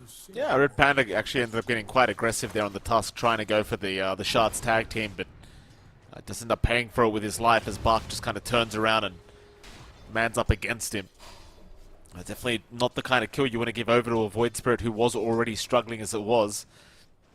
I mean, he does have the double braces up, so he's going to be able to take a lot more damage on this Void Spirit. But really cannot slow down the lane. Like, Ulu's just having the freest time of his life. Even without the Tusk, it just doesn't matter. They can't really pressure him at all. Ori, in a bit of danger mid lane. Red Panda with a very nice rotation. Not only looks to fill up the bottle of Butterfly Effect, but does help set up a pretty important kill here for Azure. Or excuse me, rather Team Bright. Yeah, Bright needed that. Butterfly Effect needed some relief. And it's stemming from what you said up top. Like, there's no way for Bach to work this Lina matchup. It's basically like the mid matchup for the Void Spirit. It's not great. So you can afford to actually leave this Lina alone. Get some action across the map with that Tusk. Fighting over the 6-minute runes. FY will steal it at the very least. Oh, Red Panda. Getting it swapped back. Shards will block the way of Azure, but it may not matter because Red Panda still being chased down, still being given vision here by FY's illusions, but does manage to get his way out. So nice little walk away there from Red Panda. We'll get reset here by TK with the Cold Embrace anyway. 1-2 so far. Net worth is slightly the way of Team Bright. I think seemingly going pretty well for both teams though. Like, both position ones are having a great old time. Though, as I say that, Ulu is being pinged out. FY does move in for the disruption. Red Panda, though, has shown up to ensure they can't really go after Ulu, but here comes Tianming. Ulu sticking around a bit too long, but still gets the Light Strike Array off on Tianming, and Tianming, I thought he may have had points in Tombstone with the way he was moving, but he went 2-1-0 build up here on the Undying, and it's just a bit of a weird run in. Not really sure what they were expecting. Yeah, the Aether Remnant never came out from Bach. I think he recognized that it was a wonky fight once the shards were up, so they're not able to follow through. Maybe expecting that full committal out from Bach, but doesn't quite pan out. And you're more than happy to take that on Team Bright. You're freeing up the bot lane. It's a little bit more manageable for Irving. He does have his Morbid Mask, so he's going to be able to lifesteal through. Again, still not stopping low, but having some presence on that tide in comparison to the Void Spirit. Although, once Void Spirit hits 6, a lot of your issues are rectified. You still have really good jump, and you don't have the best control on Bright to handle that kind of mobility on 2 heroes, with a Morphling as a concern as well. Once more on top. They are going to try into the Lina. Snowball is going to ensure that Ulu takes no damage, and now Tianming blown up again. Buck not out of danger either. Will try to run towards the north, but he's not going to make it. Beautiful shots from Red Panda to lock him down, and oh, Buck, I mean, he's still level 5 here on this offlane Void Spirit. It is certainly not looking very good for them as Team Bright now 1-5 with a 1k advantage their way. The only saving grace is the fact that Low is freely farming right now. So your Morphling's going well, but your offlane is pretty screwed. Yeah, it's almost like what happened to Irving last game, except way worse for Bach here. Again, his 6 timing is key. Once he has that ability to just jump forward and get some burst damage going, it can simplify, although. Yeah, they're going to try into FY now. FY, definitely not going to make it. Buck was sticking around thinking maybe he could help out, but certainly not up against 4 heroes. Now, Irving bottom lane is kind of being watched here by Tianming, and Ori is going to rotate over onto the Tide. That is a Tide you're trying to kill, though. Swap him back. 1 charge is committed by Irving. Has the Ravage if he needs it. Does commit the Anchor Smashman now. Waveform forward, but low! Oh, he's going to be very careful here. The Ravage does land on 3. Tianming, the one in danger, does go down. The Tide will walk his way out. Still, they are going to go onto Red Panda, but here comes the zip in from Butterfly Effect. He wants to move in onto the Venge. The Venge will make his way out, though. Instead, it's going to be FY. They'll target down on the Shadow Demon, and FY should drop and will. Butterfly Effect able to take him out. I believe that was, what, a 2-for-1 trade in the favor of Team Bright? Yep. They're getting some good activity out. Irving getting a really good use of that first Ravage this game in comparison to the last, where I'm pretty sure he used it twice. One time we didn't catch, the second time just amounting to nothing. Already a good tone here for Irving in game number 3. Gonna get the bottle top up as well for Butterfly Effect, and camp for that Ruin. Double damage, or amplify damage. Mid lane. They are going to kill off Butterfly Effect, but Tianming will go down to boot. Still a very good trade here for Azure Ray. Ori will be very happy with that kill. And Ori, I mean, he's still sitting in the 3rd in net worth here on the Venge. Like, I don't think his impact has been that high on the mid-Venge, but in terms of farm, he is keeping up quite nicely. I think the impact has been felt. The swaps have been setting up for some of these counter kills that they've been finding on Azure Ray. I'm interested in the Mage Slayer build as well. It doesn't feel as effective as like the, say, an Ember or anyone else that can get right clicks off really easily, but this is still really a high impact item, and it's probably the most problematic item in the game right now, comparable to the, what was it, Heart Blade Mail in the last patch. It's just an ubiquitous item that is a nuisance. Still focusing on mid, Team Bright and Azure. Ori will be alright, Red Panda. Well, Disruption is going to be there to hold the Tusk down for a little bit, but they will not commit. There's too many bodies TPing into the mid-tier 1 tower. Is going to ensure that Red Panda does remain safe. Still a counter smoke coming out. Azure Ray now using a smoke as 3. Into the 2-man smoke of Red Panda and TK. You do have Winter's Curse available as Red Panda will break the smoke of Azure Ray. They are still heading up north where Ulu is currently fighting Buck. Buck needs some help though. Curse is going to lock them down, however. They've got Tianming locked down, and Tianming is immediately down as Buck still trying to fight with Ulu, but now needs to get the hell away as Ulu just happily turns around. Buck barely survived. Low will show up now on the Morphling. But Low's been left behind. Low will try for a TP out, and it looks like he's going to make it. They did not have a stun to cancel. Not quite, but that smoke pays off dividends there for Team Bright. Finding that Venge who's way up there in net worth, still getting activity out for Butterfly Effect, and giving space out to Irving. He's freely just pushing in bot with Siege Creep. Low is still farming, does manage to head back bot, but you are getting some good progression on Team Bright. They're the ones pushing into the towers. They're the ones finding these angles, and their team fight, just with a curse, is shaping up nicely. Ori? Lane. It's caught by the Vortex, and it's still Avenge at the end of the day. He's not too tanky. We'll just go down very quickly as Tianming, the only thing he could do is just TP in and drop a tombstone. Even getting tipped by Red Panda on the way out. Just a bit slow in the uptake. And Team Bright more than happy to punish the slower response times right now from Azure Ray. 3k lead up for the side of Team Bright. They've got some beautiful stacks being made here as well by TK.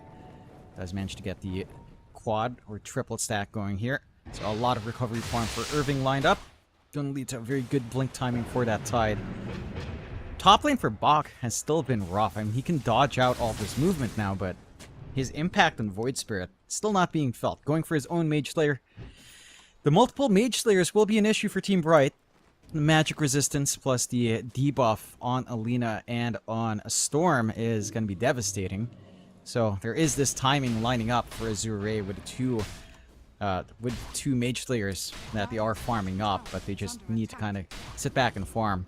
Low is starting to become a little bit of an issue with how well the Morphling's been allowed to build up. Again, we're not seeing any build into, say, a Spirit Vessel here. Any way of reducing that shift heal.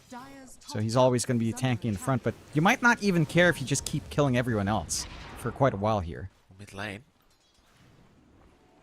Oh, looks like they won't make the jump in. Red Panda, he'll be alright to back his way out. A 4k advantage still standing for Team Bright. Ulu very close to the Gleipnir pickup now on the lane up. I mean, sure, you've got Low still farming pretty well on the Morphling, but he's the only one on Azure Ray that's at this stage where he's actually getting some net worth on the board. It still feels like to me that this Venge pickup in the mid lane has not paid off, nor has the off lane Void. Just neither one really showing as much as you would have liked so far. Red Panda thinking about going on to Bark top lane, but at this point they can't really lock him down. He'll be okay. Radiant's bottom tower is under attack. Jump in on Red Panda. Bark is going to try and get a bit of damage off onto the Tusk, but now the Rod of Athos from Ulu just going to set up onto the Shadow Demon, and FY will just get absolutely deleted. Just gone. So much burst damage on the side of Team Bright with this Lina. There's still smoke around here on Azure Rado. They could try for an aggressive swap. Give it a crack, Red Panda. But they're still trying for this task. He does have Snowball back up now. He might be able to get it off in time, but no, it doesn't even bother. We'll just die. The bottom lane, Low. Oh, that's a much bigger kill. That's the Orchid of Butterfly Effect being used immediately after being picked up. Finding the primary target in the Morphling. Yeah, that is worrying for Azure Ray. It's a Morphling that really had the freest lane here. And finding that pick-off for the side of Team Bright. I'm finding that tier 1 on top of it. Getting this room to siege with Irving down mid. Opens up a lot of possibilities for Bright to start crossing this river more often. Not going to fully commit onto that objective. We respect the presence here of Tianming. They do find a haste rune up, though, for Butterfly Effect. Onto the void they go. Oh, Bach. Yeah, Bach just not going to be able to escape the Orchid of Butterfly Effect, and it's just such a strong timing now for the Storm. So it seems like there's just pretty much everybody is going to suffer to that Orchid pickup of the Storm Spirit, and nobody's safe, really. I mean, at least Low is going to have a Manta Style up in some... in 1k worth of gold, I guess. It's going to take a bit of time. Red Panda be able to back off, just annoying Low at the moment. The Team Bright, they are certainly smelling blood in the water. They want to keep going for more aggressive moves. It does not feel like they need to slow down anytime soon. Ulu pushing out the top wave, maybe thinking about pressuring the top tier 2 tower, but Azure Ray going to start pressuring them away.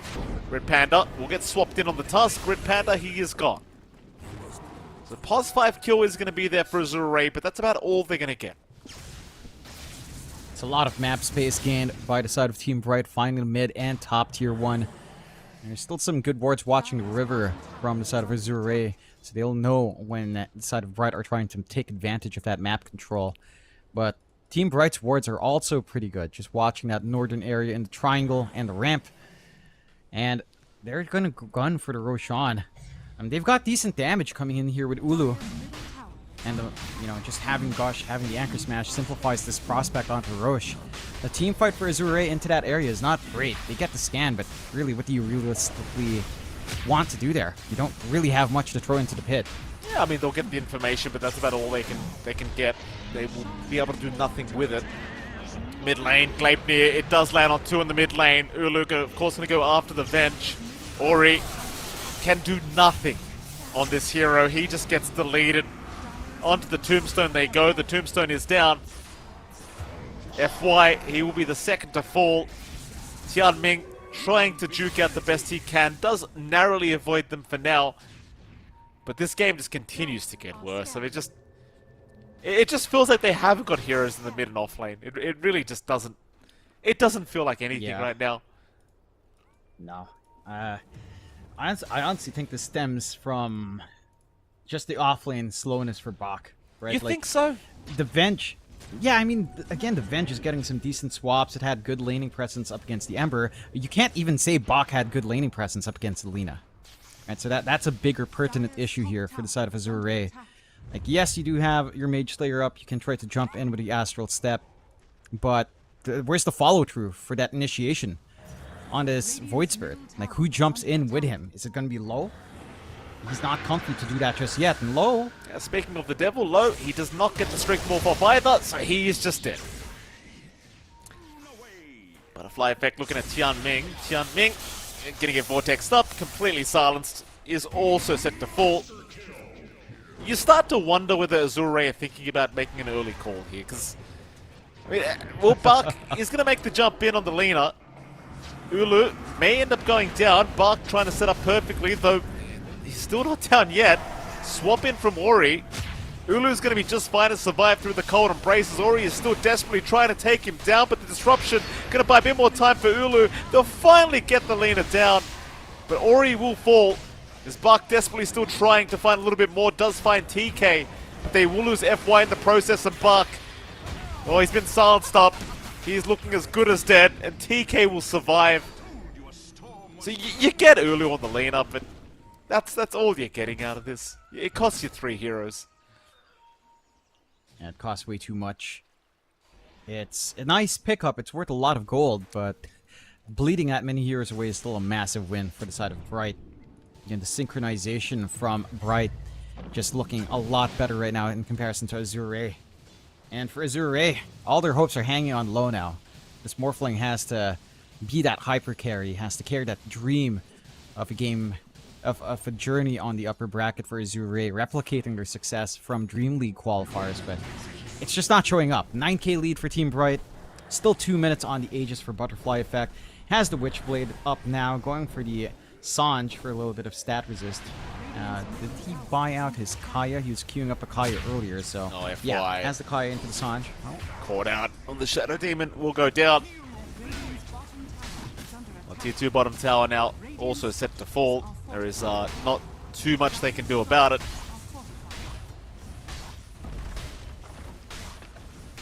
It'll be gone. Radiant's bottom tower has fallen. Yeah, I mean, they are holding on here, Azure. They've not called it yet. That they're still trying to keep their hopes alive here in the upper bracket.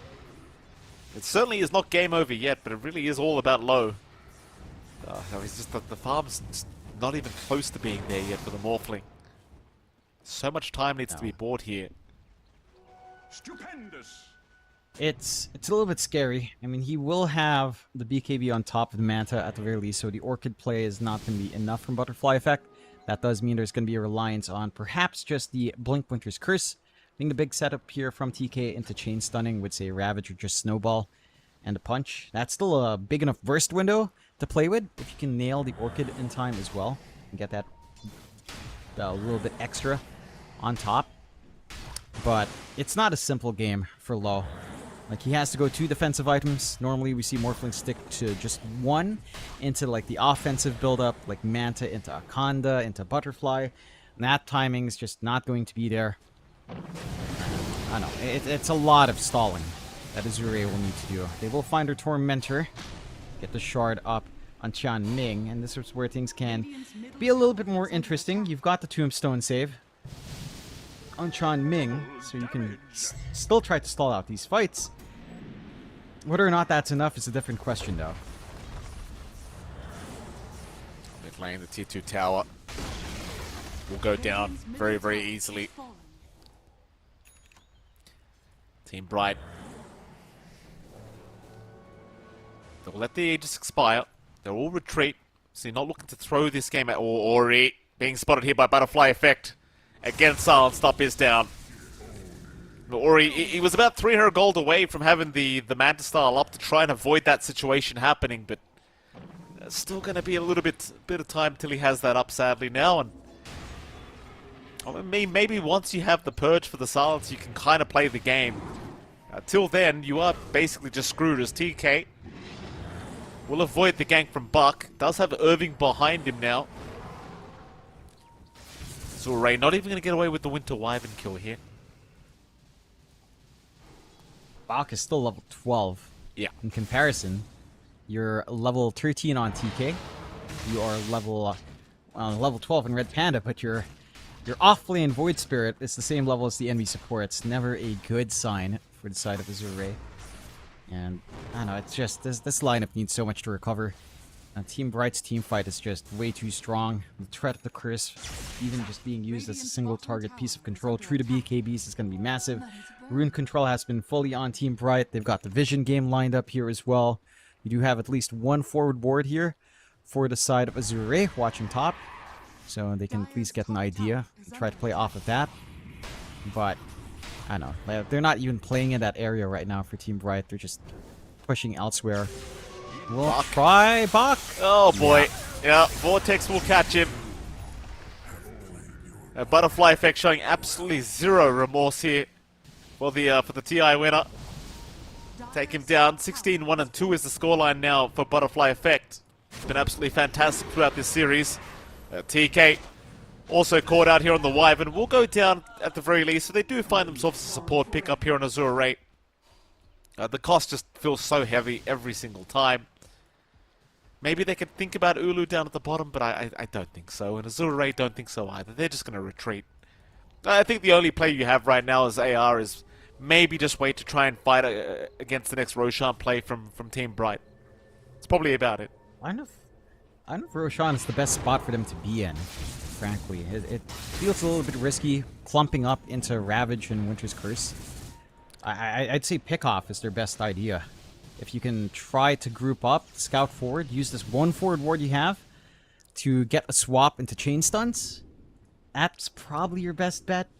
I just don't think you're winning Roche here at all. Not into a Tide, not into Winter Wyvern, and with how much damage and mobility is on Team Bright. Get the shard up on TK as well, so there's a little bit more damage flying out in the middle of these mid-engagement heals. Full Parasma being picked up by Butterfly Effect, and he is farmed to heck. Top 1 in net worth. This just allows him to melt these heroes so much faster without Orchid. Especially Bach. Like, he still has no Manta and still a ways off from that timing. Yeah, solo pickoffs are just lining up now for Butterfly Effect. Roche still a minute 40 away. I mean, you could try. I can see the angle for Azure maybe, again, relying on swap isolation, sacrificing Ori. But it's not clean. It's not going to be pretty for Azure if they do contest in the pit itself. I mean, don't get me wrong, Donna. I'm not saying they're going to win the Roshan fight. I'm saying they have no choice. I think you actually have to go for it. So, I mean, we'll see what happens at AR. I mean, they could just try and play the drag-out game. Maybe that'll work. We'll see. I mean, Low is currently holding on to like 4.7k worth of gold, so we'll see what he's going to buy out. Seems like he does want the BKB first. Maybe just hoping to have buyback gold as well as the full BKB at once. The top tier 2 tower going to drop in the meantime. Team Bright will take themselves an objective while they are waiting for that next Roshan. Radiant's top tower is falling. And they just can't defend Missouri. Have to surrender these objectives. Dire's bottom I tower suppose for the high ground hold, best case scenario is still into swap, offensive swaps. And Ori is going into the Ags. With the Ags, the swaps are a little bit less high committal. You'll have that secondary illusion to still do some work in the middle of these team fights, if they can find that farm. These forward wards from Azure is starting to pay off just a little bit. They have some vision on the triangle, so they can kind of try to shove forward, try to play a little bit further out from their high ground and get that farm game going. Manta for Bach is coming online now in 50 gold, so not going to be a very easy target to pin down after. Well, there goes Tian Ming. Butterfly effect can just literally kill anyone that shows on the map right now. So finding a nice easy undying kill for himself. Oh, they are very close to the morphing at the moment. And so the TP's down towards the bottom lane where FY was scouted. Maybe did hold him down there for a second, and FY trying his best to delay this death, but actually gets away for now. FY will TP out, and it seems like he is going to make it. It's a nice little bit of space creation here from the Shadow Demon. Roshan available though. Team Bright probably about time to head in. Yeah, they've got the damage output. Again, for Azure, fighting into the pit is rough. I think they understand, even though this is probably game over with Aegis, it's also game over if they just jump in. Like, it's just not something they can deal with. Second, Roche goes away with Team Bright with no contest. Aegis going to be up and running.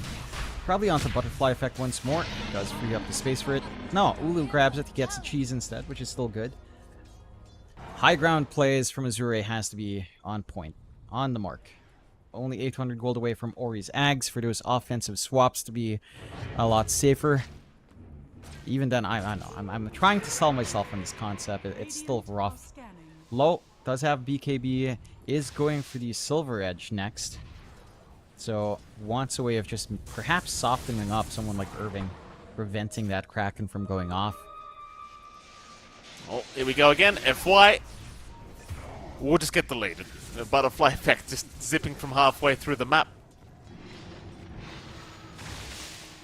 Has an Arcane Root, of course, on the Storm, so makes it that much easier to make that happen. Oh, it's alright. They are still holding up. They're still trying to buy themselves more and more time to get to a stage where low is a problem. Team Bright, they certainly have the opportunity now to think about high ground with this Aegis and Cheese up. Still just taking time to split push out all the lanes and control the map as much as humanly possible. They'll have to address the top lane as well, because Azure have forced that out. They could choose to ignore it as well and just go through the bottom. We'll see. TPs are incoming from Ulu, so it seems like that is going to be the call. Just go straight through the bottom racks instead of bothering to defend. They still have a T2 top tower anyway, so it doesn't really feel like they need to go up, because nobody's committed to that top lane push. Jump in, FY. Gets swapped out here from Ori, but Ori now going to find himself in danger, and Ori is just gone. He has the Ags up, but the Remnant looking to fall pretty darn quickly as well, and it does. So you save FY, but that's your mid-venge going down. I'm not sold on the defensive swaps here. You've got to sacrifice someone. Just go for the swap on Ori alone for the offense and try to isolate one. But with Avenge down, it's not going to take too long to start to melt these towers on the high ground. And they'll find it. Hex up on Butterfly Effect as well, flying in now. Disruption. Gonna buy a bit of time for Buck to get out, but he gets hit by a Light Strike Array. Buck gets into the Tombstone as well. Maybe that's gonna be enough, but no! Just everything being thrown at Buck. He went for the Manta style over the Dissimulate play as well. It kind of cost him there for a second. I don't think he could have Dissimulated. He was just held in place by Dead in the Water the entire time. Even through the Disruption and the Tomb, it actually doesn't take the anchor away. He was just leashed up. Ulu does BKB up, and they are going to find Low immediately. Low just getting destroyed. They found Ori again. Ori is down another time. Buck, he's going to jump in. see what's going on in the mid lane, but he's been silenced up immediately. Does get the Manta, but is Vortex back in, and GG is called. Azura Ray will get knocked down to the lower bracket, and Team Bright, of all teams, will make it through to the upper bracket round of 2. Yeah, not anything anyone would have expected, considering again the previous runs that Azure has taken in a lot of these a lot of these closed qualifiers. Just a rough time for the side of Azure. They try certain things out. This Venge mid actually performed fine. Again, it's really just Bach on the offlane. Like, there was no presence. There was no way of slowing down Ulu. He was at, what, 6 CS for 5 minutes? Maybe he had 10 at that point. That's not playable for Void Spirit. And the side of Team Bright, just with the offense they were constantly pumping out, was just spectacular to watch. They understood their timings. They managed to bait out some weird swaps coming in from Azure. And Azure may be experimenting with how far they can go. But with this flexibility, they are going to have to slow it down as they go into the lower bracket if they want to go into Birmingham here. Yeah, and I believe Azure will have to play after a break, right? They're going up against Go Along now in the lower bracket round of 1 straight after this series. So no rest for the wicked. They are going to have to play another best-of-3 series, and that will be an elimination game. Mind you, I must admit, John, I have not heard of this team Go Along, and I have not heard of any of the players. So I would have to say Azure are the favorite. What is it, John? Who is it? They are actually veterans on Go Along. Maybe not quite fully Div 1 material, but you know, they were on, a few of them were on C-Deck, a few of them were on secondary teams. The Imitator is a very familiar pause for that I think looked impressive from what little we saw on C-Deck and IGV. So it's also not like a rundown opponent for Azure, considering that, you know, it's almost like Team Bright. We're also kind of veterans as well, so they can't take any of these matches easy, Mike. Alright, well with that, Go Along versus the side of Azure coming up in a best-of-3 after a bit of a break. We'll see you soon.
The soil and the dust are trailing behind my boots.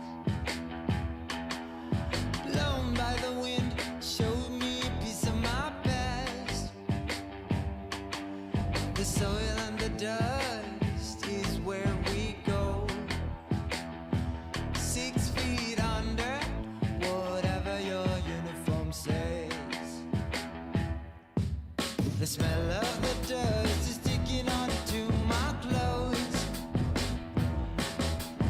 Burns my throat, sends shivers down my spine.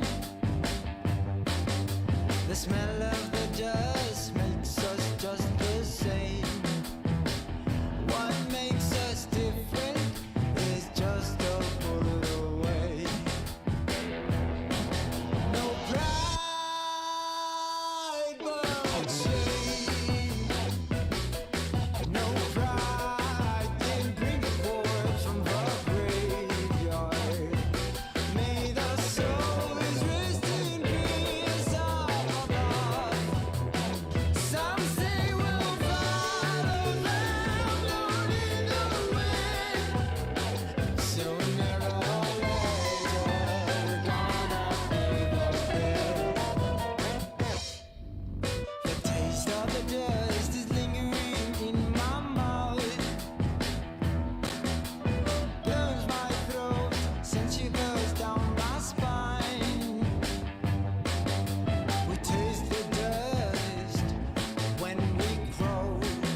fancy.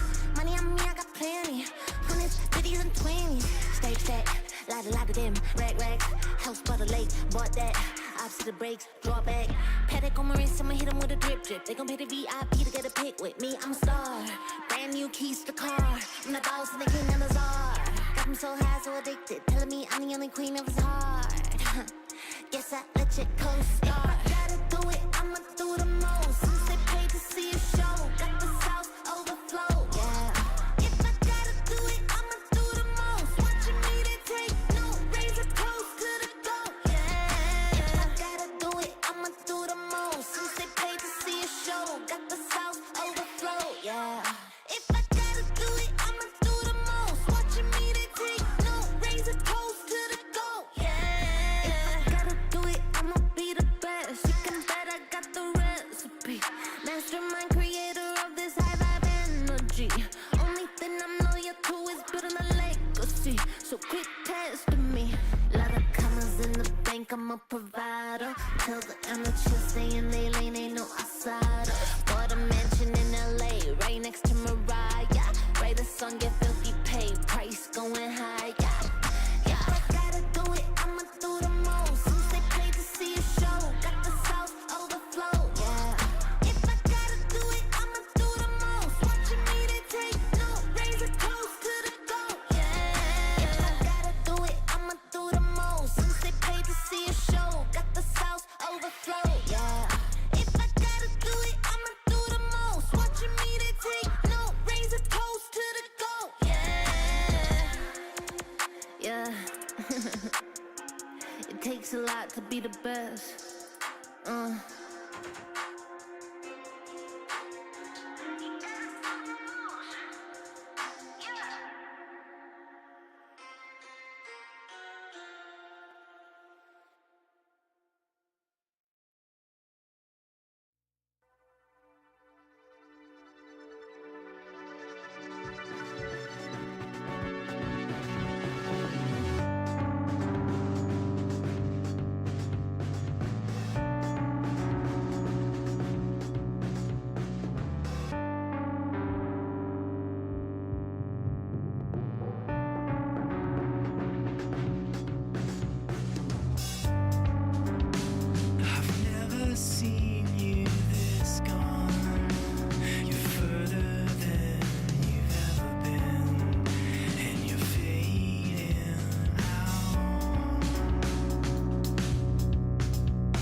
Forget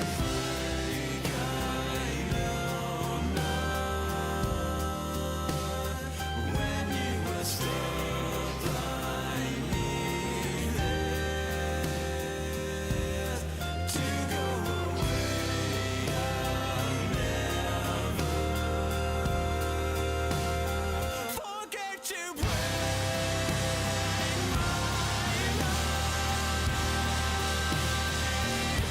Forever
getting shorter.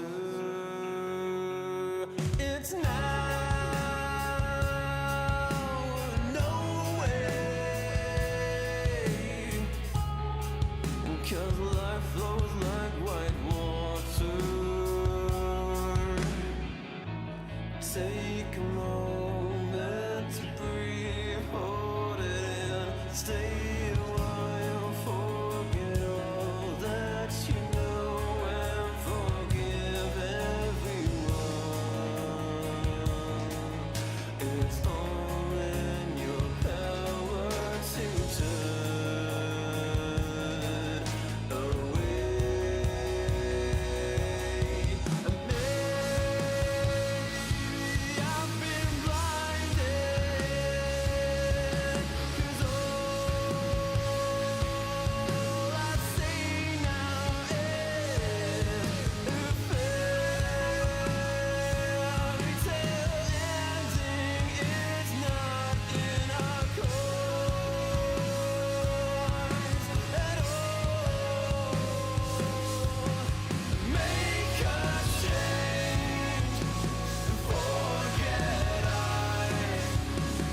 wait for nothing, to death do I, 'cause I feel like a freight train is running over me. So I'll say what you want me to make you believe. Mortify and complicate. I'll wait by until it's too late. But I think that you know much better. Wait forever. My head is on straight for once, and you will pay for it.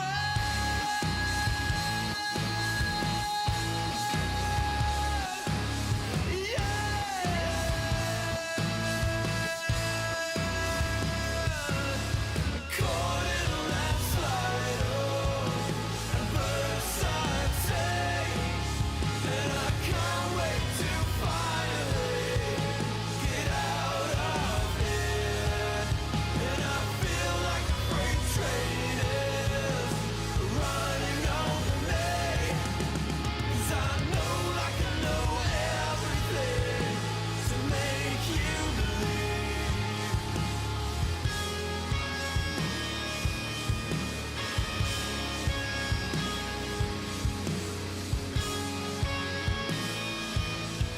Take every piece of me, and don't be fine for a little while. Forget everything.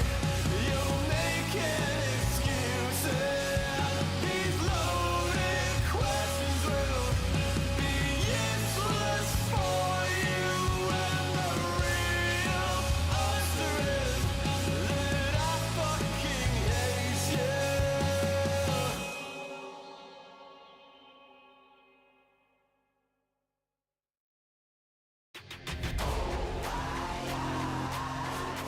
Never fall back. We will stay right where we at. We never fall back. Yeah. We never fall back. And you can find me where I'm at. We never fall back. Ha. We never fall back. And you can find me where I'm at. We never fall back. Come up with a game plan. Double XL up in the pen, you can't shake that. All the way gassed up, full tank, man. Moving too quick, keep the cameras in the playback. Dang. So tell me how you feel with it. You put a lid on it, I ain't got no chill with it. This right here your problem, you gon' have to deal with it. Lay it on the line, high risk, that's the meal ticket. Yeah, we never fall back. Hold our ground where we at. Never fall back. No lies, no facts. We will stay right where we at.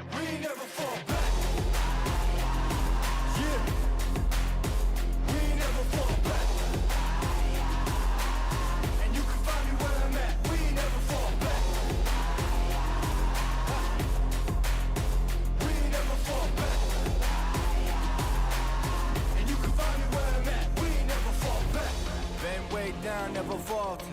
Came with the hands out, get them off us. I'm 24/7 in the office. Pay attention cause I ain't repeating offers. Yeah, never met a man I've been scared of. Careful, you gon' get exactly what you asked for. Here for whatever you bring me, getting handled. I answer to no one, I don't need to hassle. Yeah, we ain't never fall back. Hold our ground where we at. We ain't never fall back. Hold our ground where we at. Never fall back. We ain't never fall back. Hold our ground where we at. Yeah. No lies, all facts. You can find me right where I'm at. We ain't never fall back. We ain't never fall back. Yeah. We ain't never fall back. And you can find me where I'm at. We ain't never fall back. We ain't never fall back. And you can find me where I'm at. We ain't never fall back.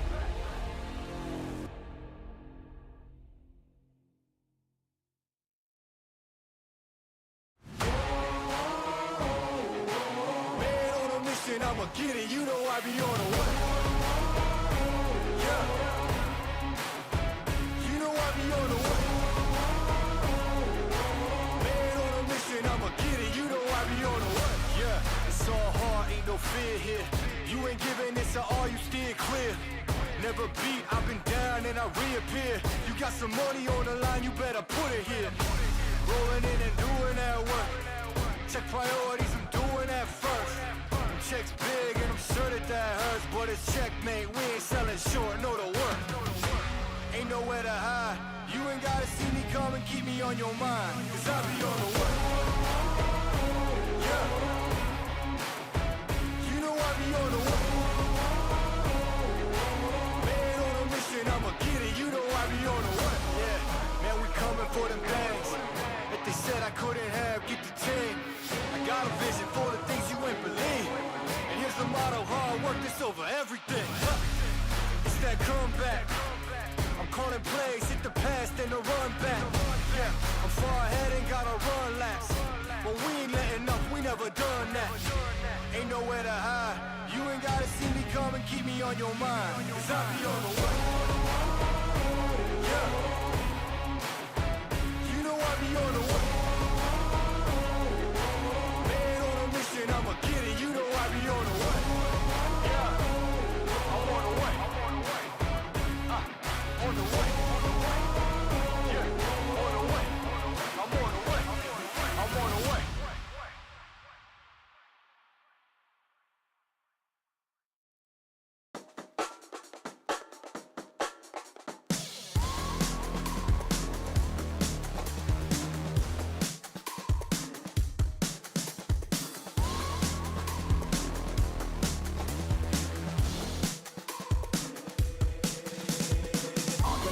I'm such a weirdo. Tattoos from my toes to my earlobes. Was a role model, I never had a hero. I learned how to live through the stereo. Coming from where I come from, the interfere, yo. Everything you see ain't what it appears, though. Everything that I built, made that from zero, then added a zero. I am my hero. You couldn't imagine what it's like in my mind. It's beauty and catastrophe at the same time. Remember they laughed at me when it was game time. Now I know that they mad at me. I'm what you can't find. I'm not from the day. I come alive at night. I'm not what you used to. Couldn't recognize. They all on the ground while I'm taking flight. Yeah, you're welcome to join me. I promise I won't bite. Things they say, they're never getting in my way.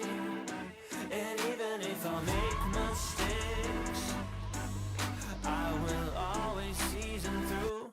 Cause I don't wanna play your game.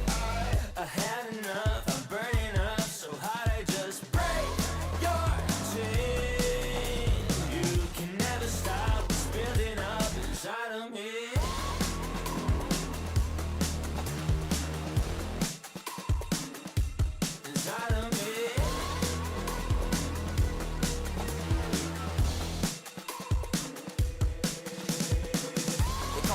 I guess I don't fit in with the imposters. I'm taking the mask off, prepare your conscience, prepare for honest, cut off all the nonsense. I'm all in your chakra, wonder who shot you. Go call the doctor, boom like the chopper. Don't you get chopped up, I'm here to stop you. Whoever wants smoke like a roster, break you off proper. Things they say, they're never getting in my way. And even if I make mistakes, I will always see them through. Cause I don't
strong is the hammer in my hand. How long can you force me to dance? There's a crisis in my heart and in my world, and I saw you smile when I fell into the dirt.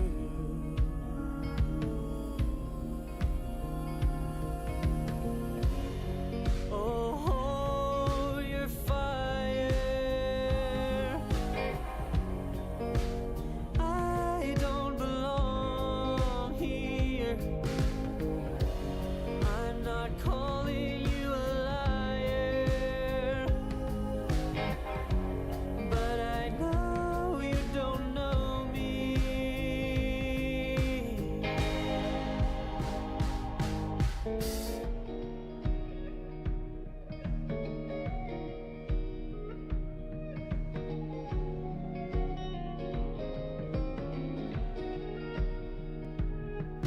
I'm too young for bitterness like this. I've grown too old to forget. I'm not a killer, but killing never fails. To a hammer, every problem's a goddamn nail.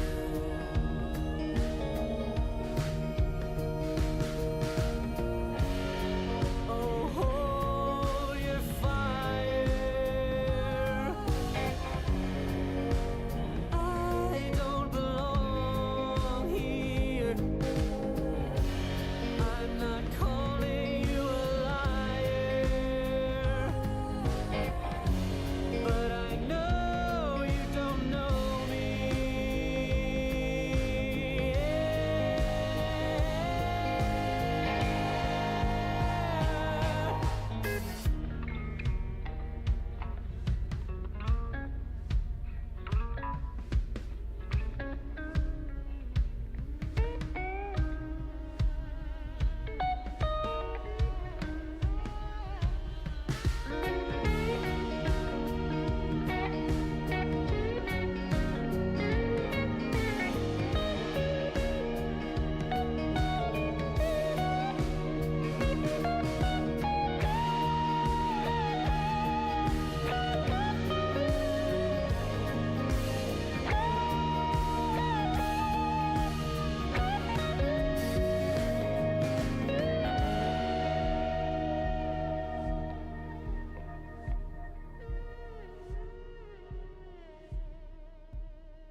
Open your eyes, what can you see around?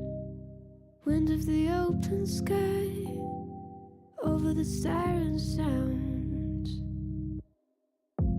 This is a dream, getting the royal scar, holding a diamond blade, throwing it far. Holding your breath still, you jump if I will just sit and wait till you see me fly. I know they'll never catch me for it. See me fly, the way I put my finger on it. See me fly, you got it, then try to tell me you got the wrong guy. See me fly, I know they'll never catch me for it. See me fly, the way I put my finger on it. See me fly, you got it, then try to tell me you got the wrong guy.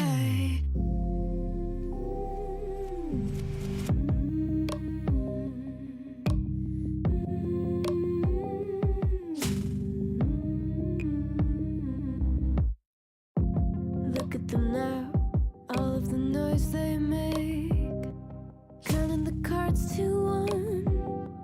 Queen of hearts never breaks. Falling asleep here might just take a while. Trying not to grind your teeth, dreaming to touch my style. Well, can't say I blame you. Trying to come close to, but all you can do. See me fly, I know they'll never catch me for it. See me fly, the way I put my finger on it. See me fly, you got it, then try to tell me you got the wrong guy. See me fly, I know they'll never catch me for it. See me fly, the way I put my finger on it. See me fly, you got it, then try to tell me you got the wrong guy.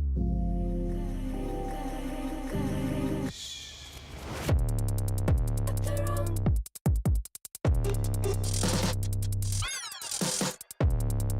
Got the wrong guy.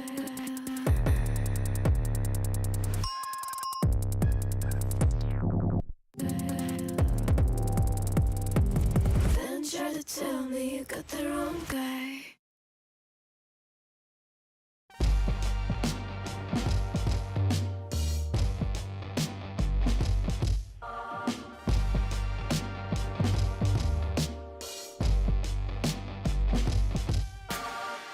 Throw your uppercut, try to hit me in the gut, thinking that I won't react. You whispering my name, thinking I won't be the same. Turn fiction into fact. See what you didn't know, bruises that I'll never show, slipping on your every jab. So tighten up your fist, step into the ring with this. I hope your mama's got your back. First round, you thought you would've knocked me down. Fifth round, bleeding out the side of your mouth. Final round, pulling the sound of my name in the crowd. You didn't bust. Oh, oh, oh, oh. You didn't bust. Oh, oh, oh, oh, oh. Just 'cause I took a break, you're making a huge mistake, thinking you can take the throne. Look at you trembling, step into the lion's den. Bet you wish you stayed at home. Begging for mercy underneath your breath when I ain't even sweating yet. My legend's written in the stone, yeah. You're crying, danger in defeat is now your only friend. Even your mama's gotta know. First round, you thought you would've knocked me down. Fifth round, bleeding out the side of your mouth. Final round, pulling the sound of my name in the crowd. You didn't bust. Oh, oh, oh, oh.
So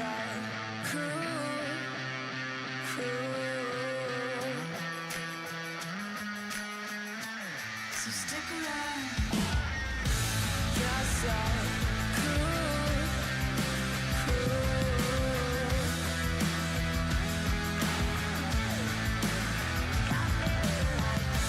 yes, I'm yes, I'm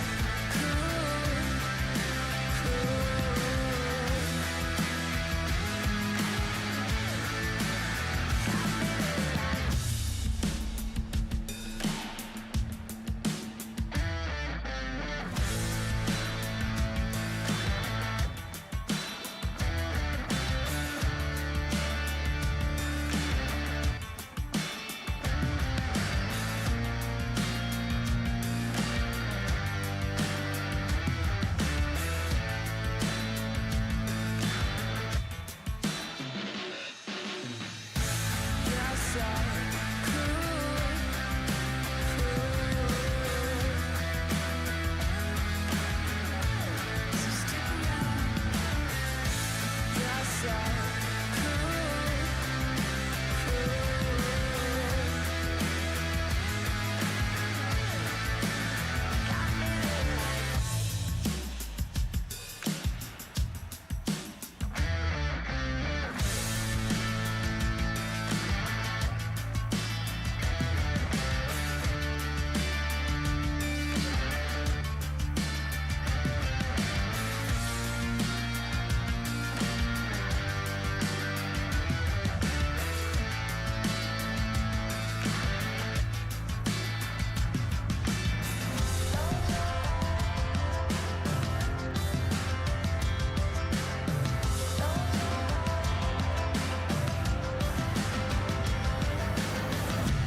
yes, I'm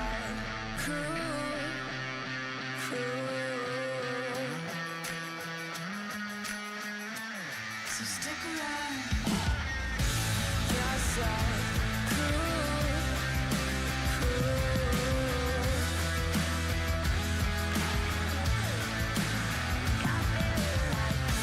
yes, I'm yes,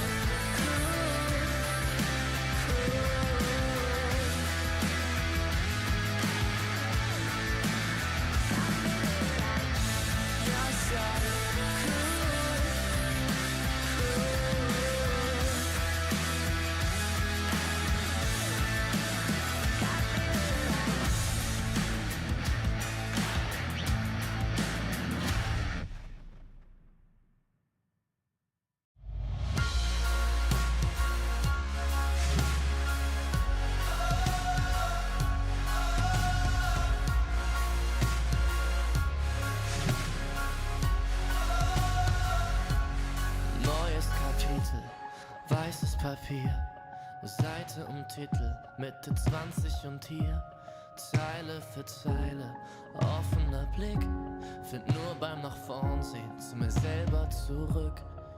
Und auch wenn's irgendwie nur eine Plattitüde ist, der Augenblick zerfällt, hält man ihn fest.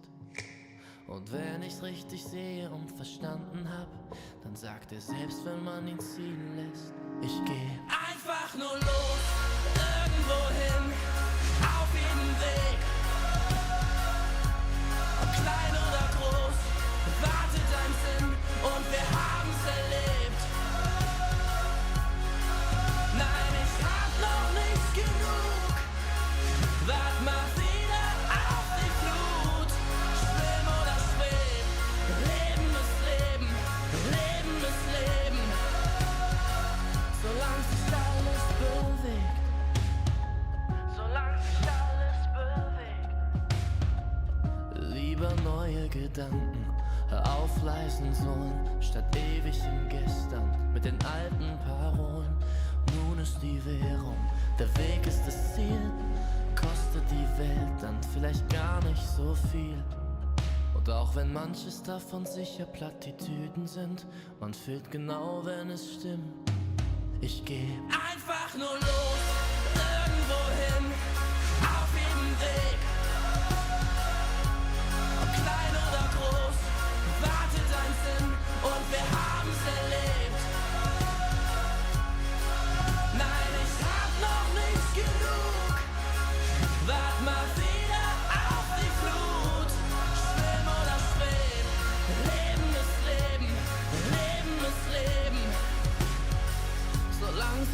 alles bewegt und unter mir, da hör ich die Sirenen singen.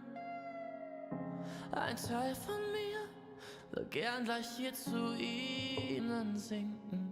Doch ich widersteh, hör auf mein Herz, ich geh. Ich werd nur kurz zum Abschied winken. Und dann einfach nur los, irgendwo hin, auf jedem Weg. Ob klein oder groß, wartet am Sinn und wir haben's erlebt. Nein, ich hab noch nicht genug, wart mal wieder auf die Flut. Schwimm oder schweb, Leben ist Leben, Leben ist Leben.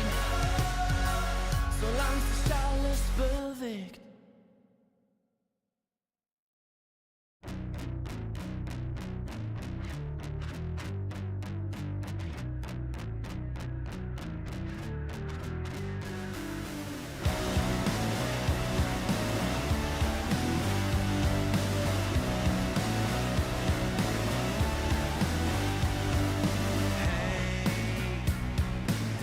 I saw you riding on the train today,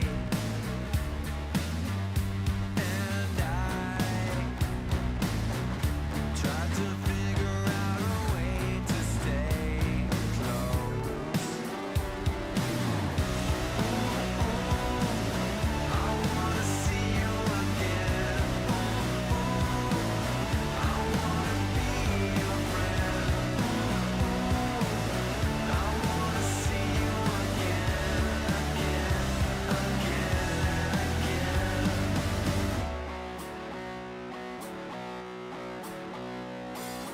Hey, I heard you like me in a different way. No way. There's nothing in the world that makes me stay away.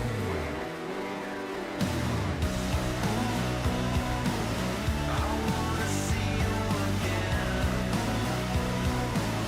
I wanna be your friend. I wanna see you again,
all the time I wasted on something. Growing up, I dreamed just nothing. Ooh, what are you? People talk loud, I get what they're telling me. I fucked up, but I didn't care of it. Ooh, what a true. Hey, I gotta say, something's going wrong. And everything's upside down. I'm falling. Hey, I gotta say, I'm always on a run. I'm getting closer to the light. By the time I'm changing my remedy, blowing up, I can see sick and tired of this. Ooh, oh, what a truth. No one talk now, I'm feeling lost on it. Silence is loud, I get it safe from it. Ooh, oh, what a truth. Hey, I gotta say, something's going wrong, and everything's upside down. I'm falling. Hey, I gotta say, I'm always on a run. I'm getting closer to the light.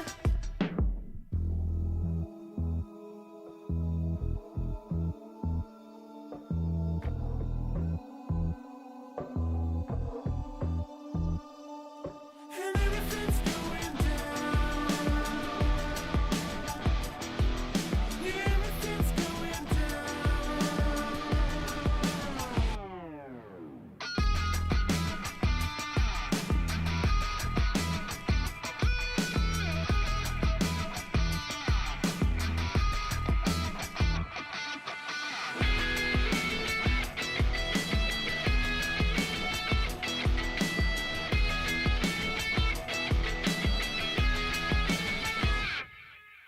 Hey, I gotta say, something's going wrong,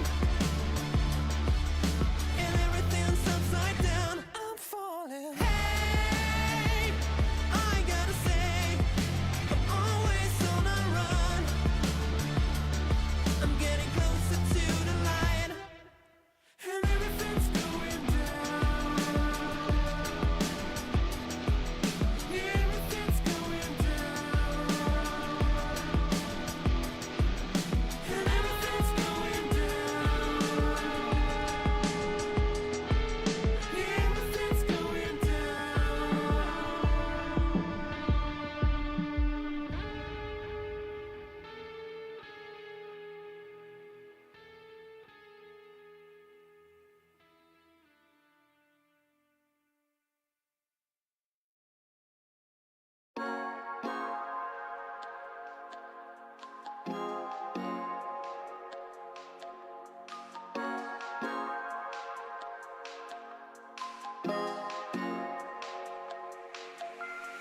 Ganze Nacht nur unterwegs, Sportcoupé angehen mit den Brüdern und Rosé. Späti gehen, Shorty schläft, wenn die Sonne untergeht. Runden drehen, die ich erlebt, ich will nicht mehr gerade sehen. Der Verstand ist lahmgelegt. Im Coupé hinten links. Ich schreibe und ich trink. Mit den Brüdern und wir chillen. Heute Abend ohne Sinn. Sie will, dass ich sing. Doch ich mach mir noch einen Drink. Ich brauch nur die Klick. Und sie weiß, dass es stimmt. Die ganze Nacht nur, die ganze Nacht nur, die ganze Nacht nur, die ganze Nacht nur, die ganze Nacht nur, die ganze Nacht nur, die ganze Nacht nur, ganze Nacht nur unterwegs, Sportcoupé angehen mit den Brüdern und Rosé. Späti gehen, Shorty schläft, wenn die Sonne untergeht. Runden drehen, die ich erlebt, ich will nicht mehr gerade sehen. Der Verstand ist lahmgelegt. Der Kopf ist aus Gedanken leer. Die Musik laut, die Augen schwer. Ich hör nicht auf, will immer mehr. Der Wagen rollt über den Teer. Und wir fahren, cruisen langsam durch die Stadt. Ohne Plan, aber Kippe aus dem Fenster, ich erschaff. Wie gehabt, holen für den Body an der Tanke Saft. 808, ist so laut, dass du in der ganzen Stadt. Die ganze Nacht nur, die ganze Nacht nur, die ganze Nacht nur, die ganze Nacht nur, die ganze Nacht nur, die ganze Nacht nur, die ganze Nacht nur, die ganze Nacht nur unterwegs, Sportcoupé angehen mit den Brüdern und Rosé. Späti gehen, Shorty schläft, wenn die Sonne untergeht. Runden drehen, die ich erlebt, ich will nicht mehr gerade sehen. Der Verstand ist lahmgelegt.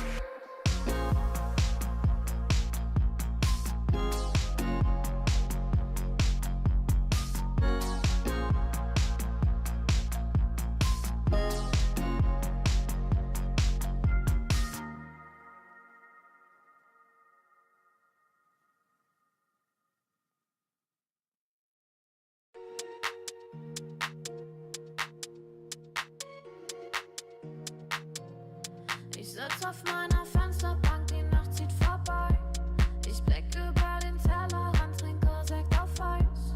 Ein Teufel und ein Engel tanzen auf dem Parkett. Vielleicht sind wir unsterblich, müssen nie wieder weg. Ich sitz auf meiner Fensterbank, die Nacht zieht vorbei. Ich blicke über den Tellerrand, trinke Sekt auf Eis. Ein Teufel und ein Engel tanzen auf dem Parkett. Vielleicht sind wir unsterblich, müssen nie wieder weg.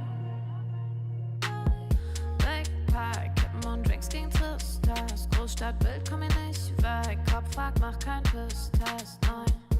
Ich will nicht auf deine Party gehen, nein. Engel und Teufel tanzen Schwanensee. Von deinen Lippen tropft der Chardonnay. Ich küss ihn weg, bevor du schlafen gehst. Sitz auf meiner Fensterbank, die Nacht zieht vorbei. Ich blick über den Tellerrand, trinke Sekt auf Eis. Ein Teufel und ein Engel tanzen auf dem Parkett. Vielleicht sind wir unsterblich, müssen nie wieder weg. Ich sitz auf meiner Fensterbank, die Nacht zieht vorbei. Ich blick über den Tellerrand, trinke Sekt auf Eis. Ein Teufel und ein Engel tanzen auf dem Parkett.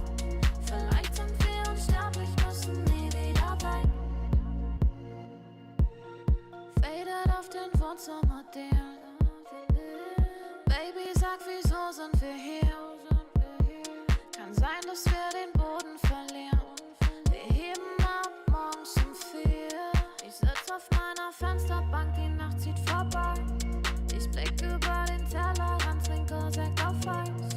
Ein Teufel und ein Engel tanzen auf dem Parkett. Vielleicht sind wir unsterblich, müssen nie wieder weg. Ich sitz auf meiner Fensterbank, die Nacht zieht vorbei. Ich blick über den Tellerrand, trinke Sekt auf Eis. Ein Teufel und ein Engel tanzen auf dem Parkett. Vielleicht sind wir unsterblich, müssen nie wieder weg.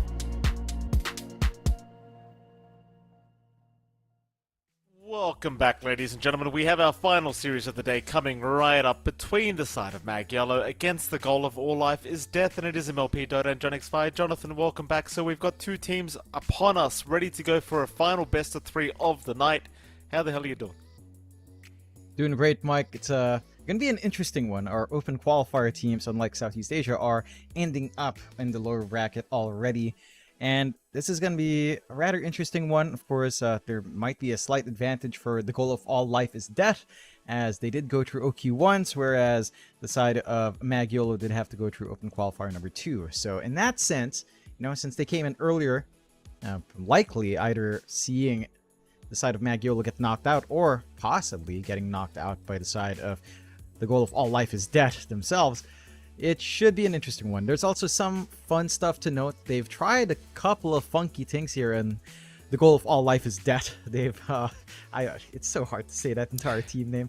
They've run stuff like the Abaddon safe lane. They've done a couple of funky stuff like that. So there is a little bit of excitement for me in seeing what ZXC will do. I mean, goodness gracious me. You know, ZXC is the most generic name. You're literally just tapping your keyboard in the bottom row. Yeah. And the name of their team is actually the most amazing name I've ever heard. The goal of all life is that. How do you even find that? How do you even think of that name? Why would you make that your name? That's literally the name of their team. I'm seeing it in the lobby.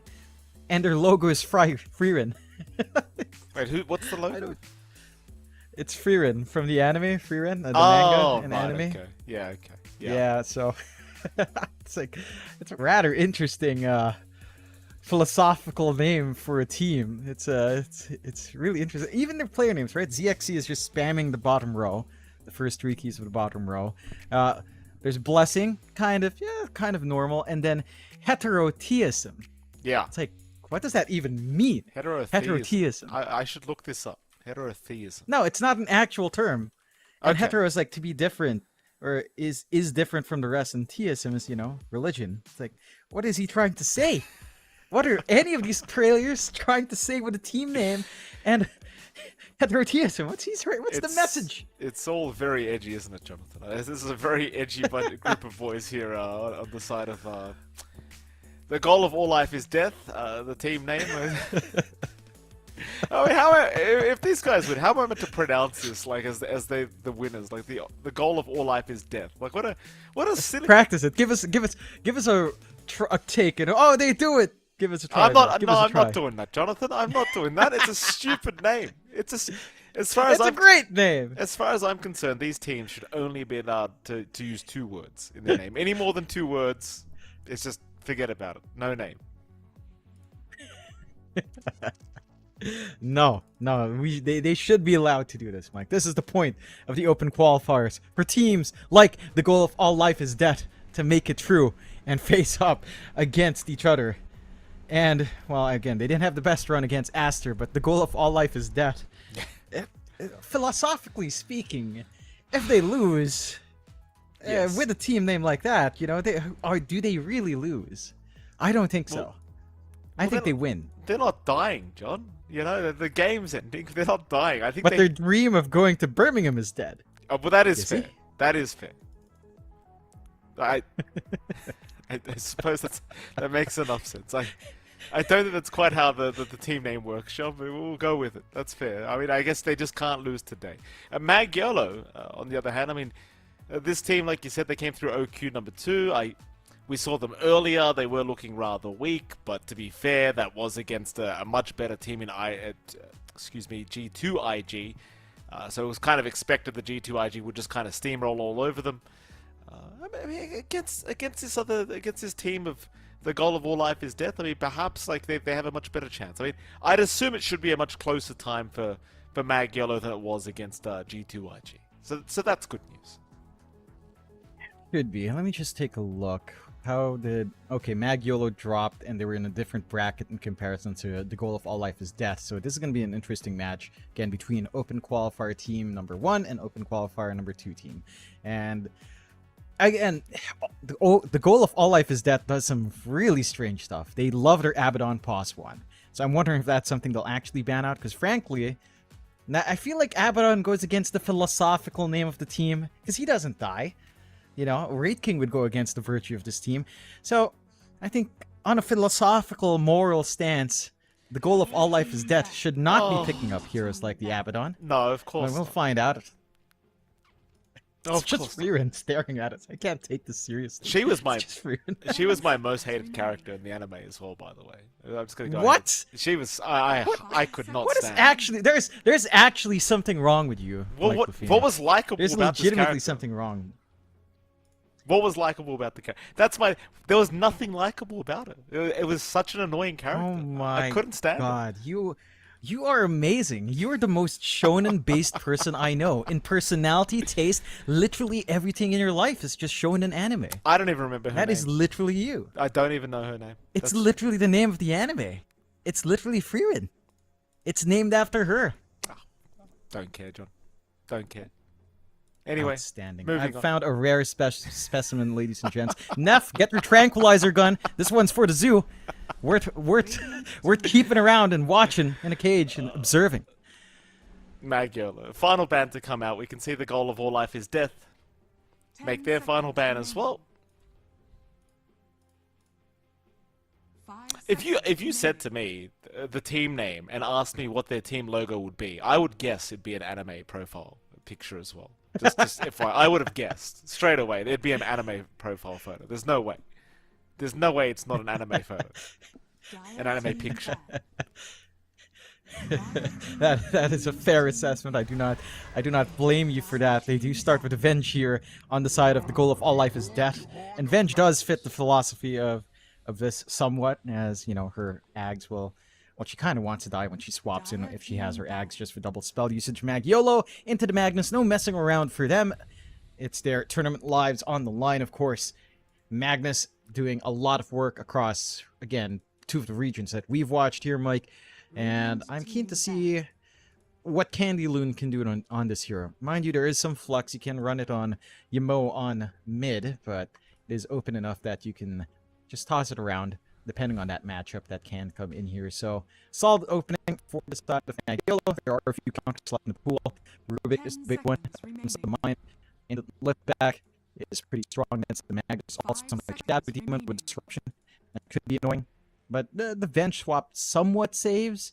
So you have some early answers already here, at the very least, for the side of the goal of all life is debt. Is there any way we can shorten that name at all? I was going to ask that question, Jonathan. I'm not sure if we can shorten the name. I do hope we can. I mean, I'm just going to refer to them as the Dire, quite frankly, John. I'm not going to say that whole sentence every single time I have to refer to them. I think that the Dire is probably the way to go about it. As Mag Yolo, they will go ahead and pick themselves up at Techies.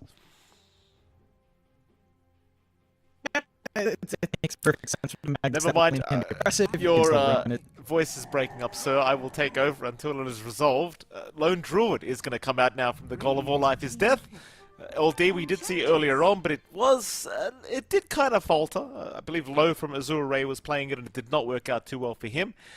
Ench is going to be the third pickup, which has been banned quite a lot through multiple closed qualifiers we've been seeing. So the Enchantress is going to make its appearance here, not being banned out whatsoever by either side. So far, I am liking what the goal of all life is death have got for their draft. All heroes rather difficult to deal with. Mag Yellow, not looking too bad with the Mag Techies at the moment. You see, the Magnus and Techies both have been very, very good throughout these close qualifiers as well.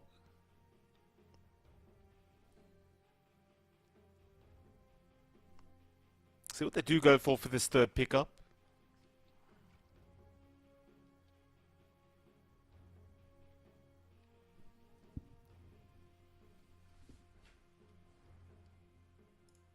Yeah, we'll see. Anch, again, one of those heroes that has done a lot of work in these close qualifiers throughout all the regions. The Lone Druid, an interesting pickup from the goal of all life is dead. Could be our mid, could be our safe lane. Again, they have run some interesting stuff here for ZXE. Wouldn't mind it in either role. It's a little bit blind as to where that Lone Druid will go. So, kind of still up in the air. They go with the Enigma pickup for Magiolo into the Tiny. So they've got a pretty good Tiny airline system right here. A lot of ways of just putting people out of position from the goal of all life is dead. That should be an Enigma offlane, and now perhaps shifting the Magnus. Actually, no, it's really open. You could still run something like a Tiny mid. You can run the Magnus mid. You can potentially run Magnus pos 1, although that's likely the only position we haven't seen Magnus come out here yet in the closed qualifiers. So there is some flux in just kind of figuring out what you want to do, but the easiest way to run this is Enigma offlane with Tiny 4. Techies going onto that top lane as a pos 5, or bot lane as pos 5, and you run the Magnus probably just mid here for Magiolo. So that should just be our YMO hero. If they are expecting a Lone Druid matchup, I think the Magnus can somewhat play with it. You can, again, play with Empower. You can always play with a Shockwave as well from a distance. Not the most threatening. The goal of all life is that is just going into the Quap. So that's a pretty stable answer to the Magnus or a Tiny mid. Open enough for you to kind of just win out if that flex is worked out by Magiolo. And a really stable draft from the goal of all life is dead. It's just a lack of control is my issue here. Like, you do have the one reliable thing you have to constantly cancel Black Hole, true BKBs, true everything is really just swap. So if the Enigma hits a BKB timing, you're going to have it to expand swap to kind of remove that. And the Lincoln's kind of rectifies that anyway. So if the game drags on, Magiolo's team fight is looking pretty secure. Oh, absolutely. Alright, we'll see what the final banouts are going to be here. We saw the Mars and Arc Warden both being removed so far. 5 seconds remaining. Magiolo, they'll go into the reserve time once again for these final banouts. Dire team back. See the Wind Ranger getting removed. Immediate Luna ban out here from the goal of all life is death into the Slider pickup. So, well, now things become very interesting. Where the hell is this Slider laning? I mean, they could flex it. In fact, I feel like every lane for the goal of all life is death is pretty flexible. But I think ideally you're looking at the off-lane Slider coming in with a safe lane Lone Druid. And just a mid-quap. Magiolo will just go into the Troll Warlord, not really a hero that the Slaughter can instantly bully out. And they will go with the Blessing Quap, so mid-quap, ZXE and the Lone Druid safe, and it is going to be that off-lane here for heterotheism, which is apparently that. I don't know if that actually translates into heterotheism as well. So In terms of drafts, I would maybe lean towards Magiolo. I was actually watching a couple of streams on the side. I believe Vanessa was just playing Troll Warlord in his pubs, in a pub with Cuckoo, surprisingly enough. So this is a hero he's already warmed up on. You've got the Troll plus Magnus, and Power, really good target to have with the Troll. And your lanes look pretty solid in Magiolo, so I would say they have a little bit of an edge. For the goal of All Life is Death, it can go southbound really fast if ZXE can't quite get that strong start in this lane. I don't see Candy Loon and CZY shoving him out fully, but again, there's this Malefice into Avalanche Tossback that gets pretty scary as soon as level 3 is up on Magiolo. That certainly does. It should be a very interesting game number 1 here between these two teams. Magiolo versus the goal of all life is death. Should be an even matchup between these two teams. Of course, one of these teams does have to stay home, sadly, through these close qualifiers, and the other does get to proceed through to round of 2 of the lower bracket. See how it all does pan out. Both these teams got stomped 2-0 by separate teams earlier in the upper bracket, though I dare say, you know, Magiolo, they did get stomped a lot quicker by G2IG. The team has to, you know, they did take a little bit more time to finish off the goal of all life is death. So here we go, game number 1, now officially underway.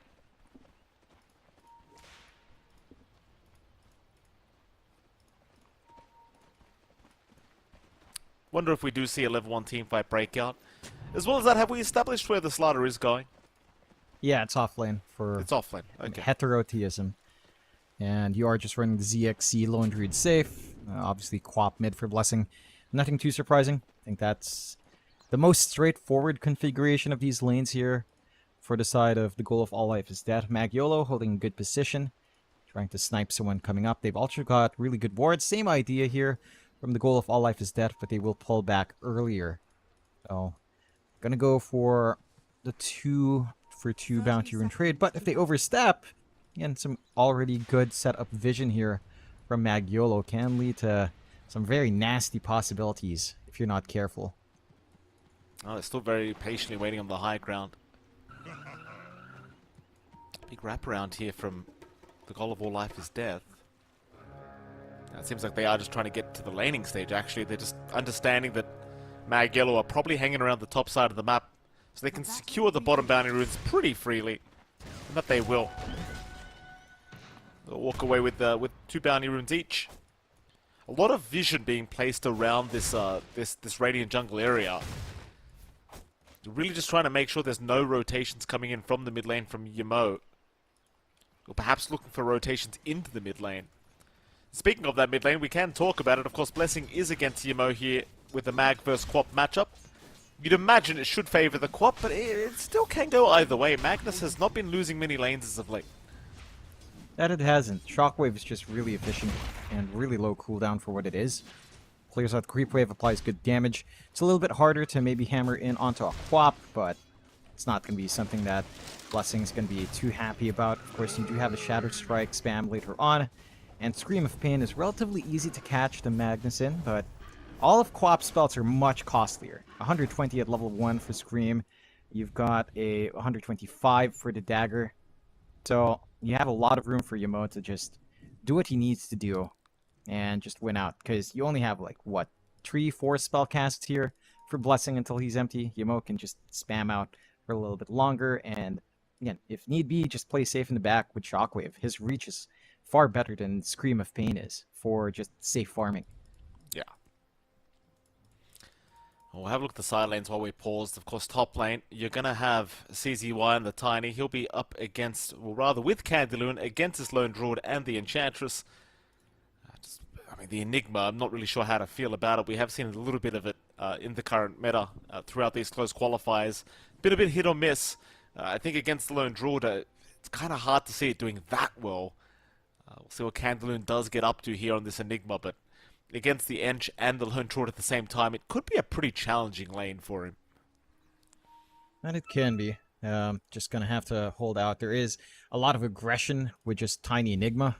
Once the Malefice is up, it's very easy work to just follow through with the Avalanche Toss. Again, level 3 timing you're looking for here on Magiolo. And ZXE, he just has to really be cautious, because if that bear is just constantly twacked away by the Eidolons, it's just free damage that you can't really stop. Like, there's not much Milu can do on that Ench to put an end to it. And that's going to be the story of the game. Just forcing out to summon Spirit Bear every single time. Gives you a 2-minute window to find some free gold. You just have to balance that resource here for the side of the goal. The goal of all life is death. Still a decent start for ZXE. 7-3. Yeah, not stopping it just yet, but Magiolo, again, needs some more levels to really get pressure in there. Yeah, that he does. That bottom lane. The slot of Venge versus the techies and the troll. It could be scary for either side. There is plenty of kill potential here down at this bottom lane between both sides. And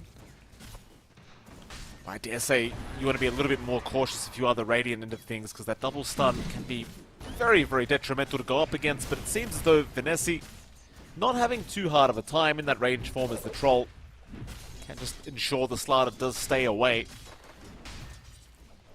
Both sides seem to be pretty happy to just farm for the moment anyway. No real rush here. Yeah, I mean, it is pretty scary if they do manage to chain stun on top. Magic Missile into just the Slytherin and the Bash of the Deep, but gap closing here is a little bit tougher. Up top, a little bit of action. Again, trying to force that bear down while it's on cooldown. That's the objective. Pre-level 3 for the side of Magiolo. Still fairly tanky though, even at the level 1 bear. Bottom lane, first blood is going to be drawn. They will take down the techies. They will find the support going down already. The Venge will pick up the first blood here as mid lane. Blessing finding himself in a bit of danger here up against Yamo, but is going to be able to retreat. The Quap still has to kind of be on her toes a little bit, as the Mag can do plenty of damage. Top lane in the meantime, bit of a chase happening here for the Ench. But she's going to be alright as well. They will not be able to chase too far. Yeah, again, you're still waiting for these levels to be up and running. Avalanche Toss, complement with Malefice, that's the opener here for the side of Magiolo. They are starting to get a little bit aggressive, though, on the side of the goal of all life is dead. CZY taking a little bit of harassment, but will be okay to back his way out. The bottom lane's going extremely well right now. Vanessa's just basically free farming on the troll, which is somewhat to be expected against the Slardar Venge. It's just sure the techies could find himself in danger, but the troll itself pretty hard to catch out. We have not really seen a great attempt at that quite yet. Vanessa will continue just free farming on the troll for now.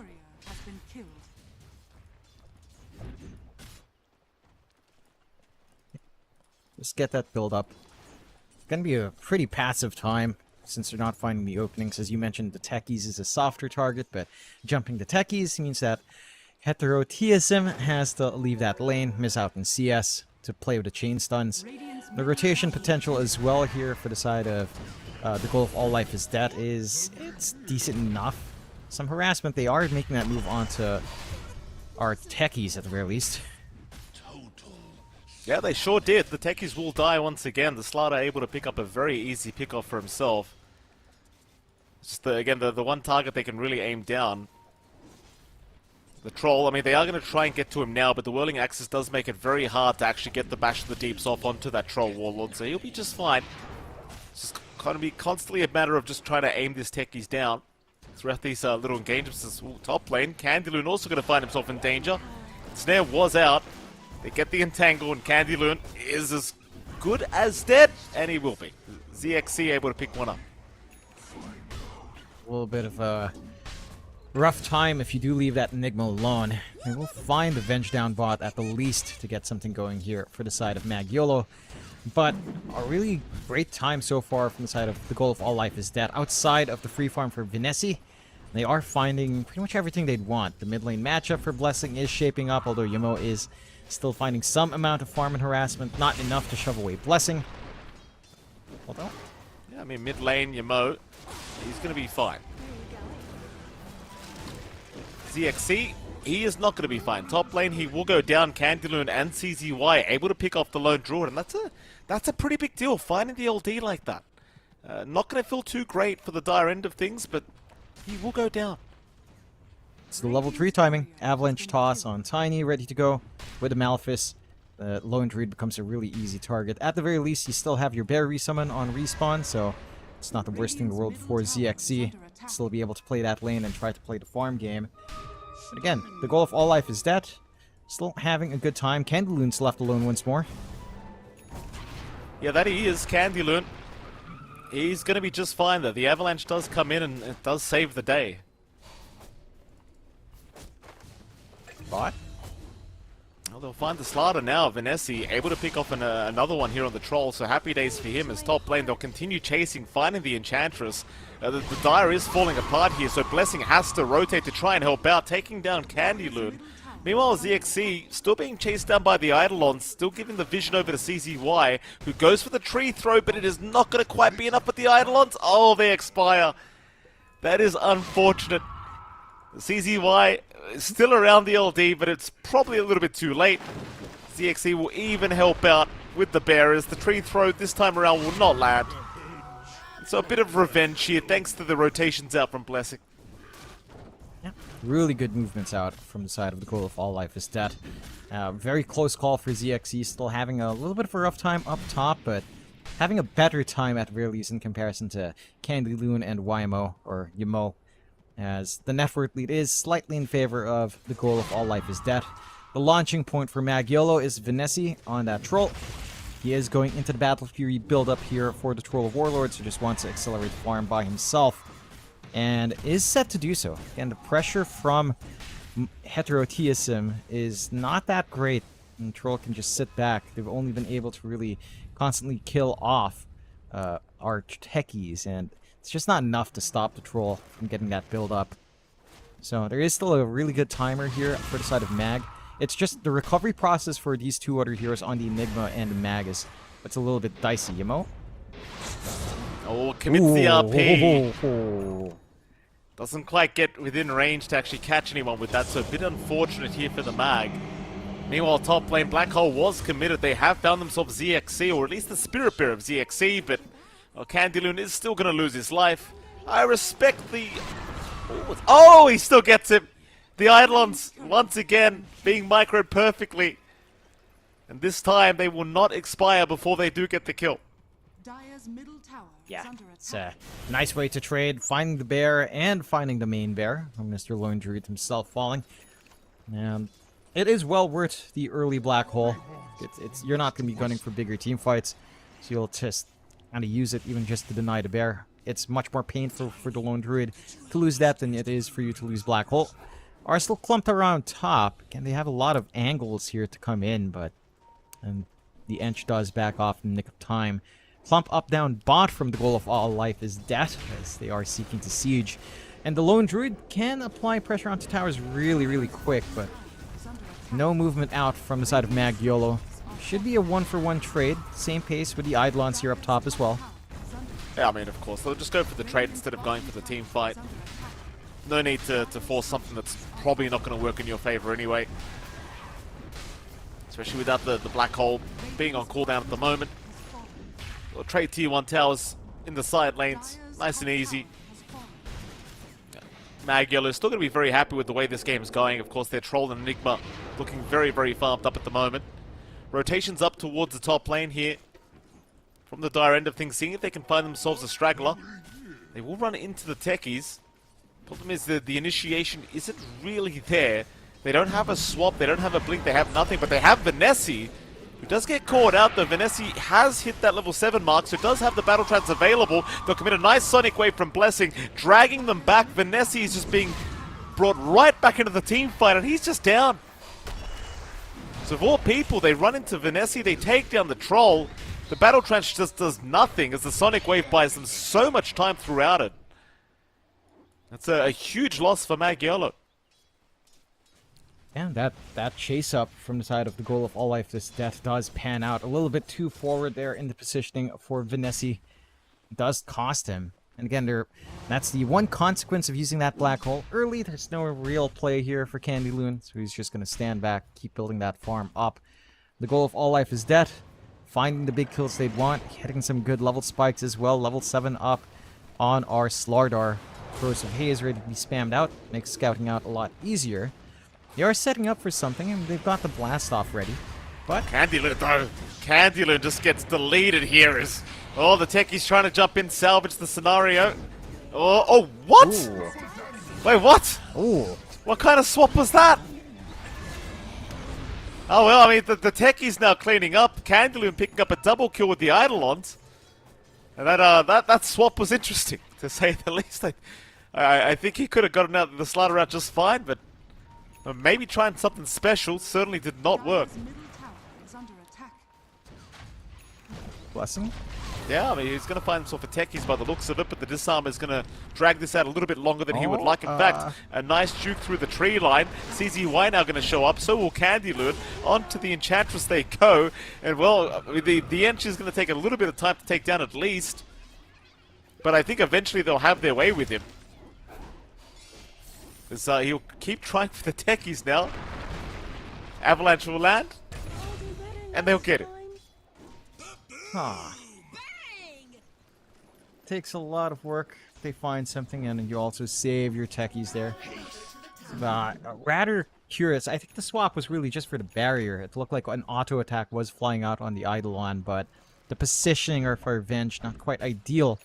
Patting not clean, and the tree line gets cut with a swap. So a little bit of a rough circumstance for the goal of all life is death.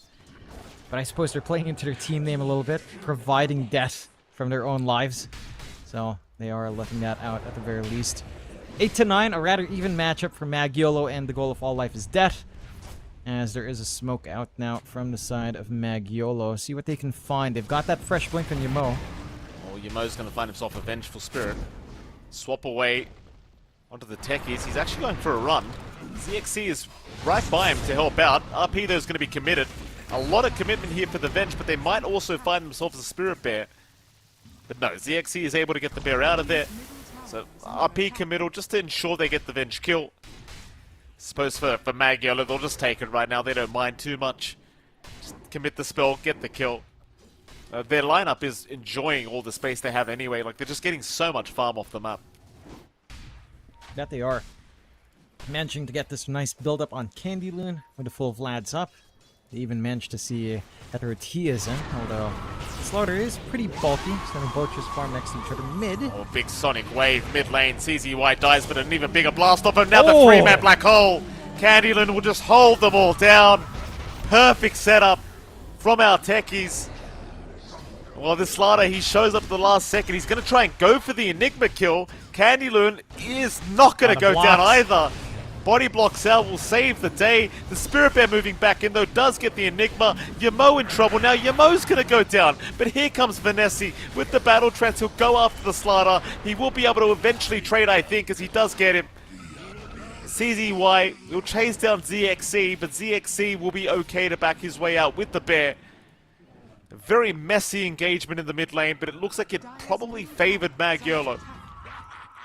That it does. They managed to make it work once again, finding that good position for a big black hole coming out from Candyloon. Sets up for everything with a follow-up there on our techies. Just a little bit unfortunate that Heterotiasm takes his time to come into that fight. Doesn't quite have the blink yet. So the approach for the Slaughter is a lot slower. He was farming on top as well, and the TP response was quicker. Although Yamo is not the easiest one to lock in, but they've got Swap. They do. Yamo still trying to back his way out of this one. Has RP now available if he wants to try and commit it, and does, but it's only caught one. With that, it was really only the Spirit Bear anyway, so it doesn't make any difference. As the techies now being chased down as well. I think Blessing has really been the saving grace for his team. The mid-quap doing just so much work, so much heavy lifting for this Dire team, and well, now suddenly they are the ones looking to come out on top. That they are. Should be able to siege fast with that Lone Druid. Still looking for more Blessing, but not going to be, or might be able to actually commit here. Oh, Vanessa blinks the wrong way. Let's kind of miss out. Sees Vanessa instead, but they don't have swap, so they won't be able to swap him back. Mid-tier 1 tower, though, will go down. That'll be about it. For the Dire end of things, I mean, you're sitting pretty good right now. That you are. You've got that build-up you'd want. You're not too far behind in terms of your core's net worth. You've managed to really slow down Yamo. who is about 400, 300 gold behind the next core, although... And they are going to find the edge. Blessing's going to be around to help his supports out, though there is a lot of heroes, but a nice Sonic Wave lands on 2. That'll take down CZY. They do lose the edge and they will lose their bench, but Blessing is not done. He wants another, and he's going to find the techies. Now even Vanessa, oh, he's popped the Battle Trance early again, trying to chase down this Slaughter. The Battle Trance, it won't really work out. Meanwhile, Blessing still being chased here by Cantaloon and Yamo. Is taking a lot of damage, but does manage to blink out and retreat. Here comes ZXE from the side, trying to go after Vanessa. Keep in mind, there's no Battle Trance up right now. Vanessa just needs to run the old-fashioned way. They'll silence him up. Vanessa, he needs the black hole, but Cantaloon can't get it. He can't get it in time. They'll get the Spirit Bear, but it's respawned anyway. They won't even get the gold for it. He respawns in midair.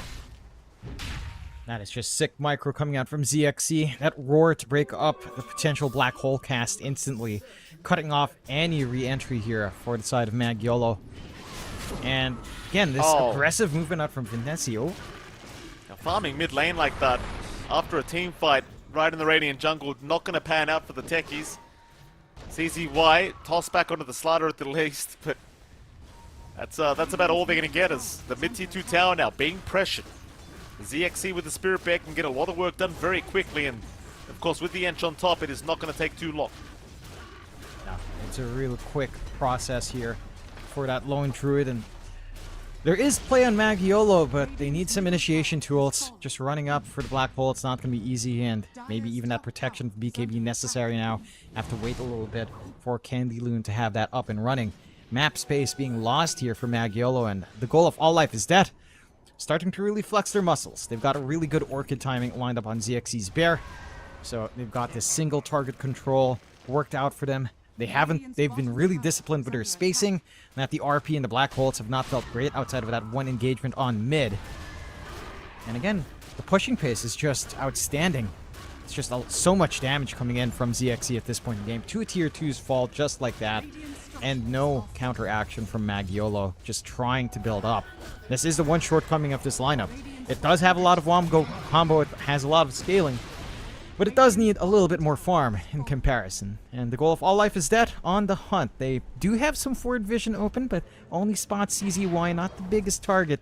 See if they find that position here to get pickoffs, but the mines are going to cause some issues. Find themselves the techies, but they don't want that. They want the big target, and that's going to be the Magnus. Yamo, he'll go for the skewer back play, actually gets him in the low ground as well. So Yamo has a chance to blink away. More heroes coming in from the dire end of things, but it does not seem as though they can really keep up. However, Blessing, he does still secure the techies kill. In fact, they're still going. They're not done yet. They still want the Magnus. The chase will continue from the Slaughter, but eventually he must give up. However, CZY did get spotted for a second, but he will blink away. He's fine. Hit and run for the side of the goal of All Life is Dead is... It's not the most amazing result, just finding the techies again in the mines, kind of breaking up that movement onto anywhere else. So they just kind of have to take what they can get. The stall for the side of Magiolo, it's not too bad. I mean, sure, they're still 1k behind, but it's not really increasing for the goal of All Life is Dead as well, despite the increase in map space. So you are keeping up. Yamo. Oh, they do see him. He blinks away. Yamo trying for the TP play out, and he's going to be alright. Nice thinking from the Mag. Meanwhile, mid lane, ZXE, he's fighting the team by himself. Blessing's going to join in. There's 5 versus 2 right now in the mid lane, and the 2's winning. So Yamo, that's a great RP. That is a great RP. He's found 2 targets. And both ZXE and Blessing, they will go down. I mean, you know, it's wishful thinking. 2v5, though they do fight Candyloon. So it's an even engagement so far between these 2 teams, believe it or not. I suppose so. You don't really mind losing techies. Yamo doesn't manage to find the skewer back.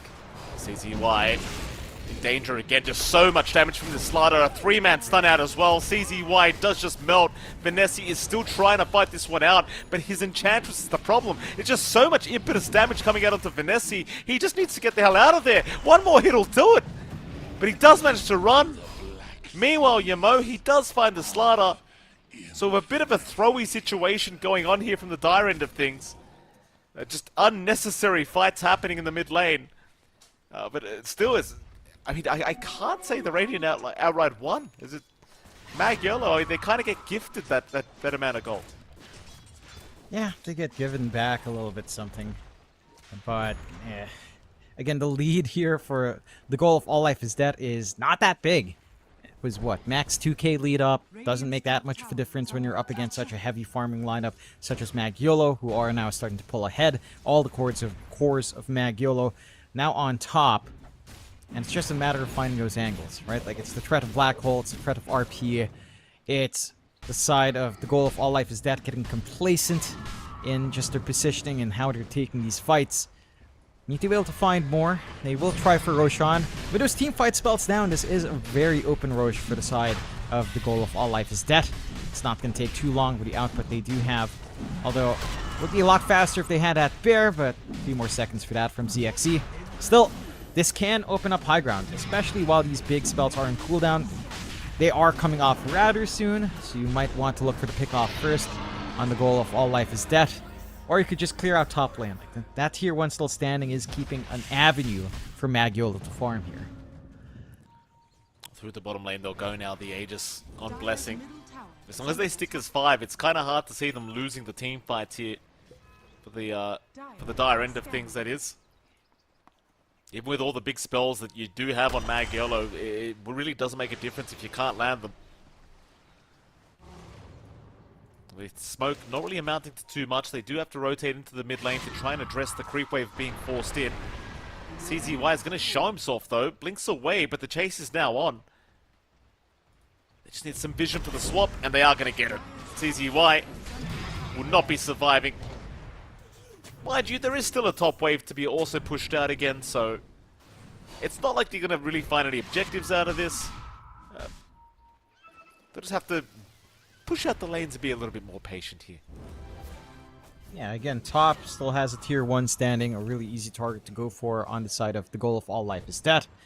So they could just opt to jump that first before committing heavier anywhere else, and they will. Blessing slowly making his way forward. Are some cuts from Yamo. Not sure if the courier spotted them, probably not. Is dodging out all of that movement here. Found themselves a techies. That's easy pick off. On the top tier 1 they go, they'll take that one down. Tier 2 tower shouldn't be too hard either with the Spirit Bear. Radiant's top tower is under attack. Take care of that one rather quickly as well. The tier 2 tower gone. Has fallen.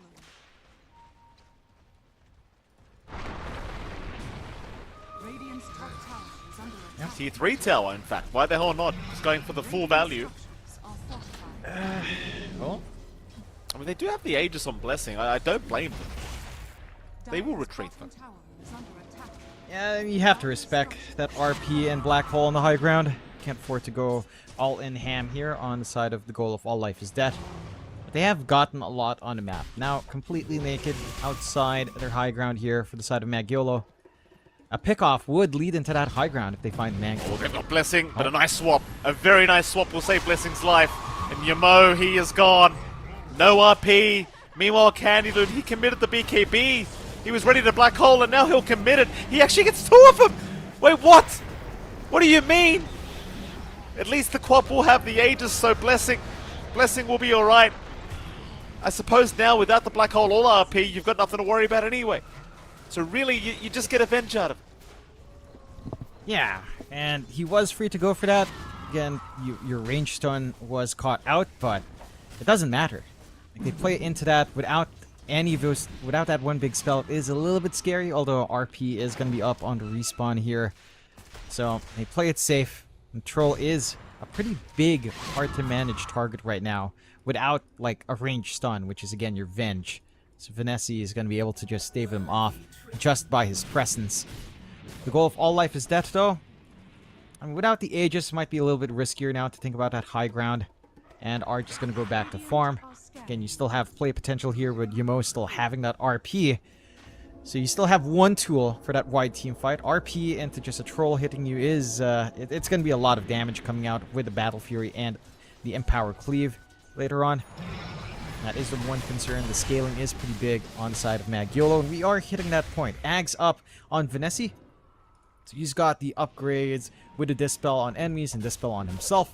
Going to be very useful to kind of remove all these debuffs, especially from the Slardar. His talent for that is still all the way at 25. A long way off yet. Lane. Didn't make the jump in. Blessing. He'll get stunned up here by the blast off. There is more help incoming. CZY here was dropping very, very low. Blessing, though, forced to just blink away. The rest of the team is hanging around, but they don't really know if they want to come in for the fight or not. So Magiolo, they'll get away with one kill and they might just get away with another. Blessing is slowly moving back in to try and help out the Ench, but ultimately will decide not to. They'll leave them be. Now CZY fighting another in the Slardar, which is trying to push out the mid wave, but now they're going to find another one. Huh. You know what this feels like, Mike? Kind of feels like a pub. Yeah. It does feel a little bit less coordinated. It's a little bit more finding these openings, playing a little bit greedier and less as a unit on the side of the goal of all life is death. When they do play as a unit, it looks pretty good, but then they default to just splitting apart. So it is costing them. 2k lead comes back here from Magiolo. Not quite the safest opportunity to just go for a tier 2 pushes, but if they find more pickoffs, that does open up quite fast, especially if Vanessa does decide to commit. Candylun. Take it cautiously. Candylun, what are we doing here? They've got Blessing, do they? He's got a black hole, and he'll commit it. Oh, that's... What? There's just so many weird things happening in this game. But Blessing now going to go down, trying to take Candylun's life away.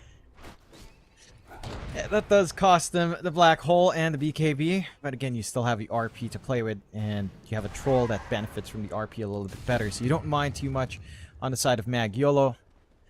Magiolo have not been able to fully commit onto that top push, so the outer towers here for the goal of all life is dead is still pretty open, and that is the one point that they have above Magiolo. Just haven't been able to translate these kills into objectives just yet. Again, with this item build up in Vanessa, it does feel like the time is now, unless they still want to wait for the Satanic, which it's not going to take that much longer, granted, but you do want to shrink this down, really choke out that Lone Druid and the Quap from trying to build up here. What they got now? It's going to be the Ench once again. She's going to be okay to just force stuff out of there. Blessing going to jump right in onto Vanessa. Vanessa happy to fight, apparently, though he is looking to retreat now as he does get stunned up, silenced up to boot. He does still hold a BKB, though, to try and use when he is ready to do so. CZY going to jump in after the Spirit Bear. Vanessa dropping low, does go for the BKB battle trance, but needs to get out of there, get out of there, I think. But he does get the Ench. In fact, it's the side of the Dire that need to get out. They do just not get in the fight they want. A little bit messy. They need to be able to isolate these heroes. Bear starts to drop really fast as well in the middle of these engagements. They're not able to get these big crushes that you'd want on Heterotheism. They will try again, but again the mines causing issues for these smoke gangs. Should be read by Magiolo. They do move in. To the Yamo mag they go. Yamo, he does have the RP available, though he kind of whiffs everything so far. Moving on to the slider, Vanessa. RP committed from Yamo, just holding him down for Vanessa to get right to work, and Blessing, all he can do is really just watch. There's Magiolo, I mean, they are just continuing to come back in this game, number one. ZXC gonna lose his Spirit Bear while they're at it. Magiolo now 9k ahead, look like the much stronger team. Might just run through the bottom lane to the tier 2 tower. But why the hell not? Yeah, nothing holding them back. BKB coming off cooldown in a few seconds for Vanessa. Venge. She's gonna go down as well. Blessing will go for the swap out. Yamo. In fact, never mind. She does make her way out, but Blessing now in trouble. Blessing gonna be able to blink away. As we are gonna have a pause coming out from CZY. This is such a weird game. It sure is. It's going all over the place. The goal of all life is that just dropping the ball, not respecting It's just that team fight potential coming out from Magyolo. Running forward a little bit too much. You've got that protection now lined up here for Candyloon, BKB plus Lincolns. So now the swap won't be enough to save you here. On the side of the goal of all life is death, you will just kind of have to cop it when the black hole does come true. So reliable team fight lining up. That timing for Magyolo into the later part of the game has appeared. This is the point where that Troll, that Magnus, that Enigma just dictate this game. Heck, even just the presence of her Tiny is starting to be quite a worrisome issue for the goal of all life is death. It doesn't feel like you're getting enough items flowing here to really counteract that. Like, the Ags is up on our Slardar, which is pretty nice, but at the same time, he is just melting up front. A BKB doesn't necessarily save him either, although that magic immunity or the magic resist is pretty useful to prevent some of that burst damage, but he's not able to tank for his team. ZXC, his bear's always in the firing line, constantly targeted up with these tosses, and just not able to do as much when it's controlled up like that.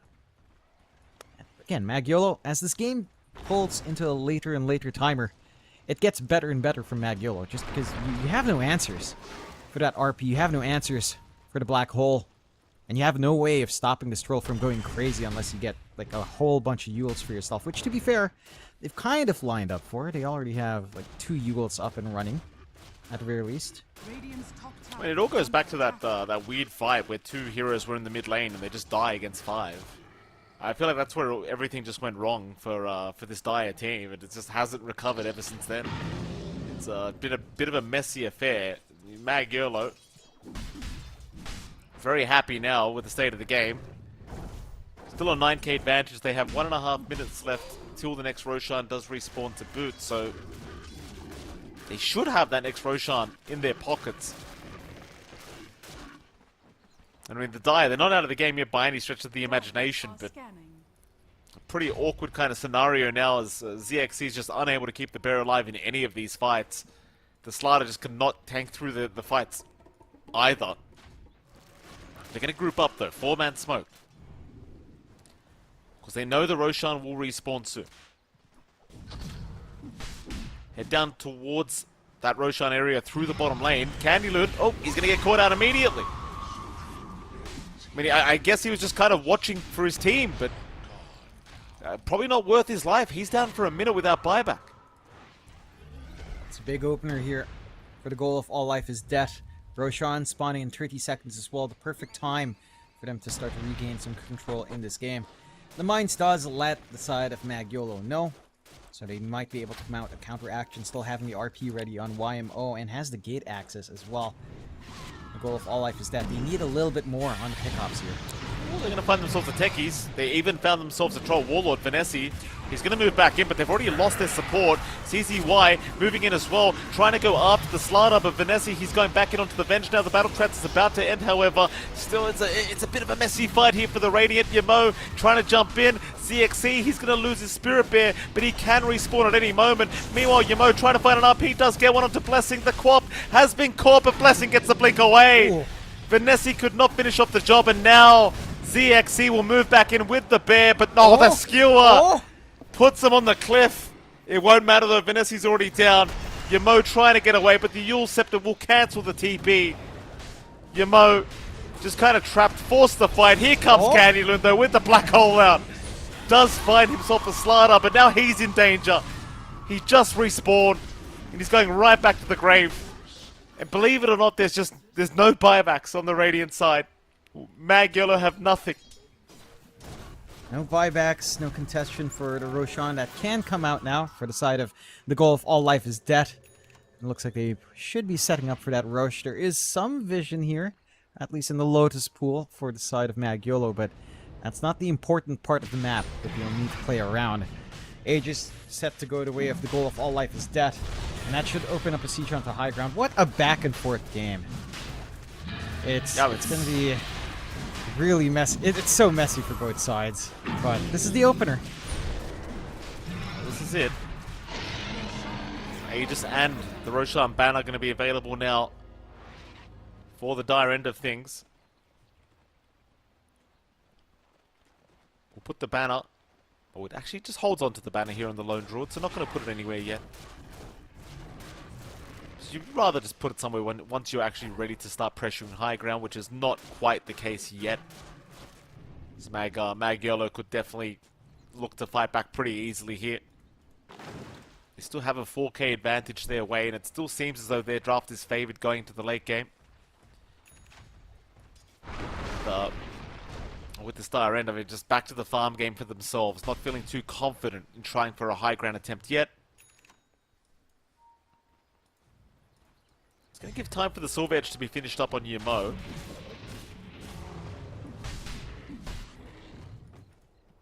But it seems like we're at the stage of the game where we're just, neither side really knows what they need to do yet. It's kind of like just hoping for the enemy to make a mistake.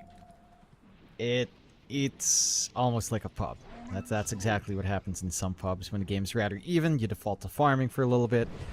It is trickier for the goal of all life is death, as you mentioned, just because the late game scaling for Magyolo is a lot better. Although, jump in from Yamo, but he's kind of maybe bet his life away. Forced the BKB and Silver Edge to run. They've got a sentry ward to be placed down. Yamo pops the RP, trying to ask for some help from his team. He'll skewer back the Venge. Magic Missile will land though. The mag's still low, but is going to be able to make it out. Actually does get out of there. Just barely on about 100 HP, Yamo. Sure, he commits the RP, but he'll get Avenge for his trouble, and it's going to ensure that they just remain in the game. Yeah. Still have room to play. At the very least, the Venge illusion still does stay alive as well, so you've still got the swap for safety. You've got the magic missile spam to kind of help you here as well. Octarine coming online now for our Quap. Going to be a lot more active, more uptime for the spells to be spammed out, and just maybe easier to engage, disengage. Feels pretty nice with Parasma spam as well, though. Blessing? Blessing's going in alone now. I mean, he does have the Aegis, but this is completely on his own. He will survive. He does still hold on to that Aegis, as they do actually find CZY. Team fight so far working out, but here comes Vanessa. He'll find the Venge one time. Now the Black Hole. It's caught both the Venge and the Spirit Bear. It's not the greatest Black Hole you've ever seen, but it is something, as they do get the techies down. Another very messy team fight. Now the Enigma to be lost. Candaloon is gone. Yamo still trying to desperately fight, but he's got no RP to play with. A Sonic Wave completely whiffed, but Vanessa in the middle of nowhere. He'll pop the Battle Trance onto the Lone Druid, trying to go through the main bear. Ooh. And it looks like he's going to find him. Vanessa now onto Blessing, but he'll TP or rather blink away. Vanessa's still looking for another target. Yamo, he'll take down the Yench. Who's actually winning the fight? God only knows. As they jump in again, Yamo will go down thanks to the slider, but now the turnaround is back from Vanessa. As now the Spirit Bear comes back in. CZY tossing up Blessing. Blessing will blink away. Still Vanessa back onto the Spirit Bear, trying desperately, but in comes the slider with the steel chair. Vanessa's gone. Vanessa is down. What is this game? Oh my God. What is this game? I have no clue. There's some real high-end stuff happening there to buy back on the Venge, just to come back in the middle, taking the place of the Illusion, to have another Illusion up right before it dies. Does a lot of work. So basically you had, what, 4 Venge lives running in that fight. 5 if you want to include the previous that he had. And a massive win, somehow going the way of the goal of all life is death. It's just way too fragmented from the side of Magyolo. Right, like they're popping RP a little bit early. They're popping the Black Hole onto 1, maybe 2 if you really want to count it as such. Not in big targets they'd want to pin down and just whack away at. So it provides openings for the goal of all life is death. And you know, they make use of those openings really well. Bot set a rack set to go. Mid opened up earlier on. That's a big advantage now for the Dire side. And Magyolo, I mean, they find some flashy fights, and then they find some awkward fights. And it's also the same story for the goal of all life is death. Sometimes they look amazing, other times Blessing comes in by himself, and they still make it work.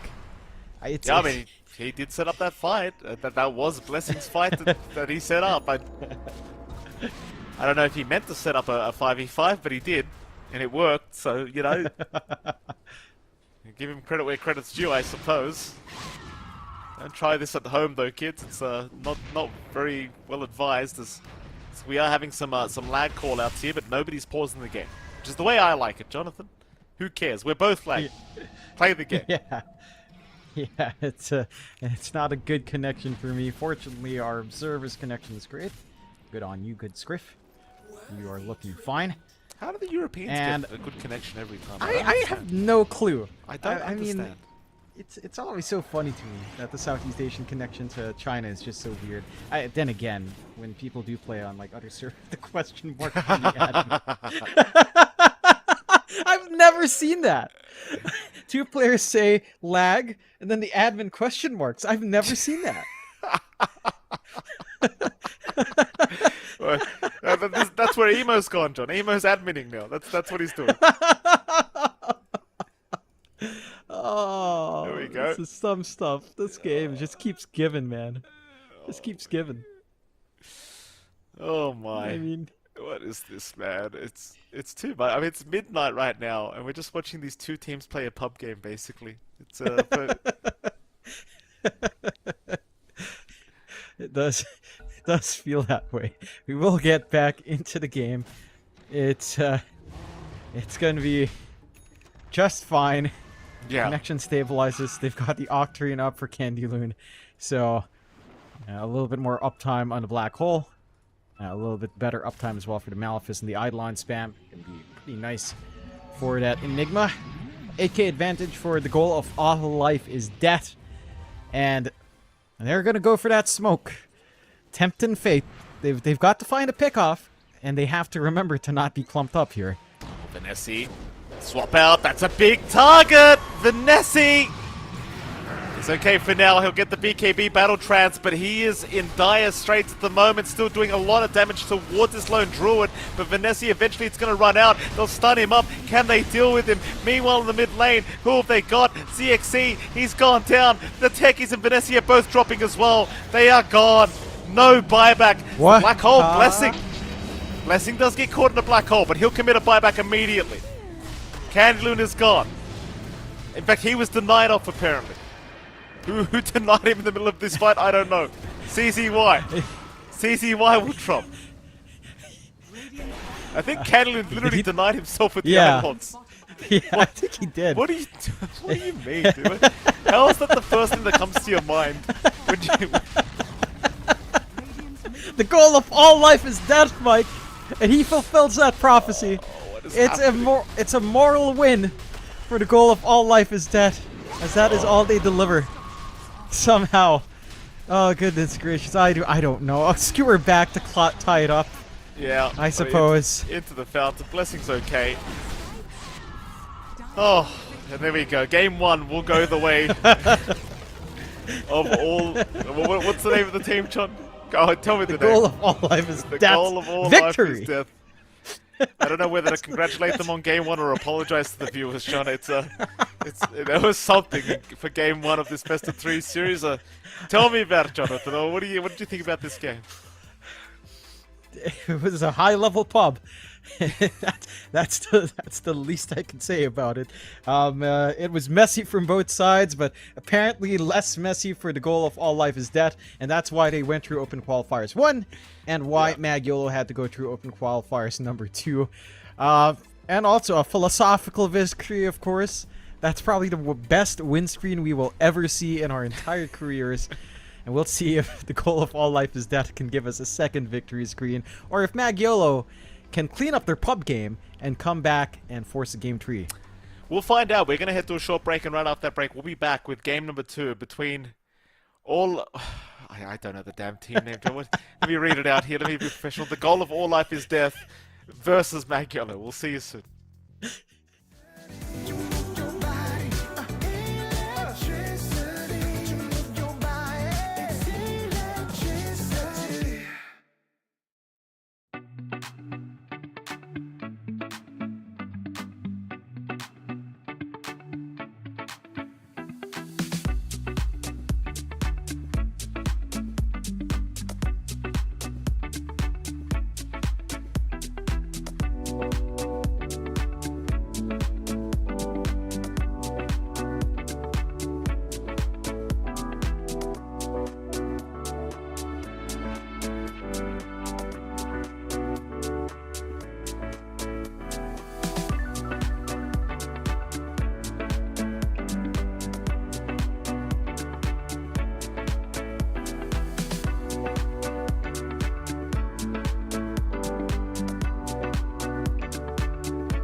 back, ladies and gentlemen. We are going to our second game here between Mag Yolo, and of course the goal of all life is death, and it is MLP Dota and John X5. Jonathan, game one was a real treat for us to watch. Of course, it was very back and forth. Mag Yolo looked like they should have won that game. Unfortunately for them, a couple throws here and there, and they end up losing up against the other team, which is called the goal of all life is death. What do you think they need to change up here in this game number 2?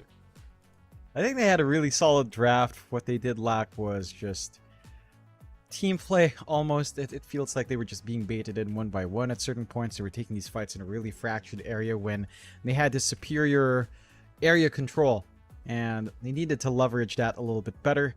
We'll see if they can course correct in game 2 when that does come in. For the side of the goal of all life is death, I mean, they made their lanes really work. The bot lane was a pretty solid lane coming out there from Heteroteism, and they had a really good time on mid. Our Quap just started getting active really early on, so that momentum just carried through, and they just started bashing their heads against a wall. Some plays that we don't even know were legitimate baits, or just, oh, I jumped in and now my teammates are here somehow and we'll take this fight. It was just chaos, pure unadulterated chaos. And I'm looking forward to see how game 2 goes, because this is one of the joys of having mostly unknown teams up against each other. The side of Mag Yolo having a little bit more cred, I guess, is a very low word to use, but yeah, it's like having a little bit more cred on Mag Yolo with Candy and CZY. But the side of the goal of all life is that they can bring in a fight.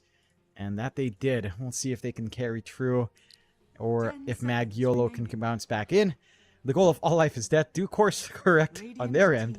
They ban out the Enigma and the Magnus, so they don't want to deal with any of that ever again. So no big teamfight shenanigans here at the least. Oh, respectable.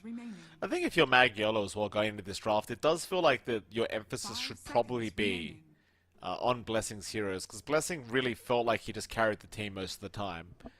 Throughout that game number 1. Not purely by himself, but there was a lot of good moments for Blessing where it just felt like he kind of switched the way the game was going right back around. So we'll see what does happen. As Mag Yolo, for now, they are going to prioritize picking up the Venge for themselves.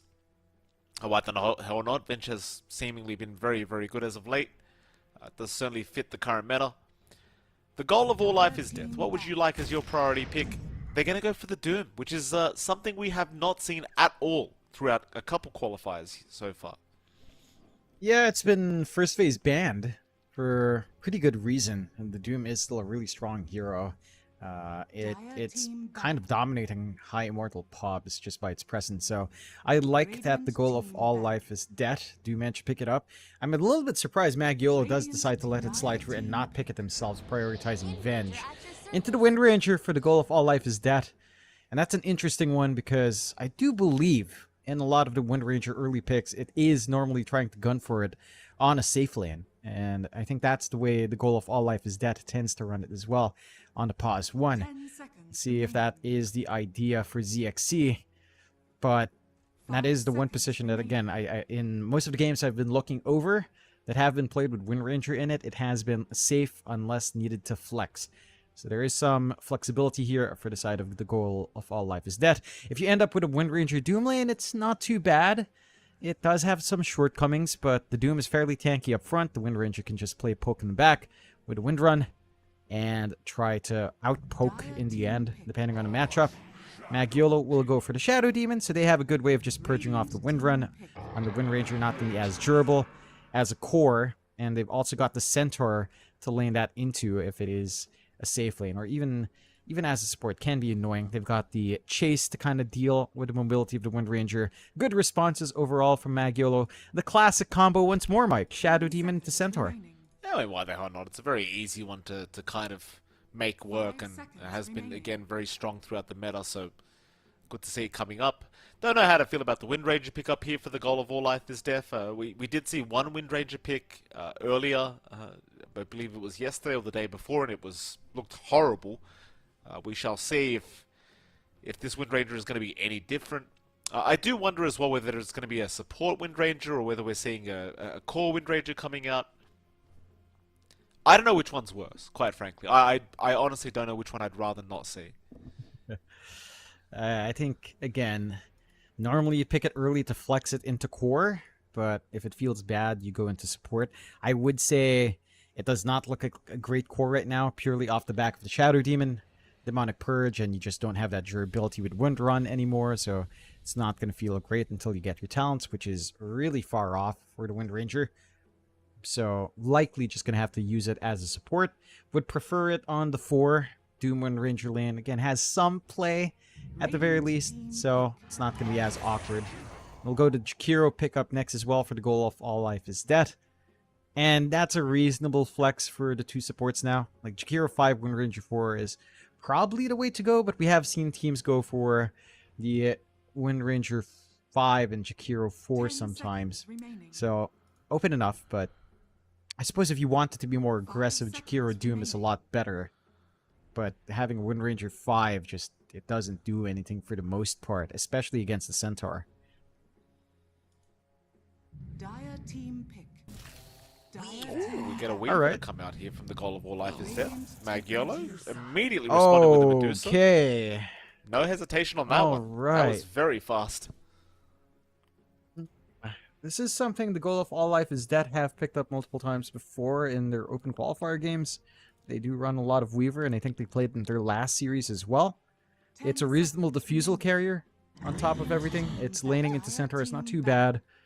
I like this. I think it's pretty decent for the goal of All Life is Dead. The Medusa, I mean, you have a couple of decent diffusal carriers. You've got the Mana Burn creep on Doom. I'm surprised you picked Medusa into Doom, actually. That can feel a little bit awkward. If the Mana Burn creep is there, it's just free harassment for Doom. And free scares onto the Medusa. She's not going to be the comfiest in that lane. The Doom's allowed to play that way. At the very least, you know, with the Doom picked up early, you don't have to worry about something like the Axe, which is hilarious. It's hilarious that it still does just dunk you at no additional HP on the Medusa. That is still in the game, so just a tidbit, I suppose. It's always funny, but no need to worry about that. Just worry about Mana Burn creep. That's right. That's all you want. Magiolo. Final pick up for themselves. Still lacking a mid lane here.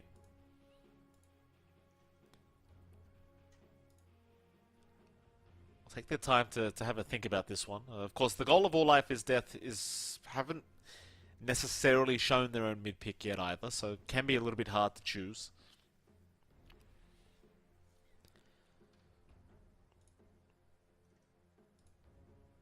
I just wonder, like, this must be a Weaver carry we're looking at. Unless it's like a position on Wind Ranger, which is, you know, No. wouldn't recommend it. Death Prophet will come out here for Magiolo. Fair enough. Not quite what I was expecting, but... Oh, we did see one DP in another game, which did not work out. But I still think the hero does have some decent chance at kind of being a good hero in this current meta. Yeah, you don't have to worry about the Ember Spirit matchup as well. Surprisingly, I suppose Pangolier is still there, which also doesn't quite mind the Death Prophet matchup. So you could always go for that as well. Play from range, poke, and just clear out the creep wave. Don't really mind the DP. Spirit Siphon's not going to do much to you with your disengage, unless you swash in, which would be a mistake. But I don't see many players make that mistake at this level for sure. So there's an option for a Pango for additional team fight and just a pretty decent lane. Another diffusal carrier to work on the Medusa. There's no hard lockdown here as well for a Pangolier. So Rolling Thunder is up. Yeah, I'd say Mag is probably the safest bet here for the goal of All Life is Dead. If not, there's a stable DK mid if you wanted that. Oh! Okay, we're going Yikes. spicy. Sniper comes out for Blessing. Let's see the Conda Rapier Blessing. Let's see the Conda come out. Why? Is that why he's doing it, John? That's what Talon did. That's what Talon did with Really? QN, I think. Yeah, they won game 3 with a sniper, Conda. In the They grand final. legitimately did, if I recall right. Yes, they 3-0'd Geek Fam. Spoiler alert. And Wow. yeah, They they actually ran went it with a sniper. They actually went Yeah. the counter route. Oh my god. Okay. Yeah, they did. I mean, it is legitimately good. There is no argument on that. It's a legitimately good item for the sniper. It makes the Ags build viable. It allows the Weaver to be more tempo. So it turns Sniper into this really weird spellcaster. Only thing that Sniper lacks is a hard stun as a spellcasting core, but it kind of works out. Your lane matchup up against DP is really nice for Sniper. You don't care for Spirit Siphon. You're going to clear out the creep wave. Whenever Yamo comes in to try to control the creeps and maybe try to Spirit Siphon off, you've always got Shrapnel and Headshot to kind of go in. So I like this from the goal of all life is that it's pretty spicy, it's pretty dank. Maybe in this game, this is going to sound really dumb, but you could go Diffuse Ult Sniper as well if you're really that concerned about Vinesi. But you're likely not. ZXC can do that by himself. Even our Wind Ranger can do that as well. And again, like Magiolo picking Dusa into Doom is already pretty awkward. They're going to have to control the camps really well. Their lanes have to go well on the side of Magiolo, because if it doesn't, you're going to be stuck with a Dusa that's just going to be sitting back and farming.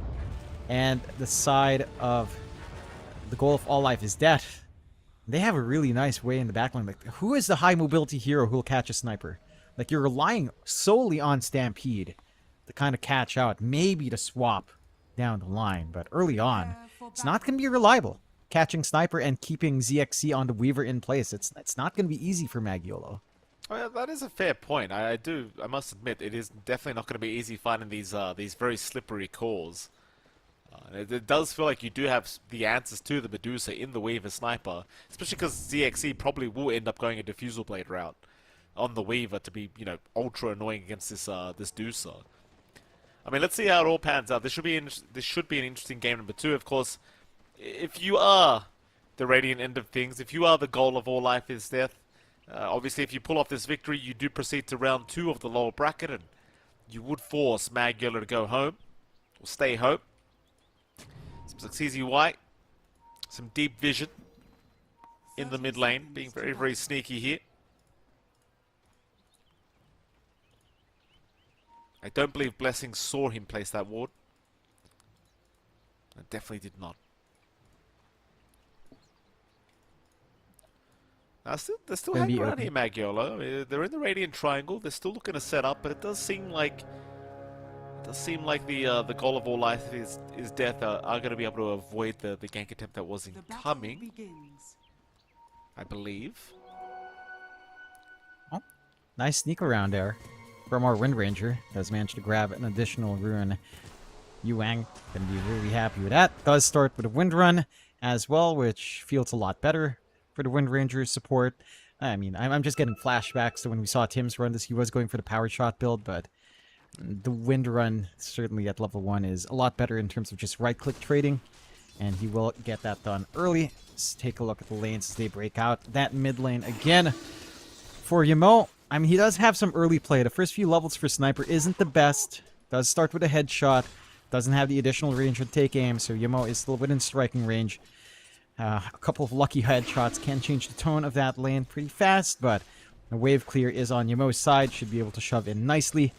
And Blessing is just going to have to wait. Level 3 is when the Sniper starts to feel more oppressive, and by 4 it can get a little bit unruly for Yamo, but he's got to maximize while he can before that point. Of course. Bottom lane, you are looking at CCY being chased here by Jakiro. Of course, also Canaloon and ZXC going at it here on the Weaver and the Centaur. I don't believe they'll have any chance really of catching ZXC, but they do certainly have a good opportunity to get this Jakiro with the disruption to the Hoofstomp plate. Canaloon, though, for now going to be forced to just back away as, well, the Jakiro obviously a very, very lane-dominant style of hero to have in your safe lane, and should have a pretty decent time dominating the lane up until they do get that disruption up. CZY, though, going to find his courier. But yeah, in terms of killing off ZXC, chances are the Weaver probably just going to be perfectly fine. Yeah, not going to be easy to pin him down. No sentry as well here from CZY to catch out ZXC, at least in the forward area. Sentry's dewarded as well by Milieu. And this should lead to a pretty decent time for ZXC. The last lane we haven't really looked at is that top lane, where again you do have that Wind Ranger and our Doom heterotheism up against Vinesi and Xu Sheng. And this one is really stable. You do start with Scorched Earth here, as they do find a Jakiro with a setup. He does go down. I mean, that's the one target they can really aim for. Problem is, Vanessa top lane completely out of mana now. He's kind of sitting in dire straits at the moment. Seems like he's going to be mangoed up by the Venge. It has not been a very fun lane for Vanessa at all. Just constant harassment coming in from this Wind Ranger. You almost kind of wish you did have a power shot now, because Vanessa may have just gotten sniped with that no mana pool, but he did end up going for the level 1 shackle shot as well. So not bothering for the power shot whatsoever yet. Maybe at the level 3 mark he'll pick it up. I would recommend at least 1 point in it. It does seem very valuable. Well, they are going to go for a bit of a chase. Shackles are out onto the Venge, but Lotus Pool is still going to go the way of the Wind Ranger anyway. So nothing really valuable was lost here. Is the Venge just dead?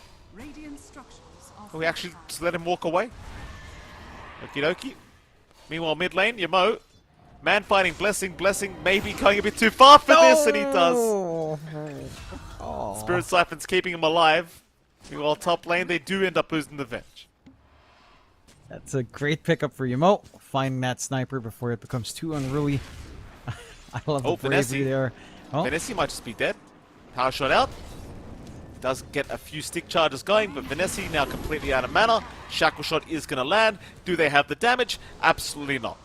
Vanessa going to have enough mana pool at the end to keep him alive, but it is not a very comfortable bottom lane as now, or excuse me, top lane as bottom lane. Candyloon is going to go down. ZXC, though, apparently going down to CZY now. Yeah, it's just as much of a mess as Game 1 was. A lot of back and forths here between both sides. And the mid lane's probably the worst defender. Really good win for Yamo. That does even out the DP's time now. And the side of the goal of all life is death. 2-3. Falling behind a little bit by 1 kill, but still a rather even game. I think it's also interesting to note that Heteroteism has not gotten Devour at all. So we're not... He knows that the camps are going to be blocked, doesn't even bother. And he does fall. Yeah, now the Doom goes down. I mean, Vanessa's still losing all his mana here.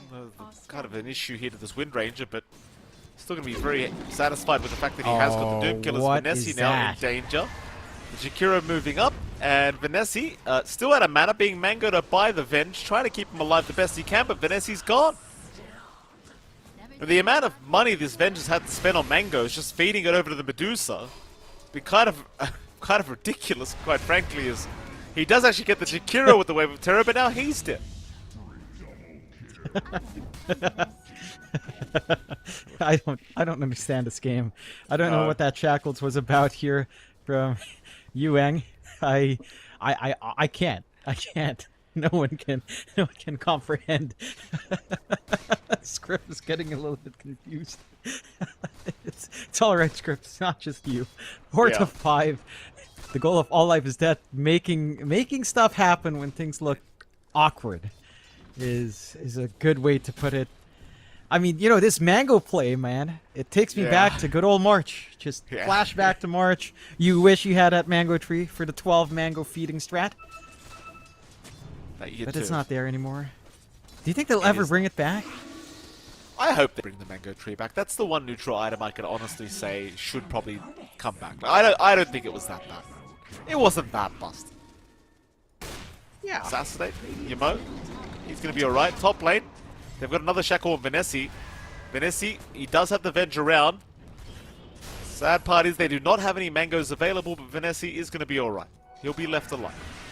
Meanwhile, bottom lane, Candyloon now being chased down. Candyloon, not really that tanky as a Centaur, but he does have the Healing Lotus available. He's going to pop it, but the Assassinate's going to come in. Won't matter anyway, ZXC able to secure the kill. Rotations, though, are incoming as Yamo. Going to pop the Exorcism. Trying to chase down Blessing on the Centaur, does actually get him. And now has himself a Jakiro on top. So Yamo with a great rotation now. Meanwhile, they lose the Venge top lane. Vanessa again in trouble. Vanessa's got... Vanessa! Is he alright? Power shot? Oh, it's off the mark. It's off the mark. Man, I seriously I cannot comprehend the game. It's chaos everywhere. What's even more confusing, Vanessi's top of the CS board, John. He's at 31-1 right now, so you may not like what you're seeing, John, but this is peak Medusa gameplay right here.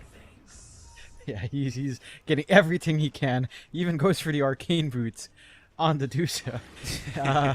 I don't know if that's typical. I want to say no. I think power threads is still the go-to, but considering they've fed Mangos away, he knows that the Ark's timing on the support's not going to be there, so might as well have that Basilius aura on himself.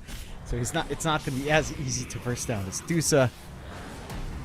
They are still playing tag elsewhere. Yamo is looking for a rotation in. He knows this Doom is low. ZXC's down again. CZY able to set up for himself, basically gets the killers. Now Yamo's going to find the Doom, but it seems as though this Radiant side's kind of falling apart all over again. Onto the Wind Ranger they go now. The Wind Ranger able to escape. Yamo gonna have to let the Jakiro go as there's no way for him to cancel the TP.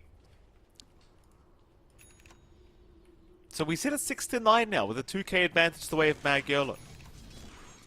Yeah. Starting to pull ahead, punishing... I don't even know if it's mistakes. I don't even know what to call it. They're punishing the side of the goal of all life is death. And Magiolo, I mean, they've got this really good push time in the lineup. They've got some great stacks built up by CZY, as you'd expect from the Shadow Demon as well. So some gold going the way of Yamo. I think I am actually really curious now if Blessing will go for Conda. He is going for the Diffusal, so it looks like we will get a double Diffusal build-up here on the side of the goal of all life is death. Just concerned about the Dusa. Not too bad on a sniper. The Disperser's pretty alright for escapes as well. So the upgrade pad is still valuable, but would still love to see the Conda. Being tracked by CZY and Yamo here, though. CZY not able to get within range for the disruption that time around. Radiant's bottom tower is under attack. Now Magiolo. All three cores at the top of the net worth board right now for Magiolo. They're having a great old time. Radiant's bottom tower is under attack. That laning stage somehow did end up favoring them, even though it felt like they were dropping like flies for quite a while. Onto the bottom tier 1 tower they go. Will be a nice easy tier 1 tower pickup. The Radiant side will not look to defend by the looks of it. They'll just let it go. I suppose with their draft, it is a lot greedier. You are kind of just hitting creeps for a while before you're ready. Though Vanessi is being focused fired right now by a Wind Ranger. Shackle Shot is going to lock her down. Vanessi now completely out of mana, but no, they will help her out again.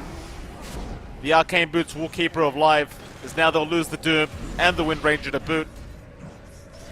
Yeah, it's a lot of committal here up at the top lane, but Magiolo, they do make it work. Yeah, some nice pickups, and managing to save Vanessi's life is pretty massive. Should lead to a push as well with the Exo running. So good movement out once more from Yamo. 6-11.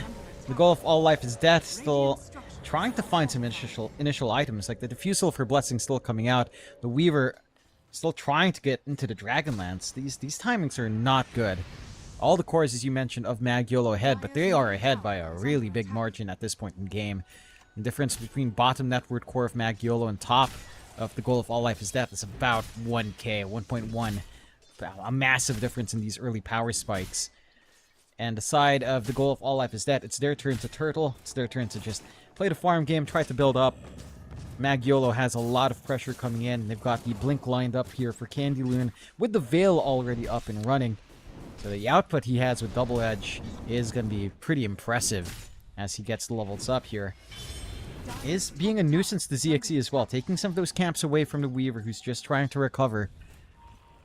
Taking good control of the game so far.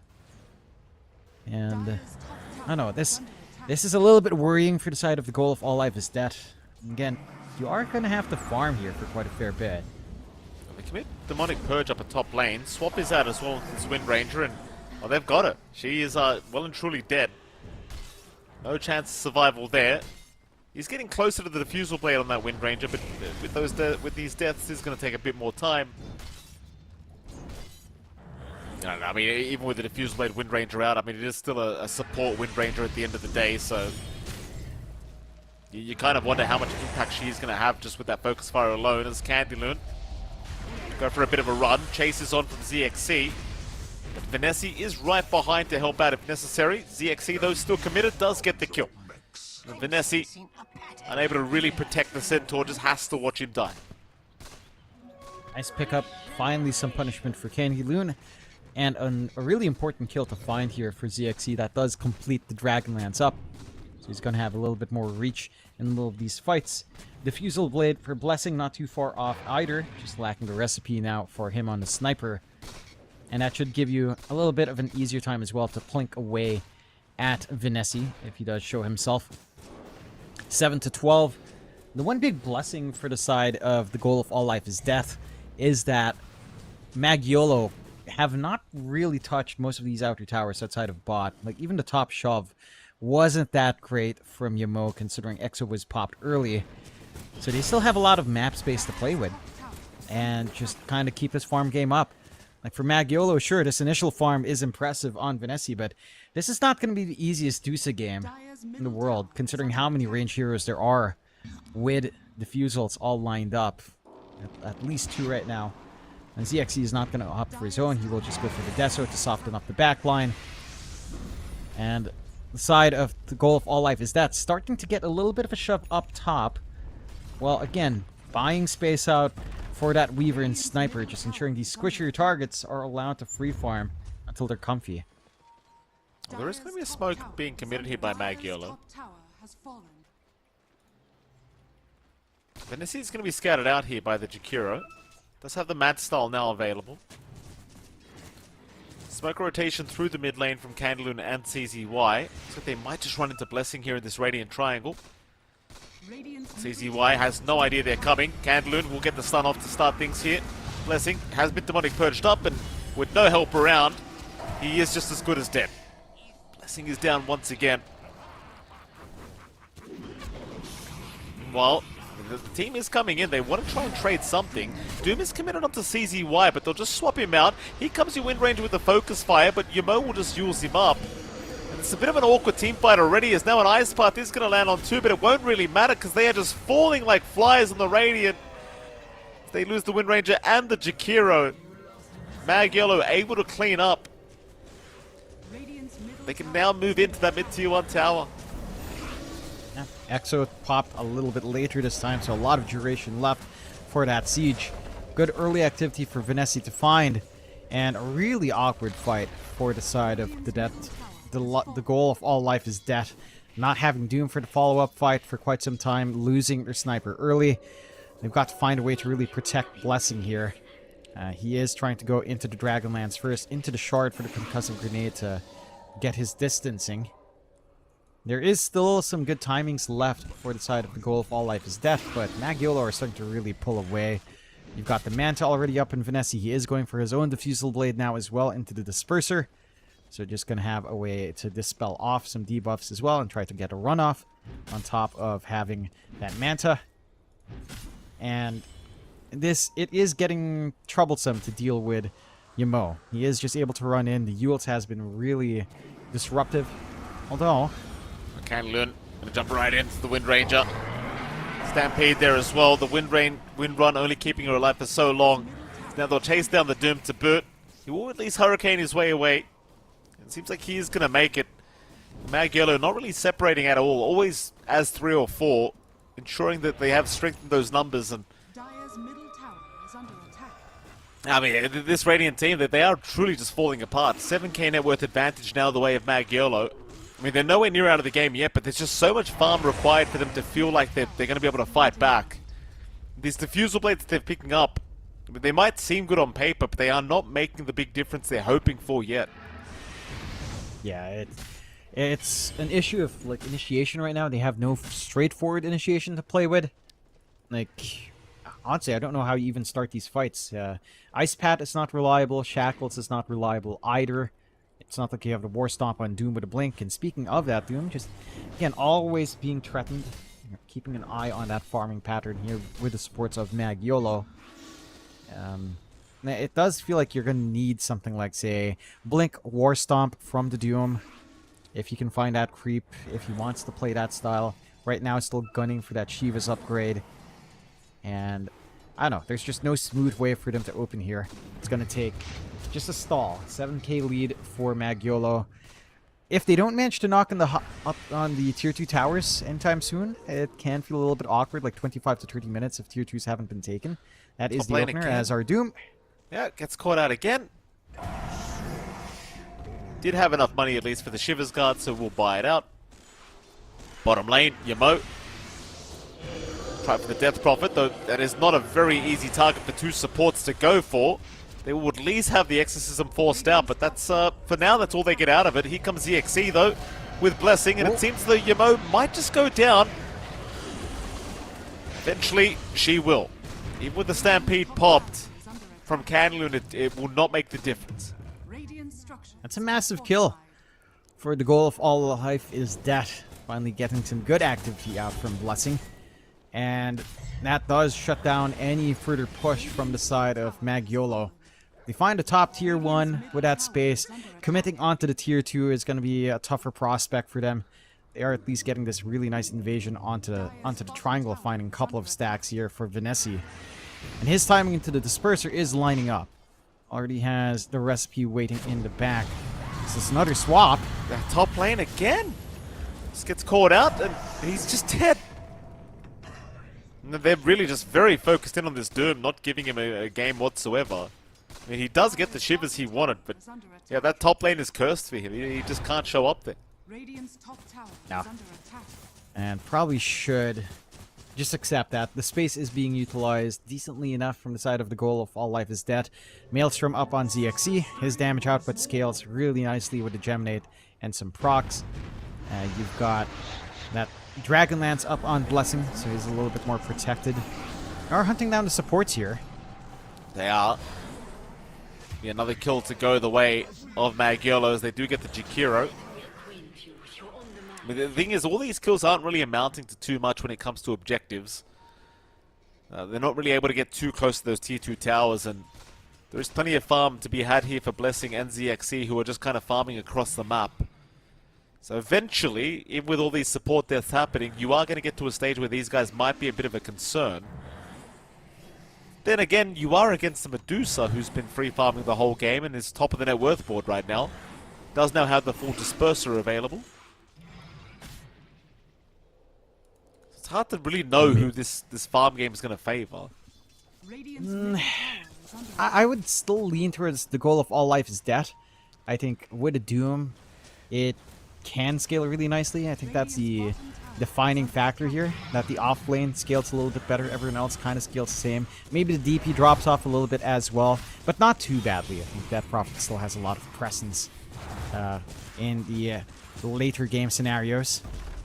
If we even reach that point, tier 2 being sieged up by Magyolo around the time you'd expect them to at 20 minutes in, and they are starting to shrink that map down severely from the side of the goal of All Life is Dead, pinging out for the Roche Pit as well. Gonna have easy access to that. Still have the Exo ready on Yamo if they feel like they need that for the siege.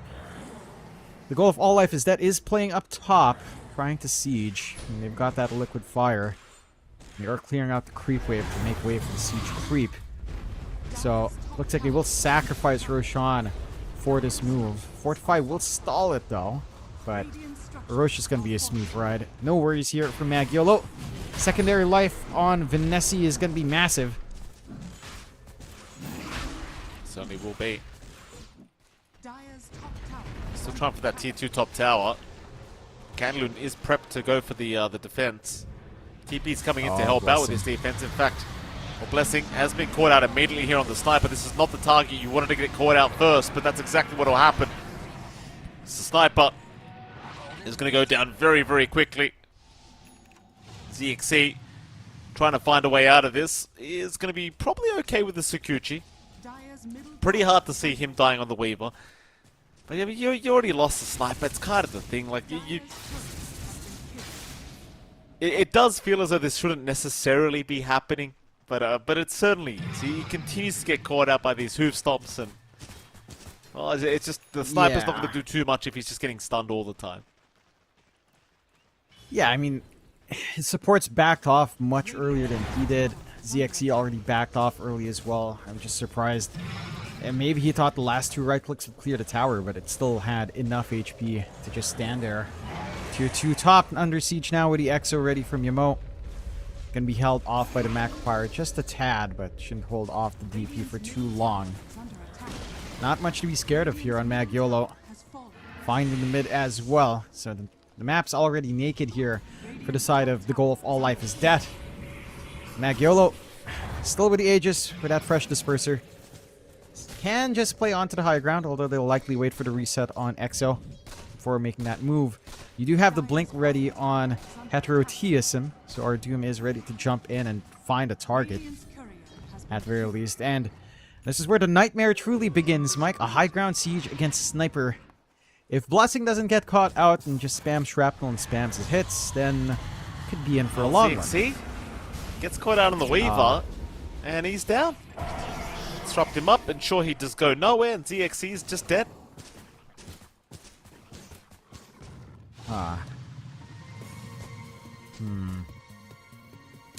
This makes it really awkward. They need a Weaver to catch the backline, because again, Doom with Blink isn't enough to just take care of all of these saves in the back.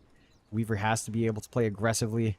No defensive items just yet, so in the pickle, but Candy Luna is up front here. Oh, but he just blinks away. They actually just don't damage him at all. Pretty rough affair. Well, Magyolo now seeing that will just head through the mid lane once again. And it's one of those games that could drag out forever. Medusa versus Sniper. Well, what a game we have on our hands. Blessing. Maybe not. Disruption. Yeah, Blessing does get caught out somehow, but will have the concussive grenade to walk away, but not for long. He does get swapped in, and he is down. Oh, they do find a venge for their trouble. Seems like they will find at least one. Then Nessie is just focused in on that tier 3 mid tower. Problem is he just loses so much mana once that Weaver gets hitting. The Weaver does now have a diffusal blade up, so Vanessa cannot underestimate how quickly that mana pool can go down. She does still have an Aegis though, so Candlewood make the jump in. Shackle will latch onto nothing. Vanessa, that's 1 life gone. Again, the mana pool does disappear very fast. Can they find him a second time? Jump in with the Doom onto CZY. Swap in though, the Doom is down. They're just not really committing with the Doom here, it seems. Well, now the Sniper is back up. This is probably the best chance they've had at a team fight. Shakiro up front with the Ice Path. A nice Shackle. Going to lock down 2 of them. Candy Loon in a bit of danger. Still going to be okay to walk his way out. As CZY is going to jump in with the Purge onto Blessing. And Yumo just jumps right in, secures the kill. It may cost his own life because now he's dived tier 4 towers. But no, he's alright. He'll just walk out of there casually. Seems though Magyolo have full control over this Radiant base because there's no defense to be had. ZXE now caught out by Candy Loon, but there's no real follow-up to it. In fact, the Ice Path is going to hold down the Centaur. Vanessa though is just very focused in, and ZXE almost just dying to the split shot. So they will find the Wind Ranger. There'll be another one down. Yule's out onto the Doom. Make that a 3rd. The Candlewood may die this time, but no, he's still just casually walking away. Disperser will allow him to just get out of there pretty easily. The bottom racks is slowly still just being chipped away at here by Magyolo. Yeah, they've got this one pretty much in the bag. Just too much coverage as Yamo drops in. They do jump in indeed. Blessing again in huge trouble. A double hoof stop out. Catches the Sniper. Catches the Weaver. GG is called. We are going to a game 3 between these two teams. How exciting. Great plays out from Magyolo. Up against the odds to win this one after that game 1 performance. Bouncing back in strong form. And the goal of all life is death. Just not finding a grip in this game. Not able to get their openings. Their draft was a lot slower as well, and just needing so much farm to be effective, it does cost them. I think just adjusting this draft, probably, like the Sport Wind Ranger really didn't feel like it did much here once again. that was probably the big shortcoming. No clear initiation was one other issue, whereas the side of Magyolo had a lot of options in just jumping in. And yeah, that's the big correction I see in the draft. Just this Doom idea, sure, it's banned out all the time, but it didn't feel like they knew how to utilize it in this case. No points in Devour Creep, no actual effort to look for the mana burn creep early to really dominate that lane, just focused on farm, but never managed to go for Midas, which, you know, you usually don't get first item nowadays. Still, after a Veil, if you're looking for a long game, could have been one route. Instead, forced to Shivas, like none of it lined up, so we'll see if they can course correct here on the goal of All Life is Dead, or whether or not Magyolo can defy the odds once more. Well, with that, we are going to head off to a short break, and right after that break, we'll be back with our Game 3 between these two teams to see who will proceed through the lower bracket. We'll see you then.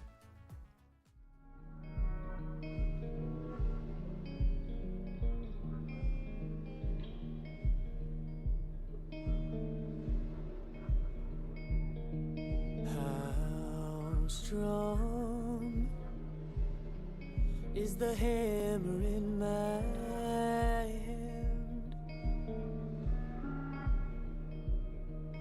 How long can you force me to dance? There's a crisis in my heart and in my world, and I saw you smile when I fell into the dirt.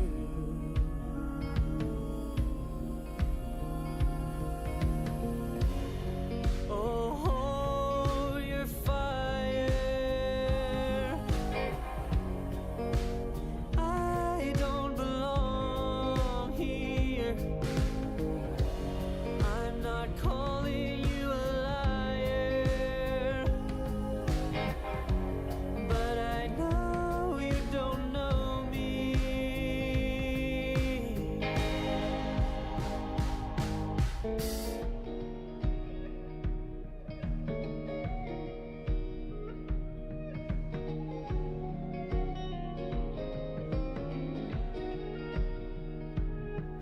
I'm too young for bitterness like this. I've grown too old to forget. I'm not a killer, but killing never fails.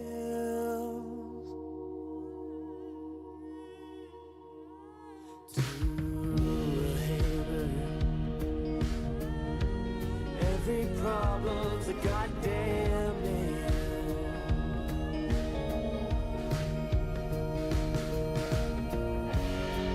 Oh, your fire, I don't belong here. I'm not calling you a liar, but I know you don't know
back, ladies and gentlemen. We have our final game of the night here between the goal of all life is death and, of course, Mag Yellow to decide who is going to proceed through the lower bracket and who is staying home for ESL 1 Birmingham. And it is MLP Dota and John X5. Jonathan, welcome back, sir. How the hell are you doing? Doing great, Mike. We had quite the back and forth. Game 1 looked like a real mess of a game. Game 2 looks like Mag Yellow cleans up and manages to execute on their draft well with their timings. So game 3, I'm keen to see what happens, because the Doom does slide through in that game 2. It didn't feel like it was maximized by the goal of all life is death, and it didn't feel like their supports were achieving that much either. So I want to see some emphasis on more active supports. I want to see a way for the side of the goal of all life is death to actually play the game, and we'll see if that is something they adjust into here onto game 3. But it has been a little bit messy for both sides, at least again. Game 1 was a lot messier. Game 2, not as much, but there were still some openings being found by the side of the goal of all life is death. And I know, that does not feel like it bodes well for the next round for either one of these teams. So there's going to be a lot of learning to be done after this series for sure for both sides. Yeah, certainly so. I mean, obviously, it's been a bit of a messy affair for either side, but you know, we should hopefully have a good game 3 between these two teams. And, well, one of these teams is going to proceed at the end of the day, right? I mean, round of 2 at the very least is going to happen for one of these guys. One of these guys, again, is going to have to stay home and not get past round of 1. We are going to start the draft rather soon. It seems as though we are waiting about a minute before that does begin, so sadly, there's not really too much to talk about. I mean, there's the teams themselves. You know, there's no two ways about it. I mean, the Dota itself was not very good. That's the only way I can really put it. So, you know, not to be offensive, Jonathan, but you know, what can I say? Not much. It was sporadic. It was like sporadically coordinated, very loosely tied in together action, I think is what I would describe the two games. So we'll see if it gets any cleaner by game 3. It basically feels like we're watching two 5-stacks queue into each other. I think that's... And to be fair to these two teams, they are open qualifier teams with not the most well-known names. Not the most veteran stacks, although Kenloon and CZY has had some time in the scene in Southeast Asia. So there is that for them as the veterans on hand. And yeah, beyond that, we shall find out. It looks like we are having some issues getting into the lobby, but that is sometimes to be expected with these kinds of servers. So sometimes we will just need to click reconnect, but we should be in shortly. What a day of Dota though. Like, we had some absolute bangers coming off on the first half, and we had Southeast Asia run concurrently. We have a lot more qualifiers running the other channels as well. It's a full day of Dota, Mike. Yeah, that it certainly has been. I know you must be happy seeing Talon make it through to the SCA close qualifiers. I know the boys were very happy. Good to see they did indeed make it. Is this lobby going to start? I wonder. The answers look like it's probably going to be a no, which is not very good. You know, but it's yeah. It is what it is. Oh, no, we've got it. We have got it. There we go. A draft is underway. We can go into the draft and see what the hell's going to happen in this game, because I need some heroes. I need to see some heroes at the very least. Like, you know, I was going to ask you what these teams can change up before we started this draft. But quite frankly, John, I don't think you have a realistic answer for me. So I don't want to ask you the question. I think we can focus on the philosophy of the name. Yes. That is the goal of all life is death. Give me the philosophy. It's fascinating, isn't it? I mean, that's a very nihilistic approach, but this is like the negative form of nihilism, where it doesn't see it as liberation from constraints. There's no moral constraints. There's no absolute universal law outside of physics laws. No, there's no morality law on hand outside of the ones that we impose on ourselves. So in a way, nihilism is supposed to free oneself from such constraints, but the other way is like this. The goal of all life is death. It's very negative. It doesn't consider the journey, right, Mike? I think that's what your point was earlier on when I was trying to justify it. Guess what? I'm going against it now. No, I mean, I simply said that the English itself didn't make too much sense. Like, the goal of life is not necessarily... I mean, the goal of life is to live, no? The end result of life is death. But the goal itself, the word goal, Jonathan, does not mean I think result. it's fun. I think it's a fun, subversive way to sound smart. It's not necessarily very smart. That's But classic. it's a fun thing. I think I that's just what don't know people why they stuck Freerin on it. I think that's why people study philosophy in the first place, John, just to try and sound smart. You know, they're not necessarily that it's actually going to impact your life in any way. It's funny enough, I had a friend in NTU in university who actually did take philosophy. I had no clue what he was studying for the most part. He read a lot of books, so that was something. I did a philosophy major at one stage, John, so I can tell you, I'm telling you from experience, it is absolute garbage. You are learning nothing. It is a pointless degree. I'll just speak on your friend's behalf. He wasted his time. That is exactly what he did. The goal of life or death, they go back for the Doom. Mag Yolo, they will go for the Enchantress. So you did kind of mention the fact that the Doom just felt like it was being played by somebody who just didn't know what they were really doing, per se. At least that's how it looked to us, because the Doom just never really took off and just constantly just died in the exact same ways. Well, here we go again. Doom is again prioritized to you by this Radiant side. Yeah, it's still a safe opener. I just feel like maybe, again, the support you had on hand in the Wind Ranger just didn't quite cut it, so let's see that change on the pause 4 here for the goal of all life is death. Magyolo still taking care of the mainstay heroes that have been popping in these qualifiers. No NP, no Ember Spirit. Let's see what else they want to take care of. There is no Chen. There's still a Mars. There's still Storm, I suppose, although that's been a little bit less common. They take care of the Puck first. So, Magyolo, wondering what they're gunning for, banning Puck. It seems like a very specific thing. Maybe eyeing something like the Storm themselves, not wanting to care about the Dream Coil. Could be one thing, although lane-wise, it's not too bad for Storm, but probably one of Puck's better lanes overall. The goal of all life is death. Again, a little bit sporadic in the ban. Surprisingly, Magnus was left in the pool, but you have the Doom off lane. You can maybe flex it onto the mid for Blessing. Line up for something like a Magnus mid. We'll take care of the Luna, which can push really hard with the Enchantress on hand, so a safe ban. What's going to be the pick? If it's going to be a support, please be something with some activity here. They'll go with the Lone Druid first. So back into that for ZXC. He had a pretty good game 1, despite a rough start.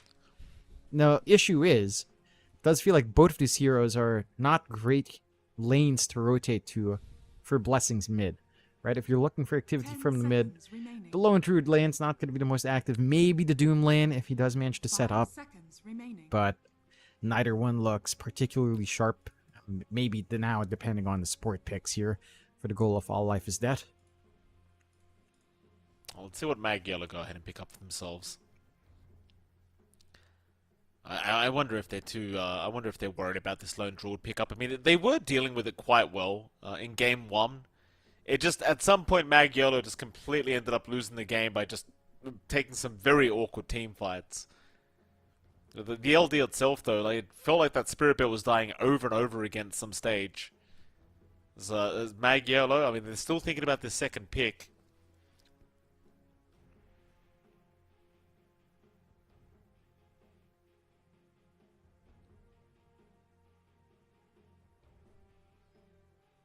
Still a minute of reserve time left here. Mag Yellow really thinking heavily about it. I mean, they could take the Magnus themselves if they want to. They'll go to DK pick up first, so a stable flex pick. We've seen Candy Loon play this off lane before. Likelihood is it's just a mid DK.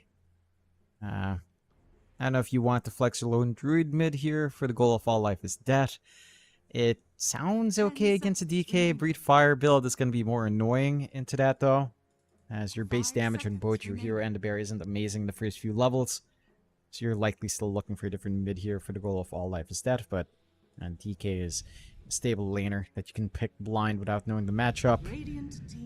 And they'll also go for the techies, so stable support duo for Magyolo. Lots of good damage coming in here, decent enough control, and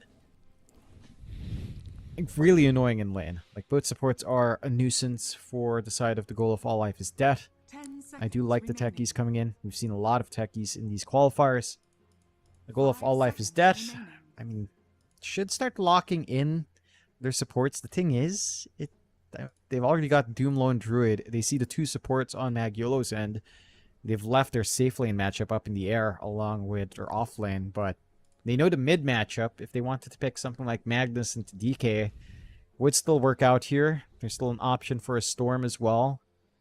Maybe something funky like the OD. I don't see Sniper working in this case. It just doesn't feel like it's going to be enough damage early on. And again, you're lacking play on the side of the goal of all life is dead, considering how Doom and Lone Druid want to play. Just kind of farm for a bit. So something with activity on mid would be preferable. And the Magnus kind of fits that option. I mean, you will have to go for like a faster blink over the Echo Saber rush, but we have seen that. Witch Doctor comes out first, and this is here we don't see too much in pro play, but it is still highly effective. The nerfs were pretty devastating, but Witch Doctor was overtuned. Still, I feel like with the loss of damage on the heal, it's not as great to have to go into the heal in lane. I mean, in some cases you have to, but the best feeling for Witch Doctors now is either the 302 or 203 build, depending what you'll need more. Likely 302, but Maldek's going to do some good work here. And they'll also go into the DDP. So they've got their pacing from the DP now.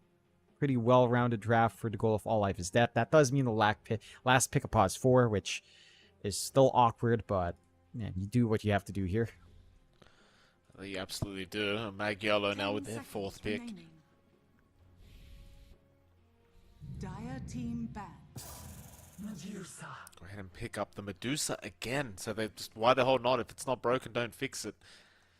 Medusa worked out for them game 1. Vanessa, it was a bit hit or miss. Let's be frank, John. It was pretty messy, but nevertheless, if it works, it works. And it does. It is a core that doesn't care for Maledict, which is kind of funny, because again, your Mana Shield will eat it. It's based on HP reduction, so it's kind of one way to avoid a Witch Doctor. Into the Doom, the goal of all life is death should open up those camps more. I mean, you were doing good work on that Doom to just pressure the Dusa. If you have a good pause for that can clean up now, it does feel pretty nice. But you're likely dealing with either Dusa Techies or Dusa Ench lane, which is still fairly annoying. The goal of all life is death now. Starting to ban what seems to be mid matchups, taking care of the Sniper here first. Magiolo protecting the Dusa with the AM ban. If you want to be a gamer here on the goal of all life is death, just go Lion. Lion. If it's not banned out by Magiolo, that is the gamer move. They have last pick overall. You're not going to be picking a support in the next phase for Magiolo. Just pray that Magiolo doesn't ban Lion and pick it up yourself, and you're happy. You're a gamer. Oh, well, let's see how it does go. Final ban out here is upon us for Magiolo.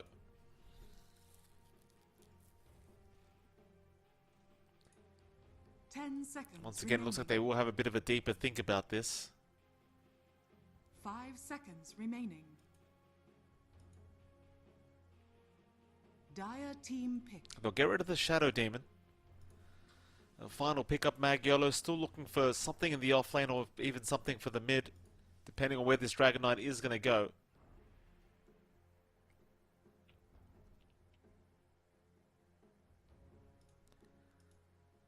Seconds remaining. This draft from the Radiant, it just feels like it moves so quickly with the DP Lone Druid. If you do fall behind, if you lose these lanes out, Magiolo could easily fall apart. Yeah, I'm just worried about the flex and DK. DK to Lone Druid lane is alright.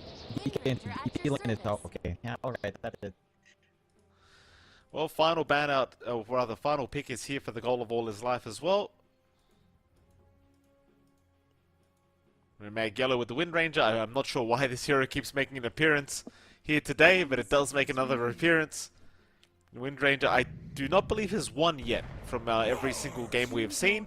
There's Yamaz coming out for the goal of all life is death. That'll be the end of their draft. Hello again, John. Hello, that's support Doom. Yes, Alright, I'm surprised. I feel like the gamer move would have been, again, Lion. Lion would be an ultra gamer move here. But the Mars does give them team fight. I suppose you can still melt through Deuce's mana quite nicely with the damage you do in lane. You've got the Mars Witch Doctor lane. No, it's a Mars Doom lane. Double melee lane into Deuce is pretty awkward. That's some easy Mystic Snakes here if you're trying to run down the Dusa. So that's not ideal. The mid lane, Wind Ranger up against DP is alright. I think that's one of the better lanes for Wind Ranger mid to come in. So you can still play around, use Power Shot. You're not going to care about Spirit Siphon. You can outrun it for the most part. So should be pretty happy days for YMO. I'm rather curious why the goal of All Life is Death decided to just run support Doom. Like, I don't know about this lane. Like, Mars Doom just does not look good into a Medusa Enchantress. That is a lot of hold, a lot of range that you don't have on the side of Mars Doom. I don't know about this one. I'm not sold. Like, they had such a good draft, and then they go Mars. And instead of just running core Doom, pick a Lion, go for like a 2-0 tree build or a 1-1 tree build on Lion and just drain this Dusa away and get easy finger kills.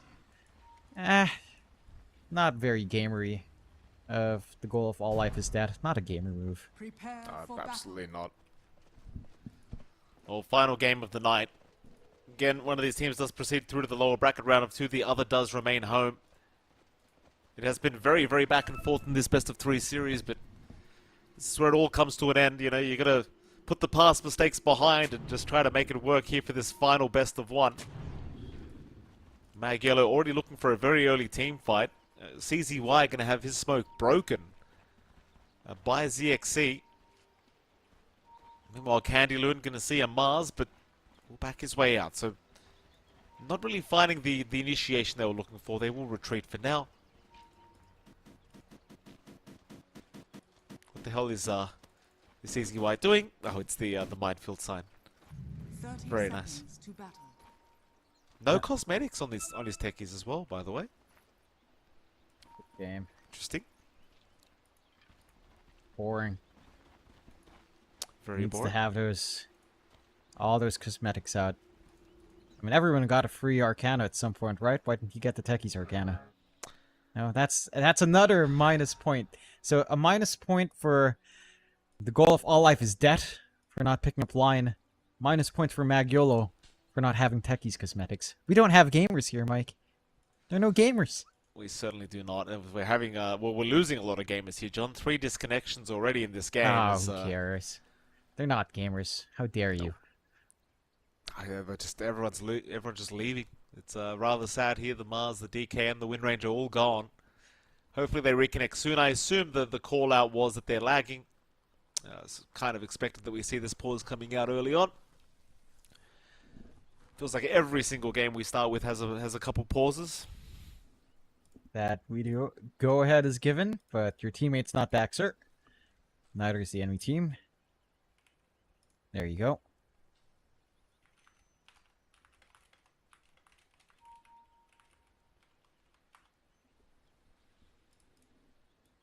One more to go. Midas up for Vicenzi. They're still seeing G. The Mars isn't back, guys. Look at your upper left. There we go. He's back.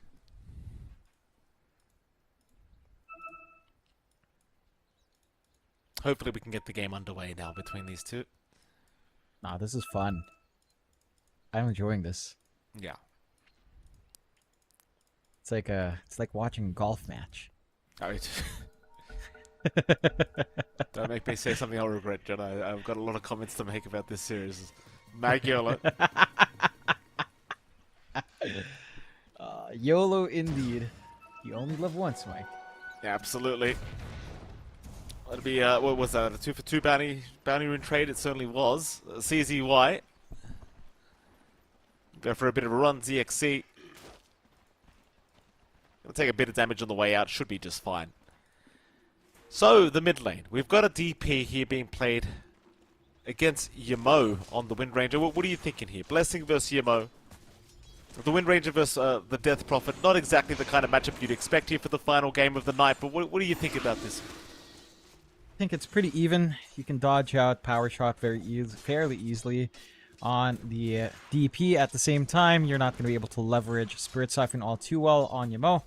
So he's not going to be under threat of that usual DP chase down. Should be rather even until perhaps level 3. I can see a very quirky build for Blessing. Like, say, a 3-1-1 build could work out. The silence and then the chase down onto Yamo might lead to some opportunities, but it's a very telegraphed silence. So it's a little bit rougher. So probably the most boring lane, just everyone nuking the wave. Take a look at the other lanes. Up top, you have Vinessi on that Dusa once more, along with our Enchantress here up against our Mars and our Doom. The Mars Doom lane is, honestly, probably one of the worst lanes in this game. I do not expect much to come out of it. You have ranged advantage on the Dusa and the Ench. You've got easy Mystic Snakes lined up. Like, it's not going to do much there. I don't know what you're expecting to actually do here at all, considering this. Like, this is free farm for Vinessi. It's a pretty weird lane. I mean, still, you are finding some farm on the Mars, at the very least. So the harassment from the Ench that you'd kind of expect to see is not... It hasn't been as high as you would have hoped to see, but... No, he's... Surprisingly enough, the Mars for now still finding a bit of farm. Mid lane Yamo's having a great time as well by the looks of it. Just nuking down the creeps. There's really nothing else to it. Maybe more efficient for the Wind Ranger with Power Shot. Slightly more efficient, but Swarm's not too bad as well. So again, that's the most static lane out there on the mid. Maybe if a rotation comes in, it can open up a little bit more. But otherwise, yeah, you're just going to be stuck farming. An easier time for Emo to top up in the bottle with a Wind Run. That is one big advantage here that you don't have on the DP. In the last lane that we haven't really taken a gander out, down bot, ZXC on that lone druid along with his Witch Doctor support up against Candy Loon and CZY. It's a straightforward lane for Magiolo if they can come in for the Dragon Tail stun into Blast Off. But there is some good punishment here with a cask into Maledict as well. So you have to be a bit cautious. Maledict onto Candaloon really won't achieve much, so that's just some wasted mana here, but I guess it does make him play safer. You would ideally want to just trade blows for the techies here, but the positioning of CZY is pretty far behind, so you really don't have much better to do.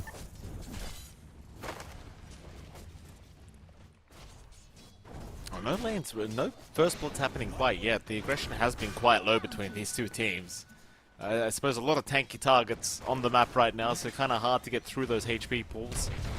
The Mars does drop a little bit lower, but not quite. It's still going to be perfectly fine to sustain himself throughout the lane.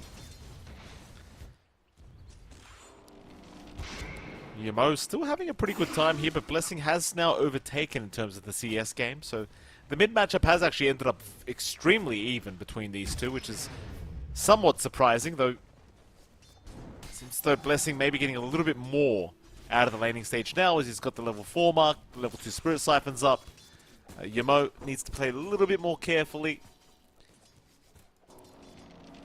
But to be fair, I don't think there's really much of a chance of Yamo dying. You know, as long as you've got Wind Run available, you can just always get away. It's just bottom lane form. Last stop committed by CZY. Candaloon dropping quite low with the Melodic, but is also going to be just fine. With the Dragon Blood up, the Melodic tick damage is not going to be enough to really tickle this DK away from the lane. And again, every lane just kind of farming up. Just building up here. You ever wonder what some of these skill descriptions are like? Like the Ghost attack that our Doom had a while ago. An eerie attack. The Ghost releases an eerie attack. What is an eerie attack? I mean, it's an uncomfortable attack, Jonathan. Makes you feel very but aren't attacks all uncomfortable? What makes this attack specifically so eerie that it slows you down? Is the Ghost throwing it at a weird angle? Is he throwing a foul ball in baseball? Well, it's spooky, John. It's spooky. You know, not all attacks are spooky. Easy to say until you're shanked, Mike. That's true, John. Thank you for that. Very important points being made by you as always. Top lane. We do see our Mars get very, very low. Still going to be okay. Does get a free tango passed over to him by the Doom. So we are going to have another pause coming out. Go on, John. Do you have any other points you want to make? Is the the eerie ghosts that you talked about. Oh, never mind. We can go ahead again. Did you know Medusa's snake is made of mystic energy? A mystic snake made of energy. What energy? Nuclear energy? Kinetic energy? What energy is it? I regret asking. Is she Sorry, a man. nuclear snake? It's No. nuclear energy. Surely it's green. Oh, top lane, they've got the Mars. Spear is going to fly out. They've got an Enchantress locked down, and it seems as though that is going to be first blood to fly out. So this lane of double melee against Medusa ends up kind of not paying off, as they do feed first blood back the way of Magyola. Yeah, I mean, this lane was always going to be bad from the get-go, unless you found, like, a really good creep, and you could position yourself here on the Doom. A little bit of a rundown on mid, but Blessing goes for the game remove of TPing away. Very nice. But Yumo will have control of the lane now. Gonna be happy with a haste rune as well. Has the siege creep chipping away just a bit, but ZXC is the one to fill that void on mid. Interesting choice. Just to stop the siege creep and the Enchantress rotation. I mean, it's worthwhile to save your mid-tier 1, but to miss out farm on a lone druid doesn't sound particularly nice to trade away for that. Absolutely not. Venessi going to be stunned up here by our Doom. Blessing's going to show up as well. Looks like he'll try to go after the Ench, but a nice TP play away is going to ensure that he does remain safe. It's even the Centaur not being very nice here with Blessing. Stunning him up. And this exorcism is going to amount to nothing. No kill, no tier 1 tower. Hell, even the farm is kind of bad. Like, he's only got some small creeps to take out with this exorcism. Yeah, not the best feeling for Blessing. Could have been worse, I guess. He could have gotten hit by an eerie attack, Mike. No such thing there, at the very least. It's maybe the ghosts, the exorcism ghosts. Okay, this is an eerie attack, right? A swarm of ghosts. That's eerie. Yes, John, that would be very eerie. I would agree with you on that statement. A little bit of a shove down bot here. The TPs are coming in. Candyloon stuns out. Maledict is going to land very nicely. The stuns just keep going. The Hurricane out from the Wild Rig Ripper, just pushing him away thanks to the Ench. And Candyloon, he is still going to make it out. They've tried this play multiple times on the DK, but it is still a Dragon Knight. Not going to be that easy. Really interested as to why they're jumping the DK over the Medusa up top. Like, Venessi's left alone, level 6, doesn't go for the Stone Gaze as you tend to, trying to just farm up. They've got this movement down mid, a little bit of a chase from Yamo. He's going to go for it. The Doom, oh, nice Savage Roar. Will save the day. This Wind Ranger trying to be all over the place, get these kills going, but still yet to pick up one. Just always kind of getting close, but not close enough. Just on the edge. Are starting to hit that point, though, where Candyloon is going to start to threaten that bot tier 1 with the Elder Dragon form. And, well, if they try again, maybe third time's the charm here. They're going to go for this defense. They will TP in. Or Doom as well. So perhaps. But, nah, just the easy chip away here. Nope. They do move in, though. Shackles out. They've got themselves a Witch Doctor. The Blessing's still moving forward. He's got 2 Spirit Siphon charges left remaining, so he's pretty tanky. Exorcism is back up in 5 seconds as well. Canlin will run back in for another hit at the tier 1 tower and actually does force them to deny it off. So it does all pay off as... I mean, the fact that they get away with that for free is kind of concerning. But yeah, that it is. They just walk out. Magyola. I know, like, I know what you get to do here on the side of the goal of all life is dead. Doesn't what? Huh? Huh? Oopsie daisies. They are going to maybe lose themselves to Doom, though a nice arena spear is out, catching CZY and the techies. They are still going to find the Doom anyway. Now Yamo trying to go onto the Mars, but does need to wind run away from Blessing. But he's still able to get away. That's kind of the thing. Like, you could just consistently kite these guys out. Yeah, that is the concern here for the goal of all life is death. They need a lot more catch. They need a little bit more reach on this Witch Doctor. I'm wondering if he'll have room to go for the Aether Lens. He is queuing up the Ags at the end. Try. Yeah, mid lane, they will give it a crack. However, some great paralyzing casts coming out, taking down CZY. Yamo is going to find the Mars, but Blessing is in once again. Problem is he's again being kited out on the Death Prophet. Cannot hold anyone down and find any kills, so it is still going to be a 1-for-1 trade on the supports. I'm not really sure who this is favoring, but there is a Medusa free farming in the jungle while all this is happening, so I dare say that Mag Yellow are not too upset with the way this game's going. Definitely not. They're getting what they want here for Venesi, the freest lane of his life. He had the freest matchup of his life into that lane as well. So you're going to have some Dusa issues down the line. You've got the Diffusal, I believe, being queued up here by ZXC. Has the casual Blade of Alacrity already sitting in his bag. And I believe the Courier flying out with the full item. So you will have some mana burn to deal with the Dusa. Putting the bear right in front of the Dusa might be a little bit trickier, but while Stone Gaze is down, you've got ample opportunity to do so. They are trying for their own shove in top here with ZXC, but not the full commitment, just the slow shove and farm. And this map advantage, this map control advantage for the side of Mag YOLO is pretty big. Like, even Candy Loon's position, he's just clearing out these bot jungle camps without any sort of information out from the goal of all life is death. Like, it's just kind of crazy how much Mag YOLO is allowed to get away with. It's pretty much a very passive game from the side of the goal of all life is death. Like, they're just allowing all these resources to spill away. The only hero that's mildly suffering is Candy Loon, but his suffering is equality for the side of the goal of all life is death. 2k advantage still sitting there for Mag YOLO. Arcane are going to be denied off right in front of Blessing. They are going to find an Enchantress though. Still, it's not going to be the easiest kill. He can still just walk away with the heals. Deathwater is dropped, but he is still running. The Melodic is still going. Even the Doom being committed just to ensure they get the kill. But now Blessing's in trouble. But how far did they want to dive for this? That's your mid DP for a pos 5 ench. Meanwhile, Candyloon's what?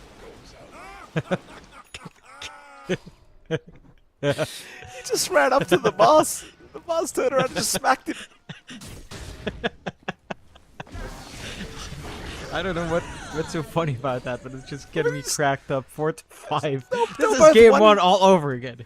They were both one hit away, and the Mars just skewered it with the spear. It's just, Look, Mike, there's a misconception on how common swords were, okay?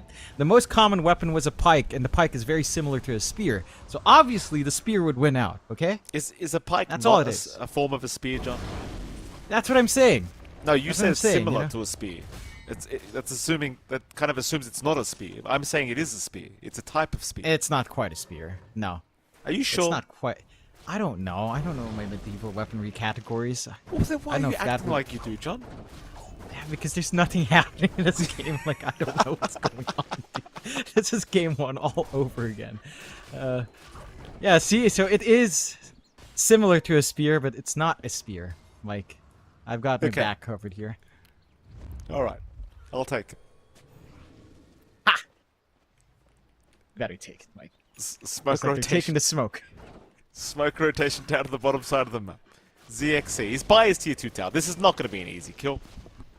I mean, they might still try for it. With the focus fire up, they could still give it a crack. But right by the tier 2 tower, just too many TP rotation points that could come in. Surely. I mean, Yamo is still moving in. The Witch Doctor is also around. They will go for the focus fire, but it's too late. In fact, now the turnaround is here. Yamo. Oh, he went for it. He went for it, John. That he did. Meanwhile, CZY is going to die top lane. Yeah. That's cool. I don't know why. I don't know why you make that move under the tier 2. You've covered all the points. Why not? I don't know. There's just something. YOLO, as they say. You see, Mag YOLO, they're living up to their name. That's what they You do. only live once. So you seize the day. Carpe diem, Mike. Dire's middle tower is under attack. Mid tier 1 tower. Gonna be under siege. ZXC may have to lose the Spirit Bear here. Not looking to respawn it yet, and feeds the gold away. It's kind of the question I always have with these players. Why not just respawn the bear? Like, why feed the plus 300? Like, they really like to wait till it dies first before they decide to press the Q button. Yeah, they want some of that self-damage inflicted on them, Mike, I guess. I mean, they let their pet take so much abuse. They feel like it's not fair to just respawn it. It's not going to be the same bear. You take that emotional hit, Mike. It motivates you. And that motivates ZXC to go back into that form. He is building up quite nicely here on the Lone Druid. Orchid coming out next. They catch one. They've got the Mars. The Mars still in huge trouble. I say they've got him. They haven't quite yet. Blessing's going to move in. Doom is out onto the Medusa. Meanwhile, this cask is bouncing around perfectly onto 3. The chase is on for Magyolo. They really want this team fight, but a nice Shackle's going to hold 2 of them down. They'll finally lose the Doom perhaps, but no, he's going to walk out of there. Arena's going to lock them in. Blessing and CXC now going to just move in onto Candyloom, but Candyloom's not dying. Onto the Medusa they go. They get Finesse. Well, what kind of team fight is this? Yamo's on the run. Entangle out for first hit. ZXC, those not microing the bear. Instead trying to drag it down south. Another nice Shackles out. Going to lock 2 of them down. But Yamo is going a little bit too deep, I think. But no, Blessing's the one going too deep. Blessing has gone too deep. Blast off is up from ZZY. Yamo's going to die anyway. Meanwhile, the Mars is still running. And he will go down.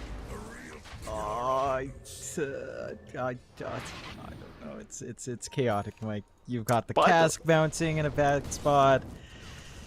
The arena holds them in. They're not able to jump to do so while Doom's running, but it doesn't matter. After Doom's gone, she just melts. The bear is able to focus in with a defusal. No mana pool to play with. This is game 1 all over again. I don't know what that means, but it is certainly just a repeat of game 1. It's chaos on the map. 8-9, 3k lead for Magyolo, but it certainly doesn't feel like it for them, so they're not able to progress too much on the map just yet. And the side of the goal of All Life is Dead is starting to get that build up. They've got the drums up on their Doom. They're going into the blink, going for a mass of blade mails here on the side of the goal of All Life is Dead. And I think the issue for Magyolo now is just, well, they have the blink up in Candyloom. That is a start. They also went for the Midas on the DK, so looking to just kind of farm their way back into this game. You probably just need more space for Vinesse. He is going for that defusal into the butterfly, so just trying to get his own damage going. In a slower game, I suppose Magyolo is up there, but you can't underestimate the side of the goal of All Life is Dead with how frenetic they can make these fights. Just again, there's a lot of random stuff just going off here that you do have to be concerned about. You've started a war between our production team, by the way, John. In fact, I was correct, by the way. A pike is a big spear, just so you're aware. Now they're talking about javelins and lances, John. So there you go. You've done something here. You've started something. You were wrong, by the way. If I said you were wrong, I was right. I don't care. I don't care at all, Mike. I really don't. What other fun facts are there in the skills? Let's check around for some fun little tidbits. Did you know that the terrifying thing about Witch Doctor's Death Ward is that he is doing a ritualistic dance that haunts the nightmares of people as this Doom goes off? They're fighting mid lane as we speak, John. He did miss a spear. That is a shame. They do get the DK out of there. He literally just TPs out while doomed. No problems. The game does continue. And they go again. Yeah, that ritualistic dance. That ritualistic dance from Death Ward. I don't know if it's a dance from Witch Doctor that would haunt my dreams. You've seen him channel that spell, right, Mike? Yes, I have. It doesn't look like it would haunt my dreams. It just looks silly. It makes it sound like terrifying. Haunts the dreams of those who live to recount it. Well, if you could imagine a Witch Doctor, Jonathan, in front of you that spawns a Death Ward and then starts dancing randomly, I'm sure you would probably find that rather, concerning. It doesn't mention anything about the ward coming in. I think they just hallucinate the ward in. And it's just him dancing. Yeah. That's literally it. It's just a dance. His dance is apparently so bad it causes nightmares like that. I suppose. Roshan stuff. Not gonna take too long. Scan is out from the Radiant side of things, but I think they are very late to the party. No chance to actually come in and sort this out. So Magiolo going to be able to get away with a free Roshan for themselves. Of course, Vanessa will go ahead and take the Aegis for himself. I suppose you could look towards that bottom tier 2 tower now. Yep, they've got the opening to siege up. They've got the dragon form ready here on the side of Magiolo. Smoke out from the side of the goal of all life is dead. Gonna be looking for that angle in. No blink quite yet under support, under Mars. I was gonna say support Mars, but no easy initiation just yet. But they will prevent that movement from Magiolo. You play it cautiously, pull back. Once you do have the blink up, it does get easier, and it does fly in now for our TSM, hetero TSM. Just the mines are also an issue, of course. See if they find something. What are you even 2 lives and talking deuces about, tough. What are you talking about? What are you saying? Altheism? Did you say altheism? No, something TSM, then hetero TSM. I just forgot his name. I just remembered something about TSM. Okay. Is he a fan of theology? That's a very interesting thing to be a fan of. I always found that class boring. Really? Yeah, nah. Yeah, you have so Boring much and to it's say way about too the easy. topic. I don't know, I was just really bored in school. I was just really bored in school, dude. I'd read my school books for fun. Oh my. Yamo, he's going to get caught out. Perhaps Yamo should have read his school books, John. He's down. Magiolo.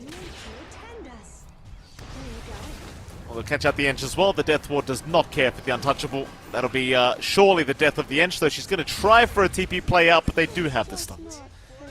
So a couple kills now happening the other way around.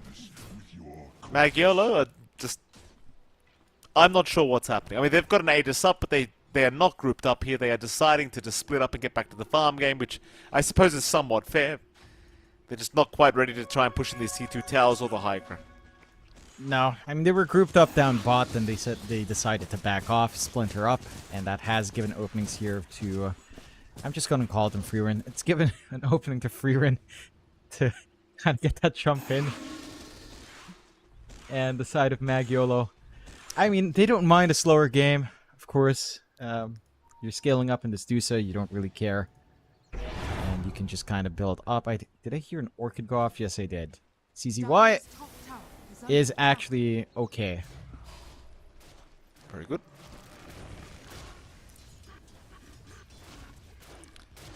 I wonder at what point, like, the guys on the Radiant side are going to be a concern here for Magiolo. Like, it feels like Magiolo have got complete control of the game. It's pretty hard to see them actually dropping the ball, though I say that. Top lane, they have caught the Ench once again. Can they actually kill her, though? No. No, they cannot. Yeah, they need the Death Forward to really clean that up. Even though it's maybe a little bit shaky with level 1 Death Forward, although we have seen it's pretty good damage if you just keep them in place there in the arena. I would like to see perhaps the Ags coming out here on our Witch Doctor if he's allowed to farm it up, but considering this game, probably not. Blessing also just TPs away. Everyone just TPs. Why not? TP's a very busted item, Mike. Yeah.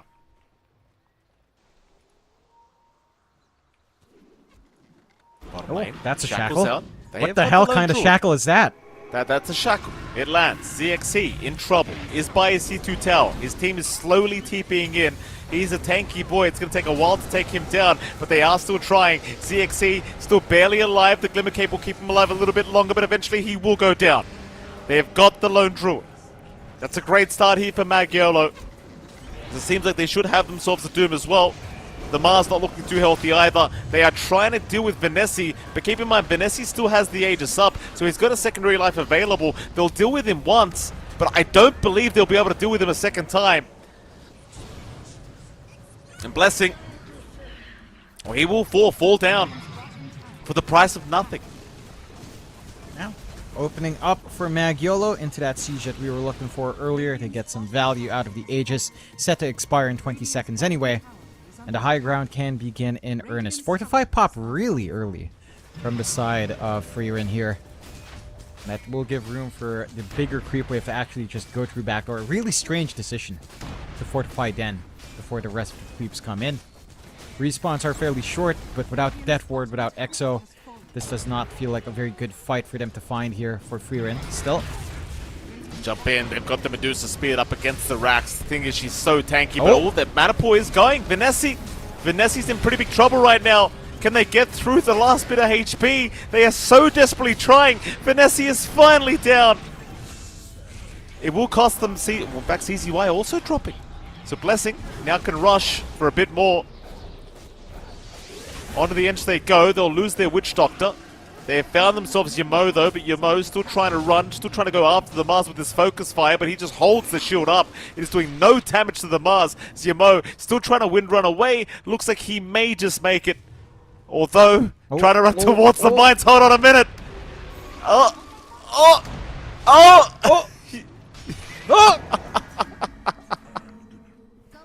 Got him. Oh, he does get him. Oh, it's brilliant. This is a game.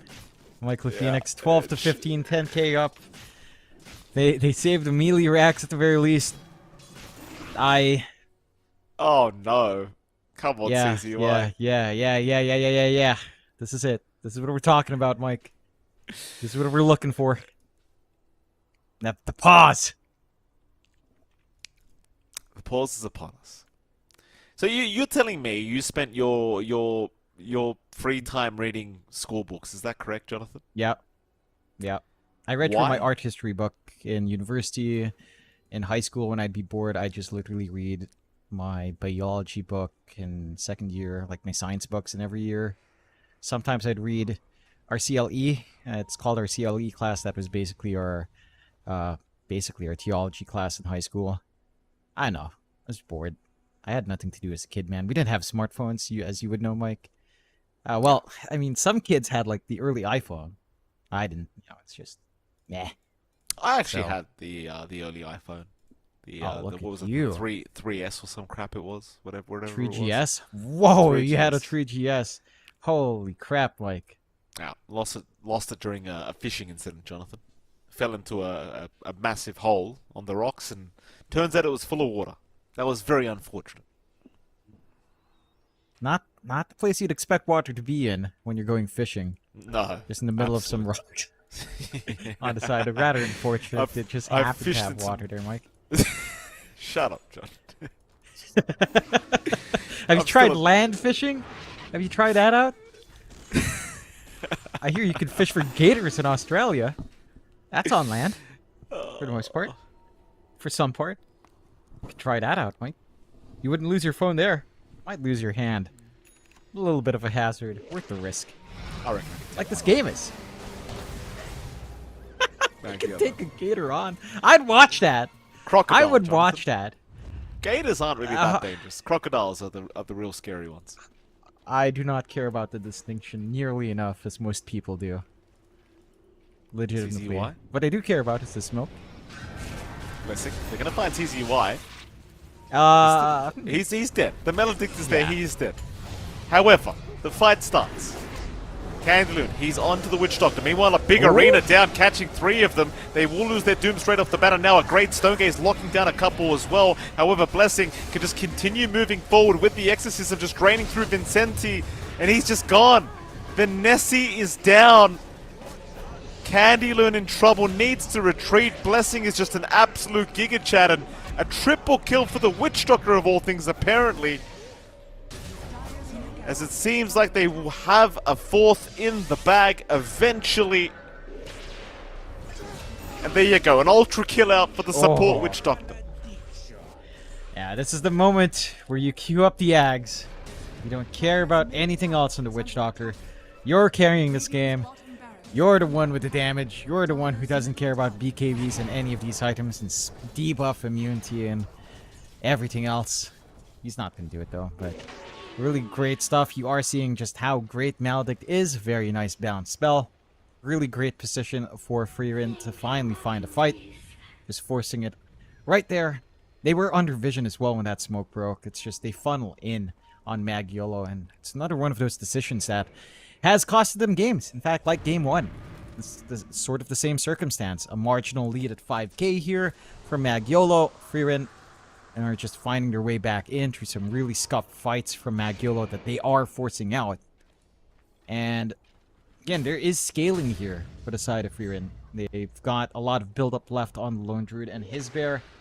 They've got a lot of durability coming out with Blessing, Wither Mars, Wither Doom here as well. Another arena. Yeah, Yamo. Let's just pop the BKB and run. An arena will be up in 80 seconds, not the biggest deal in the world. I mean, these arenas have been making a big difference. Venesi is just not at the stage where you are invincible as the Medusa. Like, they are managing to get through her mana pool. Especially because this Witch Doctor's been left alone most of these team fights. Just being able to drop the Melodic and the Death Ward and just full channel it on a Medusa eventually will get the job done. Here we go again. The axe as well. I mean, he should. He absolutely should. Through the bottom lane. Roshan's going to spawn up in 2 seconds. The smoke will not amount to a team fight, but they could just rush for the Roshan now if they so wish. Dire are scanning. They've got the room to do so. It would be a pretty big rush to take for them on the side of Freerin. So, they are set up for it. And the mines do give it away. Do they have any vision? No, they don't have any obs boards on hand. Kind of to scout out the counter action here from Magiolo. Magiolo smoked up as well. Fresh disperser on Venesi can cause some issues up front. And the butterfly doesn't have a steady solution just yet. So, see how well they can try to burn through the shield now. Oh, here we go again. They'll hold the Twin Gate area here. Smoke not broken yet on Magiolo. Using the Twin Gates. Canilu's going to make the jump up with the Ancient Black Dragon, trying to move right into the arena. Has actually caught 3. But do they have the damage with the Medusa this time around? CXCY trying to get the damage out with the Spirit Bear. In fact, they got through the Medusa. She's completely out of mana now. She's gone. Yamo finding a double kill on the Wind Ranger. But he's lost his Dusa. Now Yamo's a bit of a sitting duck by the looks of it. Though he's still running. They will inhibit. Yamo will BKB up and continue to back off. Moves back in onto the Mars. CZY moves back in with the blast off. And in fact, they might have just wiped them. This Radiant side falling apart as the buybacks are coming in. ZXC cannot keep the bear alive. It will have to go down once again. There is no respawn for another 2 minutes either. Candaloon will continue chasing down the Lone Druid. It seems like eventually they will have their way with ZXC. And if they so wish, Roshan is now open. Massive win for the side of Magiolo. Looked like a decent start of the fight there for the side of the goal of All Life is Dead, but they haven't been able to...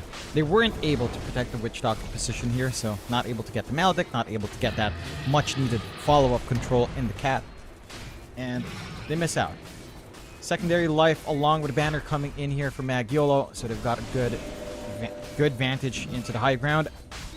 They've got the Ags up and running on Candaloon as well, and that Dragon form is going to come off cooldown sooner rather than later. So everything lining up now. Magiolo could go for the end game, start knocking, cleaning up bot, clean up these tier 2 towers as well. But the goal of All Life is Dead. They've got a good ward. It's a spot here. They do. CZY will get jumped. It seems as though the rest of Magiolo are more than happy to just let CZY die. So Yamo is moving in on the Wind Ranger, feeling confident.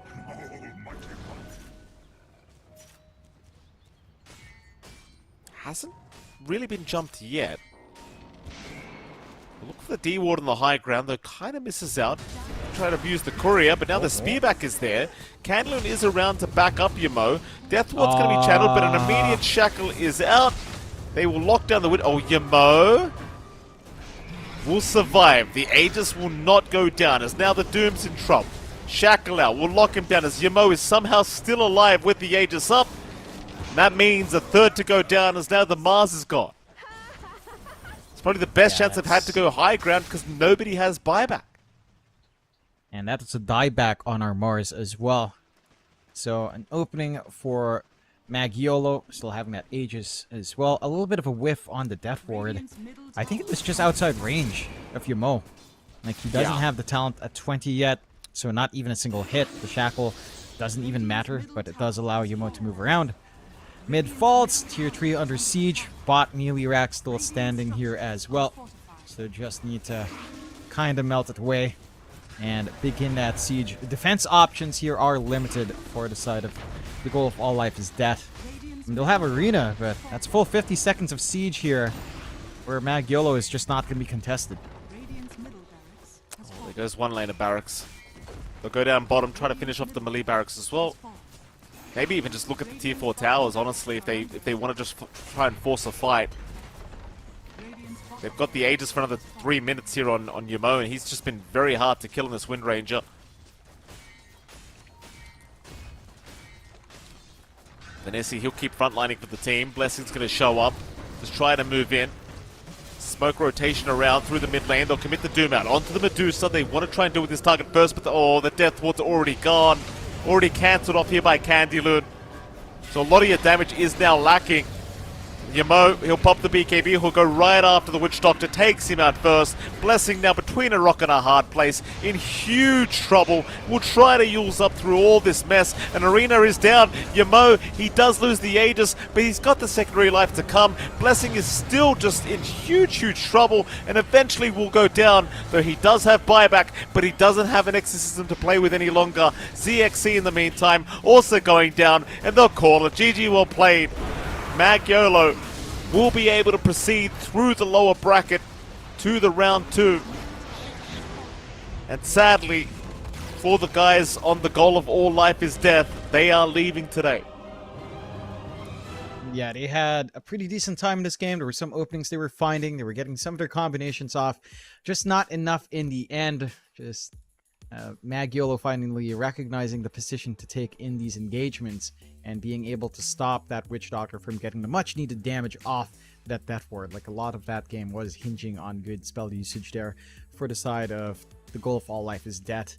Magiolo do get to move on. It's going to be interesting to see how they fare against their opponent. There's going to be a lot of learning that has to be done here for Magiolo for sure.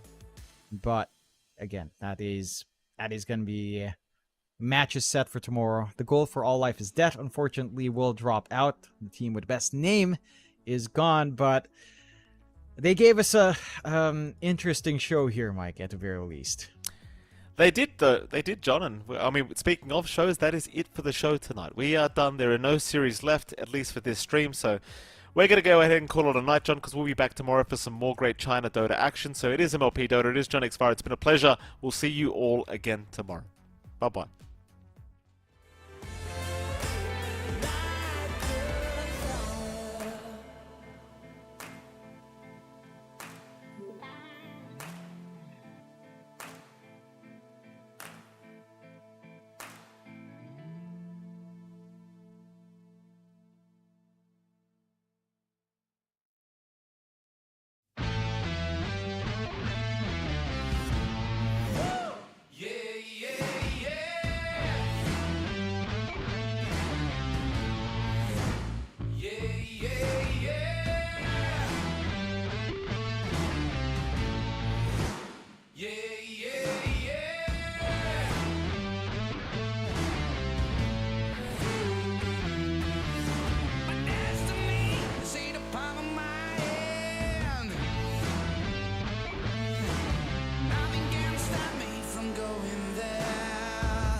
not a king, I'm the king.